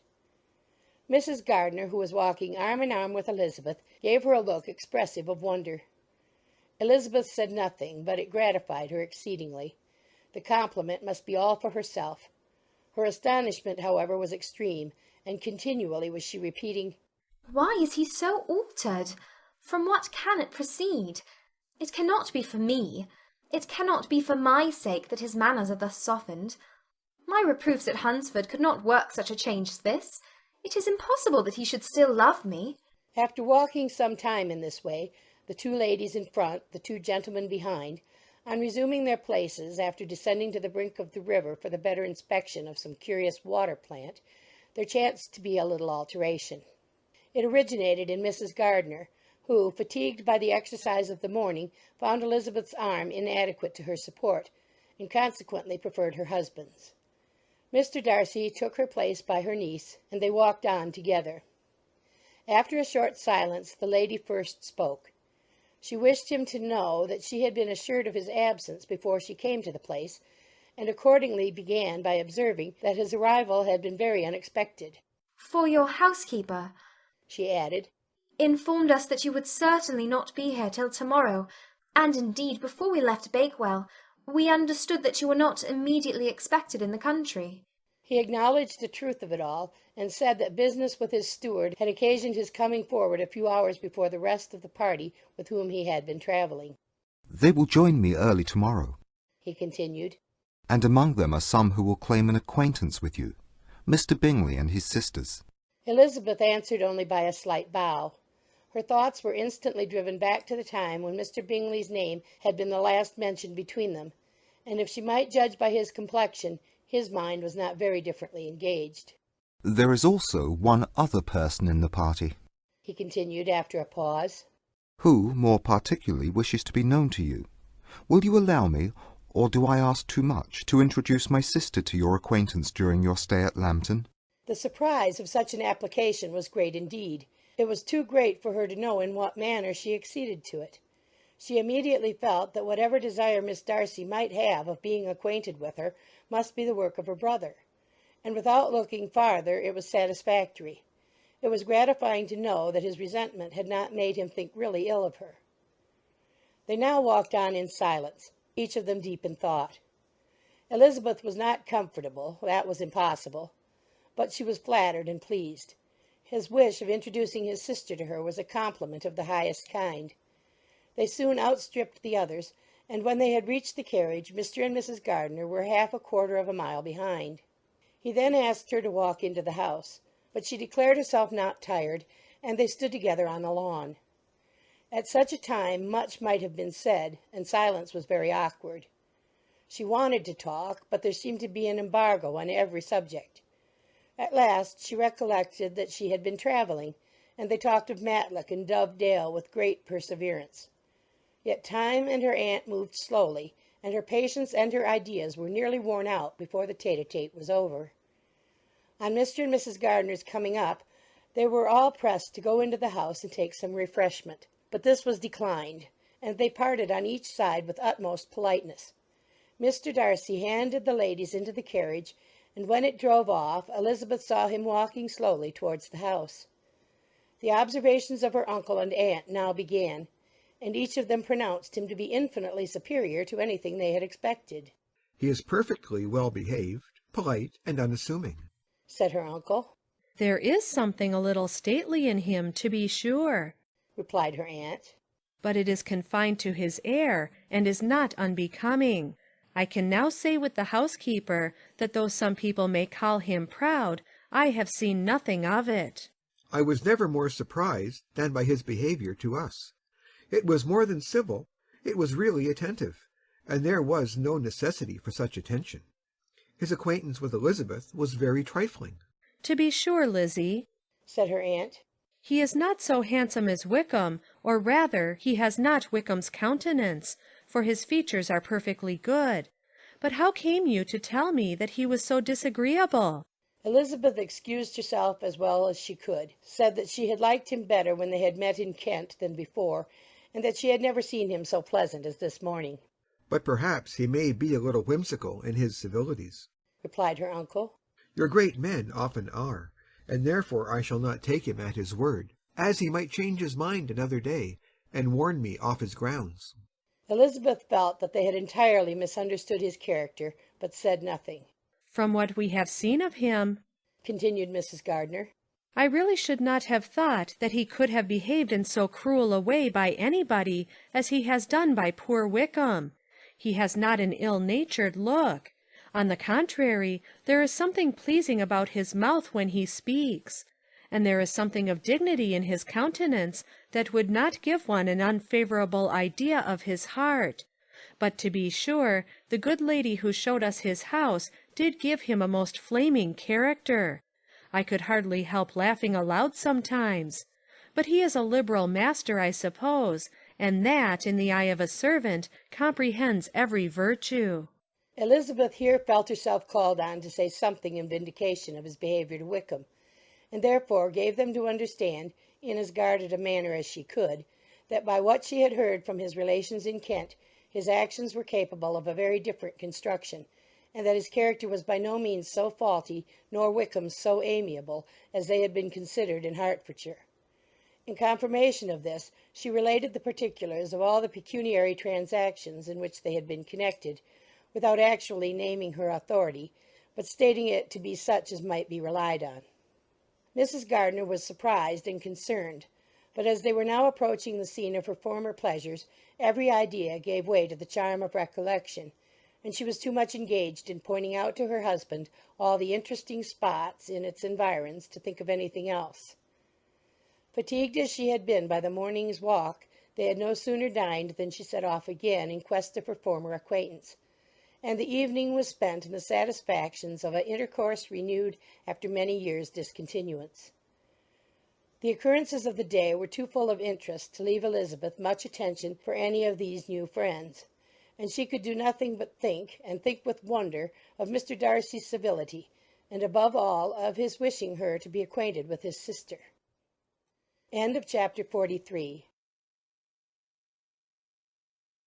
Chapter 44. Elizabeth had settled it that Mr. Darcy would bring his sister to visit her the very day after her reaching Pemberley, and was consequently resolved not to be out of sight of the inn the whole of that morning. But her conclusion was false, for on the very morning after their arrival at Lambton these visitors came. They had been walking about the place with some of their new friends, and were just returning to the inn to dress themselves for dining with the same family, when the sound of a carriage drew them to a window, and they saw a gentleman and a lady in a curricle driving up the street. Elizabeth, immediately recognizing the livery, guessed what it meant, and imparted no small degree of her surprise to her relations by acquainting them with the honour which she expected. Her uncle and aunt were all amazement, and the embarrassment of her manner as she spoke, joined to the circumstance itself, and many of the circumstances of the preceding day, opened to them a new idea on the business.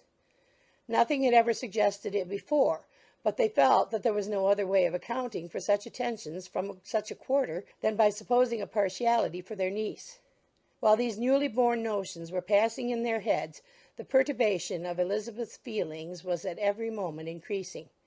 She was quite amazed at her own discomposure, but amongst other causes of disquiet, she dreaded lest the partiality of the brother should have said too much in her favour, and more than commonly anxious to please, she naturally suspected that every power of pleasing would fail her. She retreated from the window, fearful of being seen, and as she walked up and down the room, endeavouring to compose herself, saw such looks of inquiring surprise in her uncle and aunt as made everything worse.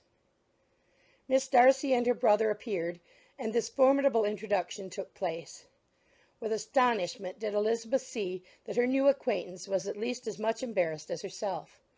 Since her being at Lambton she had heard that Miss Darcy was exceedingly proud, but the observation of a very few minutes convinced her that she was only exceedingly shy. She found it difficult to obtain even a word from her beyond a monosyllable. Miss Darcy was tall, and on a larger scale than Elizabeth, and though little more than 16, her figure was formed and her appearance womanly and graceful.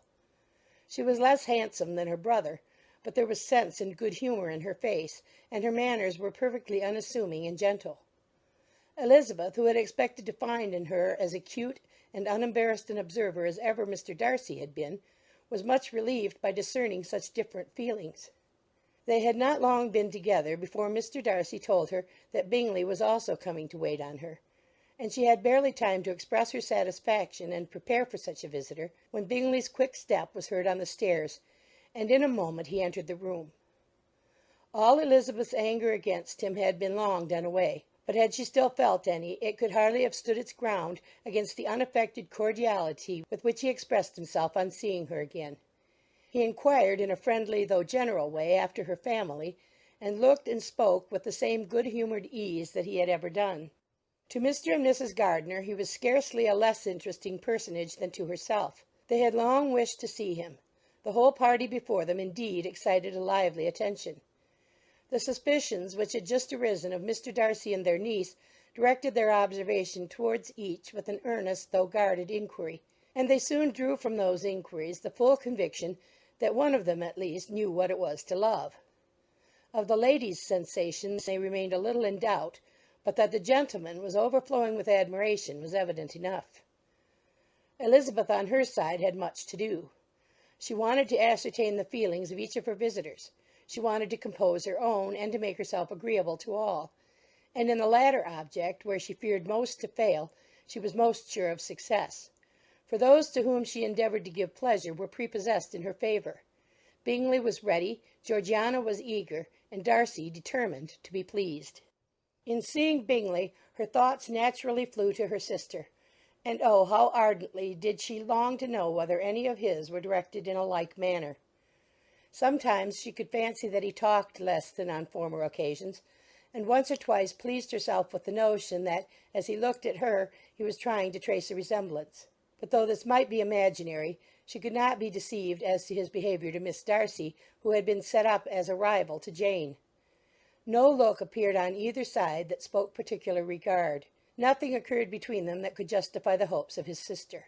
On this point she was soon satisfied, and 2 or 3 little circumstances occurred ere they parted, which, in her anxious interpretation, denoted a recollection of Jane not untinctured by tenderness, and a wish of saying more that might lead to the mention of her had he dared. He observed to her, at a moment when the others were talking together, and in a tone which had something of real regret, that it was a very long time since he had had the pleasure of seeing her. And before she could reply, he added, It is above 8 months. We have not met since the 26th of November, when we were all dancing together at Netherfield. Elizabeth was pleased to find his memory so exact, and he afterwards took occasion to ask her, when unattended to by any of the rest, whether all her sisters were at Longbourn. There was not much in the question, nor in the preceding remark, but there was a look and a manner which gave them meaning.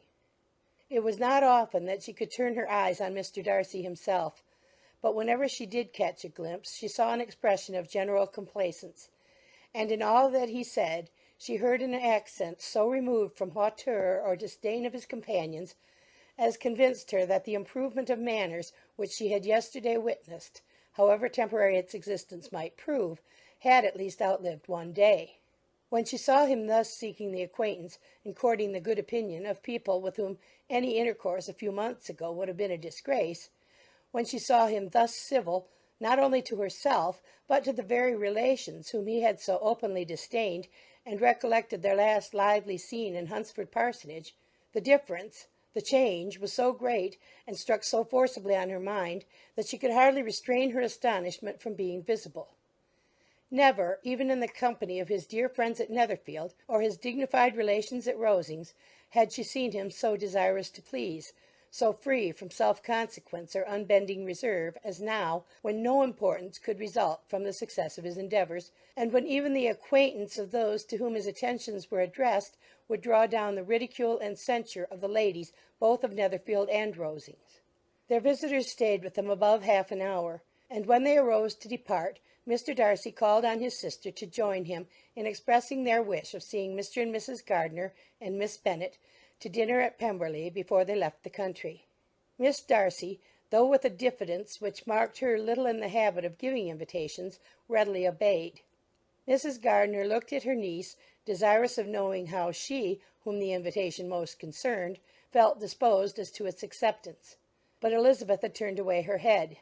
Presuming, however, that this studied avoidance spoke rather a momentary embarrassment than any dislike of the proposal, and seeing in her husband, who was fond of society, a perfect willingness to accept it, she ventured to engage for her attendance, and the day after the next was fixed on. Bingley expressed great pleasure in the certainty of seeing Elizabeth again, having still a great deal to say to her, and many inquiries to make after all their Hertfordshire friends. Elizabeth, construing all this into a wish of hearing her speak of her sister, was pleased, and on this account, as well as some others, found herself, when their visitors left them, capable of considering the last half hour with some satisfaction, though while it was passing, the enjoyment of it had been little. Eager to be alone, and fearful of inquiries or hints from her uncle and aunt, she stayed with them only long enough to hear their favourable opinion of Bingley, and then hurried away to dress. But she had no reason to fear Mr. and Mrs. Gardiner's curiosity. It was not their wish to force her communication. It was evident that she was much better acquainted with Mr. Darcy than they had before any idea of. It was evident that he was very much in love with her. They saw much to interest, but nothing to justify inquiry.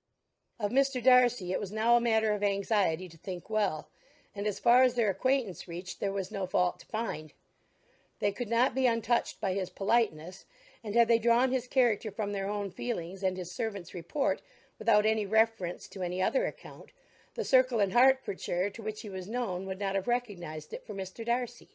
There was now an interest, however, in believing the housekeeper, and they soon became sensible that the authority of a servant who had known him since he was 4 years old, and whose own manners indicated respectability, was not to be hastily rejected.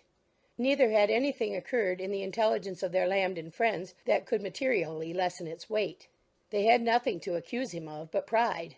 Pride he probably had, and if not, it would certainly be imputed by the inhabitants of a small market town where the family did not visit.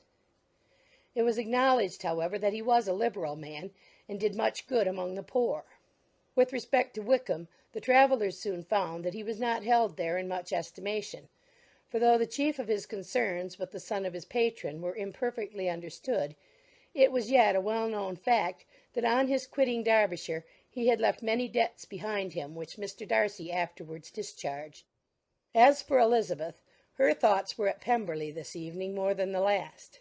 And the evening, though as it passed it seemed long, was not long enough to determine her feelings towards one in that mansion, and she lay awake 2 whole hours endeavouring to make them out. She certainly did not hate him. No, hatred had vanished long ago, and she had almost as long been ashamed of ever feeling a dislike against him that could be so called. The respect created by the conviction of his valuable qualities, though at first unwillingly admitted, had for some time ceased to be repugnant to her feeling, and it was now heightened into somewhat of a friendlier nature by the testimony so highly in his favour, and bringing forward his disposition in so amiable a light, which yesterday had produced. But above all, above respect and esteem, there was a motive within her of good-will which could not be overlooked. It was gratitude. Gratitude not merely for having once loved her, but for loving her still, well enough to forgive all the petulance and acrimony of her manner in rejecting him, and all the unjust accusations accompanying her rejection. He, who she had been persuaded would avoid her as his greatest enemy, seemed on this accidental meeting most eager to preserve the acquaintance, and without any indelicate display of regard or any peculiarity of manner where their 2 selves only were concerned, was soliciting the good opinion of her friends, and bent on making her known to his sister. Such a change in a man of so much pride, exciting not only astonishment but gratitude, for to love, ardent love, it must be attributed, and as such its impression on her was of a sort to be encouraged, as by no means unpleasing, though it could not be exactly defined. She respected, she esteemed, she was grateful to him. She felt a real interest in his welfare, and she only wanted to know how far she wished that welfare to depend upon herself, and how far it would be for the happiness of both that she should employ the power, which her fancy told her she still possessed, of bringing on her the renewal of his addresses. It had been settled in the evening between the aunt and the niece that such a striking civility as Miss Darcy's in coming to see them on the very day of her arrival at Pemberley, for she had reached it only to a late breakfast, ought to be imitated, though it could not be equalled, by some exertion of politeness on their side, and consequently that it would be highly expedient to wait on her at Pemberley the following morning. They were therefore to go. Elizabeth was pleased, though when she asked herself the reason she had very little to say in reply. Mr. Gardiner left them soon after breakfast.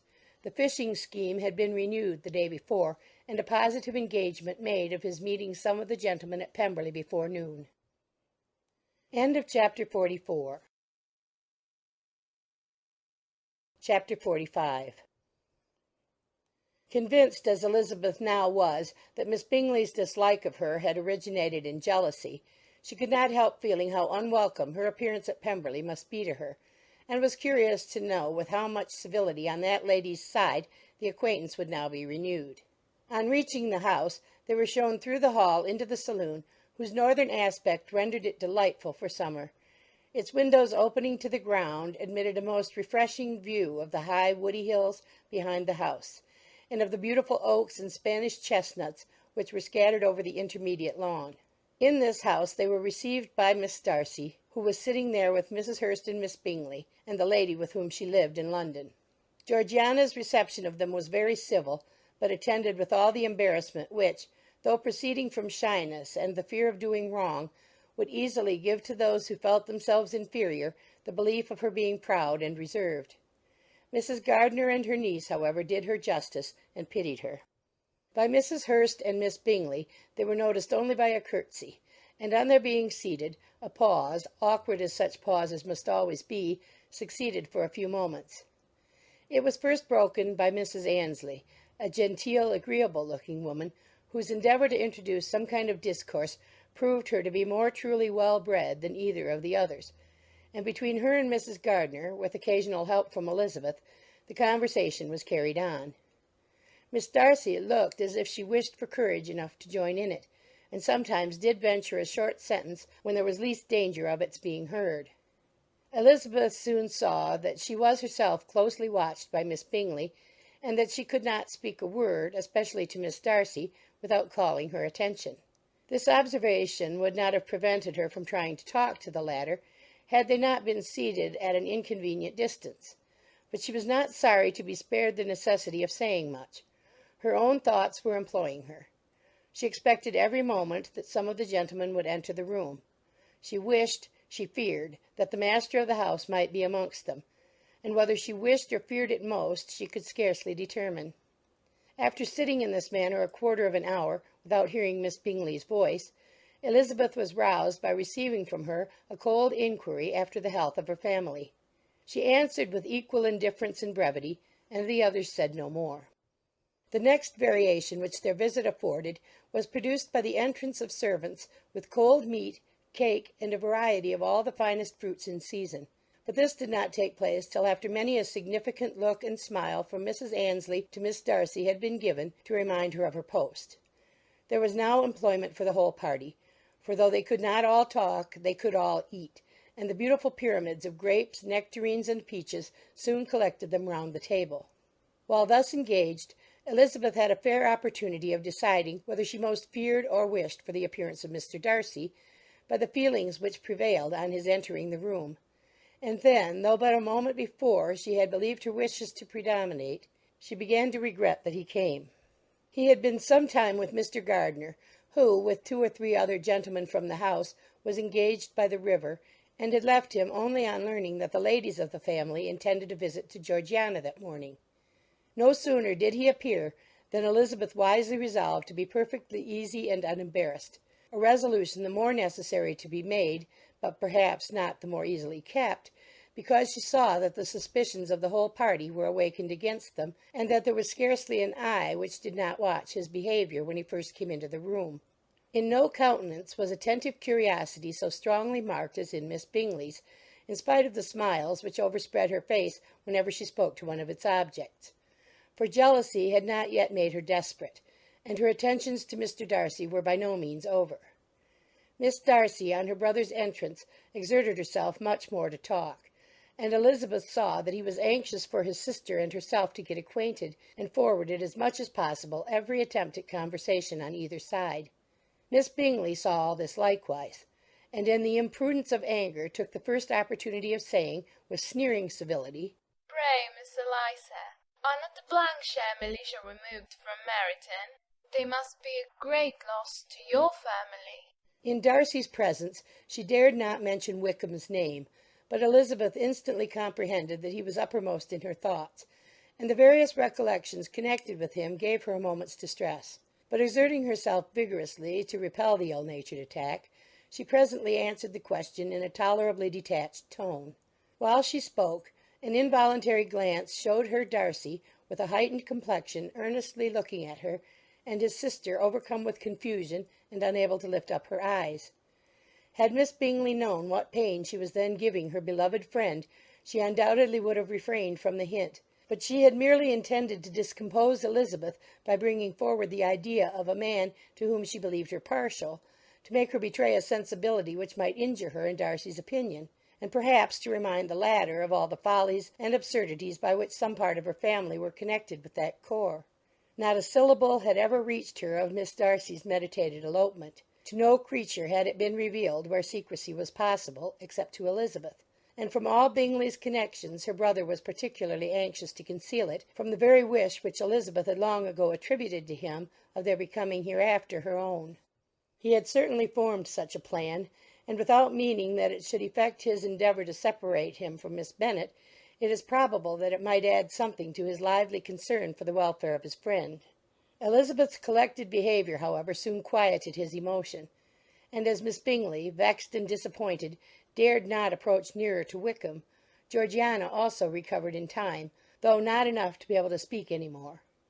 Her brother, whose eyes she feared to meet, scarcely recollected her interest in the affair, and the very circumstance which had been designed to turn his thoughts from Elizabeth seemed to have fixed them on her more and more cheerfully. Their visit did not continue long after the question and answer above mentioned, and while Mr. Darcy was attending them to their carriage, Miss Bingley was venting her feelings in criticisms on Elizabeth's person, behaviour, and dress. But Georgiana would not join her. Her brother's recommendation was enough to ensure her favour. His judgment could not err, and he had spoken in such terms of Elizabeth as to leave Georgiana without the power of finding her otherwise than lovely and amiable. When Darcy returned to the saloon, Miss Bingley could not help repeating to him some part of what she had been saying to his sister. "How very ill Miss Eliza Bennet looks this morning, Mr. Darcy!" she cried. "I never in my life saw anyone so much altered as she is since the winter. She is grown so brown and coarse. Louisa and I were agreeing that we should not have known her again." However little Mr. Darcy might have liked such an address, he contented himself with coolly replying that he perceived no other alteration than her being rather tanned, no miraculous consequence of travelling in the summer. "For my own part," she rejoined, "I must confess that I never could see any beauty in her. Her face is too thin, her complexion has no brilliancy, and her features are not at all handsome. Her nose wants character. There is nothing marked in its lines. Her teeth are tolerable, but not out of the common way. And as for her eyes, which have sometimes been called so fine, I could never see anything extraordinary in them. They have a sharp, shrewish look, which I do not like at all, and in her air altogether there is a self-sufficiency without fashion, which is intolerable." Persuaded as Miss Bingley was that Darcy admired Elizabeth, this was not the best method of recommending herself, but angry people are not always wise, and in seeing him at last look somewhat nettled, she had all the success she expected. He was resolutely silent, however, and from a determination of making him speak, she continued, "I remember, when we first knew her in Hertfordshire, how amazed we all were to find that she was a reputed beauty. And I particularly recollect your saying one night, after they had been dining at Netherfield, 'She a beauty! I should as soon call her mother a wit.' But afterwards she seemed to improve on you, and I believe you thought her rather pretty at one time." Yes, replied Darcy, who could contain himself no longer.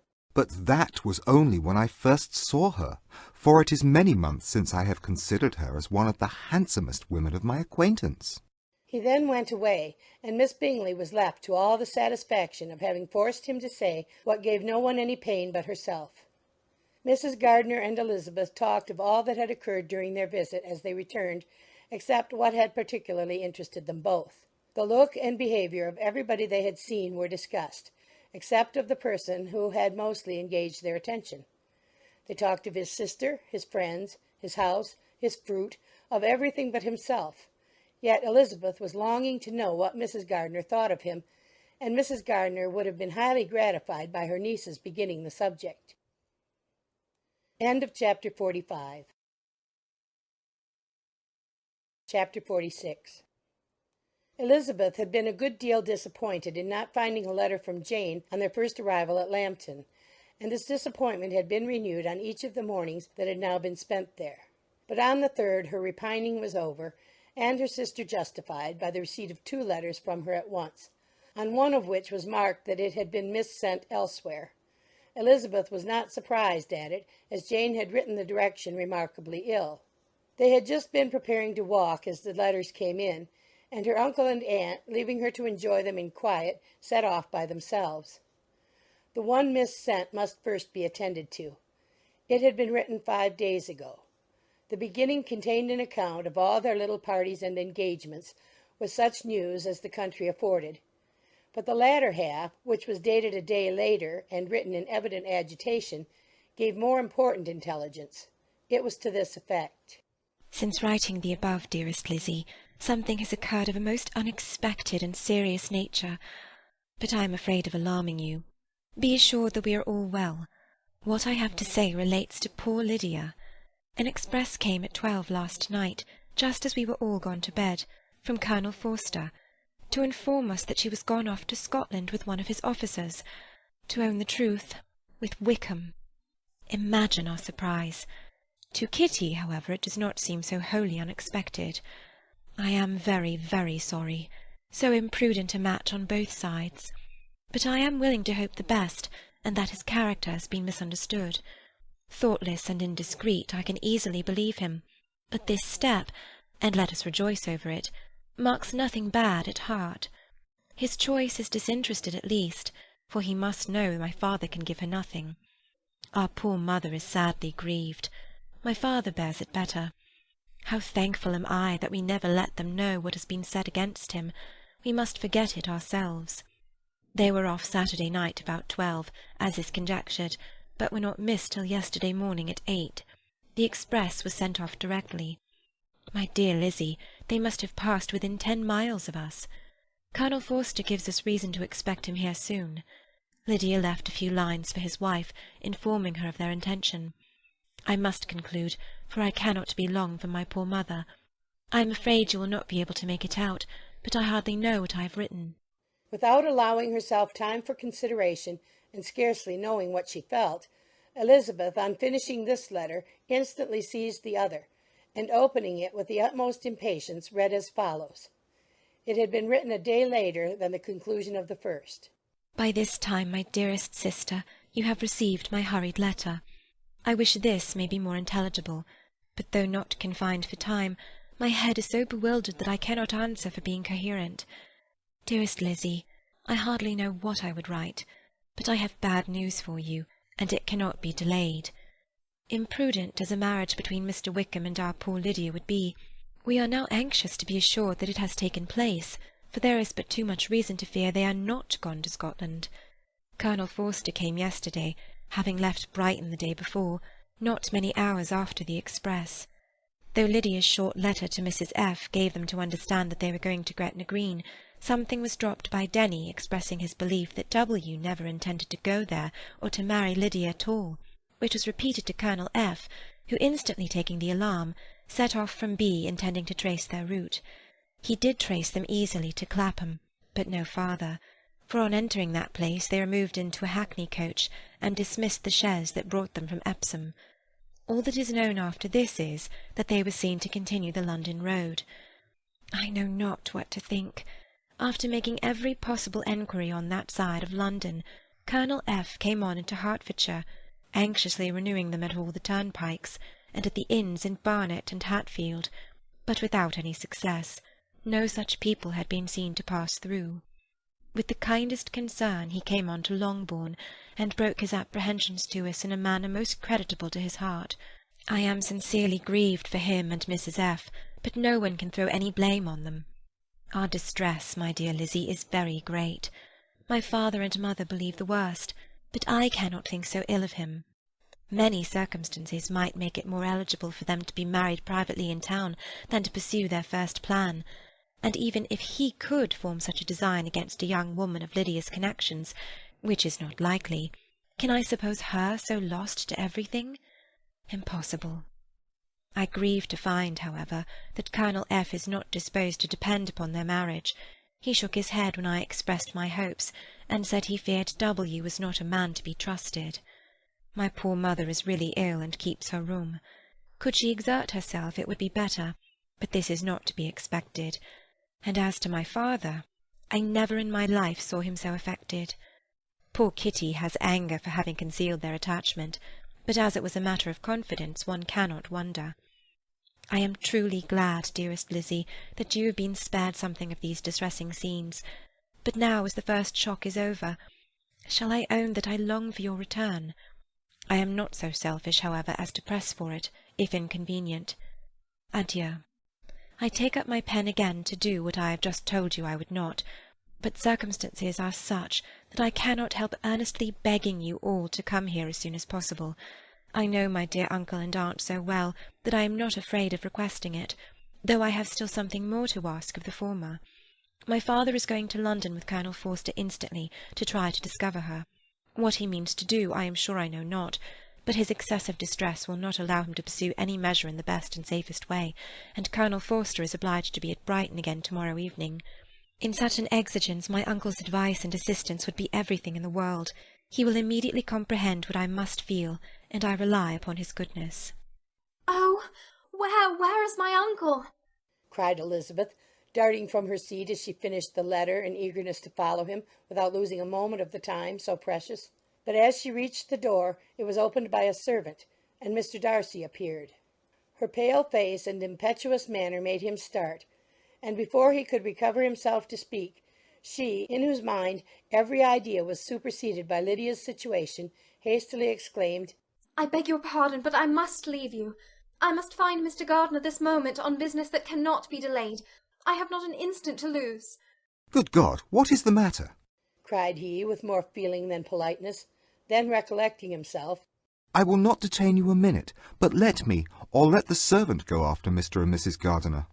You are not well enough. You cannot go yourself.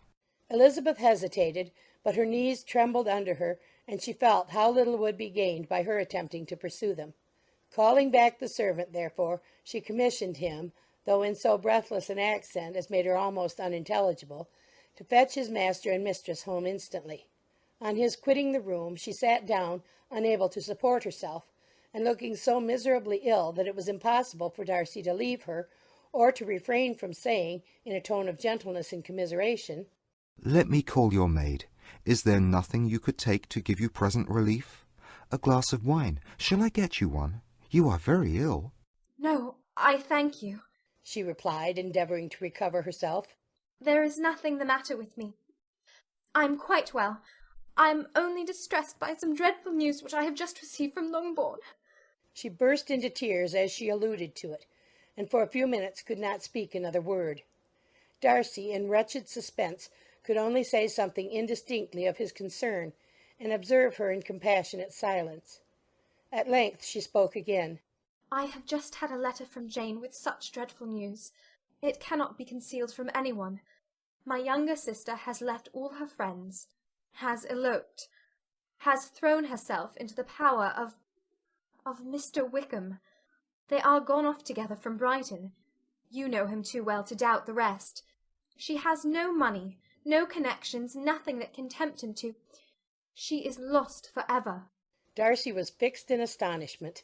When I consider, she added in a yet more agitated voice, that I might have prevented it, I who knew what he was. Had I but explained some part of it, only some part of what I learnt to my own family. Had his character been known, this could not have happened. But it is all too late now. I am grieved indeed, cried Darcy. Grieved, shocked. But is it certain? Absolutely certain? Oh, yes. They left Brighton together on Sunday night and were traced almost to London, but not beyond.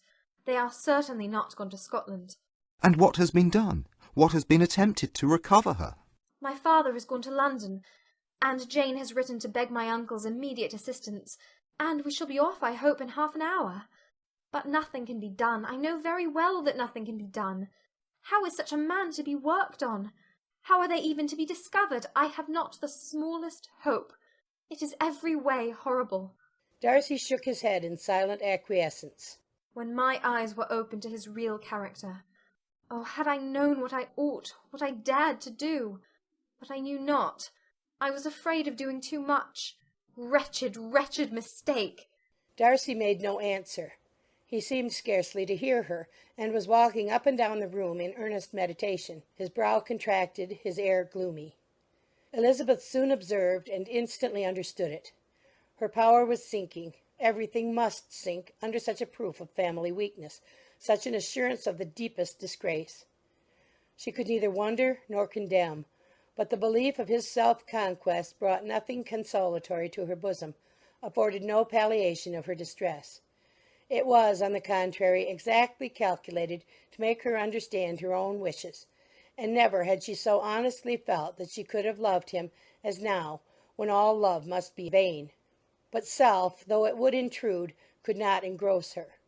Lydia, the humiliation, the misery she was bringing on them all, soon swallowed up every private care, and covering her face with her handkerchief, Elizabeth was soon lost to everything else, and after a pause of several minutes was only recalled to a sense of her situation by the voice of her companion, who, in a manner which, though it spoke compassion, spoke likewise restraint, said, "I'm afraid you have been long desiring my absence, nor have I anything to plead in excuse of my stay, but real, though unavailing concern. Would to heaven that anything could be either said or done on my part that might offer consolation to such distress. But I will not torment you with vain wishes, which may seem purposely to ask for your thanks. This unfortunate affair will, I fear, prevent my sister's having the pleasure of seeing you at Pemberley to-day." Oh, yes. Be so kind as to apologize for us to Miss Darcy. Say that urgent business calls us home immediately. Conceal the unhappy truth as long as it is possible. I know it cannot be long. He readily assured her of his secrecy, again expressed his sorrow for her distress, wished it a happier conclusion than there was at present reason to hope, and leaving his compliments for her relations, with only one serious parting look, went away. As he quitted the room, Elizabeth felt how improbable it was that they should ever see each other again on such terms of cordiality as had marked their several meetings in Derbyshire. And as she threw a retrospective glance over the whole of their acquaintance, so full of contradictions and varieties, sighed at the perverseness of those feelings which would now have promoted its continuance, and would formerly have rejoiced in its termination.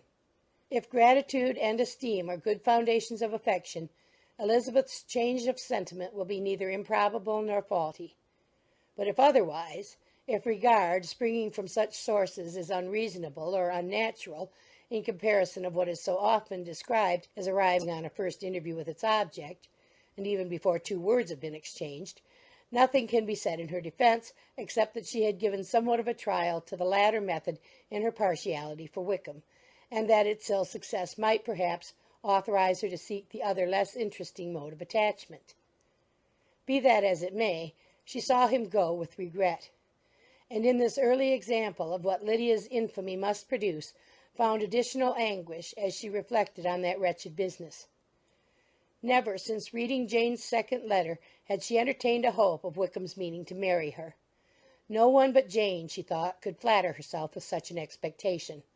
Surprise was the least of her feelings on this development. While the contents of the first letter remained in her mind, she was all surprise, all astonishment that Wickham should marry a girl whom it was impossible he could marry for money, and how Lydia could ever have attached him had appeared incomprehensible. But now it was all too natural. For such an attachment as this she might have sufficient charms, and though she did not suppose Lydia to be deliberately engaging in an elopement without the intention of marriage, she had no difficulty in believing that neither her virtue nor her understanding would preserve her from falling an easy prey. She had never perceived, while the regiment was in Hertfordshire, that Lydia had any partiality for him, but she was convinced that Lydia wanted only encouragement to attach herself to anybody. Sometimes one officer, sometimes another had been her favourite, as their attentions raised them in her opinion. Her affections had continually been fluctuating, but never without an object.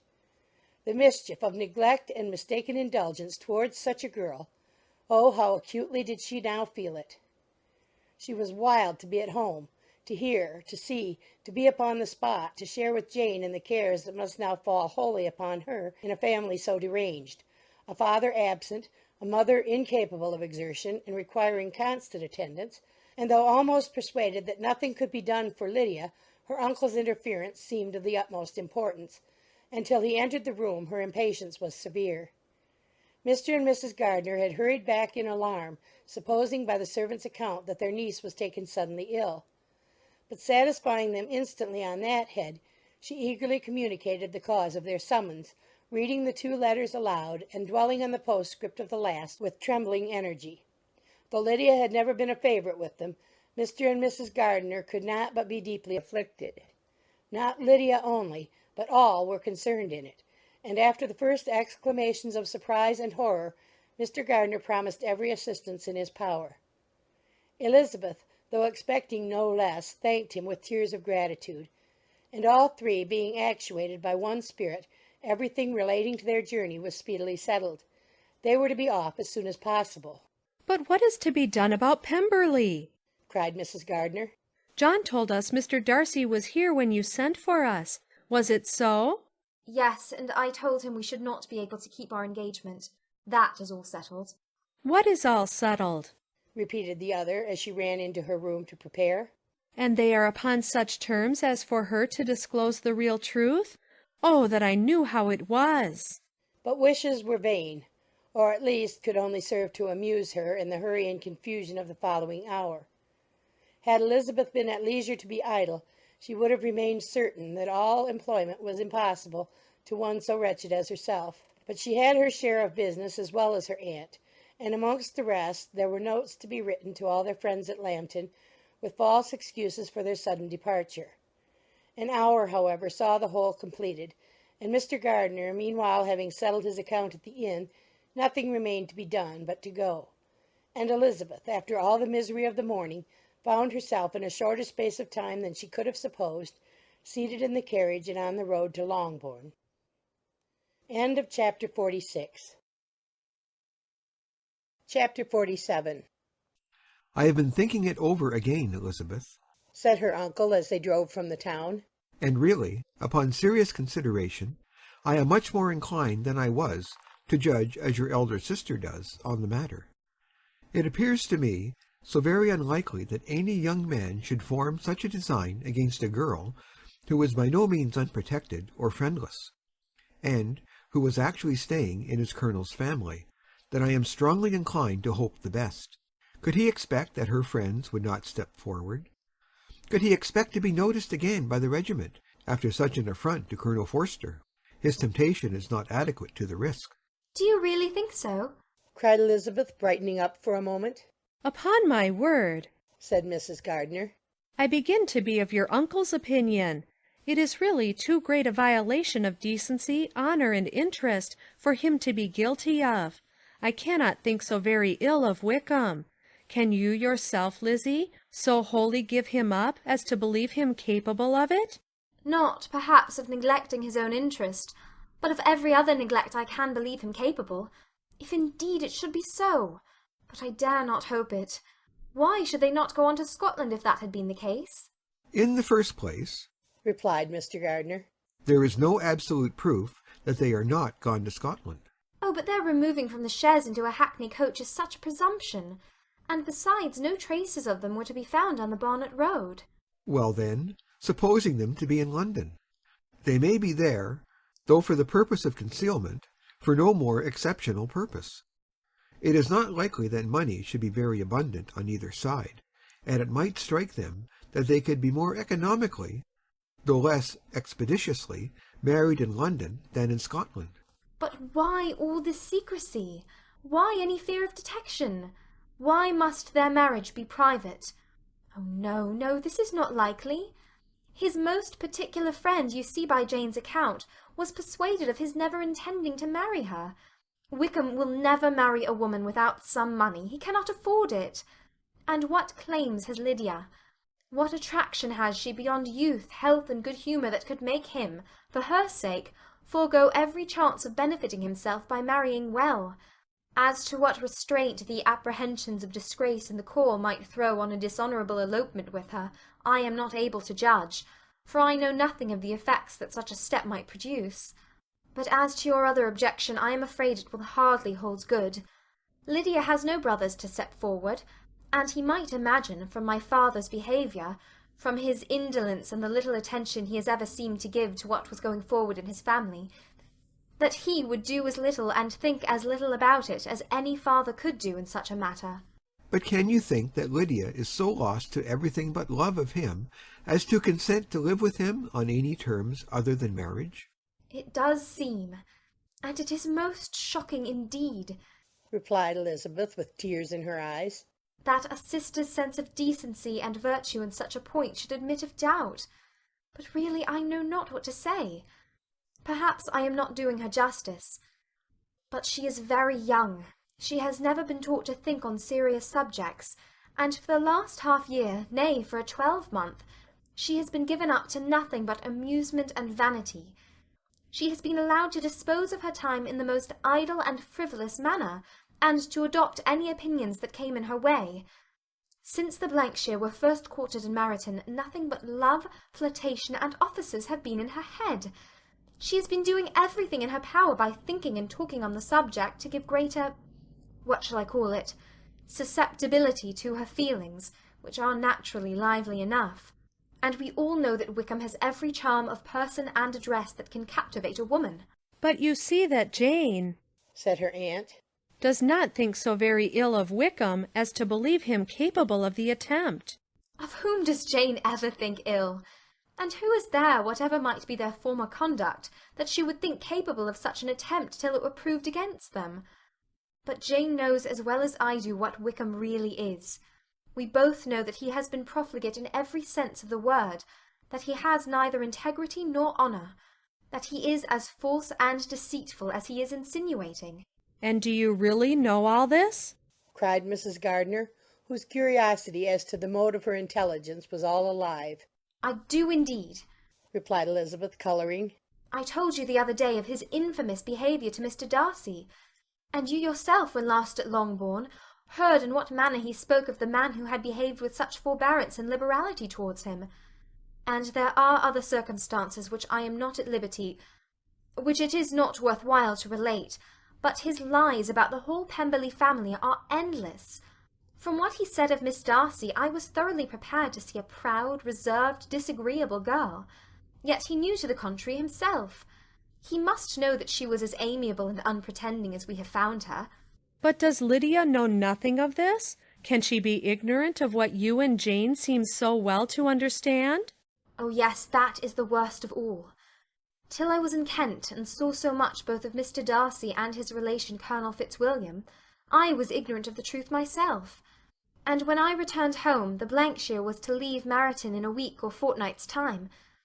As that was the case, neither Jane, to whom I related the whole, nor I, thought it necessary to make our knowledge public, for of what use could it apparently be to any one, that the good opinion which all the neighbourhood had of him should then be overthrown? And even when it was settled that Lydia should go with Mrs. Forster, the necessity of opening her eyes to his character never occurred to me. That she could be in any danger from the deception never entered my head. That such a consequence as this could ensue, you may easily believe was far enough from my thoughts. When they all removed to Brighton, therefore, you had no reason, I suppose, to believe them fond of each other? Not the slightest. I can remember no symptom of affection on either side, and had anything of the kind been perceptible, you must be aware that ours is not a family on which it could be thrown away. When first he entered the corps, she was ready enough to admire him, but so we all were. Every girl in or near Meryton was out of her senses about him for the first 2 months, but he never distinguished her by any particular attention, and consequently, after a moderate period of extravagant and wild admiration, her fancy for him gave way, and others of the regiment, who treated her with more distinction, again became her favourites. It may be easily believed that however little of novelty could be added to their fears, hopes, and conjectures on this interesting subject by its repeated discussion, no other could detain them from it long during the whole of the journey. From Elizabeth's thoughts it was never absent. Fixed there by the keenest of all anguish, self-reproach, she could find no interval of ease or forgetfulness. They travelled as expeditiously as possible, and sleeping one night on the road, reached Longbourn by dinner-time the next day. It was a comfort to Elizabeth to consider that Jane could not have been wearied by long expectations. The little Gardiners, attracted by the sight of a chaise, were standing on the steps of the house as they entered the paddock, and when the carriage drove up to the door, The joyful surprise that lighted up their faces and displayed itself over their whole bodies in a variety of capers and frisks was the first pleasing earnest of their welcome. Elizabeth jumped out, and after giving each of them a hasty kiss, hurried into the vestibule, where Jane, who came running down from her mother's apartment, immediately met her. Elizabeth, as she affectionately embraced her, whilst tears filled the eyes of both, lost not a moment in asking whether anything had been heard of the fugitives. "Not yet," replied Jane. "but now that my dear uncle has come, I hope everything will be well." Is my father in town? "Yes, he went on Tuesday, as I wrote you word." And have you heard from him often? "We have heard only twice. He wrote me a few lines on Wednesday to say that he had arrived in safety, and to give me his directions, which I particularly begged him to do. He merely added that he should not write again till he had something of importance to mention." And my mother, how is she? How are you all? "My mother is tolerably well, I trust, though her spirits are greatly shaken. She is upstairs, and will have great satisfaction in seeing you all. She does not yet leave her dressing-room. Mary and Kitty, thank heaven, are quite well." But you, how are you? cried Elizabeth. You look pale. How much you must have gone through. Her sister, however, assured her of her being perfectly well, and their conversation, which had been passing while Mr. and Mrs. Gardiner were engaged with their children, was now put an end to by the approach of the whole party. Jane ran to her uncle and aunt, and welcomed and thanked them both with alternate smiles and tears. When they were all in the drawing-room, the questions which Elizabeth had already asked were of course repeated by the others, and they soon found that Jane had no intelligence to give. The sanguine hope of good, however, which the benevolence of her heart suggested, had not yet deserted her. She still expected that it would all end well, and that every morning would bring some letter, either from Lydia or her father, to explain their proceedings, and perhaps announce their marriage. Mrs. Bennet, to whose apartment they all repaired, after a few minutes' conversation together, received them exactly as might be expected, with tears and lamentations of regret, invectives against the villainous conduct of Wickham, and complaints of her own sufferings and ill-usage, blaming everybody but the person to whose ill-judging indulgence the errors of her daughter must principally be owing. "If I had been able," said she, "to carry my point in going to Brighton with all my family, this would not have happened. But poor dear Lydia had nobody to take care of her. Why did the Forces ever let her go out of their sight? I'm sure there was some great neglect or other on their side, for she is not the kind of girl to do such a thing if she had been well looked after. I always thought they were very unfit to have the charge of her, but I was overruled, as I always am. Poor dear child, and now here's Mr. Bennet gone away, and I know he will fight Wickham whenever he meets him, and then he will be killed, and what is to become of us all? The Collinses will turn us out before he is cold in his grave, and if you are not kind to us, brother, I do not know what we shall do." They all exclaimed against such terrific ideas, and Mr. Gardiner, after general assurances of his affection for her and all her family, told her that he meant to be in London the very next day, and would assist Mr. Bennet in every endeavour for recovering Lydia. "Do not give way to useless alarm," added he. "Though it is right to be prepared for the worst, there is no occasion to look on it as certain. It is not quite a week since they left Brighton. In a few days more we may gain some news of them, and till we know that they are not married, and have no design of marrying, do not let us give the matter over as lost. As soon as I get to town, I shall go to my brother, and make him come home with me to Gracechurch Street, and then we may consult together as to what is to be done." "Oh, my dear brother," replied Mrs. Bennet, "that is exactly what I could most wish for. And now do, when you get to town, find them out, whatever they may be, and if they are not married already, make them marry. And as for wedding clothes, do not let them wait for that, but tell Lydia she shall have as much money as she chooses to buy them after they are married. And above all, keep Mr. Bennet from fighting. Tell him what a dreadful state I'm in, that I am frightened out of my wits, and have such tremblings, such flutterings all over me, such spasms in my side, and pains in my head, and beatings at heart, that I can get no rest by night or by day. And tell my dear Lydia not to give any directions about her clothes till she has seen me, for she does not know which are the best warehouses. Oh, brother, how kind you are! I know you will contrive it all." But Mr. Gardiner, though he assured her again of his earnest endeavours in the cause, could not avoid recommending moderation to her, as well in her hopes as her fear, and after talking with her in this manner till dinner was on the table, They all left her to vent all her feelings on the housekeeper, who attended in the absence of her daughters. Though her brother and sister were persuaded that there was no real occasion for such a seclusion from the family, they did not attempt to oppose it, for they knew that she had not prudence enough to hold her tongue before the servants while they waited at table, and judged it better that one only of the household, and the one whom they could most trust, should comprehend all her fears and solicitude on the subject. In the dining-room they were soon joined by Mary and Kitty, who had been too busily engaged in their separate apartments to make their appearance before. One came from her books, and the other from her toilette. The faces of both, however, were tolerably calm, and no change was visible in either, except that the loss of her favourite sister, or the anger which she had herself incurred in this business, had given more of fretfulness than usual to the accents of Kitty. As for Mary, she was mistress enough of herself to whisper to Elizabeth, with a countenance of grave reflection, soon after they were seated at table, "This is a most unfortunate affair, and will probably be much talked of. But we must stem the tide of malice, and pour into the wounded bosoms of each other the balm of sisterly consolation."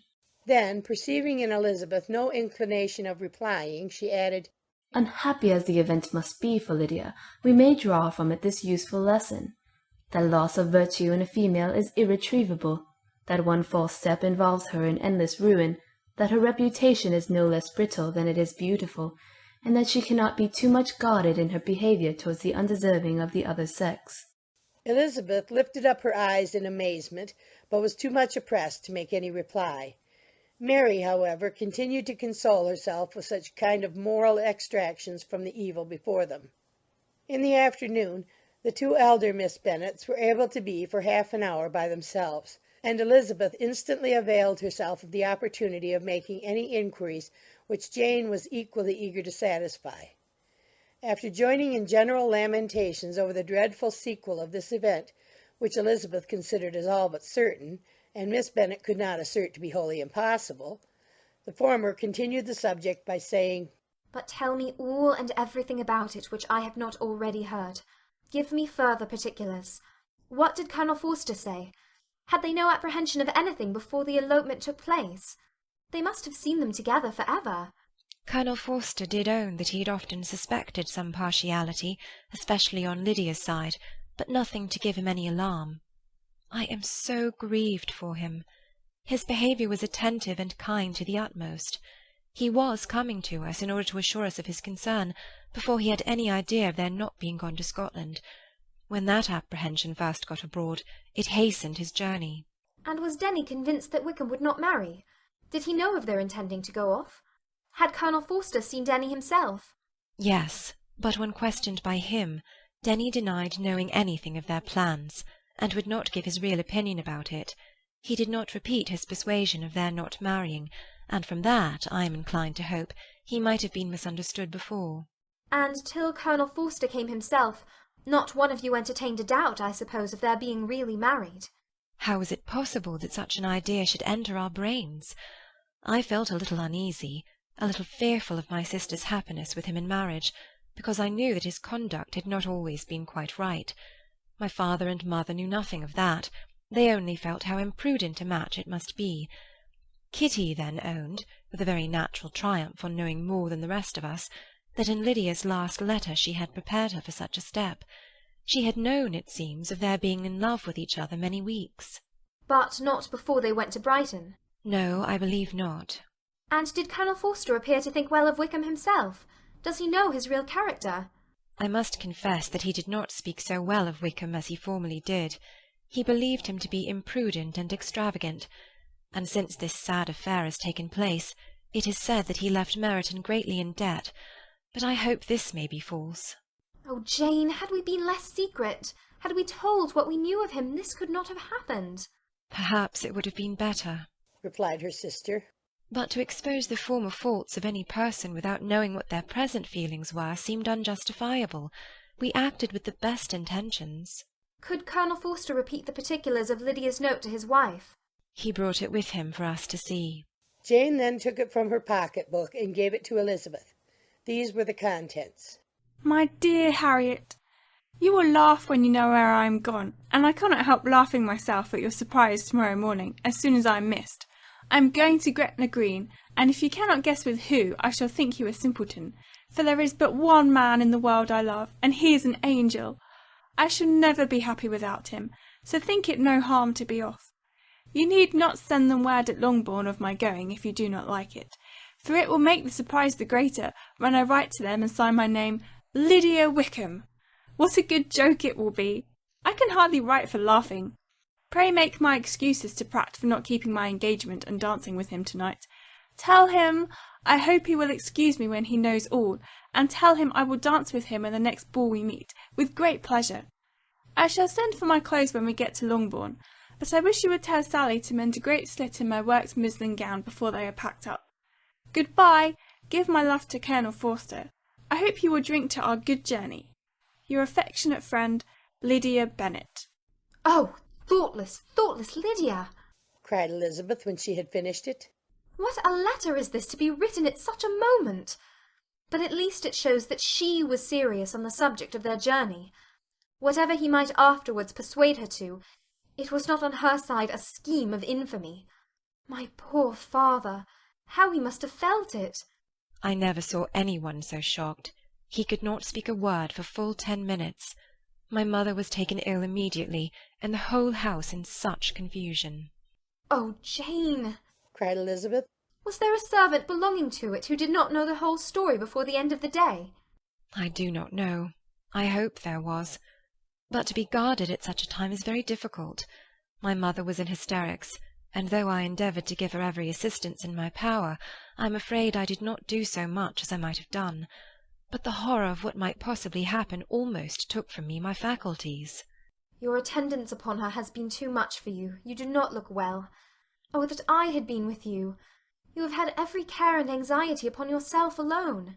Mary and Kitty have been very kind, and would have shared in every fatigue, I am sure, but I did not think it right for either of them.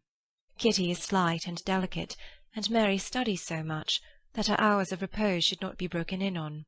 My Aunt Phillips came to Longbourn on Tuesday, after my father went away, and was so good as to stay till Thursday with me. She was of great use and comfort to us all. And Lady Lucas has been very kind. She walked here on Wednesday morning to condole with us, and offered her services, or any of her daughters, if they should be of use to us. She had better have stayed at home, cried Elizabeth. Perhaps she meant well, but under such a misfortune as this one cannot see too little of one's neighbours.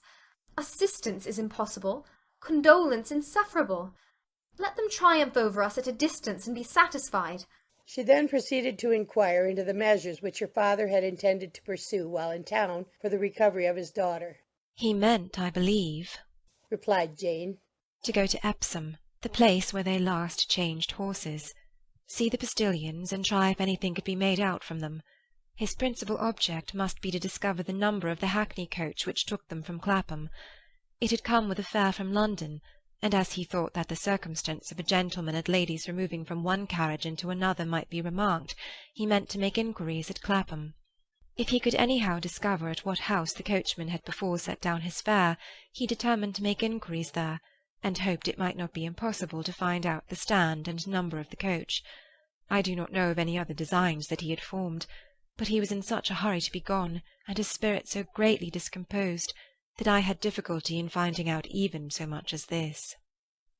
End of chapter 47. Chapter 48.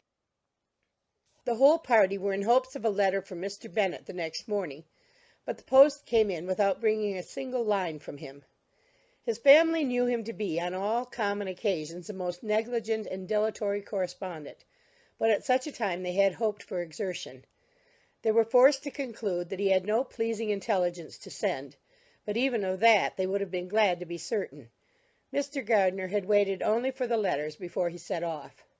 When he was gone, they were certain at least of receiving constant information of what was going on, and their uncle promised, at parting, to prevail on Mr. Bennet to return to Longbourn as soon as he could, to the great consolation of his sister, who considered it as the only security for her husband's not being killed in a duel. Mrs. Gardiner and the children were to remain in Hertfordshire a few days longer, as the former thought her presence might be serviceable to her nieces. She shared in their attendance on Mrs. Bennet, and was a great comfort to them in their hours of freedom. Their other aunt also visited them frequently, and always, as she said, with the design of cheering and heartening them up, though, as she never came without reporting some fresh instance of Wickham's extravagance or irregularity, she seldom went away without leaving them more dispirited than she found them. All Meryton seemed striving to blacken the man who but 3 months before had been almost an angel of light. He was declared to be in debt to every tradesman in the place, and his intrigues, all honoured with the title of seduction, had been extended into every tradesman's family.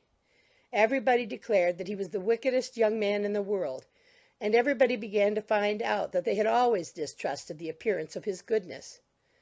Elizabeth, though she did not credit above half of what was said, believed enough to make her former assurance of her sister's ruin more certain, and even Jane, who believed still less of it, became almost hopeless, more especially as the time was now come when, if they had gone to Scotland, which she had never before entirely despaired of, they must in all probability have gained some news of them. Mr. Gardiner left Longbourn on Sunday. On Tuesday his wife received a letter from him. It told them that on his arrival he had immediately found out his brother and persuaded him to come to Gracechurch Street, that Mr. Bennet had been to Epsom and Clapham before his arrival, but without gaining any satisfactory information, and that he was now determined to inquire at all the principal hotels in town, as Mr. Bennet thought it possible they might have gone to one of them on their first coming to London, before they procured lodgings. Mr. Gardiner himself did not expect any success from this measure, but as his brother was eager in it, he meant to assist him in pursuing it. He added that Mr. Bennet seemed wholly disinclined at present to leave London, and promised to write again very soon. There was also a postscript to this effect.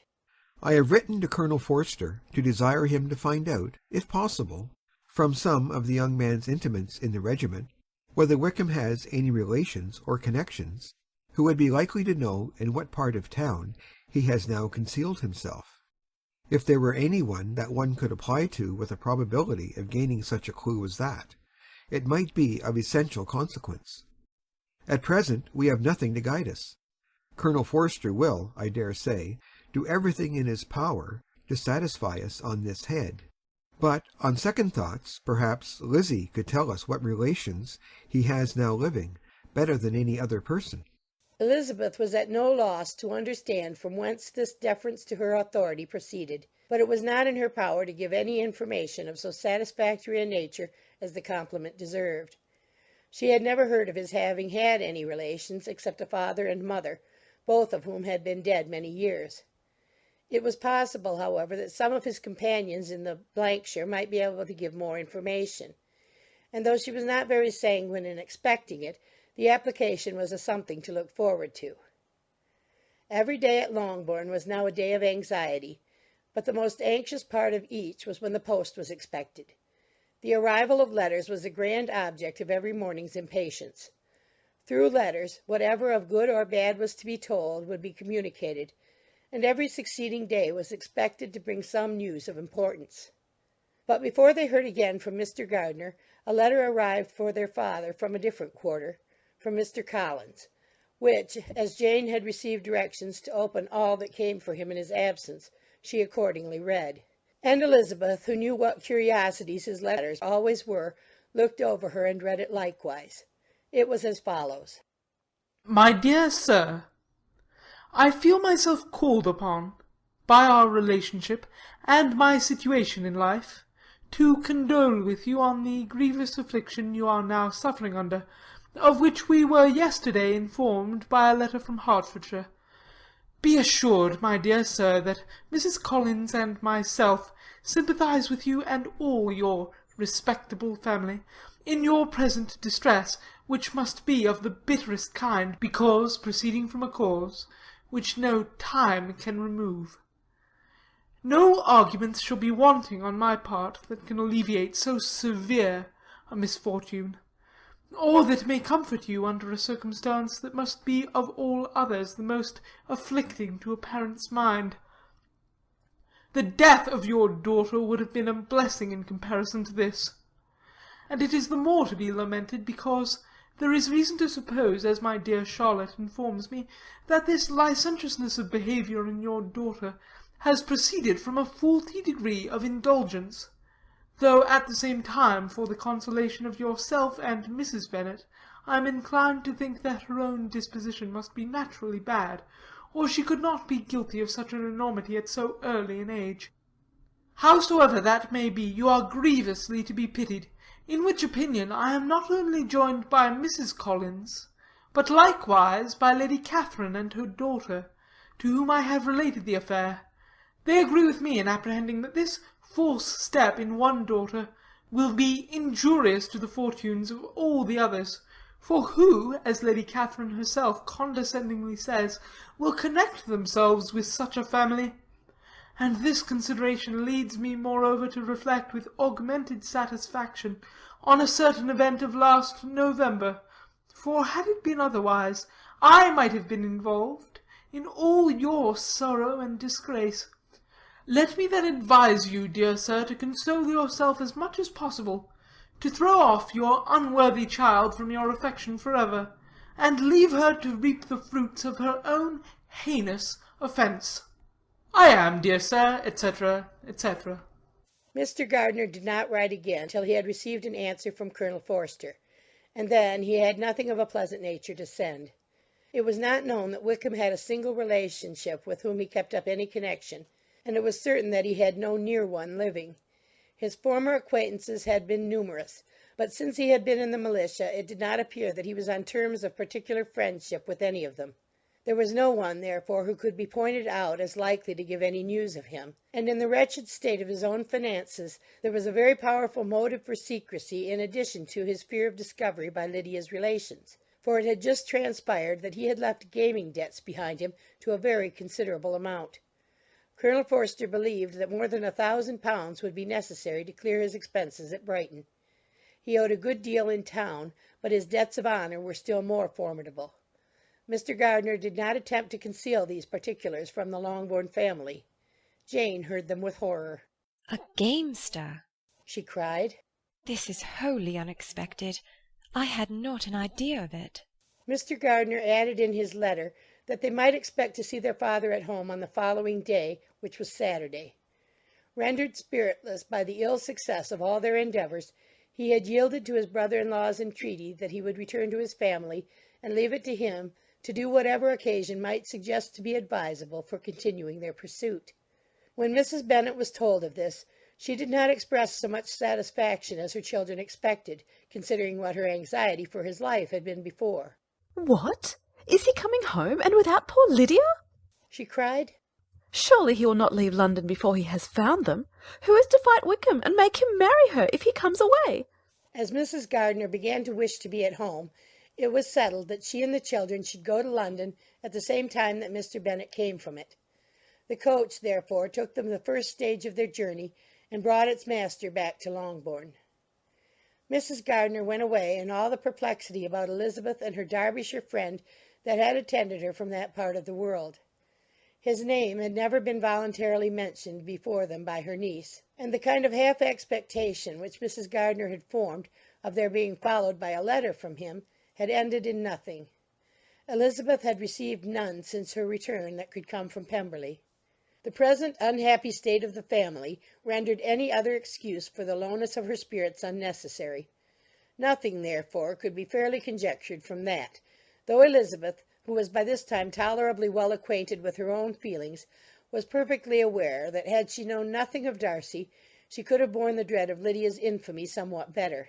It would have spared her, she thought, one sleepless night out of 2. When Mr. Bennet arrived, he had all the appearance of his usual philosophic composure. He said as little as he had ever been in the habit of saying, made no mention of the business that had taken him away, and it was some time before his daughters had courage to speak of it. It was not till the afternoon, when he had joined them at tea, that Elizabeth ventured to introduce the subject, and then, on her briefly expressing her sorrow for what he must have endured, he replied, "Say nothing of that. Who should suffer but myself? It has been my own doing, and I ought to feel it." "You must not be too severe upon yourself," replied Elizabeth. "You may well warn me against such an evil. Human nature is so prone to fall into it. No, Lizzie, let me once in my life feel how much I have been to blame. I'm not afraid of being overpowered by the impression. It will pass away soon enough. Do you suppose them to be in London? Yes, where else can they be so well concealed? And Lydia used to want to go to London, added Kitty. She is happy then, said her father dryly. And her residence there will probably be of some duration. Then, after a short silence, he continued. Lizzie, I bear you no ill will for being justified in your advice to me last May, which, considering the event, shows some greatness of mind. They were interrupted by Miss Bennet, who came to fetch her mother's tea. This is a parade, he cried, which does one good. It gives such an elegance to misfortune. Another day I will do the same. I will sit in my library, in my nightcap and powdering gown, and give as much trouble as I can. Or perhaps I may defer it till Kitty runs away. I am not going to run away, Papa, said Kitty fretfully. If I should ever go to Brighton, I would behave better than Lydia. You go to Brighton? I would not trust you so near it as Eastbourne for £50. No, Kitty, I have at last learnt to be cautious, and you will feel the effects of it. No officer is ever to enter my house again, nor even to pass through the village. Balls will be absolutely prohibited, unless you stand up with one of your sisters, and you are never to stare out of doors until you can prove that you have spent 10 minutes of every day in a rational manner. Kitty, who took all these threats in a serious light, began to cry. Well, well, said he, do not make yourself unhappy. If you are a good girl for the next 10 years, I will take you to a review at the end of them. End of chapter 48. Chapter 49. 2 days after Mr. Bennet's return, as Jane and Elizabeth were walking together in the shrubbery behind the house, they saw the housekeeper coming towards them, and concluding that she came to call them to their mother, went forward to meet her. But instead of the expected summons, when they approached her, she said to Miss Bennet, "I beg your pardon, madam, for interrupting you, but I was in hopes you might have got some good news from town, so I took the liberty of coming to ask." What do you mean, Hill?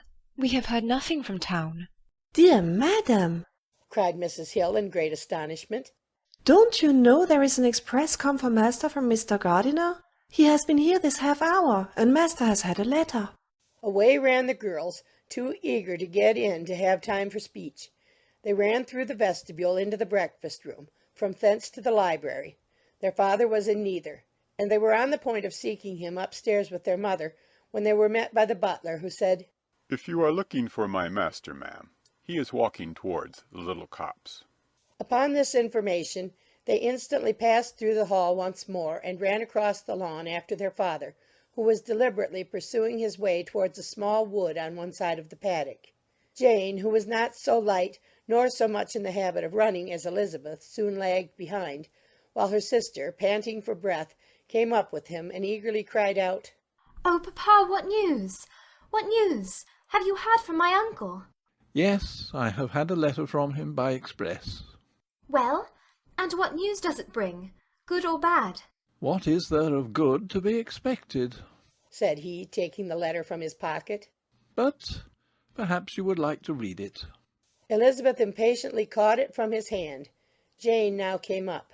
Read it aloud, said their father, for I hardly know myself what it is about. Gracechurch Street, Monday, August 2nd. My dear brother, at last I am able to send you some tidings of my niece, and as such, upon the whole, I hope it will give you satisfaction. Soon after you left me on Saturday, I was fortunate enough to find out in what part of London they were. The particulars I reserve till we meet. It is enough to know they are discovered. I have seen them both. Then it is as I always hoped, cried Jane. They are married. Elizabeth read on. I have seen them both. They are not married, nor can I find there was any intention of being so. But if you are willing to perform the engagements which I have ventured to make on your side, I hope it will not be long before they are. All that is required of you is, to assure that your daughter, by settlement, her equal share of the £5,000 secured among your children after the decease of yourself and my sister, and moreover to enter into an engagement of allowing her, during your life, £100 per annum. These are conditions which, considering everything, I had no hesitation in complying with, as far as I thought myself privileged, for you. I shall send this by express, that no time may be lost in bringing me your answer. You will easily comprehend from these particulars that Mr. Wickham's circumstances are not so hopeless as they are generally believed to be. The world has been deceived in that respect, and I am happy to say there will be some little money, even when all his debts are discharged, to settle on my niece, in addition to her own fortune. If, as I conclude will be the case, you send me full powers to act in your name throughout the whole of this business, I will immediately give directions to Haggerston for preparing a proper settlement. There will not be the smallest occasion for your coming to town again. Therefore stay quiet at Longbourn, and depend on my diligence and care. Send back your answer as fast as you can, and be careful to write explicitly. We have judged it best that my niece should be married from this house, of which I hope you will approve. She comes to us to-day. I shall write again as soon as anything more is determined on. Yours, etc., Edward Gardner. Is it possible? Cried Elizabeth when she had finished. Can it be possible that he will marry her? Wickham is not so undeserving then as we thought him, said her sister. My dear father, I congratulate you. And have you answered the letter? Cried Elizabeth. No, but it must be done soon. Most earnestly did she then entreat him to lose no more time before he wrote. Oh, my dear father, she cried, come back and write immediately. Consider how important every moment is in such a case. Let me write for you, said Jane, if you dislike the trouble yourself. I dislike it very much, he replied, but it must be done. And so saying, he turned back with them and walked towards the house. And may I ask, said Elizabeth, but the terms, I suppose, must be complied with. Complied with? I am only ashamed of his asking so little. And they must marry. Yet he is such a man. Yes, they must marry. There is nothing else to be done. But there are two things that I want very much to know. One is, how much money your uncle has laid down to bring it about. And the other, how am I ever to pay him? Money? My uncle? Cried Jane. What do you mean, sir? I mean that no man in his senses would marry Lydia on so slight a temptation as 100 a year during my life, and 50 after I am gone. That is very true, said Elizabeth, though it had not occurred to me before. His debts to be discharged and something still to remain. Oh, it must be my uncle's doings. Generous, good man, I am afraid he has distressed himself. A small sum could not do all this. No, said her father. Wickham's a fool if he takes her with a farthing less than £10,000. I should be sorry to think so ill of him in the very beginning of our relationship. £10,000! Heaven forbid! How is half such a sum to be repaid? Mr. Bennet made no answer, and each of them, deep in thought, continued silent till they reached the house. Their father then went on to the library to write, and the girls walked into the breakfast-room. And they are really to be married? Cried Elizabeth as soon as they were by themselves. How strange this is! And for this we are to be thankful. That they should marry, small as is their chance of happiness, and wretched as is his character, we are forced to rejoice. Oh, Lydia! I comfort myself with thinking, replied Jane, that he certainly would not marry Lydia if he had not a real regard for her. Though our kind uncle has done something towards clearing him, I cannot believe that £10,000 or anything like it has been advanced. He has children of his own, and may have more. How could he spare half £10,000?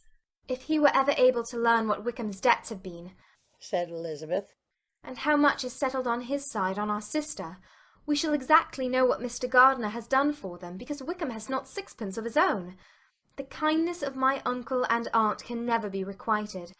Their taking her home, and affording her their personal protection and countenance, is such a sacrifice to her advantage as years of gratitude cannot enough acknowledge. By this time she is actually with them. If such goodness does not make her miserable now, she will never deserve to be happy. What a meeting for her when she first sees my aunt! We must endeavour to forget all that is past on either side, said Jane. I hope and trust they will yet be happy. His consenting to marry her is a proof, I will believe, that he has come to a right way of thinking. Their mutual affection will steady them, and I flatter myself they will settle so quietly, and live in so rational a manner, as may in time make their past imprudence forgotten. Their conduct has been such, replied Elizabeth, as neither you, nor I, nor anybody can ever forget. It is useless to talk of it. It now occurred to the girls that their mother was in all likelihood perfectly ignorant of what had happened. They went to the library, therefore, and asked their father whether he would not wish them to make it known to her. He was writing, and without raising his head, coolly replied, Just as you please. May we take my uncle's letter to read to her? Take whatever you like and get away. Elizabeth took the letter from his writing-table, and they went upstairs together. Mary and Kitty were both with Mrs. Bennet. One communication would therefore do for all. After a slight preparation for good news, the letter was read aloud. Mrs. Bennet could hardly contain herself. As soon as Jane had read Mr. Gardiner's hope of Lydia's being soon married, her joy burst forth, and every following sentence added to its exuberance. She was now in an irritation as violent from delight as she had ever been fidgety from alarm and vexation. To know that her daughter would be married was enough. She was disturbed by no fear for her felicity, nor humbled by any remembrance of her misconduct. My dear, dear Lydia, she cried, this is delightful indeed. She will be married. I shall see her again. She'll be married at 16. My good, kind brother, I knew how it would be. I knew he would manage everything. Oh, how I long to see her. And to see dear Wickham, too. But the clothes, the wedding clothes. I will write to my sister Gardiner about them directly. Lizzie, my dear, run down to your father and ask him how much he will give her. Stay, I will go myself. Ring the bell, Kitty, for Hill. I will put on my things in a moment. My dear, dear Lydia, how merry we shall be together when we meet. Her eldest daughter endeavoured to give some relief to the violence of these transports by leading her thoughts to the obligations which Mr. Gardiner's behaviour laid them all under. For we must attribute this happy conclusion, she added, in a great measure to his kindness. We are persuaded that he has pledged himself to assist Mr. Wickham with money. Well, cried her mother, it is all very right. Who should do it but her own uncle? If he had not had a family of his own, I and my children must have had all his money, you know, and this is the first time we have ever had anything from him except a few presents. Well, I am so happy. In a short time I shall have a daughter married, Mrs. Wickham. How well it sounds! And she was only 16 last June. My dear Jane, I am in such a flutter that I am sure I can't write, so I will dictate and you will write for me. We will settle with your father about the money afterwards, but the things should be ordered immediately. She was then proceeding to all the particulars of calico, muslin, and cambric, and would shortly have dictated some very plentiful orders, had not Jane, though with some difficulty, persuaded her to wait till her father was at leisure to be consulted. One day's delay, she observed, would be of small importance, and her mother was too happy to be quite so obstinate as usual. Other schemes, too, came into her head. I will go to Meryton, said she, as soon as I am dressed, and tell the good news to my sister Phillips. And as I come back, I can call on Lady Lucas and Mrs. Long. Kitty, run down and order the carriage. An airing would do me a great deal of good, I am sure. Girls, can I do anything for you in Meryton? Oh, here comes Hill. My dear Hill, have you heard the good news? Miss Lydia is going to be married, and you shall all have a bowl of punch to make merry at her wedding. Mrs. Hill began instantly to express her joy. Elizabeth received her congratulations amongst the rest, and then, sick of this folly, took refuge in her own room, that she might think with freedom. Poor Lydia's situation must, at best, be bad enough, but that it was no worse she had need to be thankful. She felt it so, and though, in looking forward, neither rational happiness nor worldly prosperity could be justly expected for her sister, in looking back to what they had feared only 2 hours ago, she felt all the advantages of what they had gained. End of chapter 49. Chapter 50. Mr. Bennet had very often wished before this period of his life that instead of spending his whole income he had laid by an annual sum for the better provision of his children and of his wife if she survived him. He now wished it more than ever. Had he done his duty in that respect, Lydia need not have been indebted to her uncle for whatever of honour or credit could now be purchased for her. The satisfaction of prevailing on one of the most worthless young men in Great Britain to be her husband might then have rested in its proper place. He was seriously concerned that a cause of so little advantage to anyone should be forwarded at the sole expense of his brother-in-law, and he was determined, if possible, to find out the extent of his assistance, and to discharge the obligation as soon as he could. When first Mr. Bennet had married, economy was held to be perfectly useless, for of course they were to have a son. The son was to join in cutting off the entail as soon as he should be of age, and the widow and younger children would by that means be provided for. 5 daughters successively entered the world, but yet the son was to come, and Mrs. Bennet, for many years after Lydia's birth, had been certain that he would. This event had at last been despaired of, but it was then too late to be saving. Mrs. Bennet had no turn for economy, and her husband's love of independence had alone prevented their exceeding their income. £5,000 was settled by marriage articles on Mrs. Bennet and the children, but in what proportions it should be divided amongst the latter depended on the will of the parents. This was one point, with regard to Lydia at least, which was now to be settled, and Mr. Bennet could have no hesitation in acceding to the proposal before him. In terms of grateful acknowledgment for the kindness of his brother, though expressed most concisely, he then delivered on paper his perfect approbation of all that was done, and his willingness to fulfil the engagements that had been made for him. He had never before supposed that, could Wickham be prevailed on to marry his daughter, it would be done with so little inconvenience to himself as by the present arrangement. He would scarcely be £10 a year the loser by the 100 that was to be paid them, for what with her board and pocket allowance, and the continual presents in money which passed to her through her mother's hands, Lydia's expenses had been very little within that sum. That it would be done with such trifling exertion on his side, too, was another very welcome surprise, for his wish at present was to have as little trouble in the business as possible. When the first transports of rage which had produced his activity in seeking her were over, he naturally returned to all his former indolence.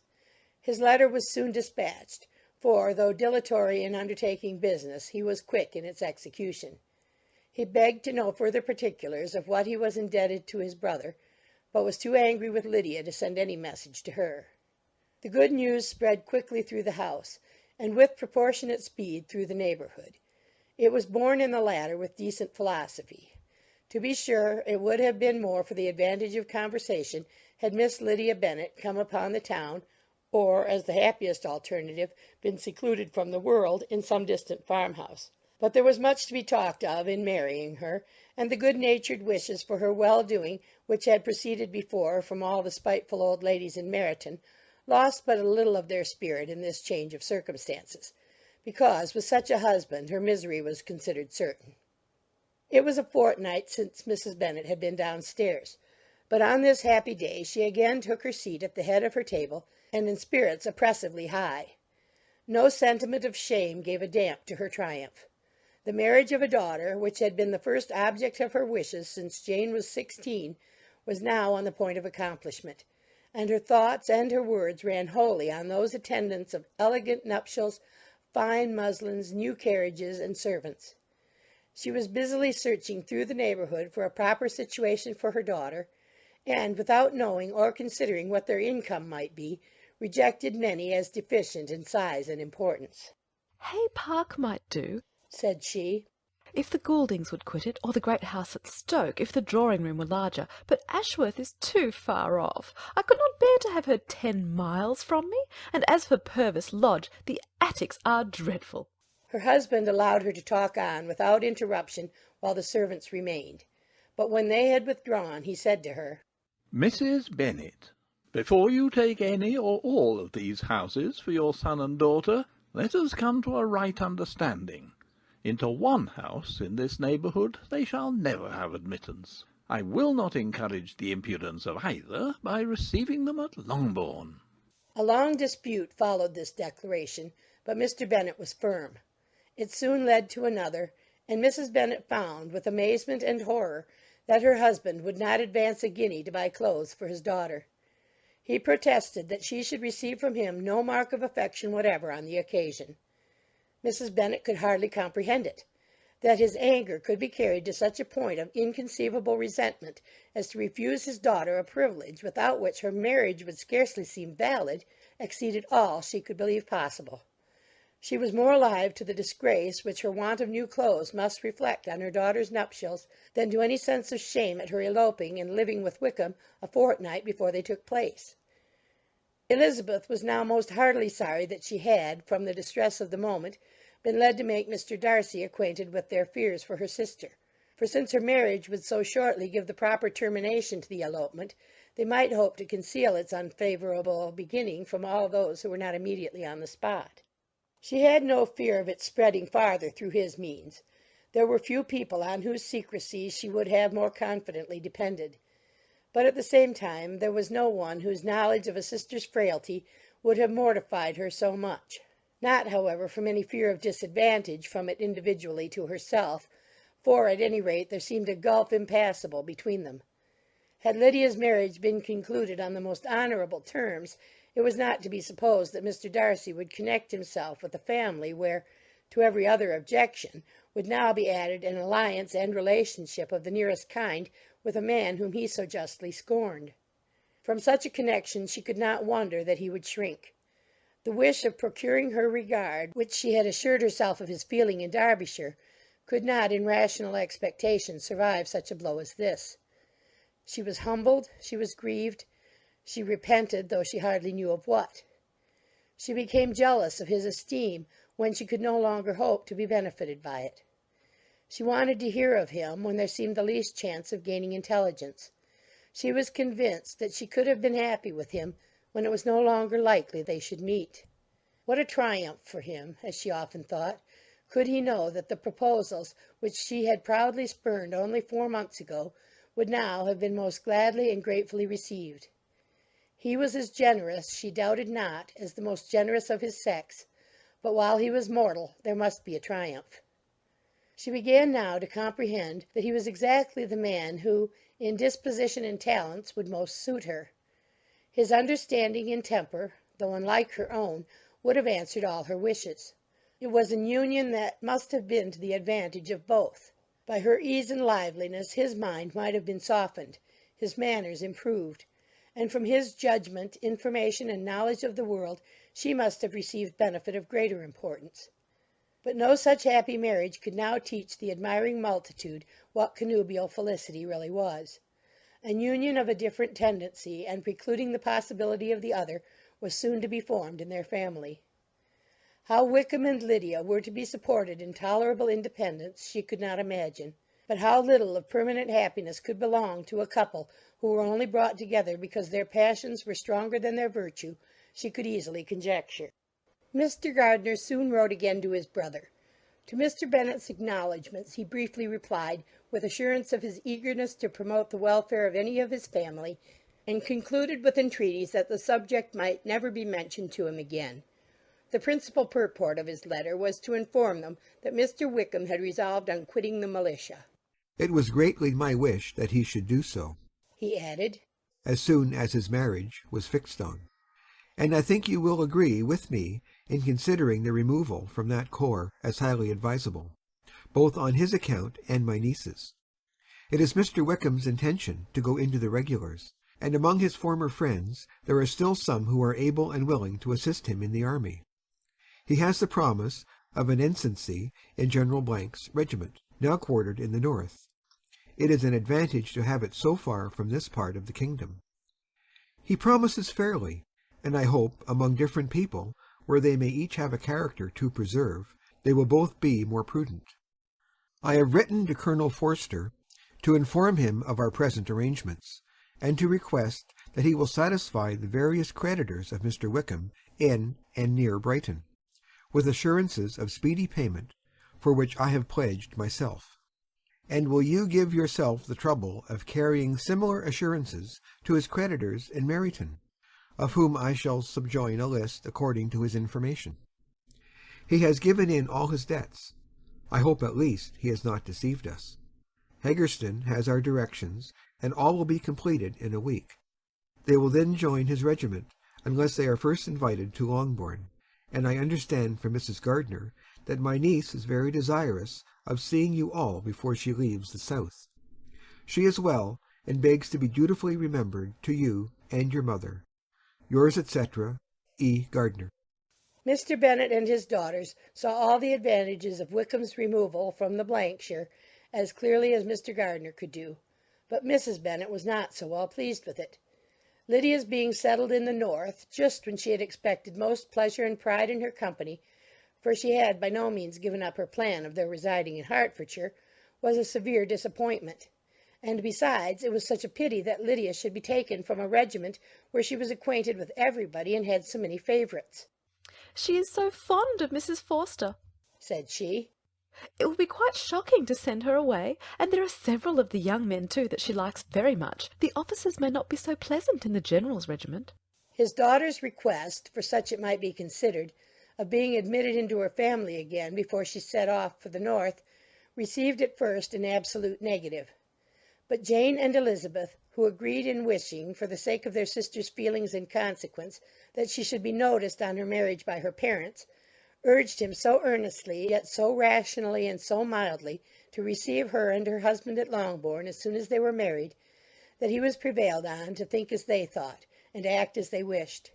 And their mother had the satisfaction of knowing that she would be able to show her married daughter in the neighbourhood before she was banished to the north. When Mr. Bennet wrote again to his brother, therefore, he sent his permission for them to come, and it was settled that as soon as the ceremony was over they should proceed to Longbourn. Elizabeth was surprised, however, that Wickham should consent to such a scheme, and had she consulted only her own inclination, any meeting with him would have been the last object of her wishes. Chapter 50. Chapter 51. Their sister's wedding day arrived, and Jane and Elizabeth felt for her probably more than she felt for herself.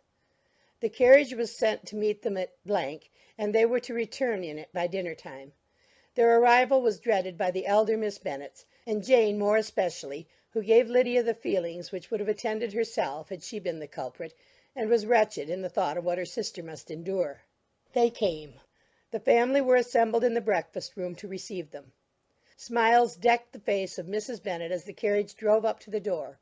Her husband looked impenetrably grave, her daughters alarmed, anxious, uneasy.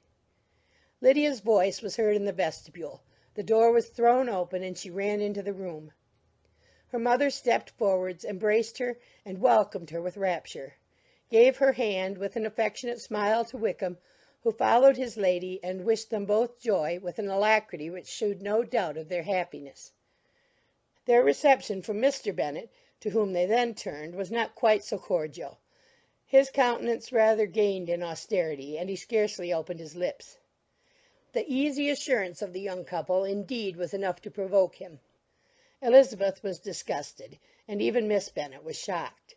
Lydia was Lydia still, untamed, unabashed, wild, noisy, and fearless. She turned from sister to sister, demanding their congratulations, and when at length they all sat down, looked eagerly round the room, took notice of some little alteration in it, and observed, with a laugh, that it was a great while since she had been there. Wickham was not at all more distressed than herself, but his manners were always so pleasing, that had his character and his marriage been exactly what they ought, his smiles and his easy address, while he claimed their relationship, would have delighted them all. Elizabeth had not before believed him quite equal to such assurance, but she sat down, resolving within herself to draw no limits in future to the impudence of an impudent man. She blushed, and Jane blushed, but the cheeks of the two who caused their confusion suffered no variation of colour. There was no want of discourse.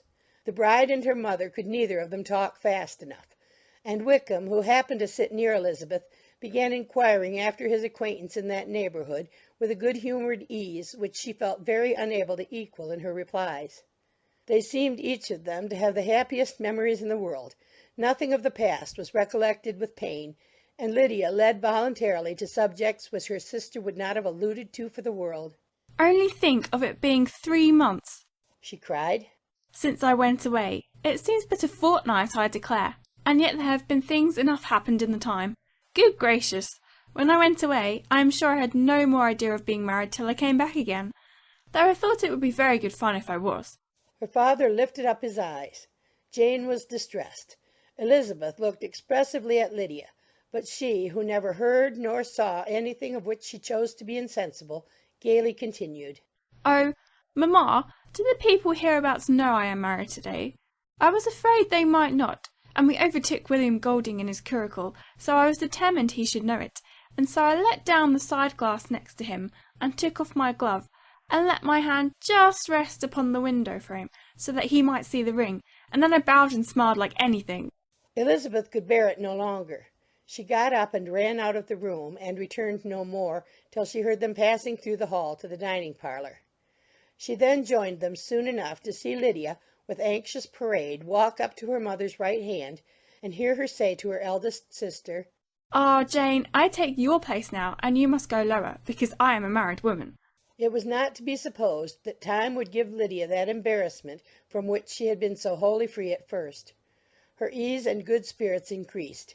She longed to see Mrs. Phillips, the Lucases, and all their other neighbours, and to hear herself called Mrs. Wickham by each of them. And in the meantime she went after dinner to show her ring and boast of being married to Mrs. Hill and the 2 housemaids. "Well, mamma," said she, when they were all returned to the breakfast-room, "and what do you think of my husband? Is he not a charming man? I am sure my sisters must all envy me. I only hope they may have half my good luck. They must all go to Brighton. That is the place to get husbands. What a pity it is, mamma, we did not all go." Very true, and if I had my will we should. But, my dear Lydia, I don't at all like your going such a way off. Must it be so? "Oh, Lord, yes. There is nothing in that. I shall like it of all things. You and papa, and my sisters, must come down and see us. We shall be at Newcastle all the winter, and I dare say there will be some balls, and I would take care to get good partners for all of them." I should like it beyond anything, said her mother. "And then, when you go away, you may leave 1 or 2 of my sisters behind you, and I dare say I shall get husbands for them before the winter is over." "I thank you for my share of the favour," said Elizabeth, "but I do not particularly like your way of getting husbands." Their visitors were not to remain above 10 days with them. Mr. Wickham had received his commission before he left London, and he was to join his regiment at the end of a fortnight. No one but Mrs. Bennet regretted that their stay would be so short, and she made the most of the time by visiting about with her daughter, and having very frequent parties at home. These parties were acceptable to all. To avoid a family circle was even more desirable to such as did think than such as did not. Wickham's affection for Lydia was just what Elizabeth had expected to find it, not equal to Lydia's for him.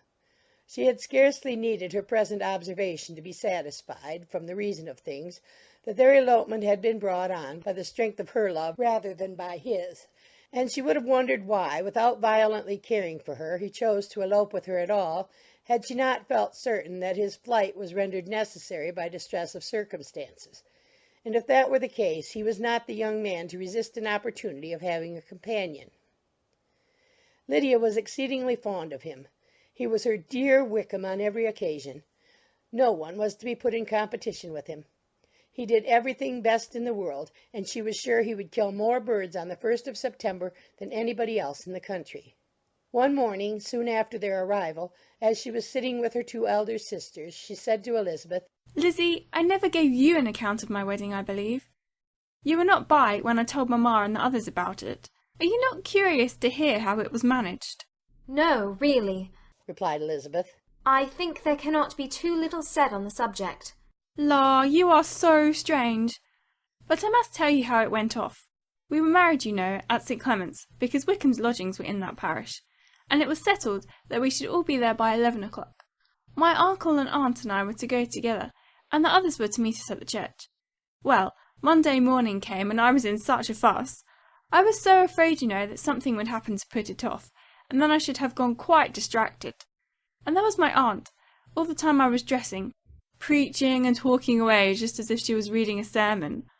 However, I did not hear above 1 word in 10, for I was thinking, you may suppose, of my dear Wickham.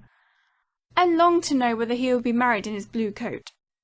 Well, and so we breakfasted at 10 as usual. I thought it would never be over, for by the by, you are to understand, that my uncle and aunt were horrid unpleasant all the time I was with them. If you'll believe me, I did not once put my foot out of doors, though I was there a fortnight, not one party or scheme or anything. To be sure, London was rather thin, but, however, the little theatre was open. Well, and so, just as the carriage came to the door, my uncle was called away upon business to that horrid man, Mr. Stone.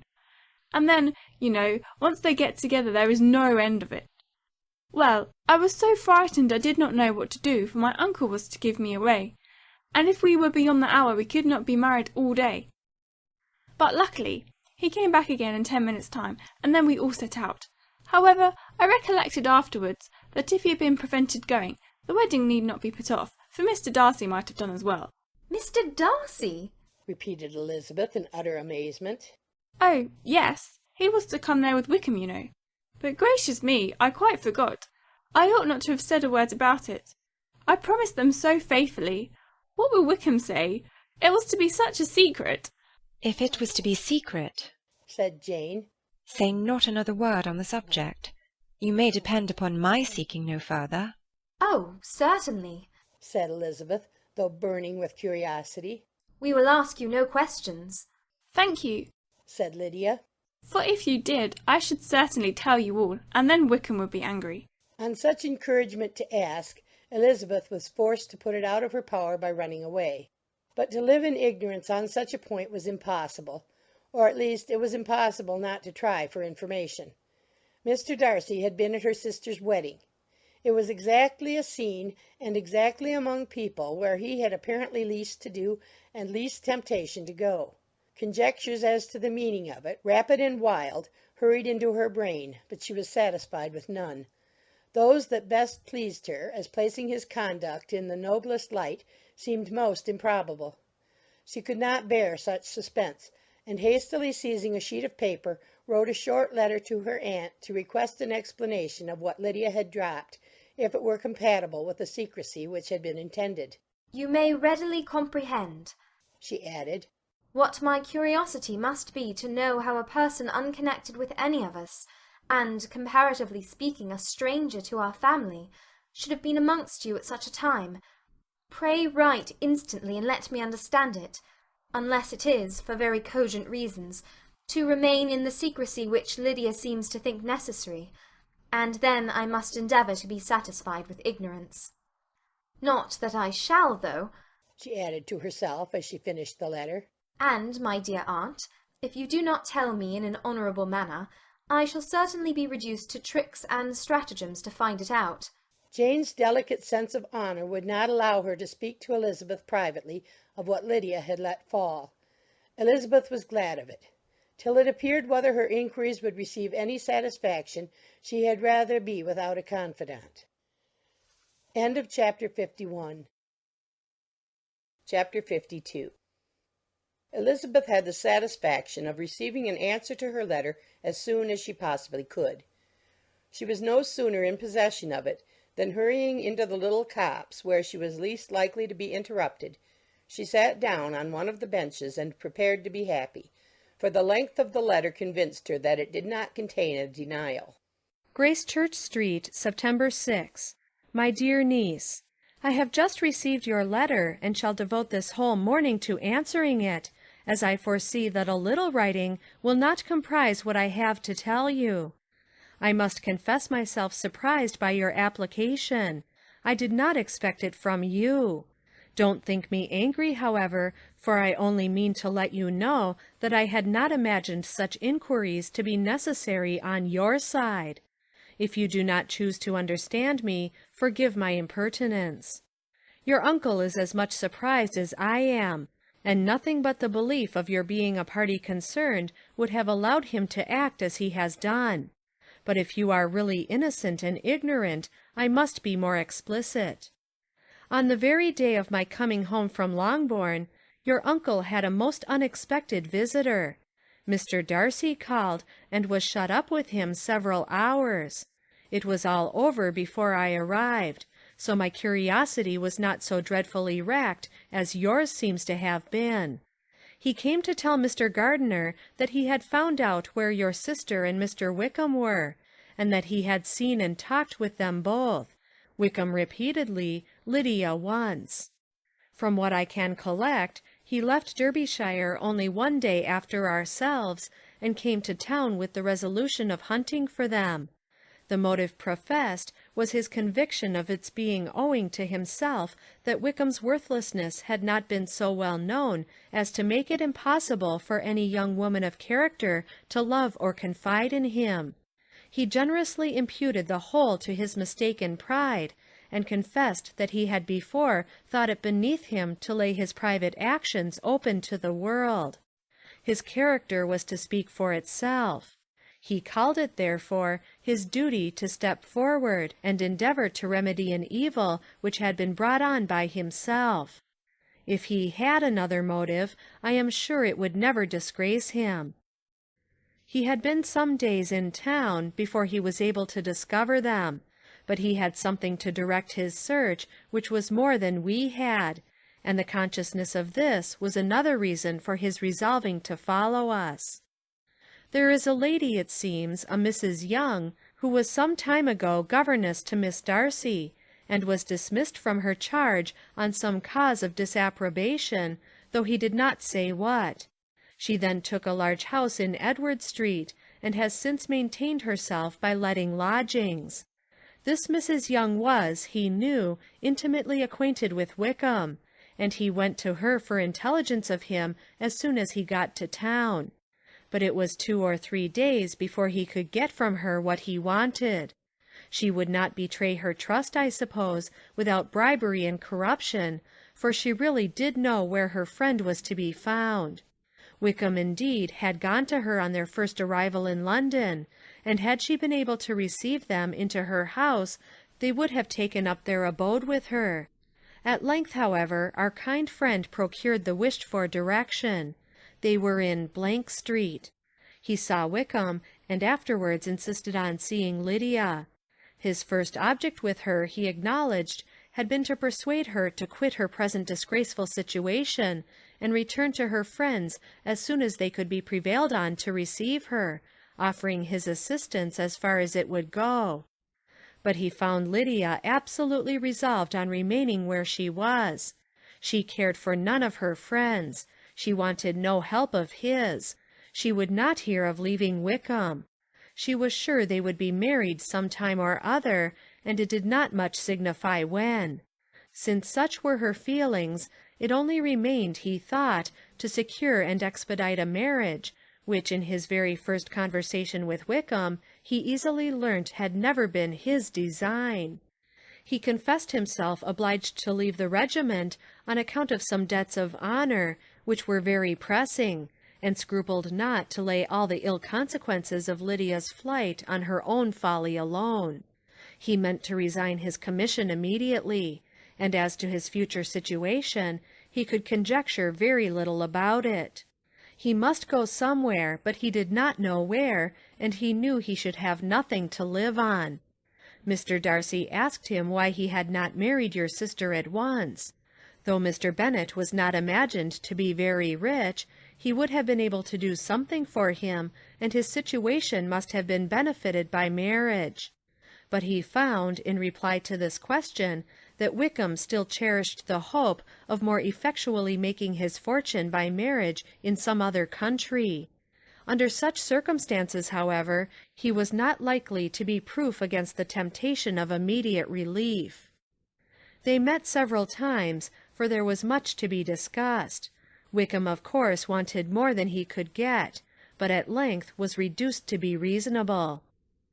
Everything being settled between them, Mr. Darcy's next step was to make your uncle acquainted with it, and he first called in Gracechurch Street the evening before I came home.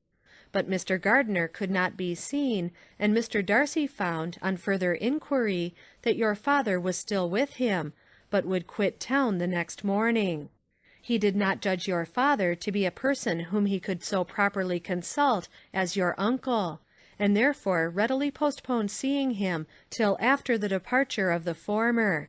He did not leave his name, and till the next day it was only known that a gentleman had called on business.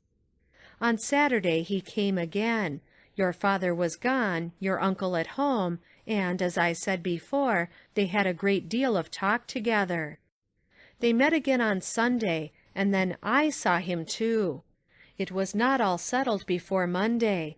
As soon as it was, the express was sent off to Longbourn. But our visitor was very obstinate. I fancy, Lizzie, that obstinacy is the real defect of his character after all. He has been accused of many faults at different times, but this is the true one. Nothing was to be done that he did not do himself, though I am sure, and I do not speak it to be thanked, therefore say nothing about it, your uncle would most readily have settled the whole. They battled it together for a long time, which was more than either the gentleman or lady concerned in it deserved. But at last your uncle was forced to yield, and instead of being allowed to be of use to his niece, was forced to put up with having only the probable credit of it, which went sorely against the grain. And I really believe your letter this morning gave him great pleasure, because it required an explanation that would rob him of his borrowed feathers, and give the praise where it was due. But, Lizzie, this must go no farther than yourself, or Jane at most. You know pretty well, I suppose, what has been done for the young people. His debts are to be paid, amounting, I believe, to considerably more than £1,000, another 1,000 in addition to her own settled upon her, and his commission purchased. The reason why all this was to be done by him alone was such as I have given above. It was owing to him, to his reserve and want of proper consideration, that Wickham's character had been so misunderstood, and consequently that he had been received and noticed as he was. Perhaps there was some truth in this, though I doubt whether his reserve or anybody's reserve can be answerable for the event. But in spite of all this fine talking, my dear Lizzie, you may rest perfectly assured that your uncle would never have yielded if we had not given him credit for another interest in the affair. When all this was resolved on, he returned again to his friends, who were still staying at Pemberley. But it was agreed that he should be in London once more when the wedding took place, and all money matters were then to receive the last finish. I believe I have now told you everything. It is a relation which you tell me is to give you great surprise. I hope at least it will not afford you any displeasure. Lydia came to us, and Wickham had constant admission to the house. He was exactly what he had been when I knew him in Hertfordshire. But I would not tell you how little I was satisfied with her behaviour while she stayed with us, if I had not perceived, by Jane's letter last Wednesday, that her conduct on coming home was exactly of a piece with it, and therefore what I now tell you can give you no fresh pain. I talked to her repeatedly in the most serious manner, representing to her all the wickedness of what she had done, and all the unhappiness she had brought on her family.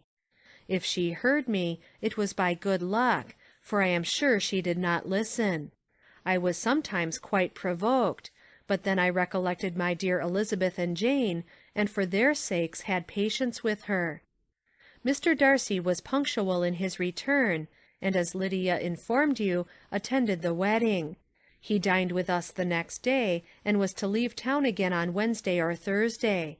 Will you be very angry with me, my dear Lizzie, if I take this opportunity of saying, what I was never bold enough to say before, how much I like him? His behaviour to us has, in every respect, been as pleasing as when we were in Derbyshire. His understanding and opinions all please me. He wants nothing but a little more liveliness, and that, if he marry prudently, his wife may teach him. I thought him very sly. He hardly ever mentioned your name. But slyness seems the fashion. Pray forgive me if I have been very presuming, or at least do not punish me so far as to exclude me from P. I shall never be quite happy till I have been all round the park. A low phaeton with a nice little pair of ponies would be the very thing. But I must write no more. The children have been wanting me this half hour. Yours very sincerely, M. Gardiner. The contents of this letter threw Elizabeth into a flutter of spirits in which it was difficult to determine whether pleasure or pain bore the greatest share. The vague and unsettled suspicions which uncertainty had produced of what Mr. Darcy might have been doing to forward her sister's match, which she had feared to encourage as an exertion of goodness too great to be probable, and at the same time dreaded to be just from the pain of obligation, were proved beyond their greatest extent to be true. He had followed them purposely to town. He had taken on himself all the trouble and mortification attendant on such a research, in which supplication had been necessary to a woman whom he must abominate and despise, and where he was reduced to meet, frequently meet, reason with, persuade, and finally bribe, the man whom he always most wished to avoid, and whose very name it was punishment to him to pronounce. He had done all this for a girl whom he could neither regard nor esteem. Her heart did whisper that he had done it for her, but it was a hope shortly checked by other considerations, and she soon felt that even her vanity was insufficient when required to depend on his affection for her, for a woman who had already refused him, as able to overcome a sentiment so natural as abhorrence against relationship with Wickham. Brother-in-law of Wickham! Every kind of pride must revolt from the connection. He had, to be sure, done much. She was ashamed to think how much. But he had given a reason for his interference which asked no extraordinary stretch of belief. It was reasonable that he should feel he had been wrong.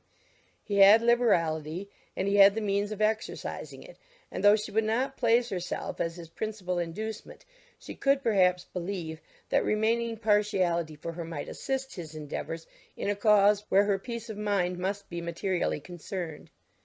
It was painful, exceedingly painful, to know that they were under obligations to a person who could never receive a return.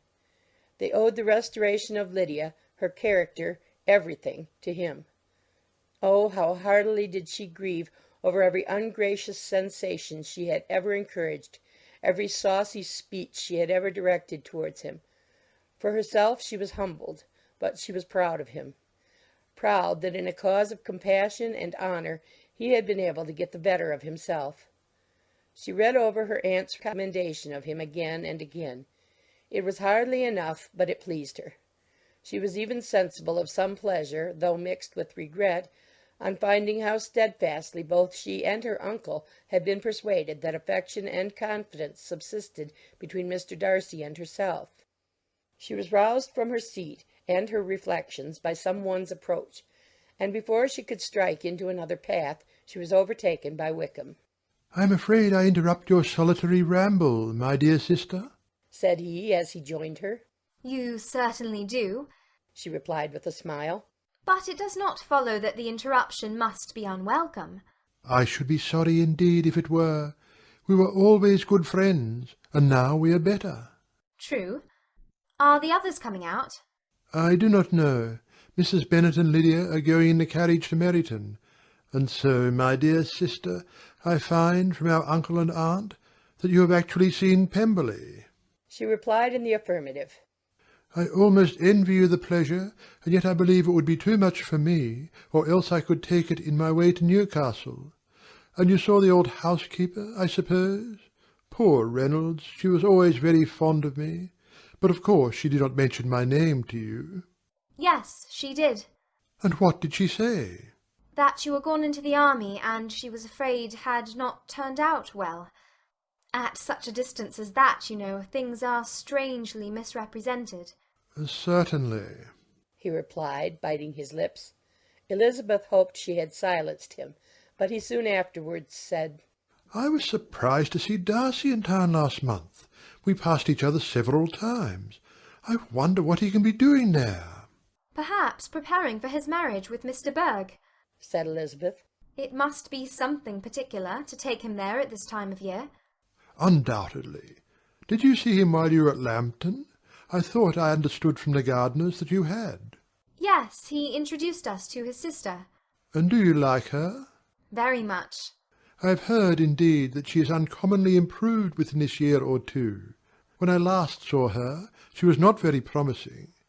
I am very glad you liked her. I hope she will turn out well. I dare say she will.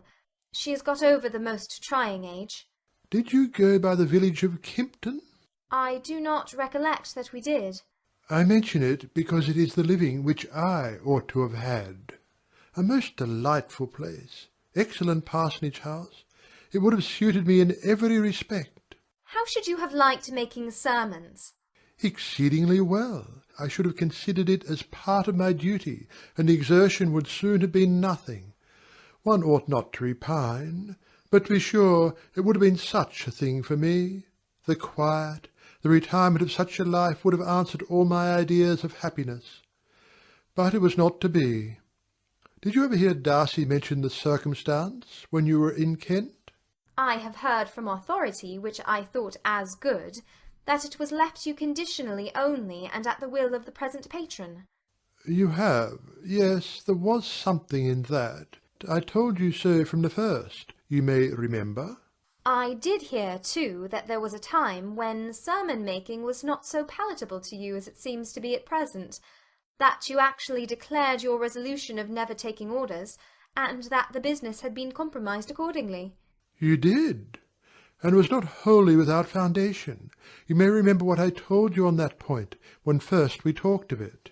They were now almost at the door of the house, for she had walked fast to get rid of him, and unwilling, for her sister's sake, to provoke him, she only said in reply, with a good-humoured smile, "Come, Mr. Wickham, we are brother and sister, you know. Do not let us quarrel about the past. In future, I hope we shall be always of one mind." She held out her hand. He kissed it with affectionate gallantry, though he hardly knew how to look, and they entered the house. End of chapter 52. Chapter 53. Mr. Wickham was so perfectly satisfied with this conversation that he never again distressed himself or provoked his dear sister Elizabeth by introducing the subject of it, and she was pleased to find that she had said enough to keep him quiet. The day of his and Lydia's departure soon came, and Mrs. Bennet was forced to submit to a separation, which, as her husband by no means entered into her scheme of their all going to Newcastle, was likely to continue at least a 12-month. "Oh, my dear Lydia!" she cried. "When shall we meet again?" "Oh, Lord, I don't know. Not these 2 or 3 years, perhaps." "Write to me very often, my dear." "As often as I can. But you know married women never have much time for writing. My sisters may write to me. They will have nothing else to do." Mr. Wickham's adieus were much more affectionate than his wife's. He smiled, looked handsome, and said many pretty things. "He is as fine a fellow," said Mr. Bennet, as soon as they were out of the house, "as ever I saw. He simpers and smirks and makes love to us all. I am prodigiously proud of him. I defy even Sir William Lucas himself to produce a more valuable son-in-law." The loss of her daughter made Mrs. Bennet very dull for several days. "I often think," said she, "that there is nothing so bad as parting with one's friends. One seems so forlorn without them." "This is the consequence, you see, madam, of marrying a daughter," said Elizabeth. "It must make you better satisfied that your other 4 are single." "It is no such thing.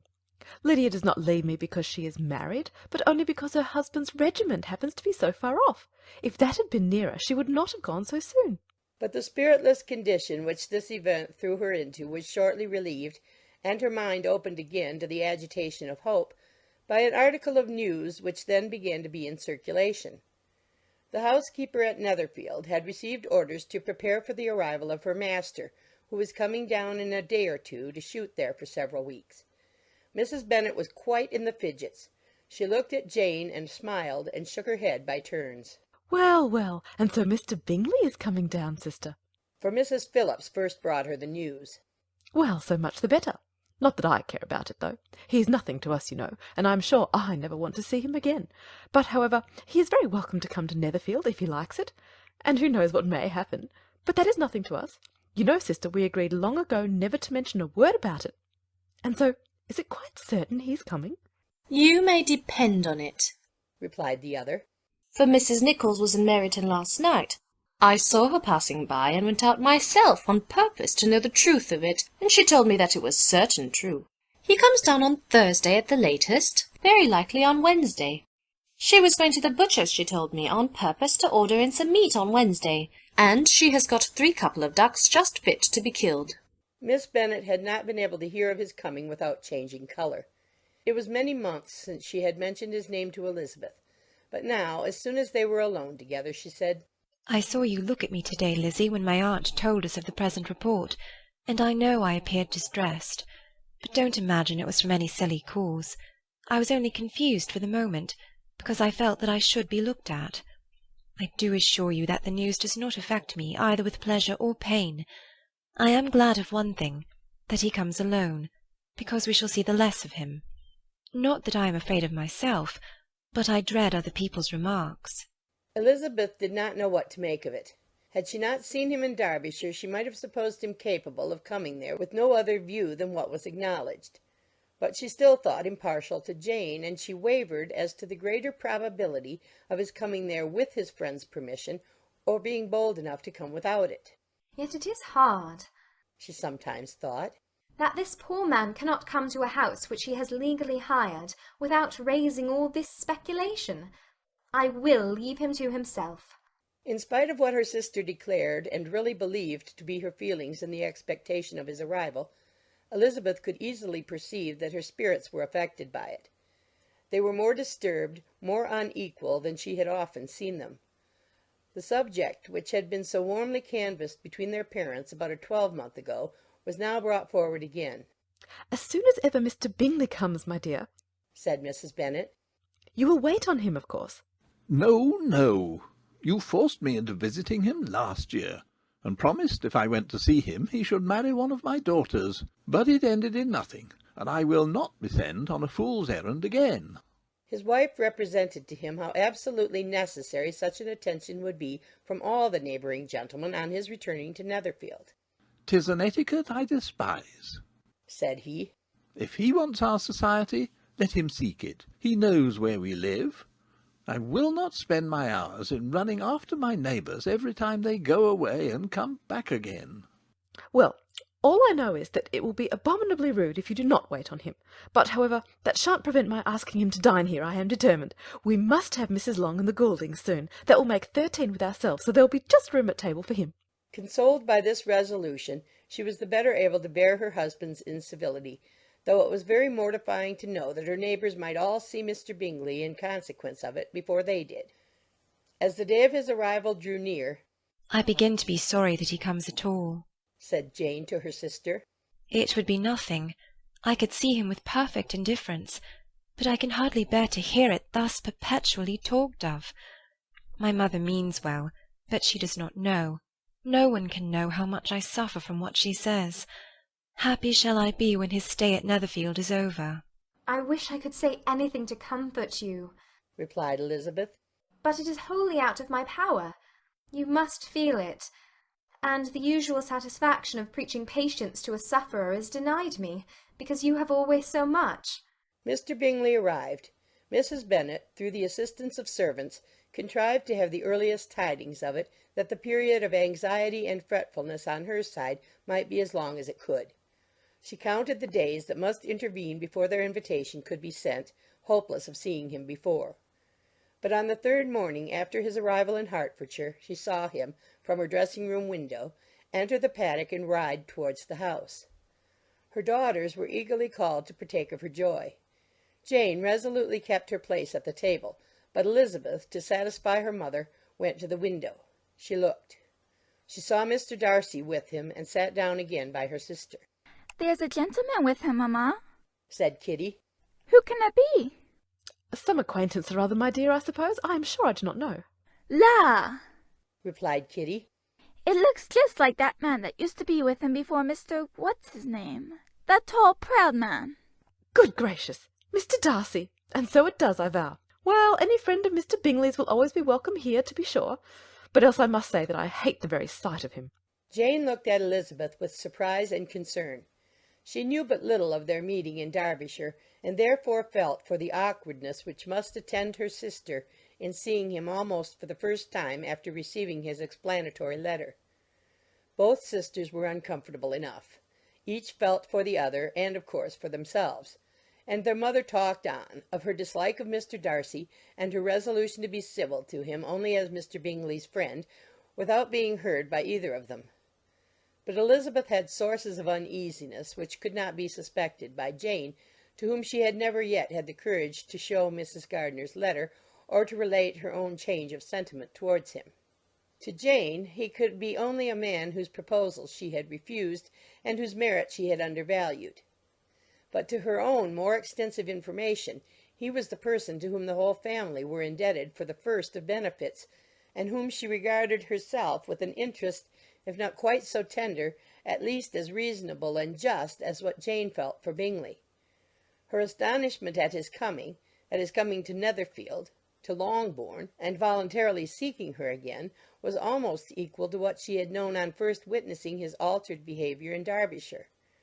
The colour which had been driven from her face returned for half a minute with an additional glow, and a smile of delight added lustre to her eyes, as she thought for that space of time that his affection and wishes must still be unshaken. But she would not be secure. "Let me first see how he behaves," said she. "It will then be early enough for expectation." She sat intently at work, striving to be composed, and without daring to lift up her eyes, till anxious curiosity carried them to the face of her sister as the servant was approaching the door. Jane looked a little paler than usual, but more sedate than Elizabeth had expected. On the gentleman's appearing, her colour increased, yet she received them with tolerable ease, and with a propriety of behaviour equally free from any symptom of resentment or any unnecessary complaisance.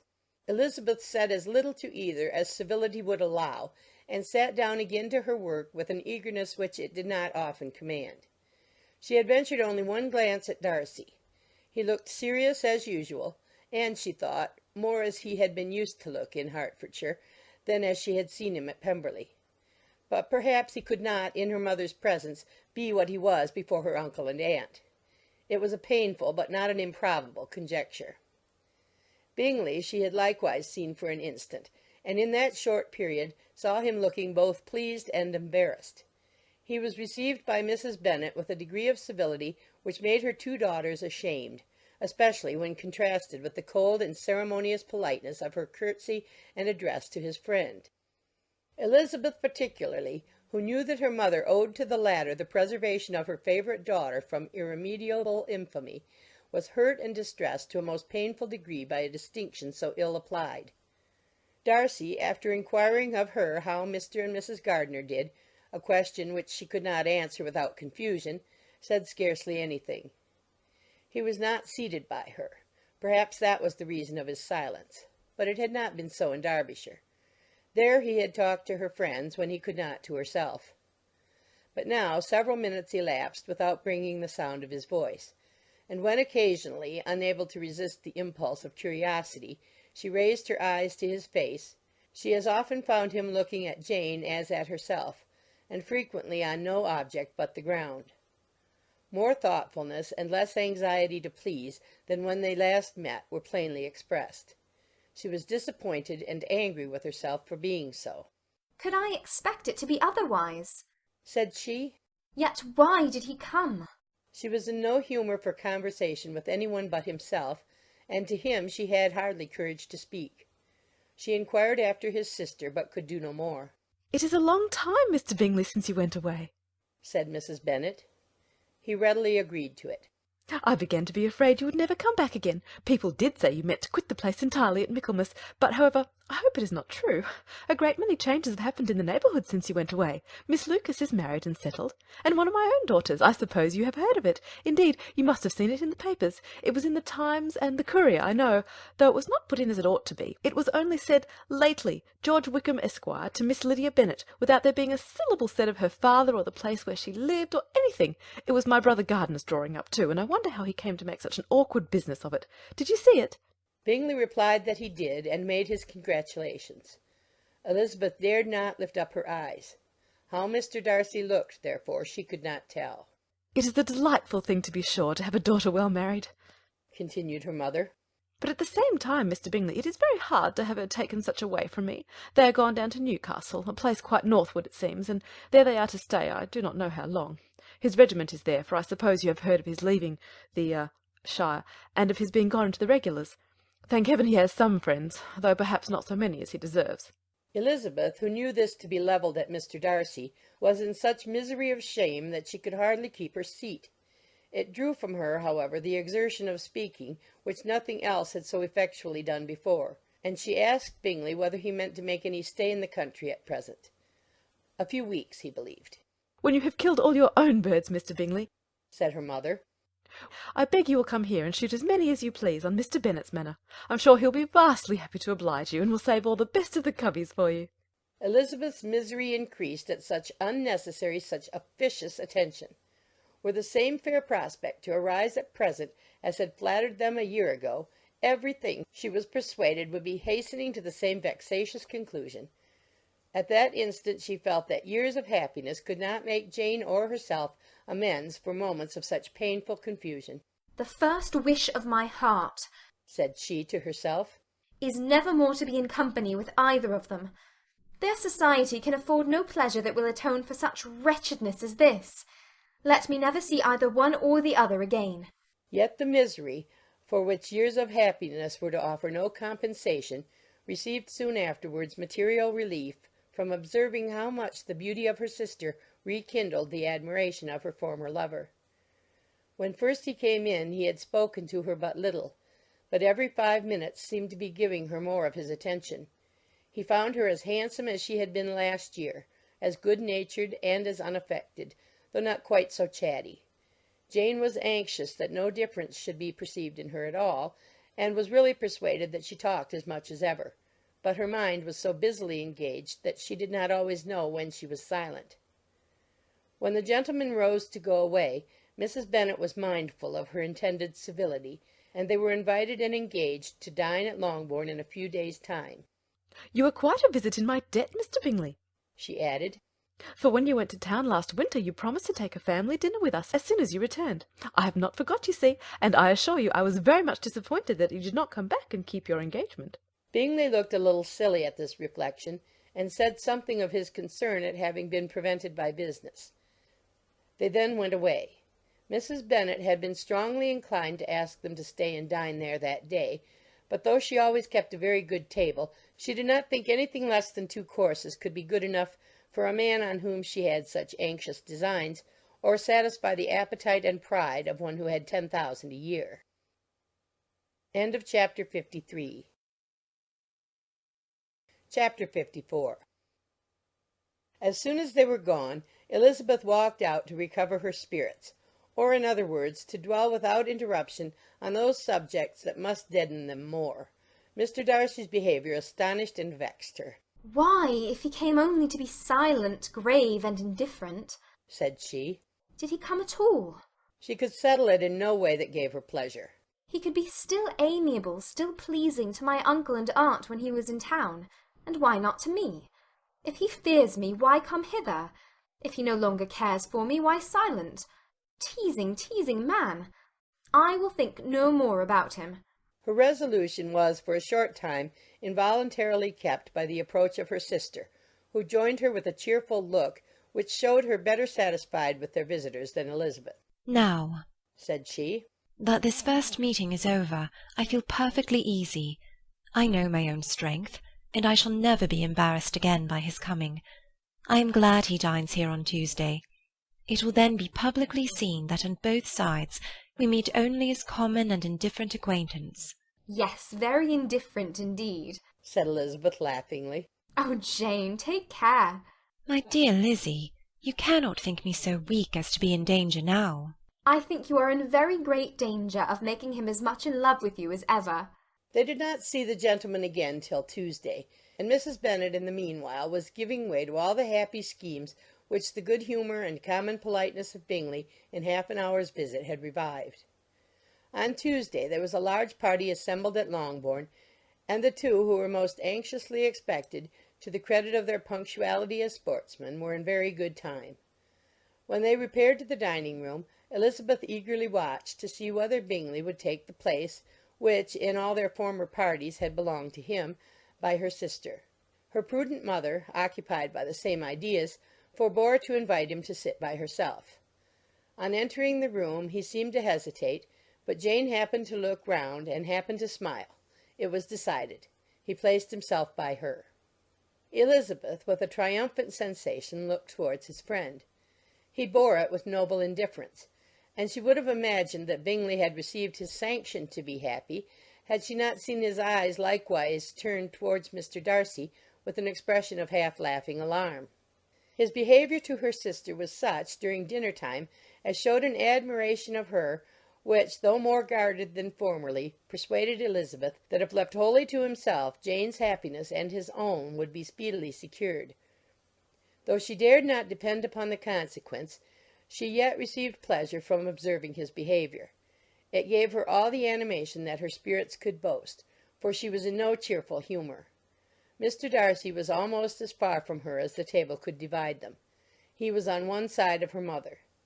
She knew how little such a situation would give pleasure to either, or make either appear to advantage.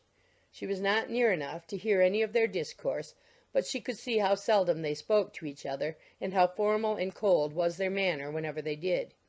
Her mother's ungraciousness made the sense of what they owed him more painful to Elizabeth's mind, and she would at times have given anything to be privileged to tell him that his kindness was neither unknown nor unfelt by the whole of the family. She was in hopes that the evening would afford some opportunity of bringing them together, that the whole of the visit would not pass away without enabling them to enter into something more of conversation than the mere ceremonious salutation attending his entrance. Anxious and uneasy, the period which passed in the drawing-room before the gentlemen came was wearisome and dull to a degree that almost made her uncivil. She looked forward to their entrance as the point on which all her chance of pleasure for the evening must depend. "If he does not come to me then," said she, "I shall give him up for ever." The gentleman came, and she thought he looked as if he would have answered her hopes. But alas! The ladies had crowded round the table where Miss Bennet was making tea, and Elizabeth pouring out the coffee, in so close a confederacy that there was not a single vacancy near her which would admit of a chair. And on the gentleman's approaching, one of the girls moved closer to her than ever, and said in a whisper, "The men shan't come and part us. I am determined. We want none of them, do we?" Darcy had walked away to another part of the room. She followed him with her eyes, envied every one to whom he spoke, had scarcely patience enough to help anybody to coffee, and then was enraged against herself for being so silly. A man who has once been refused!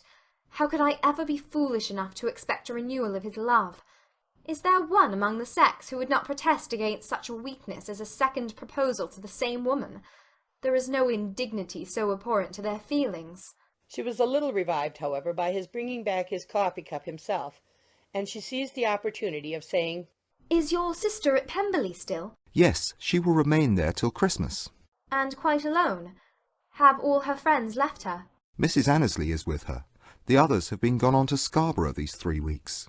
She could think of nothing more to say, but if he wished to converse with her he might have better success. He stood by her, however, for some minutes in silence, and at last, on the young lady's whispering to Elizabeth again, he walked away. When the tea things were removed and the card tables placed, the ladies all rose, and Elizabeth was then hoping to be soon joined by him, when all her views were overthrown by seeing him fall a victim to her mother's rapacity for whist-players, and in a few moments after seated with the rest of the party. She now lost every expectation of pleasure. They were confined for the evening at different tables, and she had nothing to hope but that his eyes were so often turned towards her side of the room as to make him play as unsuccessfully as herself. Mrs. Bennet had designed to keep the two Netherfield gentlemen to supper, but their carriage was unluckily ordered before any of the others, and she had no opportunity of detaining them. "Well, girls," said she, as soon as they were left to themselves, "what say you to the day? I think everything has passed off uncommonly well, I assure you.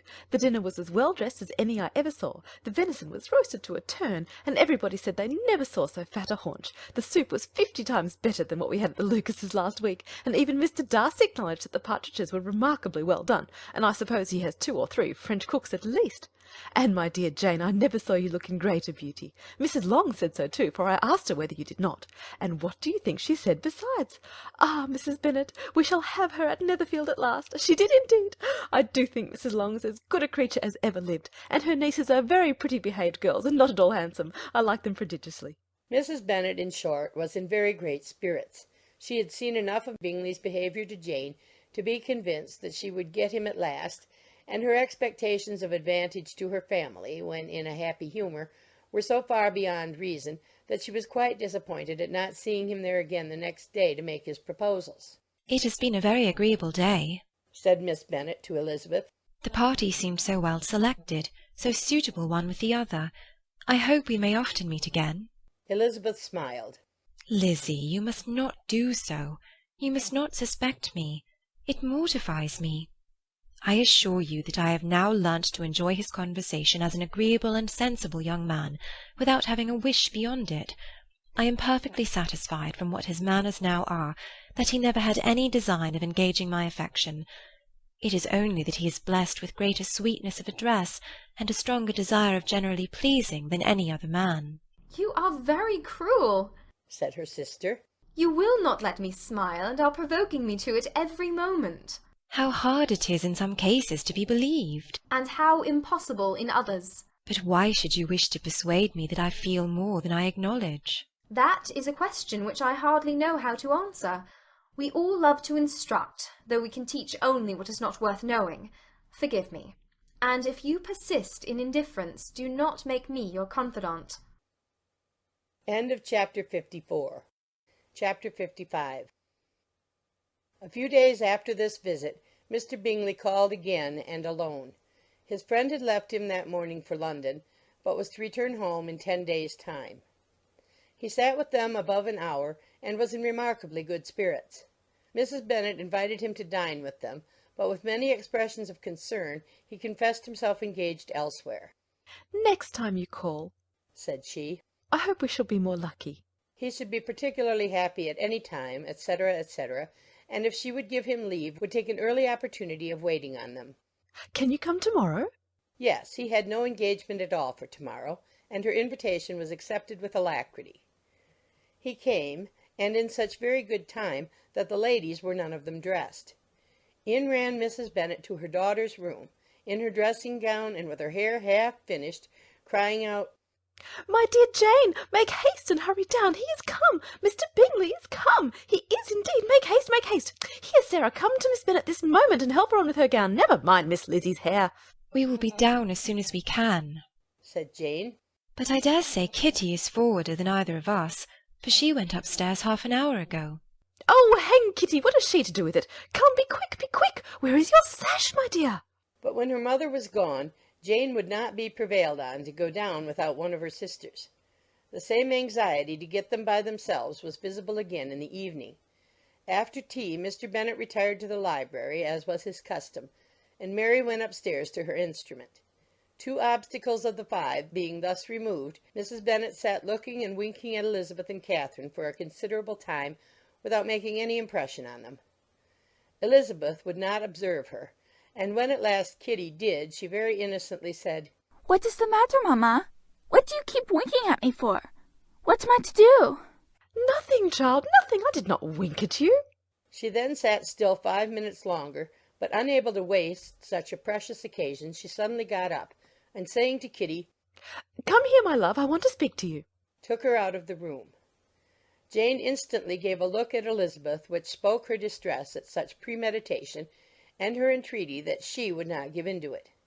In a few minutes Mrs. Bennet half opened the door and called out, "Lizzie, my dear, I want to speak with you." Elizabeth was forced to go. "We may as well leave them by themselves, you know," said her mother as soon as she was in the hall.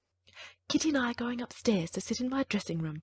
Elizabeth made no attempt to reason with her mother, but remained quietly in the hall till she and Kitty were out of sight, then returned into the drawing-room. Mrs. Bennet's schemes for this day were ineffectual. Bingley was everything that was charming, except the professed lover of her daughter. His ease and cheerfulness rendered him a most agreeable addition to their evening party, and he bore with the ill-judged officiousness of the mother, and heard all her silly remarks, with a forbearance and command of countenance particularly grateful to the daughter.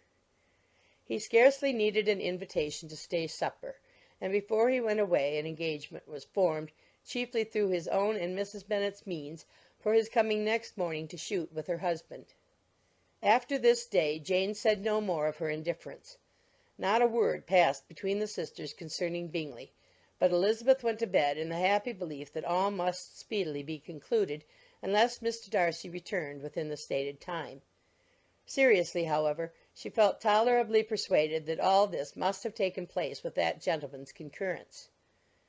Bingley was punctual to his appointment, and he and Mr. Bennet spent the morning together, as had been agreed on. The latter was much more agreeable than his companion expected. There was nothing of presumption or folly in Bingley that could provoke his ridicule or disgust him into silence, and he was more communicative and less eccentric than the other had ever seen him. Bingley, of course, returned with him to dinner, and in the evening Mrs. Bennet's invention was again at work to get everybody away from him and her daughter. Elizabeth, who had a letter to write, went into the breakfast-room for that purpose soon after tea, for as the others were all going to sit down to cards, she could not be wanted to counteract her mother's schemes. But on returning to the drawing-room, when her letter was finished, she saw, to her infinite surprise, there was reason to fear that her mother had been too ingenious for her. On opening the door, she perceived her sister and Bingley standing together over the hearth, as if engaged in earnest conversation, and had this led to no suspicion, the faces of both, as they hastily turned round and moved away from each other, would have told it all. Their situation was awkward enough, but hers, she thought, was still worse. Not a syllable was uttered by either, and Elizabeth was on the point of going away again, when Bingley, who, as well as the other, had sat down, suddenly rose, and whispering a few words to her sister, ran out of the room. Jane could have no reserves from Elizabeth, where confidence would give pleasure, and instantly embracing her, acknowledged with the liveliest emotion that she was the happiest creature in the world. "'Tis too much," she added. "by far too much. I do not deserve it. Oh, why is not everybody as happy?" Elizabeth's congratulations were given with a sincerity, a warmth, a delight which words could but poorly express. Every sentence of kindness was a fresh source of happiness to Jane, but she would not allow herself to stay with her sister, or say half that remained to be said for the present. "I must go instantly to my mother," she cried. "I would not on any account trifle with her affectionate solicitude, or allow her to hear it from any one but myself. He is gone to my father already. Oh, Lizzie, to know that what I have to relate will give such pleasure to all my dear family! How shall I bear so much happiness?" She then hastened away to her mother, who had purposely broken up the card party, and was sitting upstairs with Kitty. Elizabeth, who was left by herself, now smiled at the rapidity and ease with which an affair was finally settled that had given them so many previous months of suspense and vexation. "And this," said she, "is the end of all his friends' anxious circumspection, of all his sister's falsehood and contrivance, the happiest, wisest, most reasonable end." In a few minutes she was joined by Bingley, whose conference with her father had been short and to the purpose. "Where is your sister?" said he hastily as he opened the door. "With my mother upstairs. She will be down in a moment, I dare say." He then shut the door, and coming up to her, claimed the good wishes and affection of a sister. Elizabeth honestly and heartily expressed her delight in the prospect of their relationship. They shook hands with great cordiality, and then, till her sister came down, she had to listen to all he had to say of his own happiness, and of Jane's perfections, and in spite of his being a lover, Elizabeth really believed all his expectations of felicity to be rationally founded, because they had for basis the excellent understanding and super-excellent disposition of Jane, and a general similarity of feeling and taste between her and himself.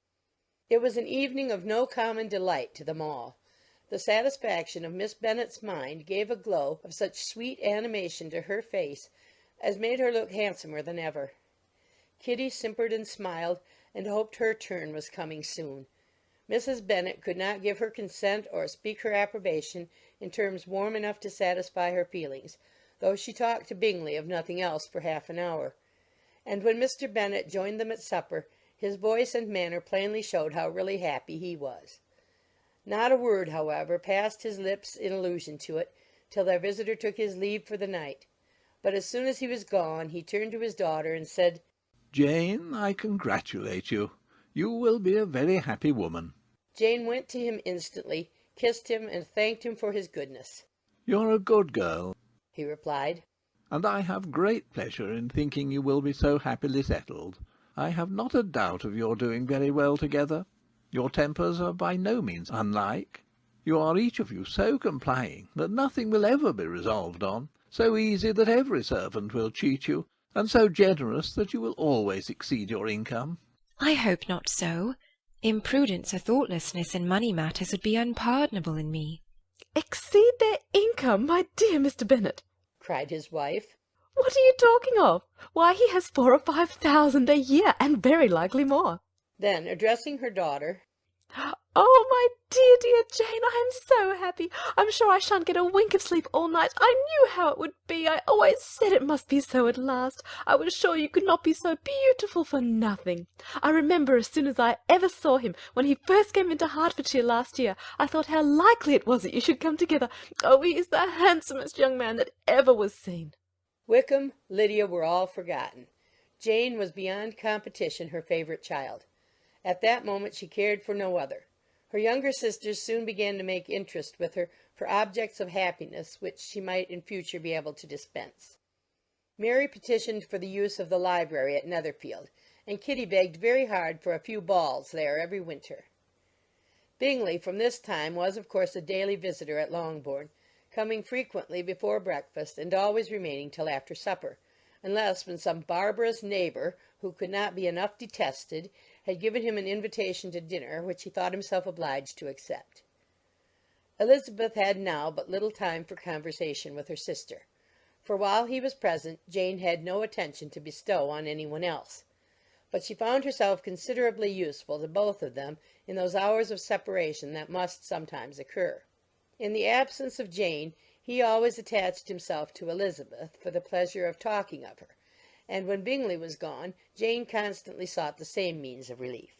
"He has made me so happy," said she one evening, "by telling me that he was totally ignorant of my being in town last spring. I had not believed it possible." "I suspected as much," replied Elizabeth. "but how did he account for it?" "It must have been his sister's doing. There were certainly no friends to his acquaintance with me, which I cannot wonder at, since he might have chosen so much more advantageously in many respects. But when they see, as I trust they will, that their brother is happy with me, they will learn to be contented, and we shall be on good terms again, though we can never be what we once were to each other." "That is the most unforgiving speech," said Elizabeth, "that I ever heard you utter. Good girl, it would vex me indeed to see you again the dupe of Miss Bingley's pretended regard." "Would you believe it, Lizzie, that when he went to town last November he really loved me, and nothing but a persuasion of my being indifferent would have prevented his coming down again?" "He made a little mistake, to be sure, but it is to the credit of his modesty." This naturally introduced a panegyric from Jane on his diffidence, and the little value he put on his own good qualities. Elizabeth was pleased to find that he had not betrayed the interference of his friend, for, though Jane had the most generous and forgiving heart in the world, she knew it was a circumstance which must prejudice her against him. "I am certainly the most fortunate creature that ever existed," cried Jane. "Oh, Lizzie, why am I thus singled from my family and blessed above them all? If I could but see you as happy, if there were but such another man for you!" "If you were to give me 40 such men, I never could be as happy as you. Till I have your disposition, your goodness, I never can have your happiness. No, no, let me shift for myself, and perhaps, if I have very good luck, I may meet with another Mr. Collins in time." The situation of affairs in the Longbourn family could not be long a secret. Mrs. Bennet was privileged to whisper it to Mrs. Phillips, and she ventured, without any permission, to do the same by all her neighbours in Meryton. The Bennets were speedily pronounced to be the luckiest family in the world, though only a few weeks before, when Lydia had first run away, they had been generally proved to be marked out for misfortune. End of chapter 55. Chapter 56.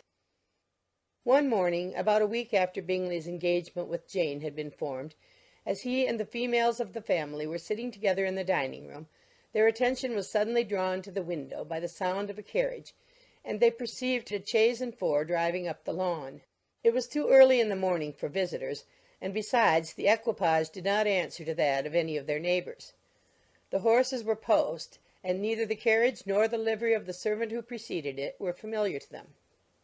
As it was certain, however, that somebody was coming, Bingley instantly prevailed on Miss Bennet to avoid the confinement of such an intrusion, and walk away with him into the shrubbery. They both set off, and the conjectures of the remaining three continued, though with little satisfaction, till the door was thrown open and their visitor entered. It was Lady Catherine de Bourgh. They were, of course, all intending to be surprised, but their astonishment was beyond their expectation, and on the part of Mrs. Bennet and Kitty, though she was perfectly unknown to them, even inferior to what Elizabeth felt. She entered the room with an air more than usually ungracious, made no other reply to Elizabeth's salutation than a slight inclination of the head, and sat down without saying a word. Elizabeth had mentioned her name to her mother on her ladyship's entrance, though no request of introduction had been made. Mrs. Bennet, all amazement, though flattered by having a guest of such high importance, received her with the utmost politeness. After sitting for a moment in silence, she said very stiffly to Elizabeth, "I hope you are well, Miss Bennet. That lady, I suppose, is your mother." Elizabeth replied very concisely that she was. "And that, I suppose, is one of your sisters?" "Yes, madam," said Mrs. Bennet, delighted to speak to Lady Catherine. "She is my youngest girl but one. My youngest of all is lately married, and my eldest is somewhere about the grounds walking with a young man who, I believe, will soon become a part of the family." "You have a very small park here," returned Lady Catherine, after a short silence. "It is nothing in comparison of Rosings, my lady, I dare say, but I assure you it is much larger than Sir William Lucas's." "This must be a most inconvenient sitting-room for the evening in summer. The windows are full west." Mrs. Bennet assured her that they never sat there after dinner, and then added, "May I take the liberty of asking your ladyship whether you left Mr. and Mrs. Collins well?" "Yes, very well. I saw them the night before last." Elizabeth now expected that she would produce a letter for her from Charlotte, as it seemed the only probable motive for her calling, but no letter appeared, and she was completely puzzled. Mrs. Bennet, with great civility, begged her ladyship to take some refreshment, but Lady Catherine, very resolutely, and not very politely, declined eating anything, and then, rising up, said to Elizabeth, "Miss Bennet, there seemed to be a prettyish kind of a little wilderness on one side of your lawn. I should be glad to take a turn in it, if you will favour me with your company." "Go, my dear," cried her mother, "and show her ladyship about the different walks. I think she'll be pleased with the hermitage." Elizabeth obeyed, and running into her own room for her parasol, attended her noble guests downstairs. As they passed through the hall, Lady Catherine opened the doors into the dining parlour and drawing-room, and pronouncing them, after a short survey, to be decent-looking rooms, walked on. Her carriage remained at the door, and Elizabeth saw that her waiting-woman was in it. They proceeded in silence along the gravel walk that led to the copse. Elizabeth was determined to make no effort for conversation with a woman who was now more than usually insolent and disagreeable. "How could I ever think her like her nephew?" said she, as she looked in her face. As soon as they entered the copse, Lady Catherine began in the following manner. "You can be at no loss, Miss Bennet, to understand the reason of my journey hither. Your own heart, your own conscience, must tell you why I come." Elizabeth looked with unaffected astonishment. "Indeed, you are mistaken, madam. I have not been at all able to account for the honour of seeing you here." "Miss Bennet," replied her ladyship in an angry tone, "you ought to know that I am not to be trifled with. But however insincere you may choose to be, you shall not find me so. My character has ever been celebrated for its sincerity and frankness, and in a cause of such moment as this, I shall certainly not depart from it. A report of a most alarming nature reached me 2 days ago. I was told that not only your sister was on the point of being most advantageously married, but that you, that Miss Elizabeth Bennet, would in all likelihood be soon afterwards united to my nephew, my own nephew, Mr. Darcy. Though I know it must be a scandalous falsehood, though I would not injure him so much as to suppose the truth of it possible, I instantly resolved on setting off for this place, that I might make my sentiments known to you. If you believed it impossible to be true, said Elizabeth, colouring with astonishment and disdain, I wonder you took the trouble of coming so far. What could your ladyship propose by it? At once to insist upon having such a report universally contradicted. Your coming to Longbourn to see me and my family, said Elizabeth coolly, will rather be a confirmation of it, if indeed such a report is in existence. If? Do you then pretend to be ignorant of it? Has it not been industriously circulated by yourselves? Do you not know that such a report is spread abroad? I never heard that it was. And can you likewise declare that there is no foundation for it? I do not pretend to possess equal frankness with your ladyship. You may ask questions which I shall not choose to answer. This is not to be borne, Miss Bennet. I insist on being satisfied. Has my nephew made you an offer of marriage? Your ladyship has declared it to be impossible. It ought to be so. It must be so, while he retains the use of his reason. But your arts and allurements may, in a moment of infatuation, have made him forget what he owes to himself and to all his family. You may have drawn him in. If I have, I shall be the last person to confess it. Miss Bennet, do you know who I am?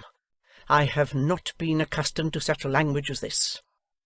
I am almost the nearest relation he has in the world, and am entitled to know all his dearest concerns. But you are not entitled to know mine, nor will such behaviour as this ever induce me to be explicit. Let me be rightly understood. This match, to which you have the presumption to aspire, can never take place. No, never. Mr. Darcy is engaged to my daughter. Now, what have you to say? Only this, that if he is so, you can have no reason to suppose he will make an offer to me. Lady Catherine hesitated for a moment, and then replied, The engagement between them is of a peculiar kind. From their infancy they have been intended for each other. It was the favourite wish of his mother, as well as of hers. While in their cradles we planned the union, and now, at the moment when the wishes of both sisters would be accomplished in their marriage, to be prevented by a young woman of inferior birth, of no importance in the world, and wholly unallied to the family. Do you pay no regard to the wishes of his friends, to his tacit engagement with Mr. Borg? Are you lost to every feeling of propriety and delicacy? Have you not heard me say that, from his earliest hours, he was destined for his cousin? Yes, and I had heard it before. But what is that to me? If there is no other objection to my marrying your nephew, I shall certainly not be kept from it by knowing that his mother and aunt wished him to marry Mr. Berg. You both did as much as you could in planning the marriage. Its completion depended on others. If Mr. Darcy is neither by honour nor inclination confined to his cousin, why is he not to make another choice? And if I am that choice, why may not I accept him? Because honour, decorum, prudence, nay, interest, forbid it. Yes, Miss Bennet, interest. For do not expect to be noticed by his family or friends if you wilfully act against the inclinations of all. You will be censured, slighted, and despised by everyone connected with him. Your alliance will be a disgrace. Your name will never even be mentioned by any of us. These are heavy misfortunes, replied Elizabeth. But the wife of Mr. Darcy must have such extraordinary sources of happiness necessarily attached to her situation, that she could, upon the whole, have no cause to repine. Obstinate, headstrong girl! I am ashamed of you. Is this your gratitude for my attentions to you last spring? Is nothing due to me on that score? Let us sit down. You are to understand, Miss Bennet, that I came here with a determined resolution of carrying my purpose, nor will I be dissuaded from it. I have not been used to submit to any person's whims. I have not been in the habit of brooking disappointment. That will make your ladyship's situation at present more pitiable, but it will have no effect on me. I will not be interrupted. Hear me in silence. My daughter and my nephew are formed for each other.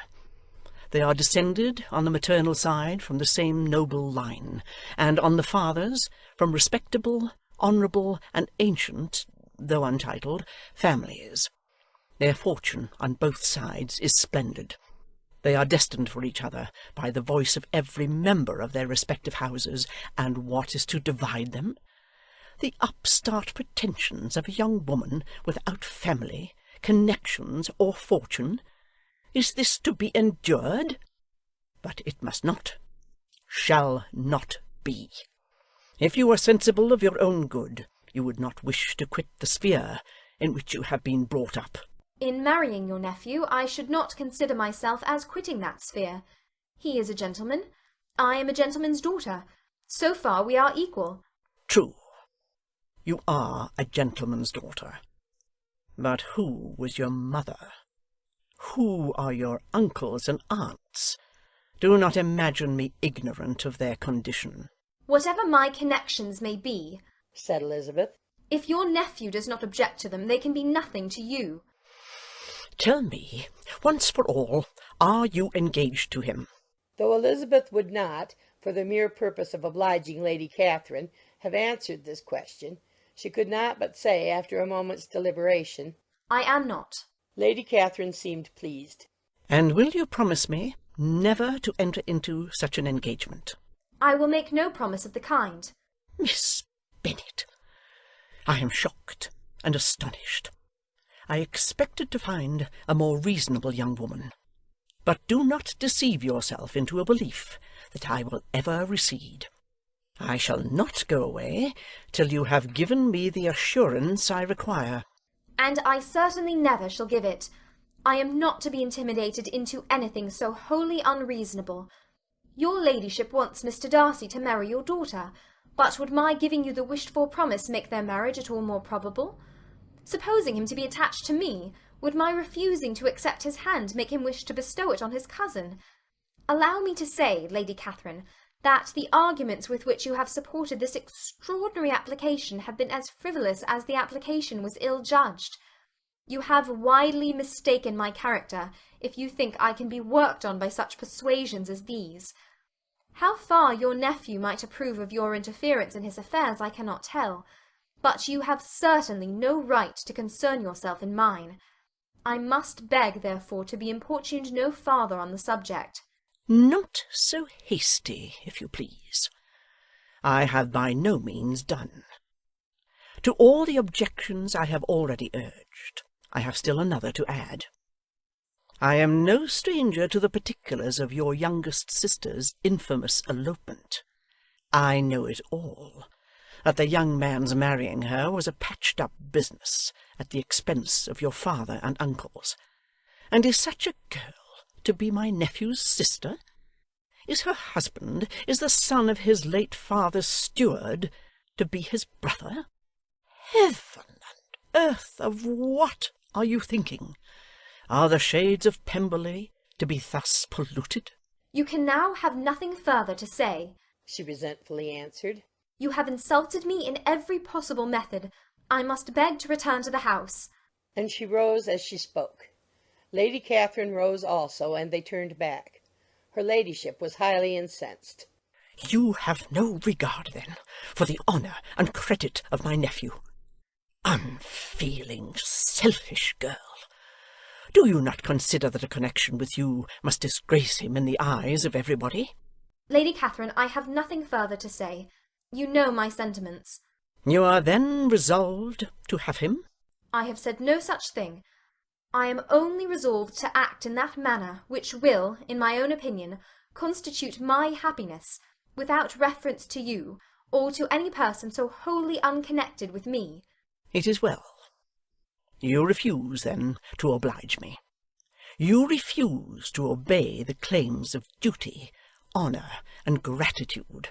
You are determined to ruin him in the opinion of all his friends, and make him the contempt of the world. Neither duty, nor honour, nor gratitude, replied Elizabeth, have any possible claim on me in the present instance. No principle of either would be violated by my marriage with Mr. Darcy. And with regard to the resentment of his family, or the indignation of the world, if the former were excited by his marrying me, it would not give me one moment's concern, and the world in general would have too much sense to join in the scorn. And this is your real opinion? This is your final resolve? Very well. I shall now know how to act. Do not imagine, Miss Bennet, that your ambition will ever be gratified. I came to try you. I hoped to find you reasonable. But, depend upon it, I will carry my point. In this manner Lady Catherine talked on till they were at the door of the carriage, when, turning hastily round, she added, I take no leave of you, Miss Bennet. I send no compliments to your mother. You deserve no such attention. I am most seriously displeased. Elizabeth made no answer, and without attempting to persuade her ladyship to return into the house, walked quietly into it herself. She heard the carriage drive away as she proceeded upstairs. Her mother impatiently met her at the door of the dressing-room to ask why Lady Catherine would not come in again and rest herself.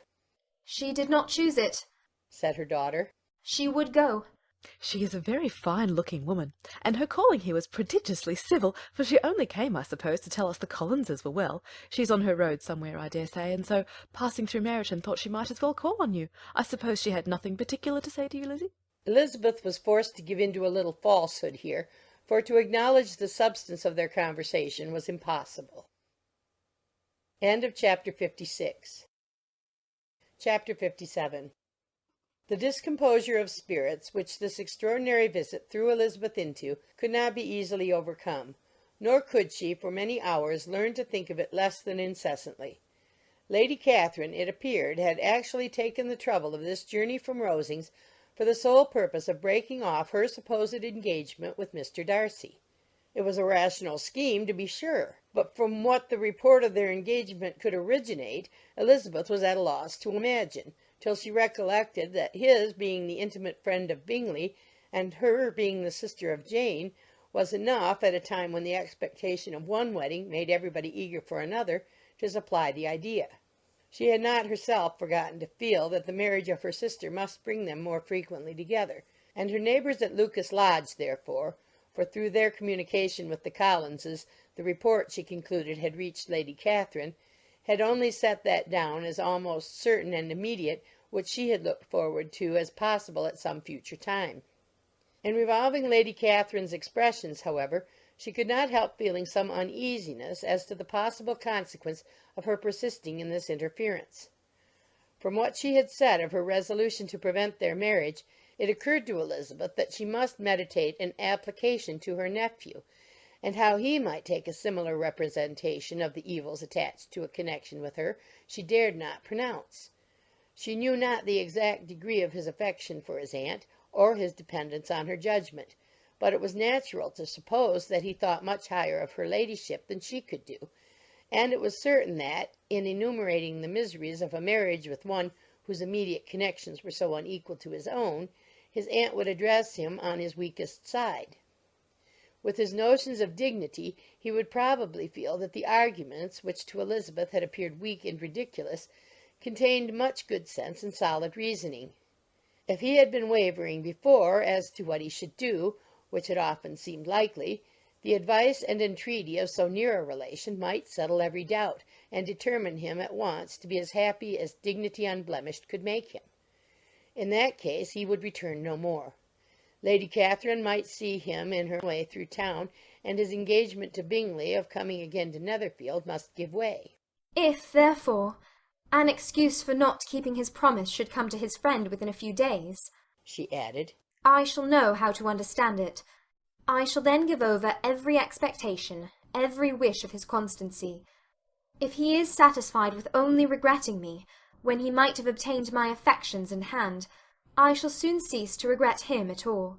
The surprise of the rest of the family, on hearing who their visitor had been, was very great, but they obligingly satisfied it with the same kind of supposition which had appeased Mrs. Bennet's curiosity, and Elizabeth was spared from much teasing on the subject. The next morning, as she was going downstairs, she was met by her father, who came out of his library with a letter in his hand. "Lizzie," said he, "I was going to look for you. Come into my room." She followed him thither, and her curiosity to know what he had to tell her was heightened by the supposition of its being in some manner connected with the letter he held. It suddenly struck her that it might be from Lady Catherine, and she anticipated with dismay all the consequent explanations. She followed her father to the fireplace, and they both sat down. He then said, "I have received a letter this morning that astonished me exceedingly. As it principally concerns yourself, you ought to know its contents. I did not know before that I had 2 daughters on the brink of matrimony.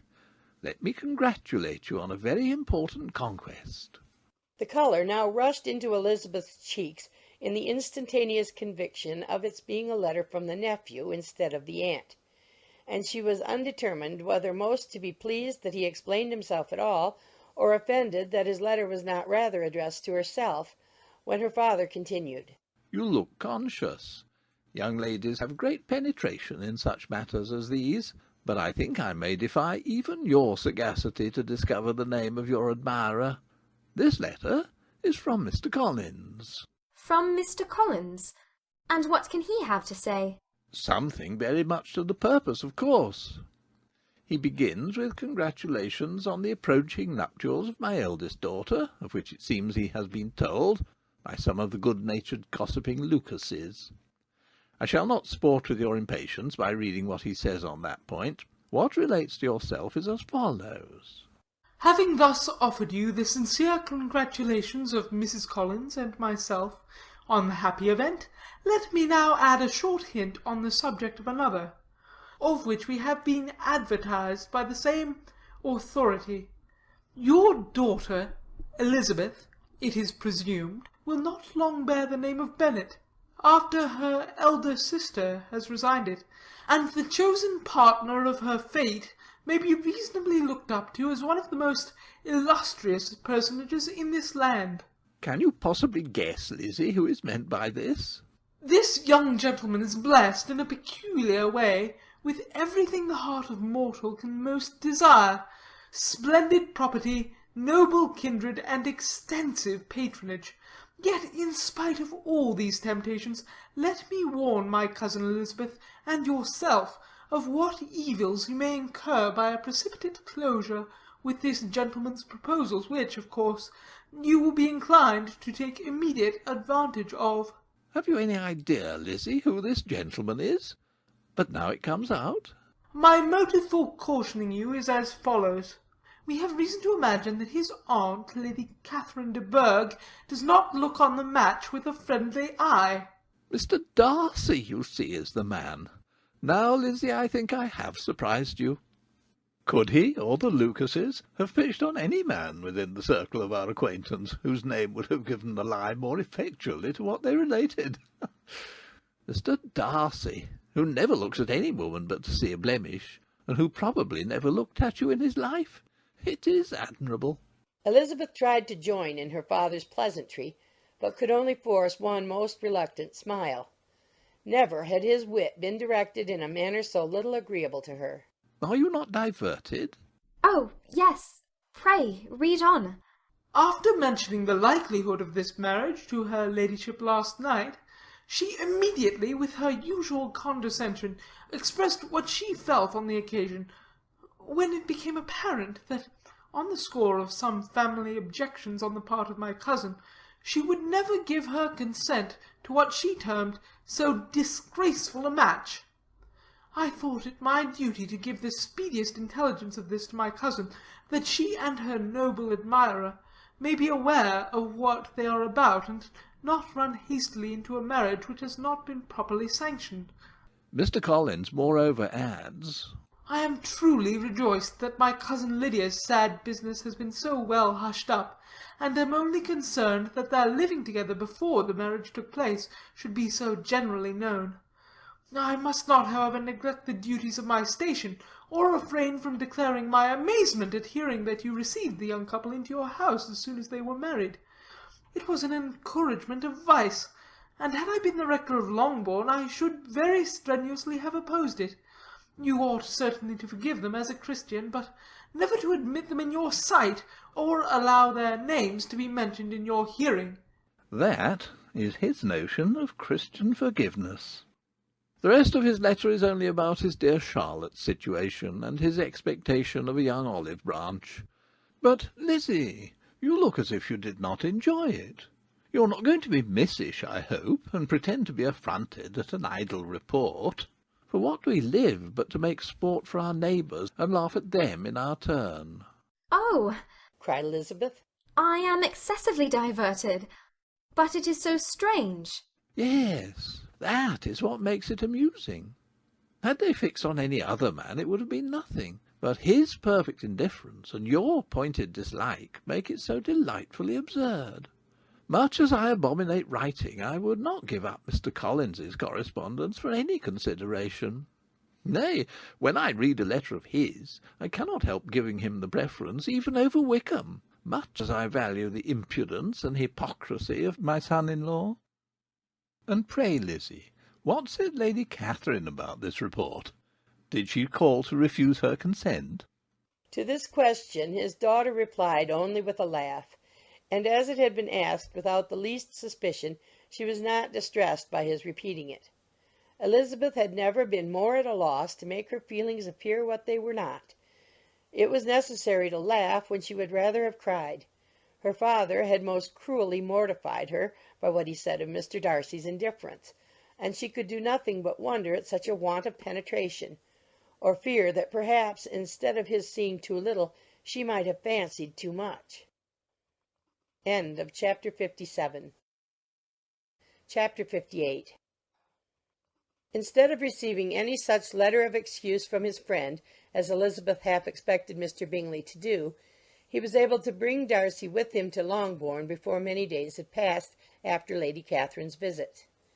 The gentleman arrived early, and before Mrs. Bennet had time to tell him of their having seen his aunt, of which her daughter sat in momentary dread, Bingley, who wanted to be alone with Jane, proposed their all walking out.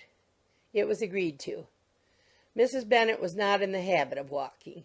Mary could never spare time, but the remaining 5 set off together. Bingley and Jane, however, soon allowed the others to outstrip them. They lagged behind, while Elizabeth, Kitty, and Darcy were to entertain each other. Very little was said by either. Kitty was too much afraid of him to talk. Elizabeth was secretly forming a desperate resolution, and perhaps he might be doing the same. They walked towards the Lucases because Kitty wished to call upon Maria, and as Elizabeth saw no occasion for making it a general concern, when Kitty left them she went boldly on with him alone. Now was the moment for her resolution to be executed, and while her courage was high, she immediately said, Mr. Darcy, I am a very selfish creature, and for the sake of giving relief to my own feelings, care not how much I may be wounding yours. I can no longer help thanking you for your unexampled kindness to my poor sister. Ever since I have known it, I have been most anxious to acknowledge to you how gratefully I feel it. Were it known to the rest of my family, I should not have merely my own gratitude to express. I am sorry, exceedingly sorry, replied Darcy, in a tone of surprise and emotion, that you have ever been informed of what may, in a mistaken light, have given you uneasiness. I did not think Mrs. Gardiner was so little to be trusted. You must not blame my aunt. Lydia's thoughtlessness first betrayed to me that you had been concerned in the matter, and of course I could not rest till I knew the particulars. Let me thank you again and again, in the name of all my family, for that generous compassion which induced you to take so much trouble and bear so many mortifications for the sake of discovering them. If you will thank me, he replied, let it be for yourself alone. That the wish of giving happiness to you might add force to the other inducements which led me on, I shall not attempt to deny. But your family owe me nothing. Much as I respect them, I believe I thought only of you. Elizabeth was too much embarrassed to say a word. After a short pause, her companion added, You are too generous to trifle with me. If your feelings are still what they were last April, tell me so at once. My affections and wishes are unchanged, but one word from you will silence me on this subject for ever.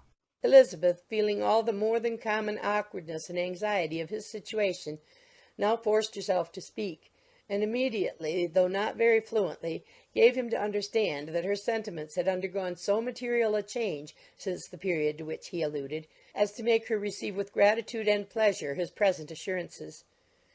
The happiness which this reply produced was such as he had probably never felt before, and he expressed himself on the occasion as sensibly and as warmly as a man violently in love can be supposed to do. Had Elizabeth been able to encounter his eye, she might have seen how well the expression of heartfelt delight diffused over his face became him. But though she could not look, she could listen, and he told her of feelings which, in proving of what importance she was to him, made his affection every moment more valuable. They walked on, without knowing in what direction. There was too much to be thought and felt and said for attention to any other object. She soon learnt that they were indebted for their present good understanding to the efforts of his aunt, who did call on him in her return through London, and there relate her journey to Longbourn, its motive, and the substance of her conversation with Elizabeth, dwelling emphatically on every expression of the latter which, in her ladyship's apprehension, peculiarly denoted her perverseness and assurance, in the belief that such a relation must assist her endeavours to obtain that promise from her nephew which she had refused to give. But unluckily for her ladyship, its effect had been exactly contrariwise. It taught me to hope, said he, as I had scarcely ever allowed myself to hope before. I knew enough of your disposition to be certain that, had you been absolutely irrevocably decided against me, you would have acknowledged it to Lady Catherine, frankly and openly. Elizabeth coloured and laughed as she replied, Yes, you know enough of my frankness to believe me capable of that. After abusing you so abominably to your face, I could have no scruple in abusing you to all your relations. What did you say of me that I did not deserve? For, though your accusations were ill-founded, formed on mistaken premises, my behaviour to you at the time had merited the severest reproof. It was unpardonable. I cannot think of it without abhorrence.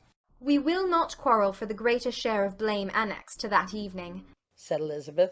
The conduct of neither, if strictly examined, will be irreproachable. But since then we have both, I hope, improved in civility. I cannot be so easily reconciled to myself.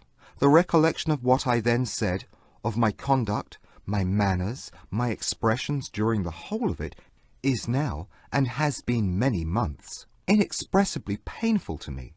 Your reproof, so well applied, I shall never forget. Had you behaved in a more gentlemanlike manner, those were your words.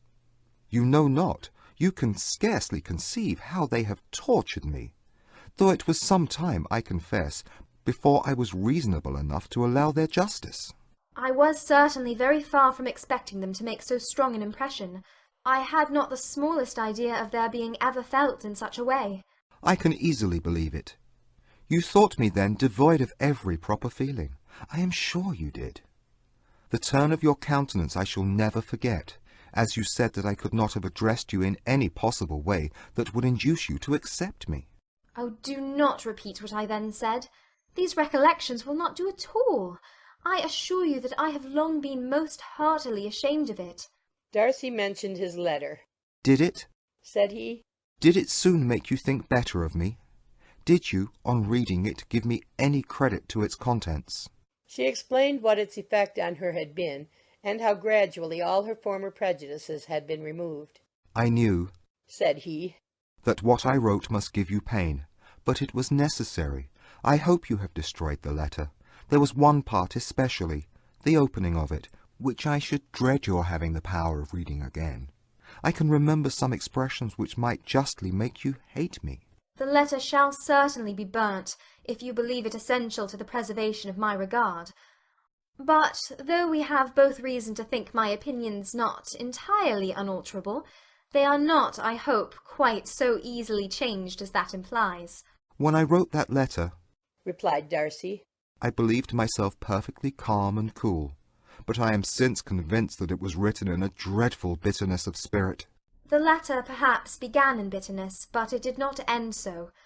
The adieu is charity itself. But think no more of the letter. The feelings of the person who wrote, and the person who received it, are now so widely different from what they were then, that every unpleasant circumstance attending it ought to be forgotten. You must learn some of my philosophy. Think only of the past as its remembrance gives you pleasure. I cannot give you credit for any philosophy of the kind. Your retrospections must be so totally void of reproach that the contentment arising from them is not of philosophy, but, what is much better, of innocence. But with me it is not so. Painful recollections will intrude which cannot, which ought not, to be repelled. I have been a selfish being all my life, in practice, though not in principle. As a child I was taught what was right, but I was not taught to correct my temper.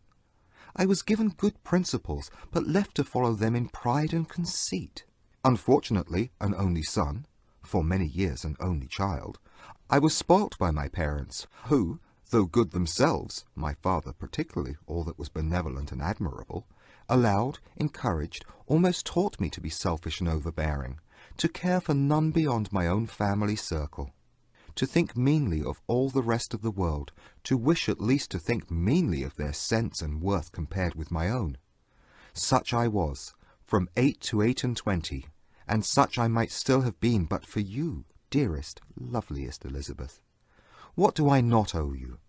You taught me a lesson, hard indeed at first, but most advantageous. By you I was properly humbled. I came to you without a doubt of my reception. You showed me how insufficient were all my pretensions to please a woman worthy of being pleased. Had you then persuaded yourself that I should? Indeed I had. What will you think of my vanity? I believed you to be wishing, expecting my addresses. My manners must have been in fault, but not intentionally, I assure you. I never meant to deceive you, but my spirits might often lead me wrong. How you must have hated me after that evening! Hate you?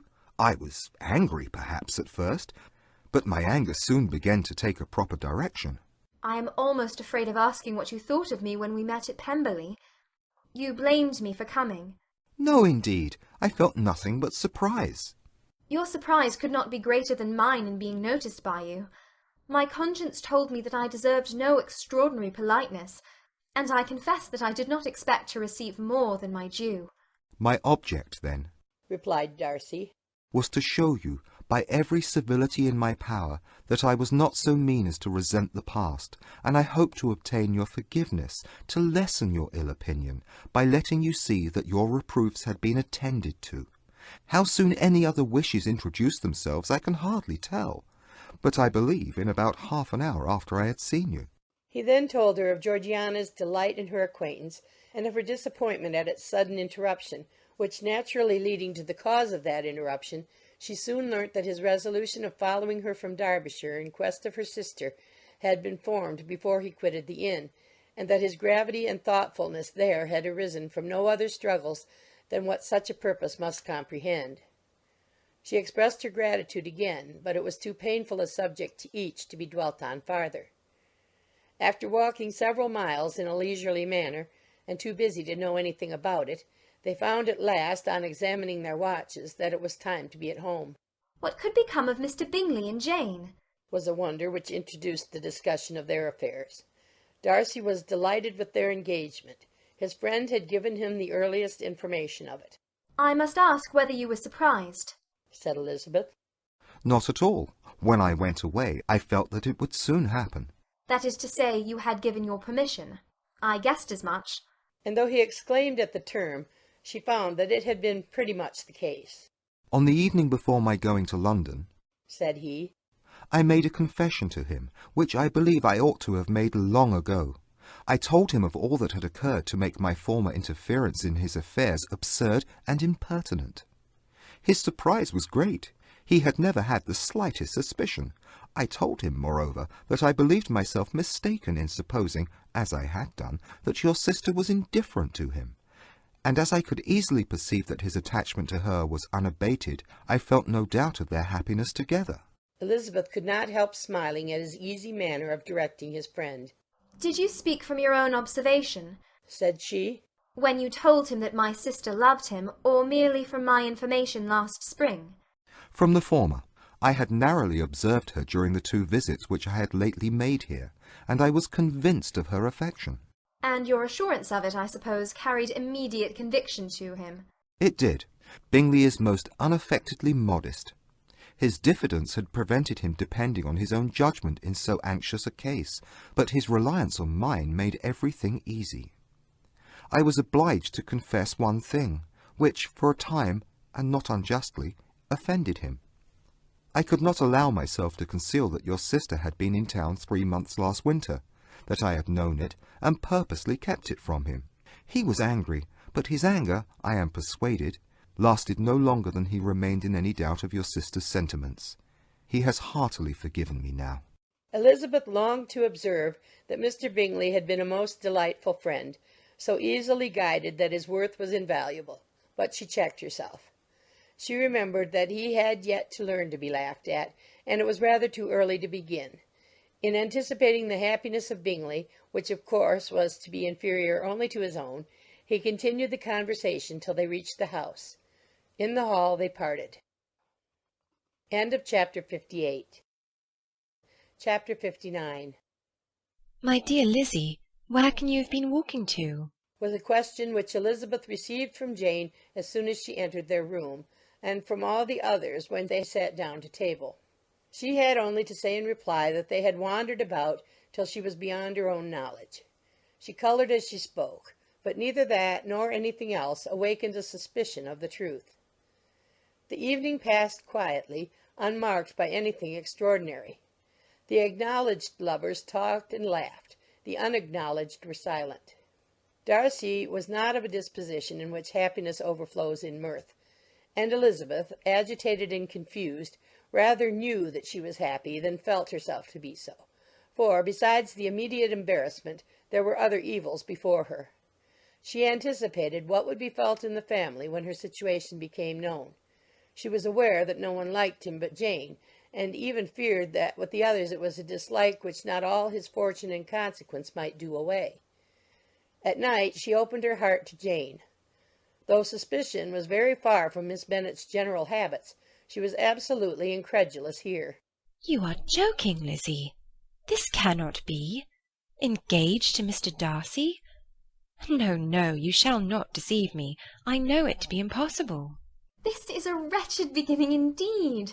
My sole dependence was on you, and I am sure nobody else will believe me if you do not.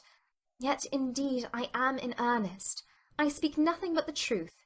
He still loves me, and we are engaged. Jane looked at her doubtingly. Oh, Lizzie, it cannot be. I know how much you dislike him. You know nothing of the matter. That is all to be forgot.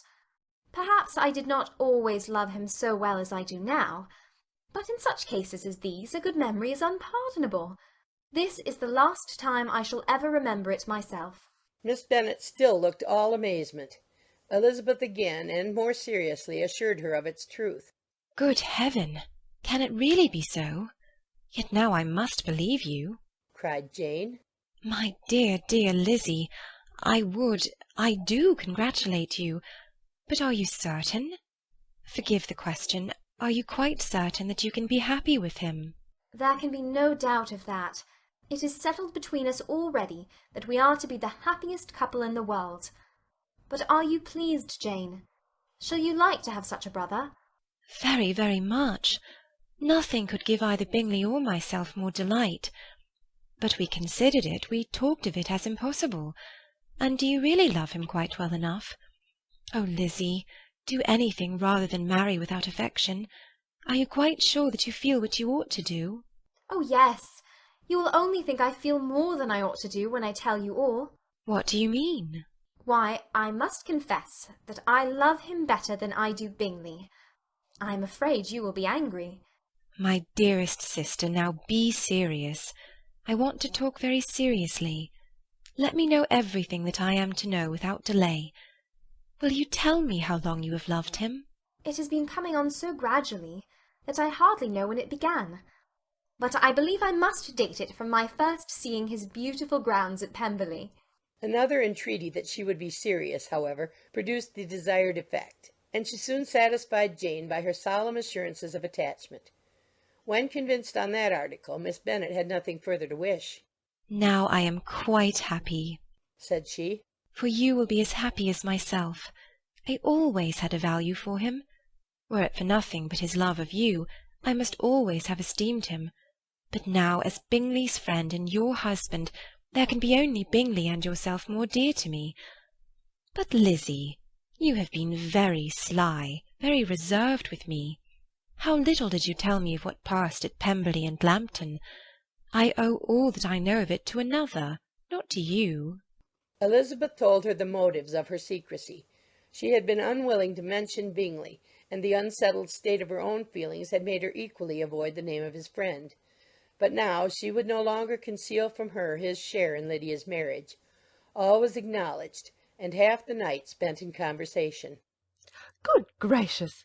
cried Mrs. Bennet, as she stood at a window the next morning. If that disagreeable Mr. Darcy is not coming here again with our dear Bingley! What can he mean by being so tiresome as to be always coming here? I had no notion but he would go a-shooting or something or other, and not disturb us with his company. What shall we do with him? Lizzie, you must walk out with him again, that he may not be in Bingley's way. Elizabeth could hardly help laughing at so convenient a proposal, yet was really vexed that her mother should be always giving him such an epithet. As soon as they entered, Bingley looked at her so expressively, and shook hands with such warmth as left no doubt of his good information, and he soon afterwards said aloud, Mrs. Bennet, have you no more lanes hereabouts in which Lizzie may lose her way again to-day? I advise Mr. Darcy and Lizzie and Kitty, said Mrs. Bennet, to walk to Oakham Mount this morning. It is a nice long walk, and Mr. Darcy has never seen the view. It may do very well for the others, replied Mr. Bingley, but I am sure it will be too much for Kitty. Won't it, Kitty? Kitty owned that she had rather stay at home. Darcy professed a great curiosity to see the view from the mount, and Elizabeth silently consented. As she went upstairs to get ready, Mrs. Bennet followed her, saying, I am quite sorry, Lizzie, that you should be forced to have that disagreeable man all to yourself, but I hope you will not mind it. It is all for Jane's sake, you know, and there is no occasion for talking to him, except just now and then, so do not put yourself to inconvenience. During their walk, it was resolved that Mr. Bennet's consent should be asked in the course of the evening. Elizabeth reserved to herself the application for her mother's. She could not determine how her mother would take it, sometimes doubting whether all his wealth and grandeur would be enough to overcome her abhorrence of the man. But whether she were violently set against the match or violently delighted with it, it was certain that her manner would be equally ill adapted to do credit to her sense, and she could no more bear that Mr. Darcy should hear the first raptures of her joy than the first vehemence of her disapprobation. In the evening, soon after Mr. Bennet withdrew to the library, she saw Mr. Darcy rise also and follow him, and her agitation on seeing it was extreme. She did not fear her father's opposition, but he was going to be made unhappy, and that it should be through her means, that she, his favourite child, should be distressing him by her choice, should be filling him with fears and regrets in disposing of her, was a wretched reflection, and she sat in misery till Mr. Darcy appeared again, when, looking at him, she was a little relieved by his smile. In a few minutes he approached the table where she was sitting with Kitty, and while pretending to admire her work, said in a whisper, Go to your father. He wants you in the library. She was gone directly. Her father was walking about the room, looking grave and anxious. Lizzie, said he, what are you doing? Are you out of your senses to be accepting this man? Have not you always hated him? How earnestly did she then wish that her former opinions had been more reasonable, her expressions more moderate. It would have spared her from explanations and professions which it was exceedingly awkward to give. But they were now necessary, and she assured him with some confusion of her attachment to Mr. Darcy. "Oh, in other words, you are determined to have him. He is rich, to be sure, and you may have more fine clothes and fine carriages than Jane, but will they make you happy?" Have you any other objection, said Elizabeth, than your belief of my indifference? "None at all. We all know him to be a proud, unpleasant sort of man. But this would be nothing if you really liked him." I do like him, she replied, with tears in her eyes. I love him. Indeed, he has no improper pride. He is perfectly amiable. You do not know what he really is. Then pray do not pain me by speaking of him in such terms. "Lizzie," said her father, "I have given him my consent. He is the kind of man, indeed, to whom I should never dare refuse anything which he condescended to ask. I now give it to you, if you are resolved on having him. But let me advise you to think better of it. I know your disposition, Lizzie. I know that you could be neither happy nor respectable unless you truly esteemed your husband, unless you looked up to him as a superior. Your lively talents would place you in the greatest danger in an unequal marriage. You could scarcely escape discredit and misery. My child, let me not have the grief of seeing you unable to respect your partner in life. You know not what you are about." Elizabeth, still more affected, was earnest and solemn in her reply, and at length, by repeated assurances that Mr. Darcy was really the object of her choice, by explaining the gradual change which her estimation of him had undergone, relating her absolute certainty that his affection was not the work of a day, but had stood the test of many months' suspense, and enumerating with energy all his good qualities, she did conquer her father's incredulity, and reconcile him to the match. "Well, my dear," said he, when she ceased speaking, "I have no more to say. If this be the case, he deserves you. I could not have parted with you, my Lizzie, to any one less worthy." To complete the favourable impression, she then told him what Mr. Darcy had voluntarily done for Lydia. He heard her with astonishment. "This is an evening of wonders indeed. And so Darcy did everything. Made up the match, gave the money, paid the fellow's debts, and got him his commission. So much the better. It will save me a world of trouble and economy. Had it been your uncle's doing, I must and would have paid him. But these violent young lovers carry everything their own way. I shall offer to pay him to-morrow. He will rant and storm about his love for you, and there will be an end of the matter."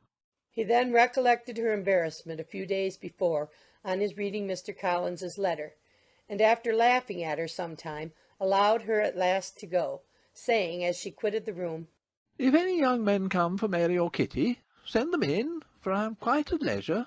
Elizabeth's mind was now relieved from a very heavy weight, and after half an hour's quiet reflection in her own room, she was able to join the others with tolerable composure. Everything was too recent for gaiety, but the evening passed tranquilly away. There was no longer anything material to be dreaded, and the comfort of ease and familiarity would come in time. When her mother went up to her dressing-room at night, she followed her, and made the important communication. Its effect was most extraordinary, for on first hearing it, Mrs. Bennet sat quite still, and unable to utter a syllable. Nor was it under many, many minutes that she could comprehend what she heard, though not in general backward to credit what was for the advantage of her family, or that came in the shape of a lover to any of them. She began at length to recover, to fidget about in her chair, get up, sit down again, wonder, and bless herself. Good gracious! Lord bless me! Only think, dear me! Mr. Darcy, who would have thought it? And is it really true? Oh, my sweetest Lizzie, how rich and great you will be! What pin money, what jewels, what carriages you will have! Jane's is nothing to it, nothing at all. I am so pleased, so happy! Such a charming man, so handsome, so tall! Oh, my dear Lizzie, pray apologise for having disliked him so much before. I hope he will overlook it. Dear, dear Lizzie, a house in town, everything that is charming, 3 daughters married, 10,000 a year. Oh, Lord, what will become of me? I shall go distracted. This was enough to prove that her approbation need not be doubted, and Elizabeth, rejoicing that such an effusion was heard only by herself, soon went away. But before she had been 3 minutes in her own room, her mother followed her. "My dearest child!" she cried. "I can think of nothing else. 10,000 a year, and very likely more. 'Tis as good as a lord, and a special licence. You must and shall be married by a special licence. But, my dearest love, tell me what dish Mr. Darcy is particularly fond of, that I may have it to-morrow." This was a sad omen of what her mother's behaviour to the gentleman himself might be, and Elizabeth found that, though in the certain possession of his warmest affection, and secure of her relations' consent, there was still something to be wished for. But the morrow passed off much better than she expected, for Mrs. Bennet luckily stood in such awe of her intended son-in-law that she ventured not to speak to him unless it was in her power to offer him any attention or mark her deference for his opinion. Elizabeth had the satisfaction of seeing her father taking pains to get acquainted with him, and Mr. Bennet soon assured her that he was rising every hour in his esteem. "I admire all my 3 sons-in-law highly," said he. "Wickham, perhaps, is my favourite, but I think I shall like your husband quite as well as Jane's." End of chapter 59. Chapter 60. Elizabeth's spirits soon rising to playfulness again, she wanted Mr. Darcy to account for his having ever fallen in love with her. "How could you begin?" said she. "I can comprehend your going on charmingly when you had once made a beginning, but what could set you off in the first place?" I cannot fix on the hour, or the spot, or the look, or the words which laid the foundation. It is too long ago. I was in the middle before I knew that I had begun. My beauty you had early withstood, and as for my manners, my behaviour to you was at least always bordering on the uncivil, and I never spoke to you without rather wishing to give you pain than not. Now be sincere. Did you admire me for my impertinence? For the liveliness of your mind, I did. You may as well call it impertinence at once. It was very little less. The fact is that you were sick of civility, of deference, of officious attention. You were disgusted with the women who were always speaking and looking and thinking for your approbation alone. I roused and interested you because I was so unlike them. Had you not been really amiable, you would have hated me for it. But in spite of the pains you took to disguise yourself, your feelings were always noble and just, and in your heart you thoroughly despised the persons who so assiduously courted you. There, I have saved you the trouble of accounting for it, and really, all things considered, I begin to think it perfectly reasonable. To be sure, you knew no actual good of me, but nobody thinks of that when they fall in love. Was there no good in your affectionate behaviour to Jane while she was ill at Netherfield? Dearest Jane, who could have done less for her? But make a virtue of it by all means. My good qualities are under your protection, and you are to exaggerate them as much as possible. And in return, it belongs to me to find occasions for teasing and quarrelling with you as often as may be. And I shall begin directly by asking you what made you so unwilling to come to the point at last? What made you so shy of me when you first called and afterwards dined here? Why, especially when you called, did you look as if you did not care about me? Because you were grave and silent, and gave me no encouragement. But I was embarrassed. And so was I. You might have talked to me more when you came to dinner. A man who had felt less might. How unlucky that you should have a reasonable answer to give, and that I should be so reasonable as to admit it. But I wonder how long you would have gone on if you had been left to yourself. I wonder when you would have spoken if I had not asked you. My resolution of thanking you for your kindness to Lydia had certainly great effect. Too much, I am afraid, for what becomes of the moral if our comfort springs from a breach of promise? For I ought not to have mentioned the subject. This will never do. You need not distress yourself. The moral will be perfectly fair. Lady Catherine's unjustifiable endeavours to separate us were the means of removing all my doubts. I am not indebted for my present happiness to your eager desire of expressing your gratitude. I was not in a humour to wait for any opening of yours. My aunt's intelligence had given me hope, and I was determined at once to know everything. Lady Catherine has been of infinite use, which ought to make her happy, for she loves to be of use. But tell me, what did you come down to Netherfield for? Was it merely to ride to Longbourn and be embarrassed, or had you intended any more serious consequence? My real purpose was to see you, and to judge, if I could, whether I might ever hope to make you love me. My avowed one, or what I avowed to myself, was to see whether your sister was still partial to Bingley, and if she were, to make the confession to him which I have since made. Shall you ever have courage to announce to Lady Catherine what is to befall her? I am more likely to want more time than courage, Elizabeth, but it ought to be done, and if you will give me a sheet of paper, it shall be done directly. And if I had not a letter to write myself, I might sit by you and admire the evenness of your writing, as another young lady once did. But I have an aunt too, who must not be longer neglected. From an unwillingness to confess how much her intimacy with Mr. Darcy had been overrated, Elizabeth had never yet answered Mrs. Gardiner's long letter. But now, having that to communicate which she knew would be most welcome, she was almost ashamed to find that her uncle and aunt had already lost 3 days of happiness, and immediately wrote as follows. I would have thanked you before, my dear aunt, as I ought to have done, for your long, kind, satisfactory detail of particulars. But to say the truth, I was too cross to write. You supposed more than really existed. But now suppose as much as you choose.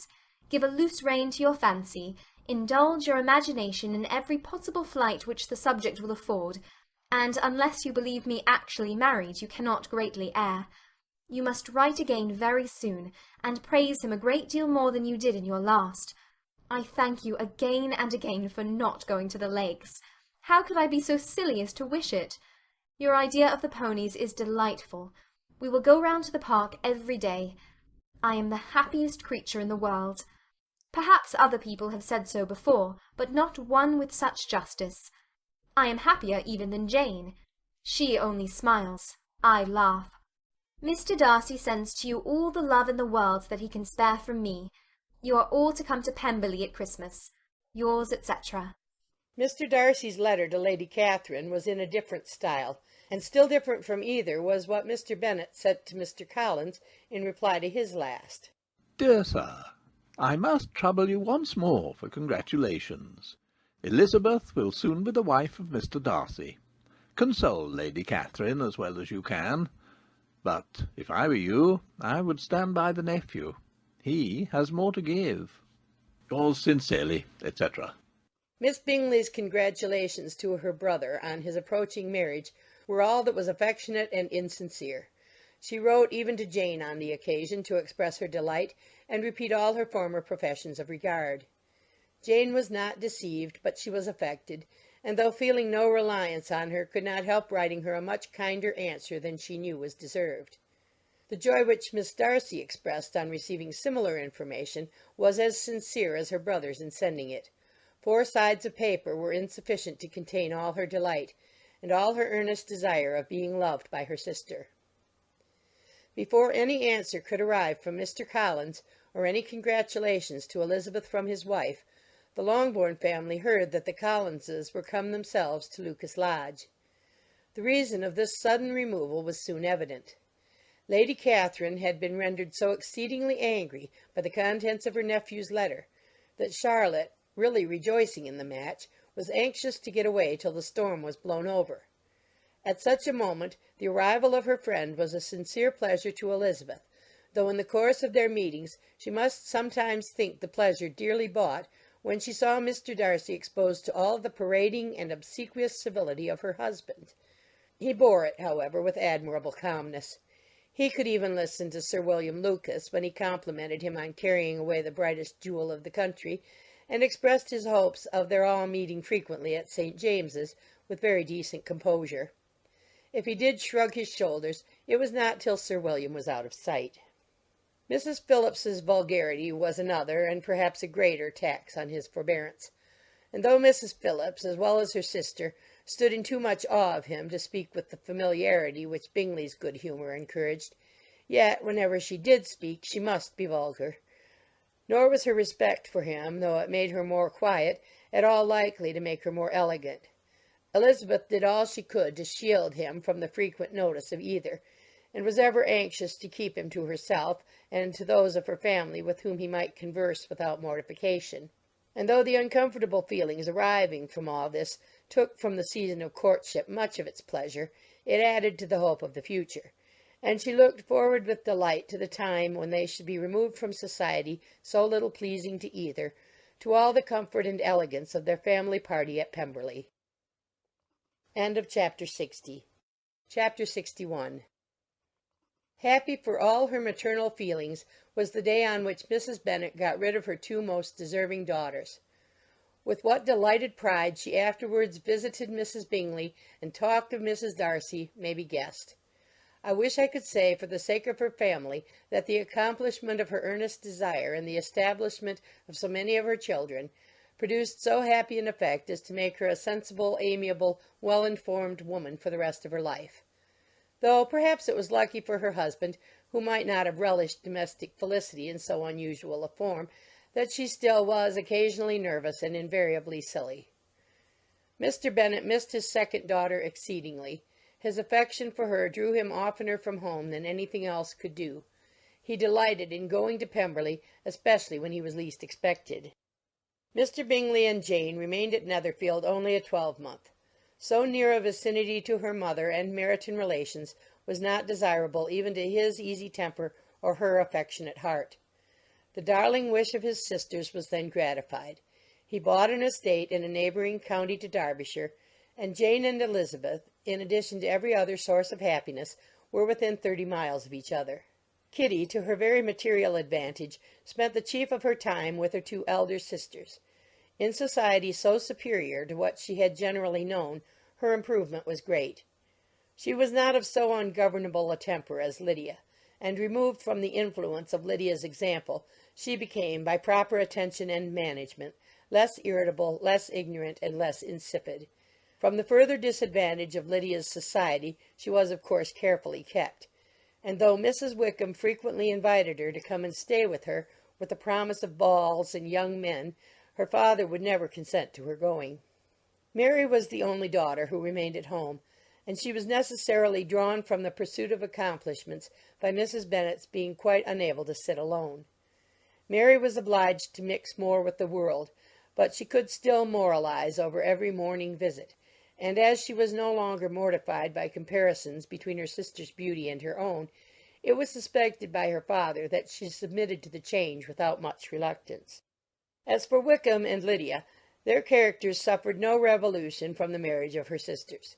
He bore with philosophy the conviction that Elizabeth must now become acquainted with whatever of his ingratitude and falsehood had before been unknown to her, and in spite of everything, was not wholly without hope that Darcy might yet be prevailed on to make his fortune. The congratulatory letter which Elizabeth received from Lydia on her marriage explained to her that, by his wife at least, if not by himself, such a hope was cherished. The letter was to this effect: My dear Lizzie, I wish you joy. If you love Mr. Darcy half as well as I do my dear Wickham, you must be very happy. It is a great comfort to have you so rich, when you have nothing else to do. I hope you will think of us. I am sure Wickham would like a place at court very much, and I do not think we shall have quite enough money to live on without some help. Any place will do, of about 300 or 400 a year. But, however, do not speak to Mr. Darcy about it, if you had rather not. Yours, etc. As it happened that Elizabeth had much rather not, she endeavoured in her answer to put an end to every entreaty and expectation of the kind. Such relief, however, as it was in her power to afford, by the practice of what might be called economy in her own private expenses, she frequently sent them. It had always been evident to her that such an income as theirs, under the direction of two persons so extravagant in their wants and heedless of the future, must be very insufficient to their support, and whenever they changed their quarters, either Jane or herself were sure of being applied to for some little assistance towards discharging their bills. Their manner of living, even when the restoration of peace dismissed them to a home, was unsettled in the extreme. They were always moving from place to place in quest of a cheap situation, and always spending more than they ought. His affection for her soon sunk into indifference. Hers lasted a little longer, and in spite of her youth and her manners, she retained all the claims to reputation which her marriage had given her. Though Darcy could never receive him at Pemberley, yet for Elizabeth's sake he assisted him further in his profession. Lydia was occasionally a visitor there, when her husband was gone to enjoy himself in London or Bath, and with the Bingleys they both of them frequently stayed so long that even Mr. Bingley's good humour was overcome, and he proceeded so far as to talk of giving them a hint to be gone. Miss Bingley was very deeply mortified by Darcy's marriage, but as she thought it advisable to retain the right of visiting at Pemberley, she dropped all her resentment, was fonder than ever of Georgiana, almost as attentive to Darcy as heretofore, and paid off every arrear of civility to Elizabeth. Pemberley was now Georgiana's home, and the attachment of the sisters was exactly what Darcy had hoped to see. They were able to love each other even as well as they intended. Georgiana had the highest opinion in the world of Elizabeth, though at first she often listened with an astonishment bordering on alarm at her lively, sportive manner of talking to her brother. He, who had always inspired in herself a respect which almost overcame her affection, she now saw the object of open pleasantry. Her mind received knowledge which had never before fallen in her way. By Elizabeth's instructions she began to comprehend that a woman may take liberties with her husband which a brother will not always allow in a sister more than 10 years younger than himself. Lady Catherine was extremely indignant on the marriage of her nephew, and as she gave way to all the genuine frankness of her character in her reply to the letter which announced its arrangement, she sent him language so very abusive, especially of Elizabeth, that for some time all intercourse was at an end. But at length, by Elizabeth's persuasion, he was prevailed on to overlook the offence and seek a reconciliation, and after a little further resistance on the part of his aunt, her resentment gave way, either to her affection for him or her curiosity to see how his wife conducted herself, and she condescended to wait on them at Pemberley, in spite of that pollution which its woods had received, not merely from the presence of such a mistress, but the visits of her uncle and aunt from the city. With the Gardiners they were always on the most intimate terms. Darcy, as well as Elizabeth, really loved them, and they were both ever sensible of the warmest gratitude towards the persons who, by bringing her into Derbyshire, had been the means of uniting them. End of chapter 61. End of Pride and Prejudice by Jane Austen.